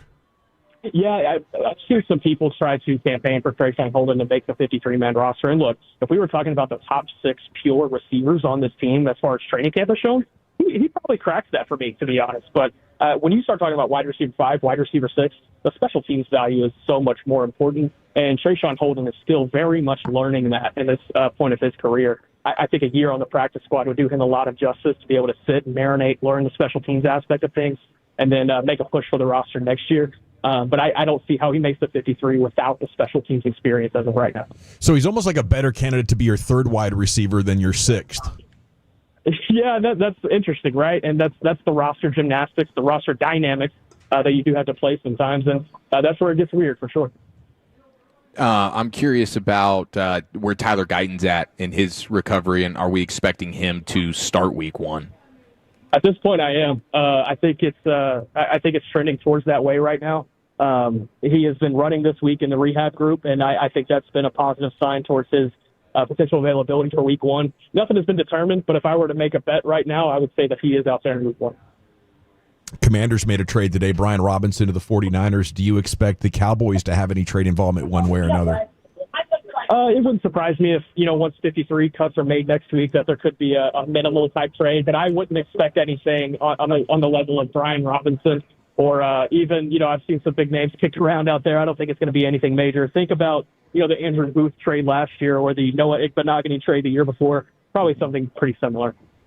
Appreciate you as always, Nick. Have a great time at the game, and we'll be following on Twitter. Can't wait to get you on the show soon.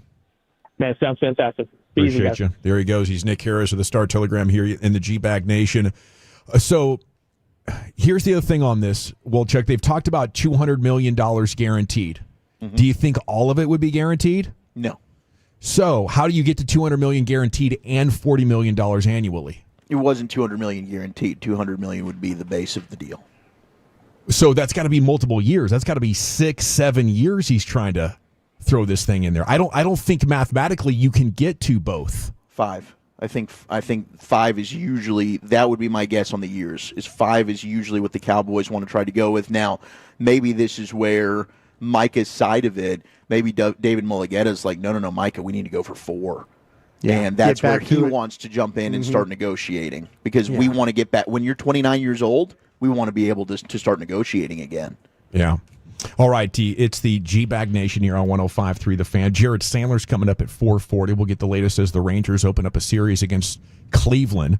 By the way, Cowboys and baseball tonight out there. Give yourself some extra time if you're not planning to already. Brian, what you got? Yeah, it's I was doing some texting while Nick was on, and I was asking about no limited reps or pitch count for Blue tonight. He should be good to go on that.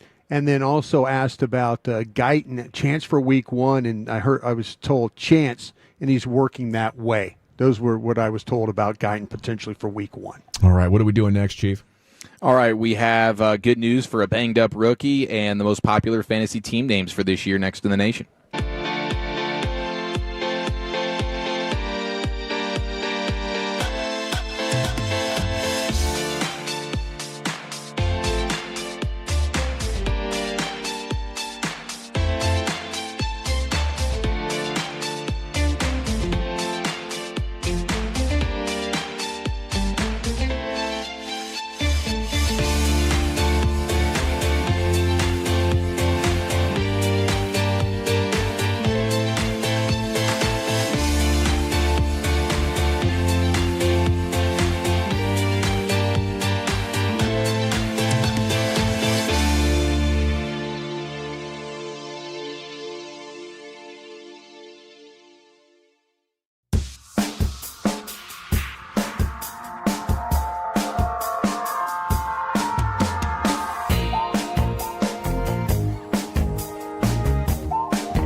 sound right.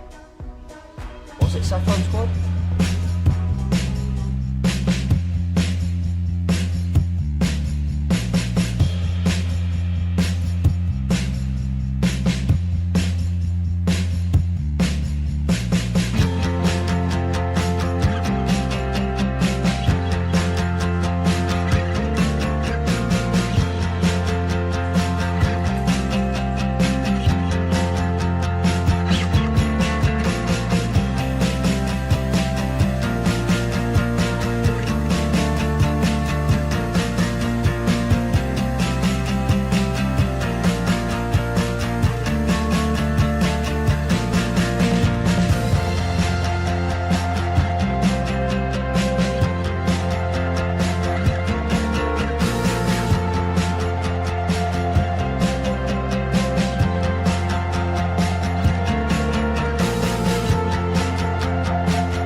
Yeah, welcome back. It's the G-Bag Nation on the Fan Segments, brought to you by the Frankels. If you've been injured in a car or truck wreck, call the Frankels first, 214 or 817-333-3333. There's never an out-of-pocket cost. They only get paid when you win. The Frankels, the go-to car and truck wreck attorneys in Dallas. It's also brought to you by Cars for Kids. Donate today, carsforkids.org. Here's Eric Chiafala, some football's finest. Yes, sir, and we'll have a little Friday news dump twist on this as well. I do want to shout out our buddy Tim in Carthage, who noted his biggest dub was watching the Netflix documentary, thinking about his Tolo buddy Kenny from Quinlan and how much we loved him, and of course the Cowboys past. His big L was that he could never chat with his buddy Kenny again. This is the 1-year anniversary of Kenny and Quinlan's death, and that has left a huge mark on our show and on our station, so salute to him and his family. He will be forever with the G-Bag Nation. Now, we did get a rookie injury. This was a guy that we were kicking around maybe being a Cowboy when we were talking draft. Steelers first-round pick, defensive tackle Derek Harmon. He got injured last night on the knee, and they brought the card out. I know. Which I feel like we've been doing a little too much of. I agree, man. I feel like we're getting the card out for injuries that don't end up being serious, and it used to be like, cards coming out, oh gosh, this could be the year here. Yeah. We had a reason to be concerned. Yeah, for sure. He had the towel over his head. He was somber leaving the field on the cart last night, but it looks like just an MCL sprain for the Steelers' first-round defensive tackle. So great. Probably start the year on the IR, but here in about a month or so, he should be should be pretty squared away. So that's a huge win on a night that felt like maybe the Steelers lost their first-round pick, which would have really sucked. You have, how about this? Daniel Roper, who covers the Chargers, said of Ladd McConkey, he said that he ran a route in practice the other day that might be the best route I've ever seen in my life. He said the DB fell over and offensive players all over the field gasped and put their hands on their head because it was that nasty. Ankle breaker. Man. Ladd McConkey, dude. He is a nasty route runner. I mean, he is shifty. He is quick. I'm excited for what he can do year 2 with Justin Herbert. They just need to get, I mean, if Quentin Johnson could have developed, they did bring in Keenan Allen, but if they could add like another threat opposite him, Ladd McConkey is going to be a PPR monster in fantasy. Yes, and he was awesome last year. I don't know, Trey Harris. I do like Trey Harris at Ole Miss, who they took. Yeah. He's got some upside. Maybe he could do a little something. Now, this is another installment of the Bengals being the Bengals, the most cheapskate team in all of American sports. Boomer Esiason was talking about this on his radio show, where the Bengals are going to be honoring some legends during one of their games this year. And it's going to be a fun sort of it's a Ring of Honor ceremony and some new inductees, but they're trying to bring back as many of their legends that are already in the Ring of Honor as possible, including guys like Boomer Esiason. But he noted on his radio show that if you do want to attend this, the flight and the hotel stay is all on you, the individual. So it's not like the team is going to be trying to effort in assisting some of their legends from their organization's past. They are going to be the individuals have to pay their own flight. I'm surprised they didn't also say, plus we need to get some added money so we can get Trey Hendrickson under contract. Yeah, So you guys can help us pay Trey Hendrickson too. We'll have it's a pass the hat night. It's a fundraiser. Yeah, so the Bengals continue to do what they do, and it's hilarious. I can't wait to see what happens with Trey Hendrickson, man. I mean, that guy's going to be making less than Micah is this year. Micah's got the $21 million guaranteed. Poor Trey's sitting there at 16. That's your defending sack champion. Really is crazy. So I do have what is being alleged to be the top names for fantasy teams this year. So you can go ahead, Tolos, and text yours in, and if they're good enough, Walchuk will read it right now. Okay. But these are the top ones going. You have Deshaun don't touchdown. You have Tua girls 1 cup. Ooh. Harbaugh's of steel. I like that. Sherlock Mahomes. That's good. Lights Kamara action. All right. Rome wasn't built in a Dunze. Ooh, that's nice. You have To Infinity and Bijan, or Bajan. Bijan? What did we? I still don't even know. I'm so confused. I think it's Bajan. I think it's Bajan too. Pirates of the Caribbean. McLaurin F1. Okay. Oh, I like that. That's a good one. We'll see what team he ends up on. Yeah. April showers bring Zayflowers. You have the Favre dollar footlongs. You have Gynecologist. Gynecologist, okay. For Geno Smith. You have, let's see, Geno in a bottle. You have Kyler the Creator. You have uncircumcised Penix. Which, by the way, why aren't we seeing Kirk? I don't know. I guess I think he's banged up, they isn't don't he? want to play him. Is he always? He might be hurt. He's just always banged up at this a little point. bit. Yeah, a little banged up. That's going to be the story of the rest of his life as a Falcon. Did Easton Stick get hurt too? I'm assuming that's why we got to go Benvenucci time. Yeah. I do like the Laporta Johns as a team if you draft Sam Laporta. You have the Catalina Wine Mixon if anybody's going to be selecting Joe Mixon to be their running back. But those are the handful that are the most popular right now. Jadenomics for Jaden Daniels, of course. So there's just a little start. I think I'm going to go in our league, the Fan Fantasy League. I think I'm going to be the Brisket Sandos. Don't you guys think that's a pretty good? That or the got a nice ring to it. Hopefully you don't offend anybody. Yeah, I'm hoping food. Hoping nobody gets frustrated and salty by that. Speaking of food, we do actually have. How about this? I don't know how exciting this is for you guys. I've never tried it. I am interested, but it looks like we're going to have a White Castle coming to town. This is exciting news. Grandscape? Yes. All the goodies are coming. They got Portillo's over there. Man, it really seems like it's just kind of prison food that went viral. If you want the worst gas known to man, it's not great. It is. Really? It's absolutely. Well, and it stinks. You have, it's a smelly. It's a smelly. There we go. Now sandwich. we're telling the truth. Yeah, and I'll tell you what happened one year. Ron Hughes, who's ran the Detroit Lions, we were all at the combine.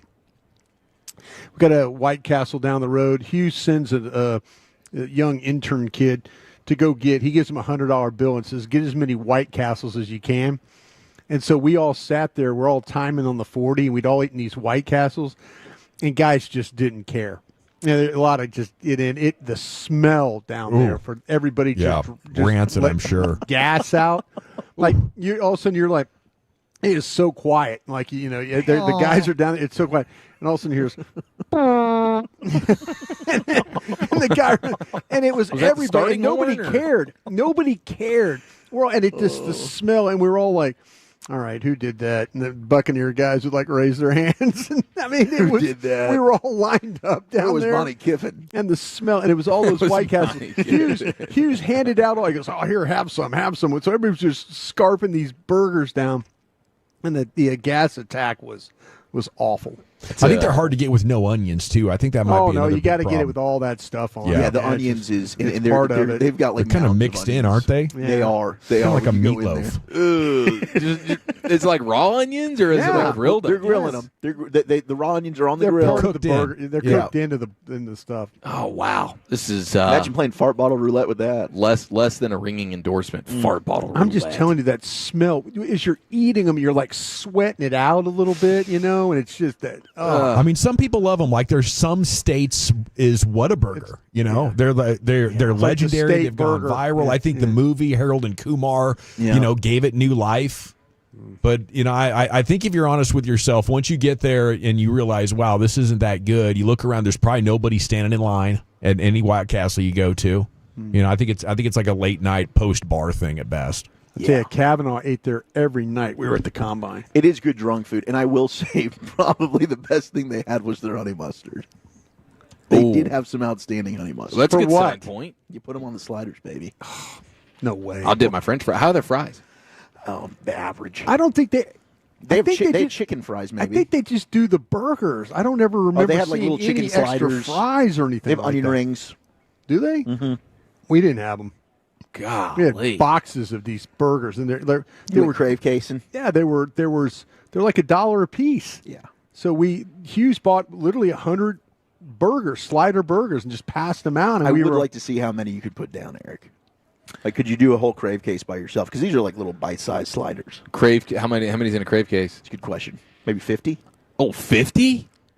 Jeez. It's the bread that'll get you, because I know you're a meat guy. Yeah. You can put down all the meats. When it was like the 50 McNuggets or whatever at McDonald's, that's one thing. But 50 sliders. You could do it, Eric. 30. 30's in a crave case. That 30? Get faith. 30 might be doable. But, man, that's... My money's on you. But now I have no interest in trying it. After the sell job that you just gave me. We don't know what we're talking about. That sounds awful. It's mid. We have one of the WNBA throwers of the pleasure devices. They've been popped. Oh, was this a crypto company doing this? Well, yeah, that was the.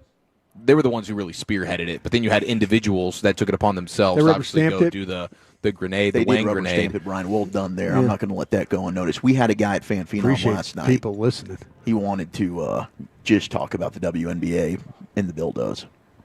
What was his take on it? His take was it's adding viewers. Okay, so it's good for It's biz. been good for the WNBA. Okay. Well, They should just allow this. I mean, if all pub is good pub, then yes. The boss, I don't think, loved it. Viewership is way up this year. It's something's working for the WNBA. I just wish these guys had better aim. You shouldn't be throwing it towards any fans or players. Wait for a timeout. Have some couth about you when you're throwing it. Yes, agreed. And Lucius, you had the idea where you're dropping them down. I thought that with the parachutes. Yes, just let it the hangage. It was just floating hangage, wangage. Could you imagine if you're at the game with the kids, though, guys, girl dads, and one of those falls out of the sky and hits your daughter?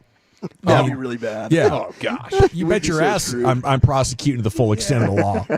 I want to say one thing. Keep that thing away from me. I would have my 48-ounce cup beer, laughing my He'd be using it as a straw.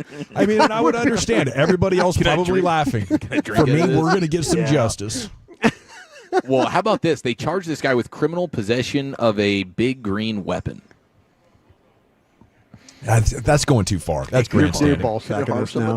He was doing. No, you're not. You're not getting away with this one. No, criminal possession of a weapon is what he got. But he got you popped said with. big green weapon. I did. Okay, I added some color there. Okay, now I believe you. Quite literally. But yeah, I don't know. I think that's a little bit overboard.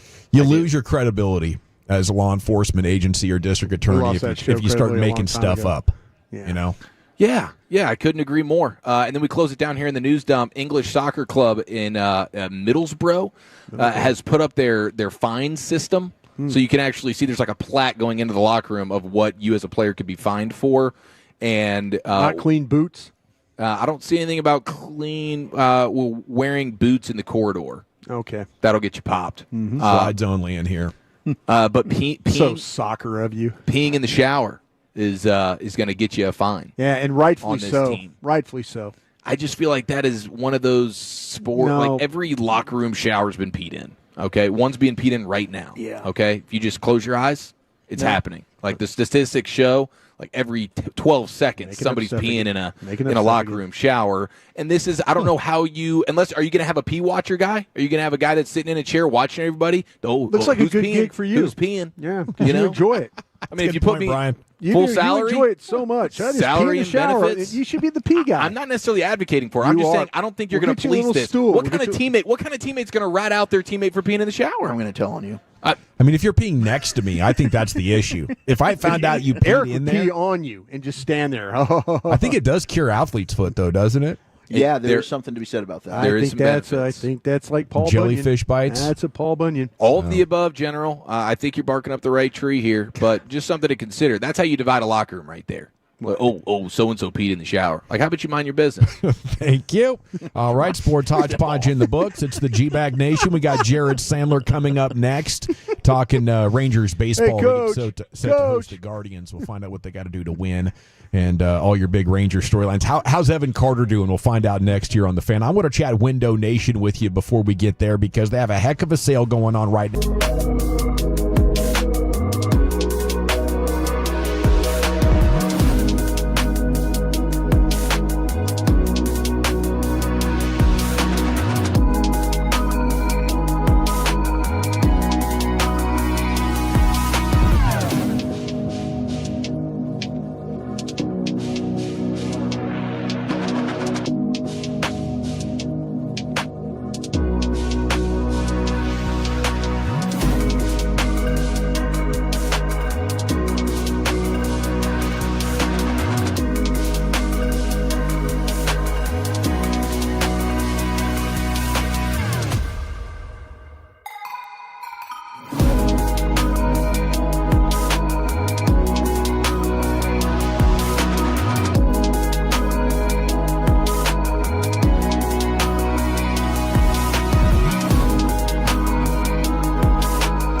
forget something else. Okay, now that is a very cute haircut. That's like a little shag. I've never seen it before. Well, I mean, of course not. Rachel. Oh, is that your name? No, I mean, your name. No, I'm Jen. My name's Jen. Right, but I just think that this is your haircut. But that's, your hair. I'm not saying this is your hair.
If you're in the market to upgrade your vehicle, get to Classic Chevrolet in Grapevine, back-to-back #1 Chevy dealership in the world. They've got more new Chevys than anyone, and they're all priced to sell. Silverados, Tahoes, Blazers, Malibus, Equinox, and more. Visit ClassicChevrolet.com. This is Texas. This is Classic Chevrolet. Together, let's drive, relax, and enjoy the difference. Based on new Chevrolet registrations 2023 and 2024. Thank you very much, Lucius. Micah Parsons has arrived at AT&T Stadium. I'm looking at Todd Archer's Twitter account. He walked in, a Falcons fan on a tour said, "Come to the Falcons." And Micah Parsons put up his fingers like he was saying, "Call me."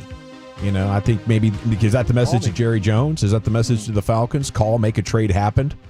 That could, who knows? But I think it's about to get fun. And now that he's there, hopefully he'll talk with reporters tonight. That could get real juicy because Jerry said a couple of things over the last couple of days that they would love to ask him about. And we'll be all over it if they do. Okay, it's time now to talk with Jared Sandler. He's at Jared Sandler on Twitter, brought to you by Blue Nail Roofing. And a good afternoon, Jared. How the heck are you? What's up, fellas? I'm doing great. How are y'all? Doing wonderful. Is the door swinging open with the Mariners struggling a little bit, or is that opportunity already come and gone, you think? I think it's tough just because the Rangers don't play Seattle, so they can't take it into their own hands.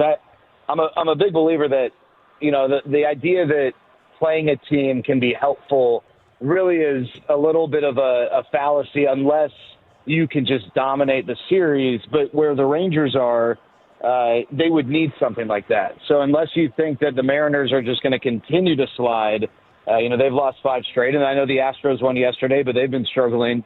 At least with the Astros, you can take that in your own hands. You have 6 games left against them. I am not of the belief personally, with how talented the Mariners are, that they're going to continue to slide in this way. So you would really have to go on a run to overtake them. And Gavin, I know, right now the Mariners are in second place, so they're technically a team the Rangers are chasing in the wild card. But I expect the Mariners to overtake Houston. That has nothing to do with my Astros thoughts. I said this since the start of the year. I just think the Mariners are really, really good, and they're 2 back after losing 5 straight. So I say that to say this. If the Rangers are going to get in through the wild card, I kind of think that Houston's the team that they're going to eventually overtake for 2 reasons. One, what I just said, the Mariners, I think, are going to overtake Houston. But 2, you've got 6 games against them. And so if you're going to make a run for the wild card, chances are you're going to have to win, 4 or 5 of those games. And if you beat the Astros 4 out of 6 or 5 out of 6, then that helps the Mariners' chances of overtaking them. So the Astros are the team that I would like the Astros to kind of continue to lose, because at least you can reel them in yourself. With the Mariners, you're just going to have to play scoreboard watching every night to hope that they lose enough games. How is the Adrian Beltre statue? Oh, it was cool. I don't think it was much of a surprise. It was, the down on a knee swing. Whether you think about Game 5 of the 2011 World Series or just any of the other occasions in which he did that and seemingly did it in big moments. There were other poses you could have sculpted, but I think that was probably the right one. And it looked well done. There were a ton of people that, huddled around it right afterwards. So I didn't get like an up close view, like where I could touch the statue. I'm going to go out there tomorrow when it's not as crowded. But it was cool. And it was just cool to see how many people showed up for that. And, that includes the entire Rangers team out in the blazing sun, when normally some of those guys would be on the field or, in the middle of their preparation. So that was cool. Just the sign of respect that, virtually the entire baseball operations group, including the players, was out there to, help recognize and celebrate Adrian. Jared Sandler here with you on The Fan. Is Nathan Eovaldi, honestly, the most exciting thing left in this season, just seeing if he can get the ERA title? Yeah, I think that if, you take the team element out of it, he is the most, the individual pursuit, for him to, win the ERA title and get to be a qualifier. And, it's an uphill battle to win the Cy Young, but, it's kind of baffling to me that he's not at least getting more consideration. I think, that's, he certainly can, change that over the next, 5 weeks too. So, if you take the team side out, and I'm not ready to do that in part because, I'm going to be watching every single one of these games. And, I'm hoping that, that they are meaningful and they remain meaningful. But I understand why after this, past road trip, fan might be there thinking, all right, this team, they're not making the playoffs. They're not even a 500 team right now. So I get that. And so from an individual standpoint, I would say that, Nathan Eovaldi. The only other thing would be if Wyatt Langford got hot or Corey Seager got hot, just watching these guys do their thing, is a lot of fun. And with Corey, he's trying to have another 30 home run season, and it's not something that is maybe the Vegas favorite to happen. But again, we've seen this guy get hot, and if he can string together, a week where he hits 5 home runs, then that's going to be within striking distance once again. I think from the team perspective, I'm just standing by for a miracle. If that's what baseball God wants, I'm willing to watch it. But it's hard to expect at this point. Individually, where are you with Marcus Semien?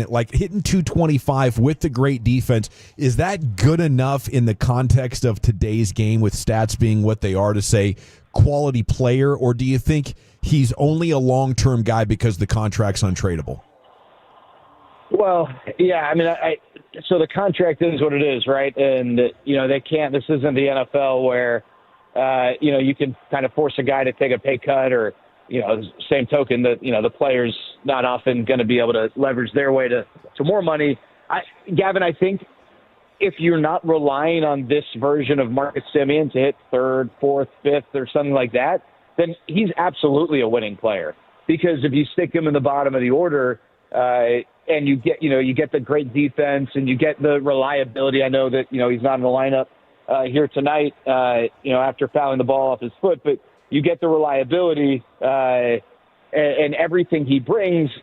If he brings that hitting 7th, 8th, or 9th, then you feel really good about it. This version of Marcus Semien and last year's version of Marcus Semien offensively, that's not a guy that you want to stick in, a leverage spot. And, the Rangers obviously compensated Marcus Semien to be that guy. But, at the same time, I don't know that I don't know. If you ask John Daniels, hey, JD, in 2026, 2025, what type of hitter do you expect Marcus Semien to be? I don't know that they would say for sure in the same way that in year 4 of the deal, they would expect Corey Seager to be, a dude still. So, I think a part of signing Marcus was trying to help change the culture and set a tone of, expectation and a new standard to go along with, what he brought offensively and brought defensively and on the bases as a complete player. So I understand it. You're not going to be, it's going to be tougher if you did take the opinion, I want to move on from this deal. The lack of offense is going to make it really tough. But for the Rangers, they have him, and if you just assume they can't move on from him, he can be a really positive contributor as long as he either gets back to 2023 offensive Marcus Semien or you just have a lineup that takes into consideration that that's just who he is at this point in his career. Well said, Jared. Final thoughts here. Evan Carter, is that a season ender? What do you understand about this story tonight? Yeah, it seems like he's going to miss the rest of the season. Chris Young shared that earlier, and that's disappointing. There's certain guys who, for whatever reason, they just have a tougher time staying healthy. And I don't know if that's going to be Evan long term. My hope is 5 years from now. When we talk about Evan Carter, we're not talking about him as a guy who, thank gosh he gave you 110 games, right? That's the other disappointing thing is, Gavin, if this team does, get out of it, let's say they have a bad series against Cleveland and now all of a sudden it's like an incredibly steep mountain, it would have been the perfect opportunity to give Evan at-bats every single day for a month against lefties and righties and just let him go. And so, that was lost last year. And now, when that window might open up for him this year, that's not going to be a possibility. So It's unfortunate. Go ahead, Bryce. No, they tried that, right? Didn't they try and give him some at-bats against the left-handers the other day? Yeah, they've tried a little bit now. The decision the other day to start him against Noah Cameron was in some ways, just not wanting to give up the defense. Okay. And, the idea that maybe it's going to be a low-scoring game, you have his speed and you have his defense in the game. And also with what the Royals were likely going to be able to do out of their bullpen. I don't think they had a lefty available in their bullpen that night. I could be wrong. Or I should say, they didn't have Angel Zerpa, who's the lefty you'd be concerned with, not Daniel Lynch. I think that was maybe a nice side effect. They did like his at-bats recently. I think in Toronto, he had a couple of nice at-bats against lefties in situations where you just weren't going to pinch hit him because you were in the lead and trying to, protect things. So I think they feel like there's been some progress, but you're only really going to achieve progress if you can give him more at-bats like that and expose him more in both.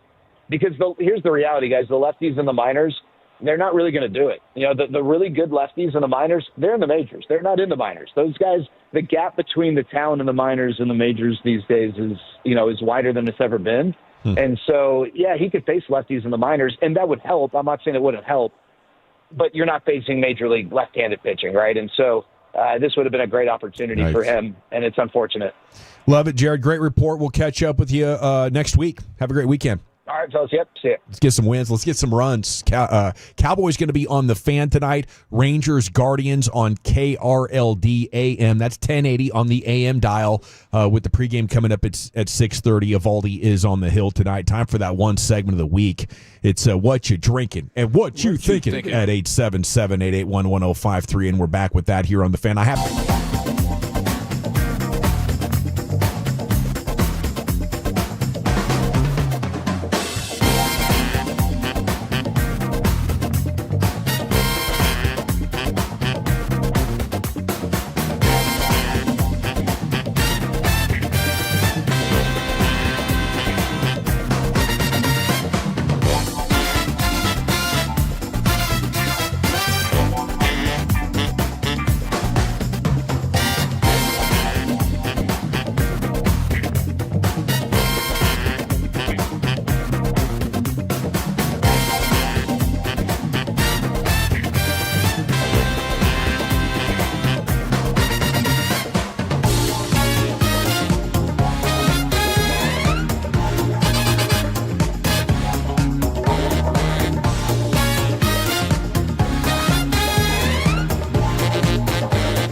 Leasing Studios. You're rolling with the G-Bag Nation on 105.3 The Fan. Here we go. Hour 4, G-Bag Nation, 105.3 The Fan. We're less than an hour from Cowboys pregame show. We got Eric Nadel coming up here in about 20 minutes.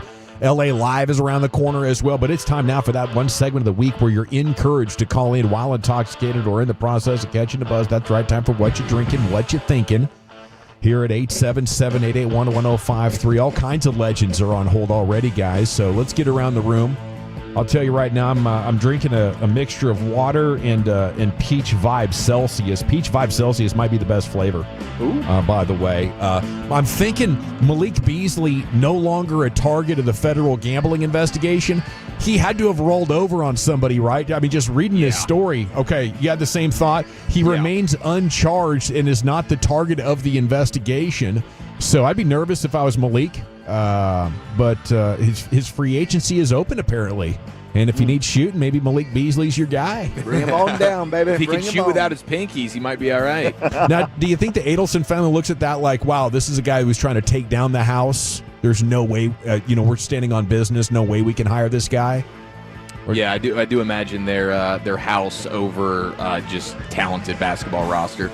Yeah, I think that'd be a factor if I was in the gambling business, but it's kind of crazy. I mean, you had to have some good information to just be totally left off that. I don't know. Maybe the NBA could still have a suspension in mind, but he and his agents calling this a win and saying we're open for business. That's what I'm drinking. That's what I'm thinking. Broadus, how about you?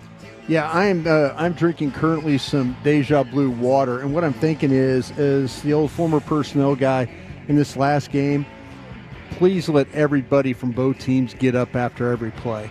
You do not need any injuries going into the roster reductions, and there are going to be some guys on this team. I told the story about Desmond Howard, how he played his way onto his team. There might be somebody that does the very same thing. I know Bobby Belt was in here earlier talking about maybe carrying a larger number of running backs. So we'll see. But the most important thing is that everybody get up after every play. Don't care so much about the score. I like just that. about the health of the teams. I like that. Wolchuk, do you follow? Drinking, thinking?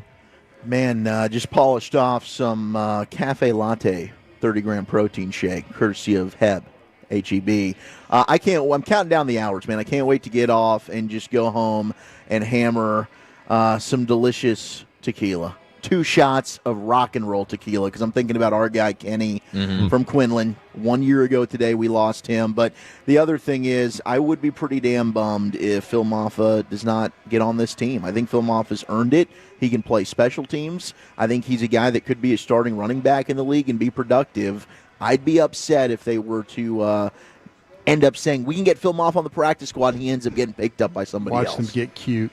They'll get cute with this one. Be upset. Don't Be a get cute bummer. with Maffa, man. That's not a guy to get cute with. He's really impressed me. Drinking the Deja Blue as well, thinking about Kenny and Quinlan, and that's kind of just where my heart's at right now. And I'm also going to go with the more on the Joe Milton rushing yards on Prize Picks. I think he's going to go wild. I think well he's going said. to go buck wild. He's treating this like a regular season game. I can't wait to see what that means. Let's go to the Pimp Cup. Lucius Alexander, drinking, thinking. Yeah. I've had a BioLite today. They're amazing. I love them.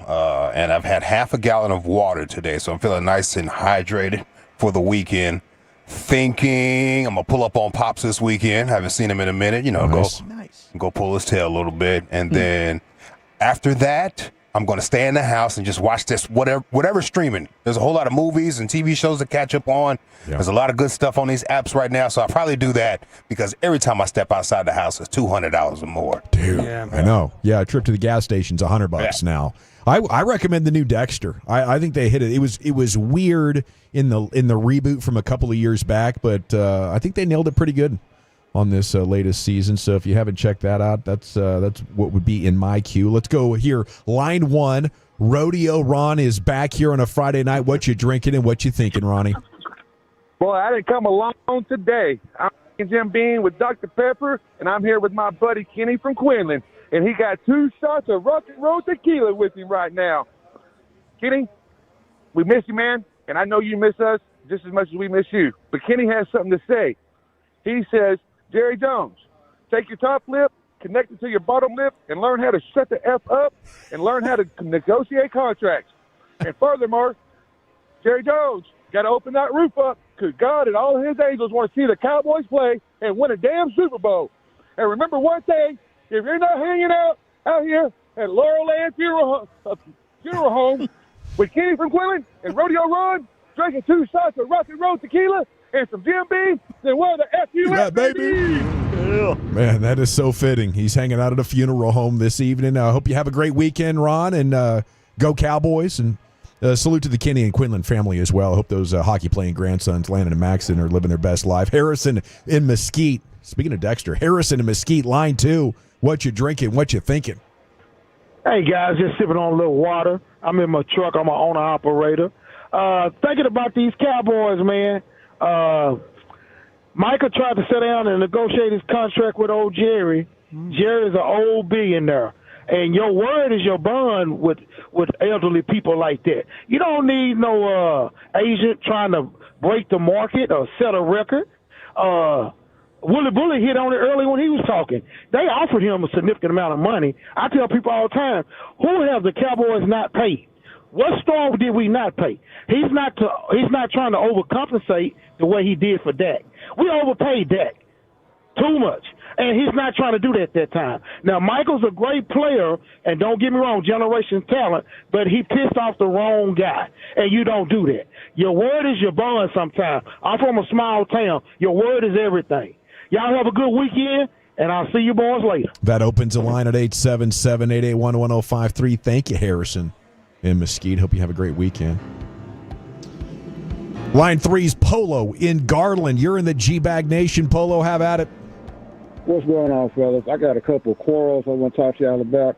I was with the KNC Masterpiece earlier today, me, my wife, and my son. You know I bring my family with me. And we out at Freebirds out there in Addison. And my son had a net in his food, but luckily we got a refund. And that just messed up the whole situation. I wasn't even done with my food, but it just made me sick to my stomach. Another thing, me and my girl and my baby, me and my girl went to the Cowboy game last week when they played Baltimore. I know it's a preseason game, but y'all know how much energy I bring. I'm the only person in the whole stadium that was like, boo this man. And all these females just want to dress up these little cowboy boots. No, they can't walk around that stadium when the game over because their feet hurt, just trying to take pictures. Our fans suck. I hate to say it, but the Mavericks, Cowboys, only fans get crunk with the stars because they be drunk. But the Cowboy fans, I hate to tell y'all that, but y'all suck. Y'all just sit there just look stupid and want to take pictures of a stadium. Y'all need to boo these teams, man. And Adolfo Garcia, you ain't worth that money. You just a big bald-headed milk dud. You just dumb. I mean, I still wear your jersey in Houston just to show out there in Houston. Well, no, you just dumb and sorry. Gavin, I love y'all. Willie Bull, I love y'all. Woodchuck, I love y'all. Broaders, you still broaders, But, Lucius, hit me up with something that golden time of day, man. We want to hear something that Frankie Beverly. Well, I got to holler at y'all. Bye. There he goes, Polo and Garland. Have a good weekend. He said, boo these teams, man. Boo these teams.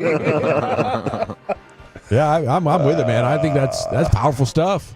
Send a message. It's all you got. Daniel in Colorado. What you drinking? What you thinking, buddy? What's up, fellas? Right now, I'm a FedEx driver, so I'm just drinking some water, but I got some yellow bellies waiting for me at home. Of course. Absolutely love them. And what I'm thinking, to backpack off of what was just said, I was living in Texas, so I'm a fan of all those teams over there. But living out here in Colorado, I went to go see Ohtani pitch, and these Rockies fans, man, they were electric because they finally beat the Dodgers. So it's just crazy that the Rangers can't do it. But what I was initially calling about was Broadus. I love everything that you say, but there's one thing that I feel like you've been dying on that's absolutely killing me. This whole that Jerry's wanting to draw a line somewhere with these contracts because, it's like, why didn't he do it with Dak? Dak was the perfect one to do it instead of Micah. Like, sure. Micah doesn't have as much postseason success, neither does Dak. So it's like, it's one of those things where it's just irritating. I'm not sure why you're, thinking that would be the case, but why wouldn't he have done that with Dak? Because he didn't have anybody in the building telling him not to sign Dak. That's the problem. And that's your difference right there. There are people lining up in that building to say don't extend Micah Parsons. That's why I'm going to die on that hill, because I've lived in that building for 15 years. and I know what people are saying in that building. That's so why I said earlier. I'll die on that hill. No, I think you make a good point, Brian, and that's why I said earlier. It's just odd that nobody's hanging out with Micah while he's holding in on the sidelines. That's you're the right. truth. I mean, how many people are in those meetings saying, "This is my guy"? He loves football. We love him. That's right. Is there any love? Is there any friendship at all? Players from other teams show up and hang out with him, or like a legend like Charles Haley shows up and goes and taps him up. But if it's not one of those people from another team or a legend, and it's not Trayvon Diggs, he's by himself.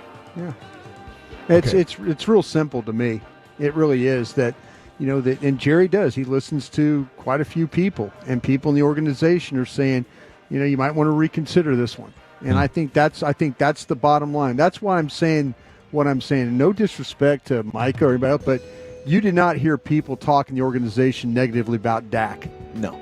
We talked about this for 2-3 years now. So that's why. Big Jim's on line 5. You're in the G-Bag Nation. Jimmy, what you drinking? What you thinking? Well, good evening, fellas. It's whiskey, of course. Been a lot going on this week, obviously. I got to be honest, it's kind of been a little bit depressing if you think about it. But I will say this. Hey, fellas, back in 1989, I'll channel a little Kenny from Quinlan. It's a pretty big day if you think back, because that's when Nolan Ryan hit his 5,000th strikeout. He struck out Ricky Henderson to get that. I love Nolan Ryan. I think he's a great man, great representative of the Rangers and the state of Texas and all that is good in the world. And I just prefer to think I'm gonna watch this game tonight, bro. That's why I'll call you later this evening. I don't know if I've ever done that. Please do. I don't know if I've ever done that, but hey, listen, Nolan Ryan. Love that guy. Appreciate the joy this week, fellers. There he goes, Big Jim. Salute to you. Have a great weekend. Enjoy the game. And he calls in most post games, doesn't he? Every time. Big Jim, yeah. He signs up for 18 weeks. He's there every time, every day. Line 6 is Black and Gold B here in the G-Bag Nation. What you drinking? What you thinking, sir? Yo, what's going on, fellas? I'm just drinking a bottle of water. Still on water right now. And I'm thinking about fantasy football. Tonight I'm gonna try to do something. I'm gonna do a little draft lottery using some dominoes and everybody's name printed on it to just determine the pick in our draft. And draft on Thursday, but I'm not on no kind of social media or nothing like that, so I don't ever take selfies or video myself. So hopefully this doesn't turn out corny. So I'm gonna try to record it and upload the video onto YouTube so everybody can watch it. And try to make something cool and entertaining, but hopefully they ain't corny. But that's what I'm thinking. And before I go to the song I'm gonna recommend. World of Fantasy by Tron. Have a great weekend, fellas. Okay. You too, sir. Thank you, man. There he goes, Black and Gold B. We got a couple of more here. Let's see if we can get these in. Eric Nadell's going to join us. Then you have the G-Bag today in LA Live, and then Cowboys pregame coming up at 6. Rangers are going to be over on KRLD-AM. That's 1080, starting at 6:30. Brian in Rockwall, what you drinking? What you think about it? Hey, man, this is Brian in Rockwell. Lufalata Brian, I think I helped y'all settle that Lufalata question here a while back. Thank you. Thank you. Did. Brain buster. Hey, I was calling in because I'm a little upset, man. I've been through the first 2 episodes of the Gambler. Yeah. And you know what? They're just now talking about that Herschel Walker trade. And like I say, one guy for 5 guys is hard to pass, especially if he's acting a little different, well, whatever word you want to use on him, Micah's a bad man, but he's acting like a bitch, and that's the only word I can come up with. Sorry if I had to beat you up. But, I mean, the guy's fixing to walk away with a sack, okay? And he's holding us fans hostage so that all we got left is our sack. So, kind of mad at Micah right now. I kind of understand Jerry. Boy, I hate agreeing with that dude, but you kind of agree. If you come to a number and you think you're square and it's a handshake deal and then you come back, yeah, maybe it is. I hate to say, I would never, the Luka thing made me want to vomit, but the Micah thing might not be as bad. Appreciate the call, Brian. I just don't know if Micah thought he was doing what Jerry thought he was doing. And if you're like, well, that's an old man, and in an old man land, a handshake's as good as a signature. Well, he's dealing with a young man. So what's Micah's reality? And that's why I just cannot wait till he talks next, and maybe we can get some clear answers on it. But I have a hard time drawing a strong opinion about one party or the other when we're in the middle of a negotiation, which is make stuff up time, and all this info is unverifiable. Time for one more. Line 2, Darren. Wrap us up here. What you drinking and what you thinking, buddy? Man, I just finished a sugar-free Red Bull. This is Darren, formerly from Solana, but we moved to Waxahachie. Hey, I just want to say two things real quick. Is I like Micah, but you know what? If you're a game breaker, where were you in a big game against San Francisco in the playoffs? Didn't find you. Where were you against Green Bay? Didn't find you. Well, let's see what you can do this year. Prove your worth. If not, we'll get some draft picks for you.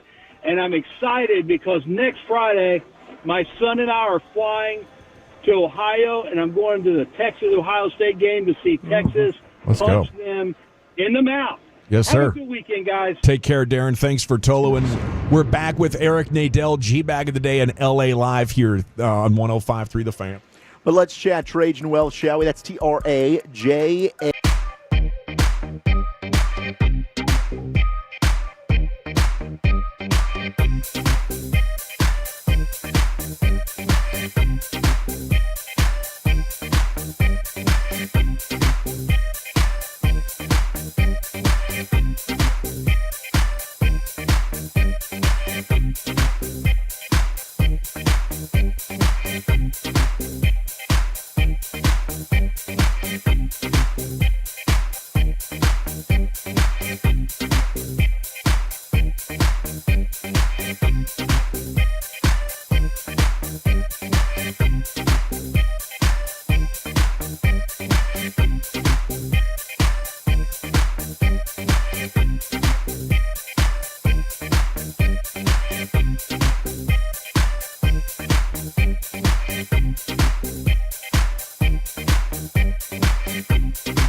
Okay, now that is a very cute haircut. That's like a little shag. I've never seen it before. Well, I mean, of course you have. So Rachel. Oh, is that your name? No, I mean like your name. No, I'm Jen.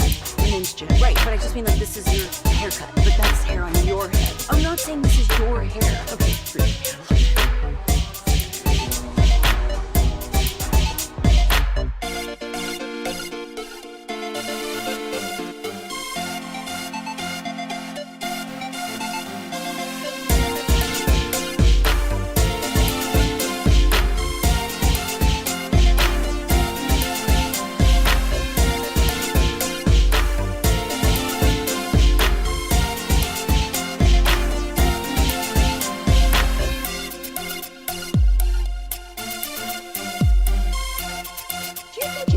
You've got to forget something else to remember that who eats has loads. No, that's absurd. Hey, remember when you used to be what was it, Pepper Lady? Pepper Lady? Wasn't it Cinnamon Sisters? Basil Lady. Saffron Squad? Nutmeg Maidens? Pre-Curb? No. Nutmeg Maidens. I just said that. Was it Spice Girls? Doesn't sound right. Was it Saffron Squad?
Yeah, buddy, welcome back. It's time for the Eric Nadel Show here on your home of the Rangers.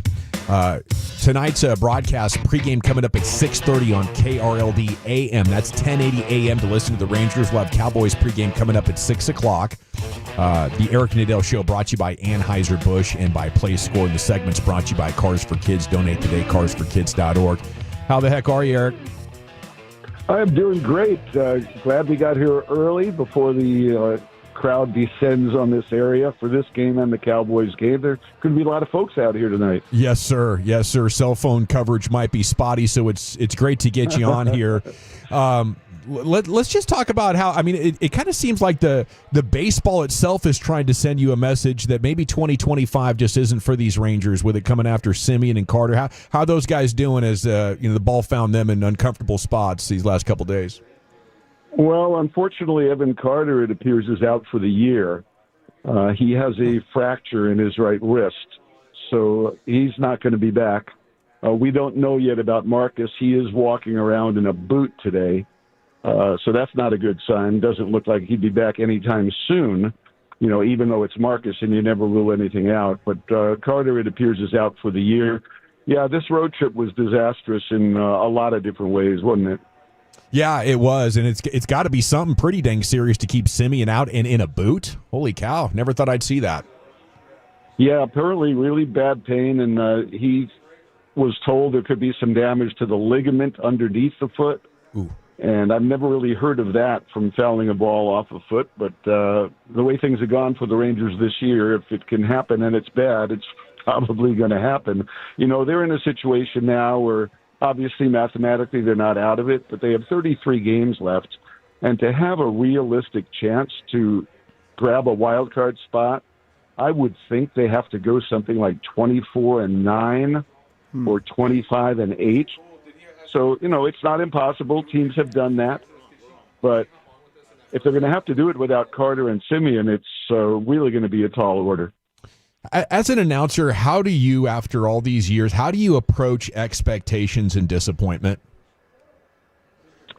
Yeah, that's a great question. The short answer is when I'm doing a game, I have to treat the game as if it's in a vacuum. Huh. I asked Herb Score, who was the announcer for the Indians when I started doing this in 1979, how he manages to keep his enthusiasm every day with a team that finishes last every year. Yeah.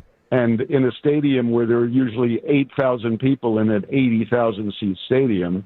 And he said that he just concentrates on the game. It's a Major League Baseball game involving some of the best athletes, the best baseball players in the world.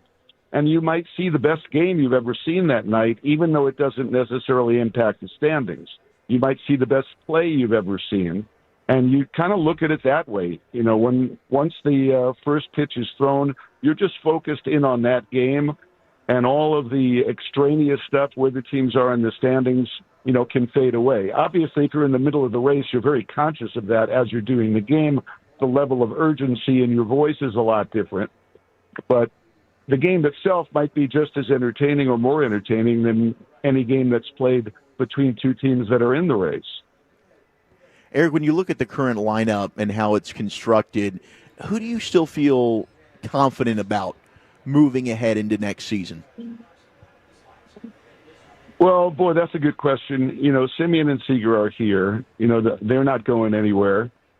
You would like to think that Evan Carter and Wyatt Langford are definitely here. After that, it's a whole lot of question marks. Jake Berger hasn't had a great year. Jonah Himes had a bad year. Josh Young's had a bad year. Adolis has had a bad year. And, it's above my pay grade to decide how do you, reconstruct this team, to what extent you need to do it. But clearly there have to be some changes. Well, what do you think Eovaldi has here for the final 6 or 7 starts? Can he keep this ERA under 2? Would that be the greatest Rangers starting pitching season you'd ever called?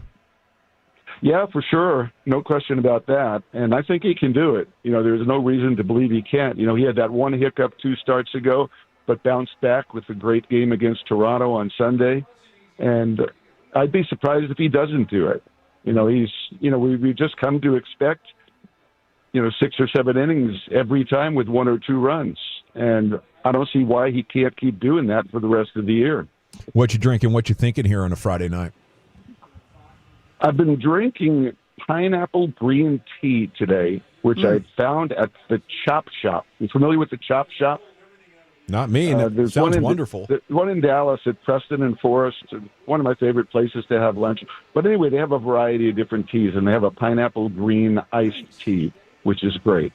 And what I'm thinking is that people who aren't planning to go to the Rangers game tomorrow should come to the Opening Bell in South Dallas, Opening Bell Coffee. It's on South Lamar. An amazing performer named B. Taylor is playing, and it's a free show. It's at 8 o'clock tomorrow. It's a wonderful place, holds about 100 people. Great place to see a performance. And believe me, you won't forget it. Come on out tomorrow to Opening Bell Coffee on South Lamar. Check out B. Taylor. You'll have a great time. I'm not working this weekend, so I'll be there watching the Ranger game on my phone. and listening to B, and we can talk a little baseball while you're there. Sounds wonderful, dude. Have a great weekend. Thank you. Thank you. Eric Nadel, brought to you by Anheuser-Busch and Play Score, and it's time to go into the Pimp Cup where Lucius has your G-Bag of the day.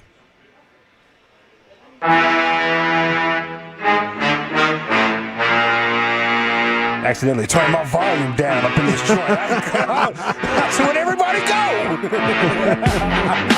Hey, this is G-Bag of the Day. We do it every weekday on the Fan, 5:30-ish.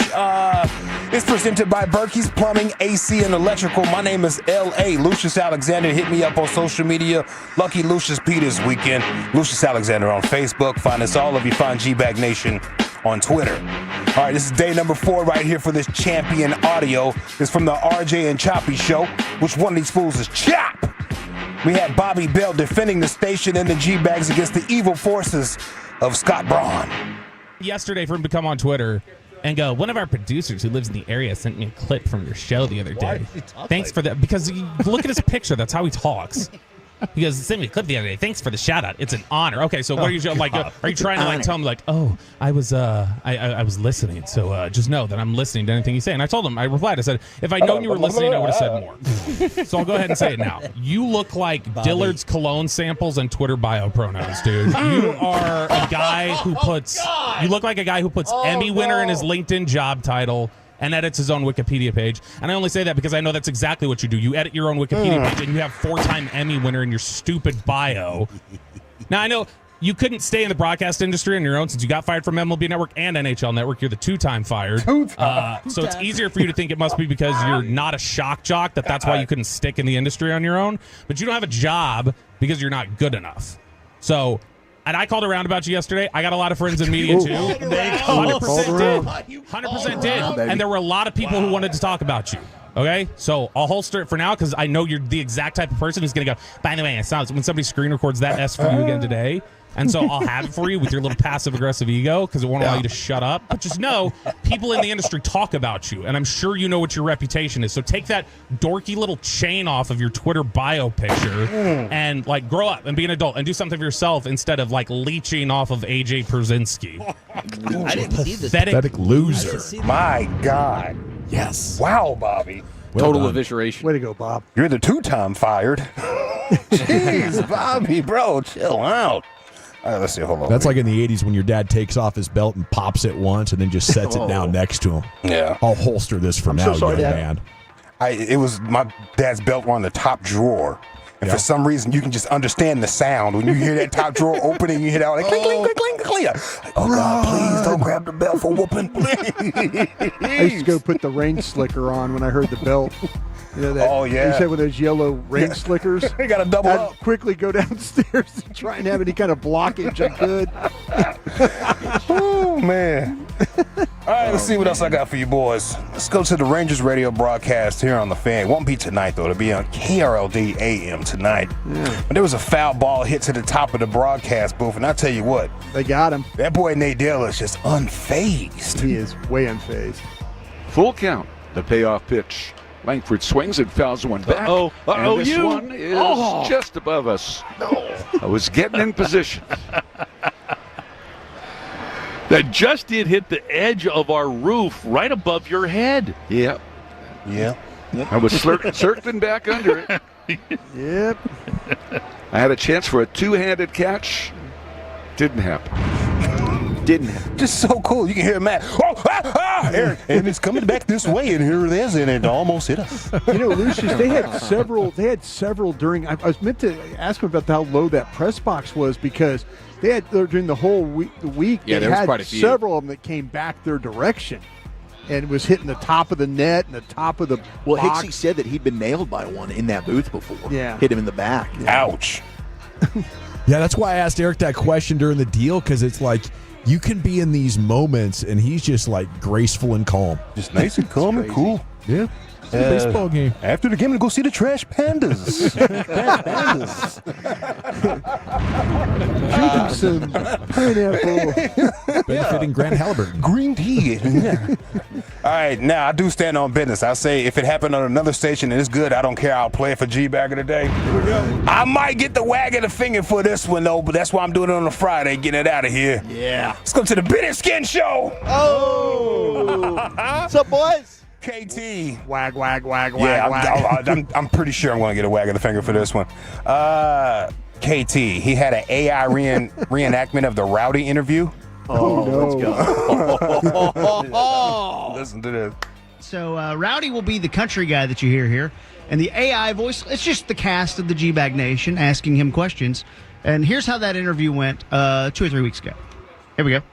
270 pounds of Rowdy Tellez joining us now here on your home of the Rangers. And a good afternoon, sir. Welcome to Texas. How the hell are you? I'm doing good. Thanks for having me. Well, yeah, it is great to have you. And they say everything is bigger in Texas, so I guess you're fitting right in. Is that the story? I guess so. I mean, I'm built more like an offensive lineman than a first baseman, but I guess it works. No, seriously, though, how many brisket sandwiches are you in right now? Had yourself a brisket sando yet, Rowdy? No, I live here. I've lived here for a while, so I've dabbled in my fair share of it. I thought I noticed some Texan in your voice. I should have. No, I don't think it sounds any different. Right on. I've seen the other nicknames float around. Why do I sound like I don't know if Spittle? you've heard it. The Girthquake. Yeah, I haven't heard that one, so that's new to me, but that's kind of funny. That's pretty badass. Is it because you're from California and girthy as hell? Yeah, I don't know if I like that one. All right. Okay. All right. What would be a Rowdy concession item? If you got the design and contract. It wasn't sound like Spittle, bro. Why you say that? Why did you say that? We both did. I'm trying to keep my composure. A Gavin Cross. I thought it was a Spittin' Chicklets podcast for a second. God, you shouldn't have said that. It's all I hear now, bro. Hold on. I got to go back and hear it again. It sounds like Boss Man doing Sean, actually. Oh, my God. Here we go. 270 pounds of Rowdy Tellez joining us now here on your home of the Rangers. Oh, dude. No. All right, I got to go to the next one. Woo, jeez, I'm sweating in here, man. Pretty damn funny. That's funny, man. Shout out to you, KT. Been Great all use you of got. AI. Yeah. Skinny Fresh, we friends. What's good, bro? I love you. I love you, bro. We got this dude's parrot right here that's down for some Raymond Ayala. You guys familiar with Ramon Ayala? I don't think I've ever heard of him. Well, Spanish songs I'll be playing sometimes here on the Fridays. Okay. Anyway, this parrot hits it. Cántale. Cántale, güey. Tragos de amargo licores. Whoa, that's a parrot? No, it's a guy. Listen, parrot in the background. Y me siento como un cobarde que hasta me pongo a llorar. Yo! Hit that joke!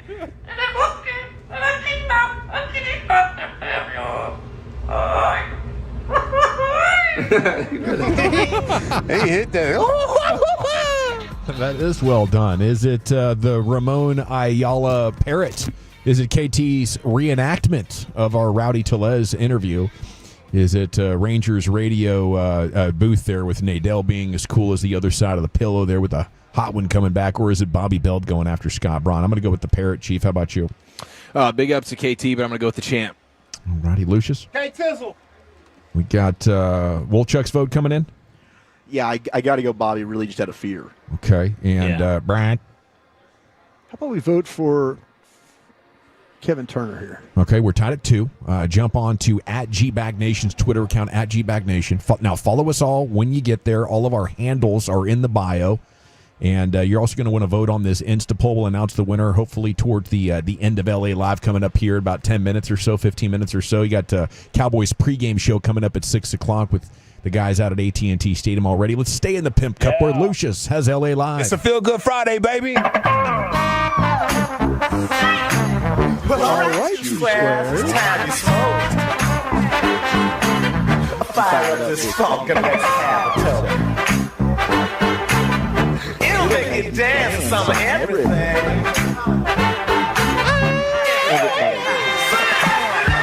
the day, I want to tell you a story about my friend, the quarterback. Okay. Oh, there we go. He did a lot of things in his life, but in any case, he never swam the Jordan River. Okay. Local boy, played UNT, played a little Canadian football. I happened to see him one day a long time ago. He had his head down, and he was real disappointed.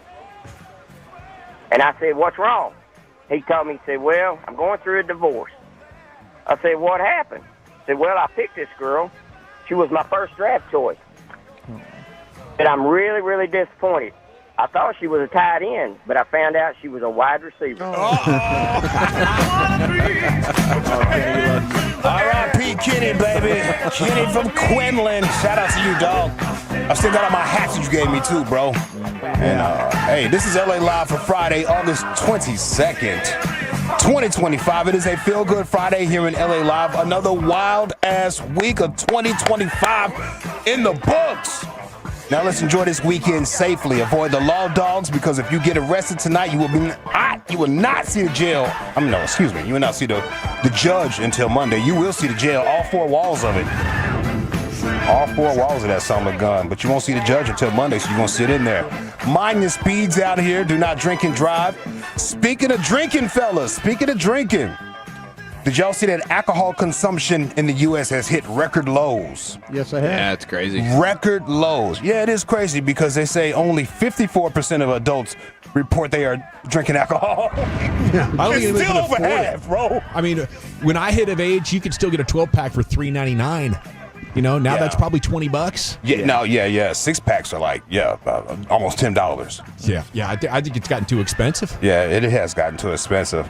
Man, I was watching something about back in the day, and it's just some old footage, and they passed by a teacher's lounge in a high school. They were in there just smoking mad heaters. Oh, yeah. That door would open up, and you'd spot a couple of teachers in there burning heaters. It's a different time. Good old days. It was a very debonair thing, to do at the time. Clearly. Cool thing. Yep, man. Only 54% of adults report they drink alcohol. Lowest since 1939. America. Great Depression. Yeah. The average number of drinks consumed per week have dropped as well. 2.8. That is lightweight. That is light. That's breakfast. I'm telling you, bro. That's just to get the even kill. Speaking of drinking, studies have revealed the best hangover cure. This is from the Institute of Chemical Technology in Mumbai. What do we got here? Pear juice mixed with coconut water and lime. Pear juice mixed with coconut water and lime. Scientists found this combo hydrates fast, restores electrolytes, and even helps the body break down alcohol more efficiently. There you go. Yeah, that coconut water. Coconut water is pretty incredible, man. When I get super dehydrated, get a headache going, pound one of those, it feels like it's medicinal. Just pound it. The Topo Chicos. Oh, they're excellent. You mix them with that. With some lemonade. The Topo, man, it makes my belly feel so good. I'm burping, just farting, getting it all out of there. Feeling good, man. Hey, keep your emotions in check this weekend. I don't want to see you on Dallas, Texas TV or DFW scanner this weekend. Okay? In other words, do not crash out like this gentleman right here. Now, I can't believe the cops let him go, because he was getting pretty mouthy. Oh, he was talking crazy. But he went on a smooth rant on this female cop during a traffic stop. It was cartoonish, in a sense, the way he went on this rant, because she allegedly told him to shut up. Listen to this.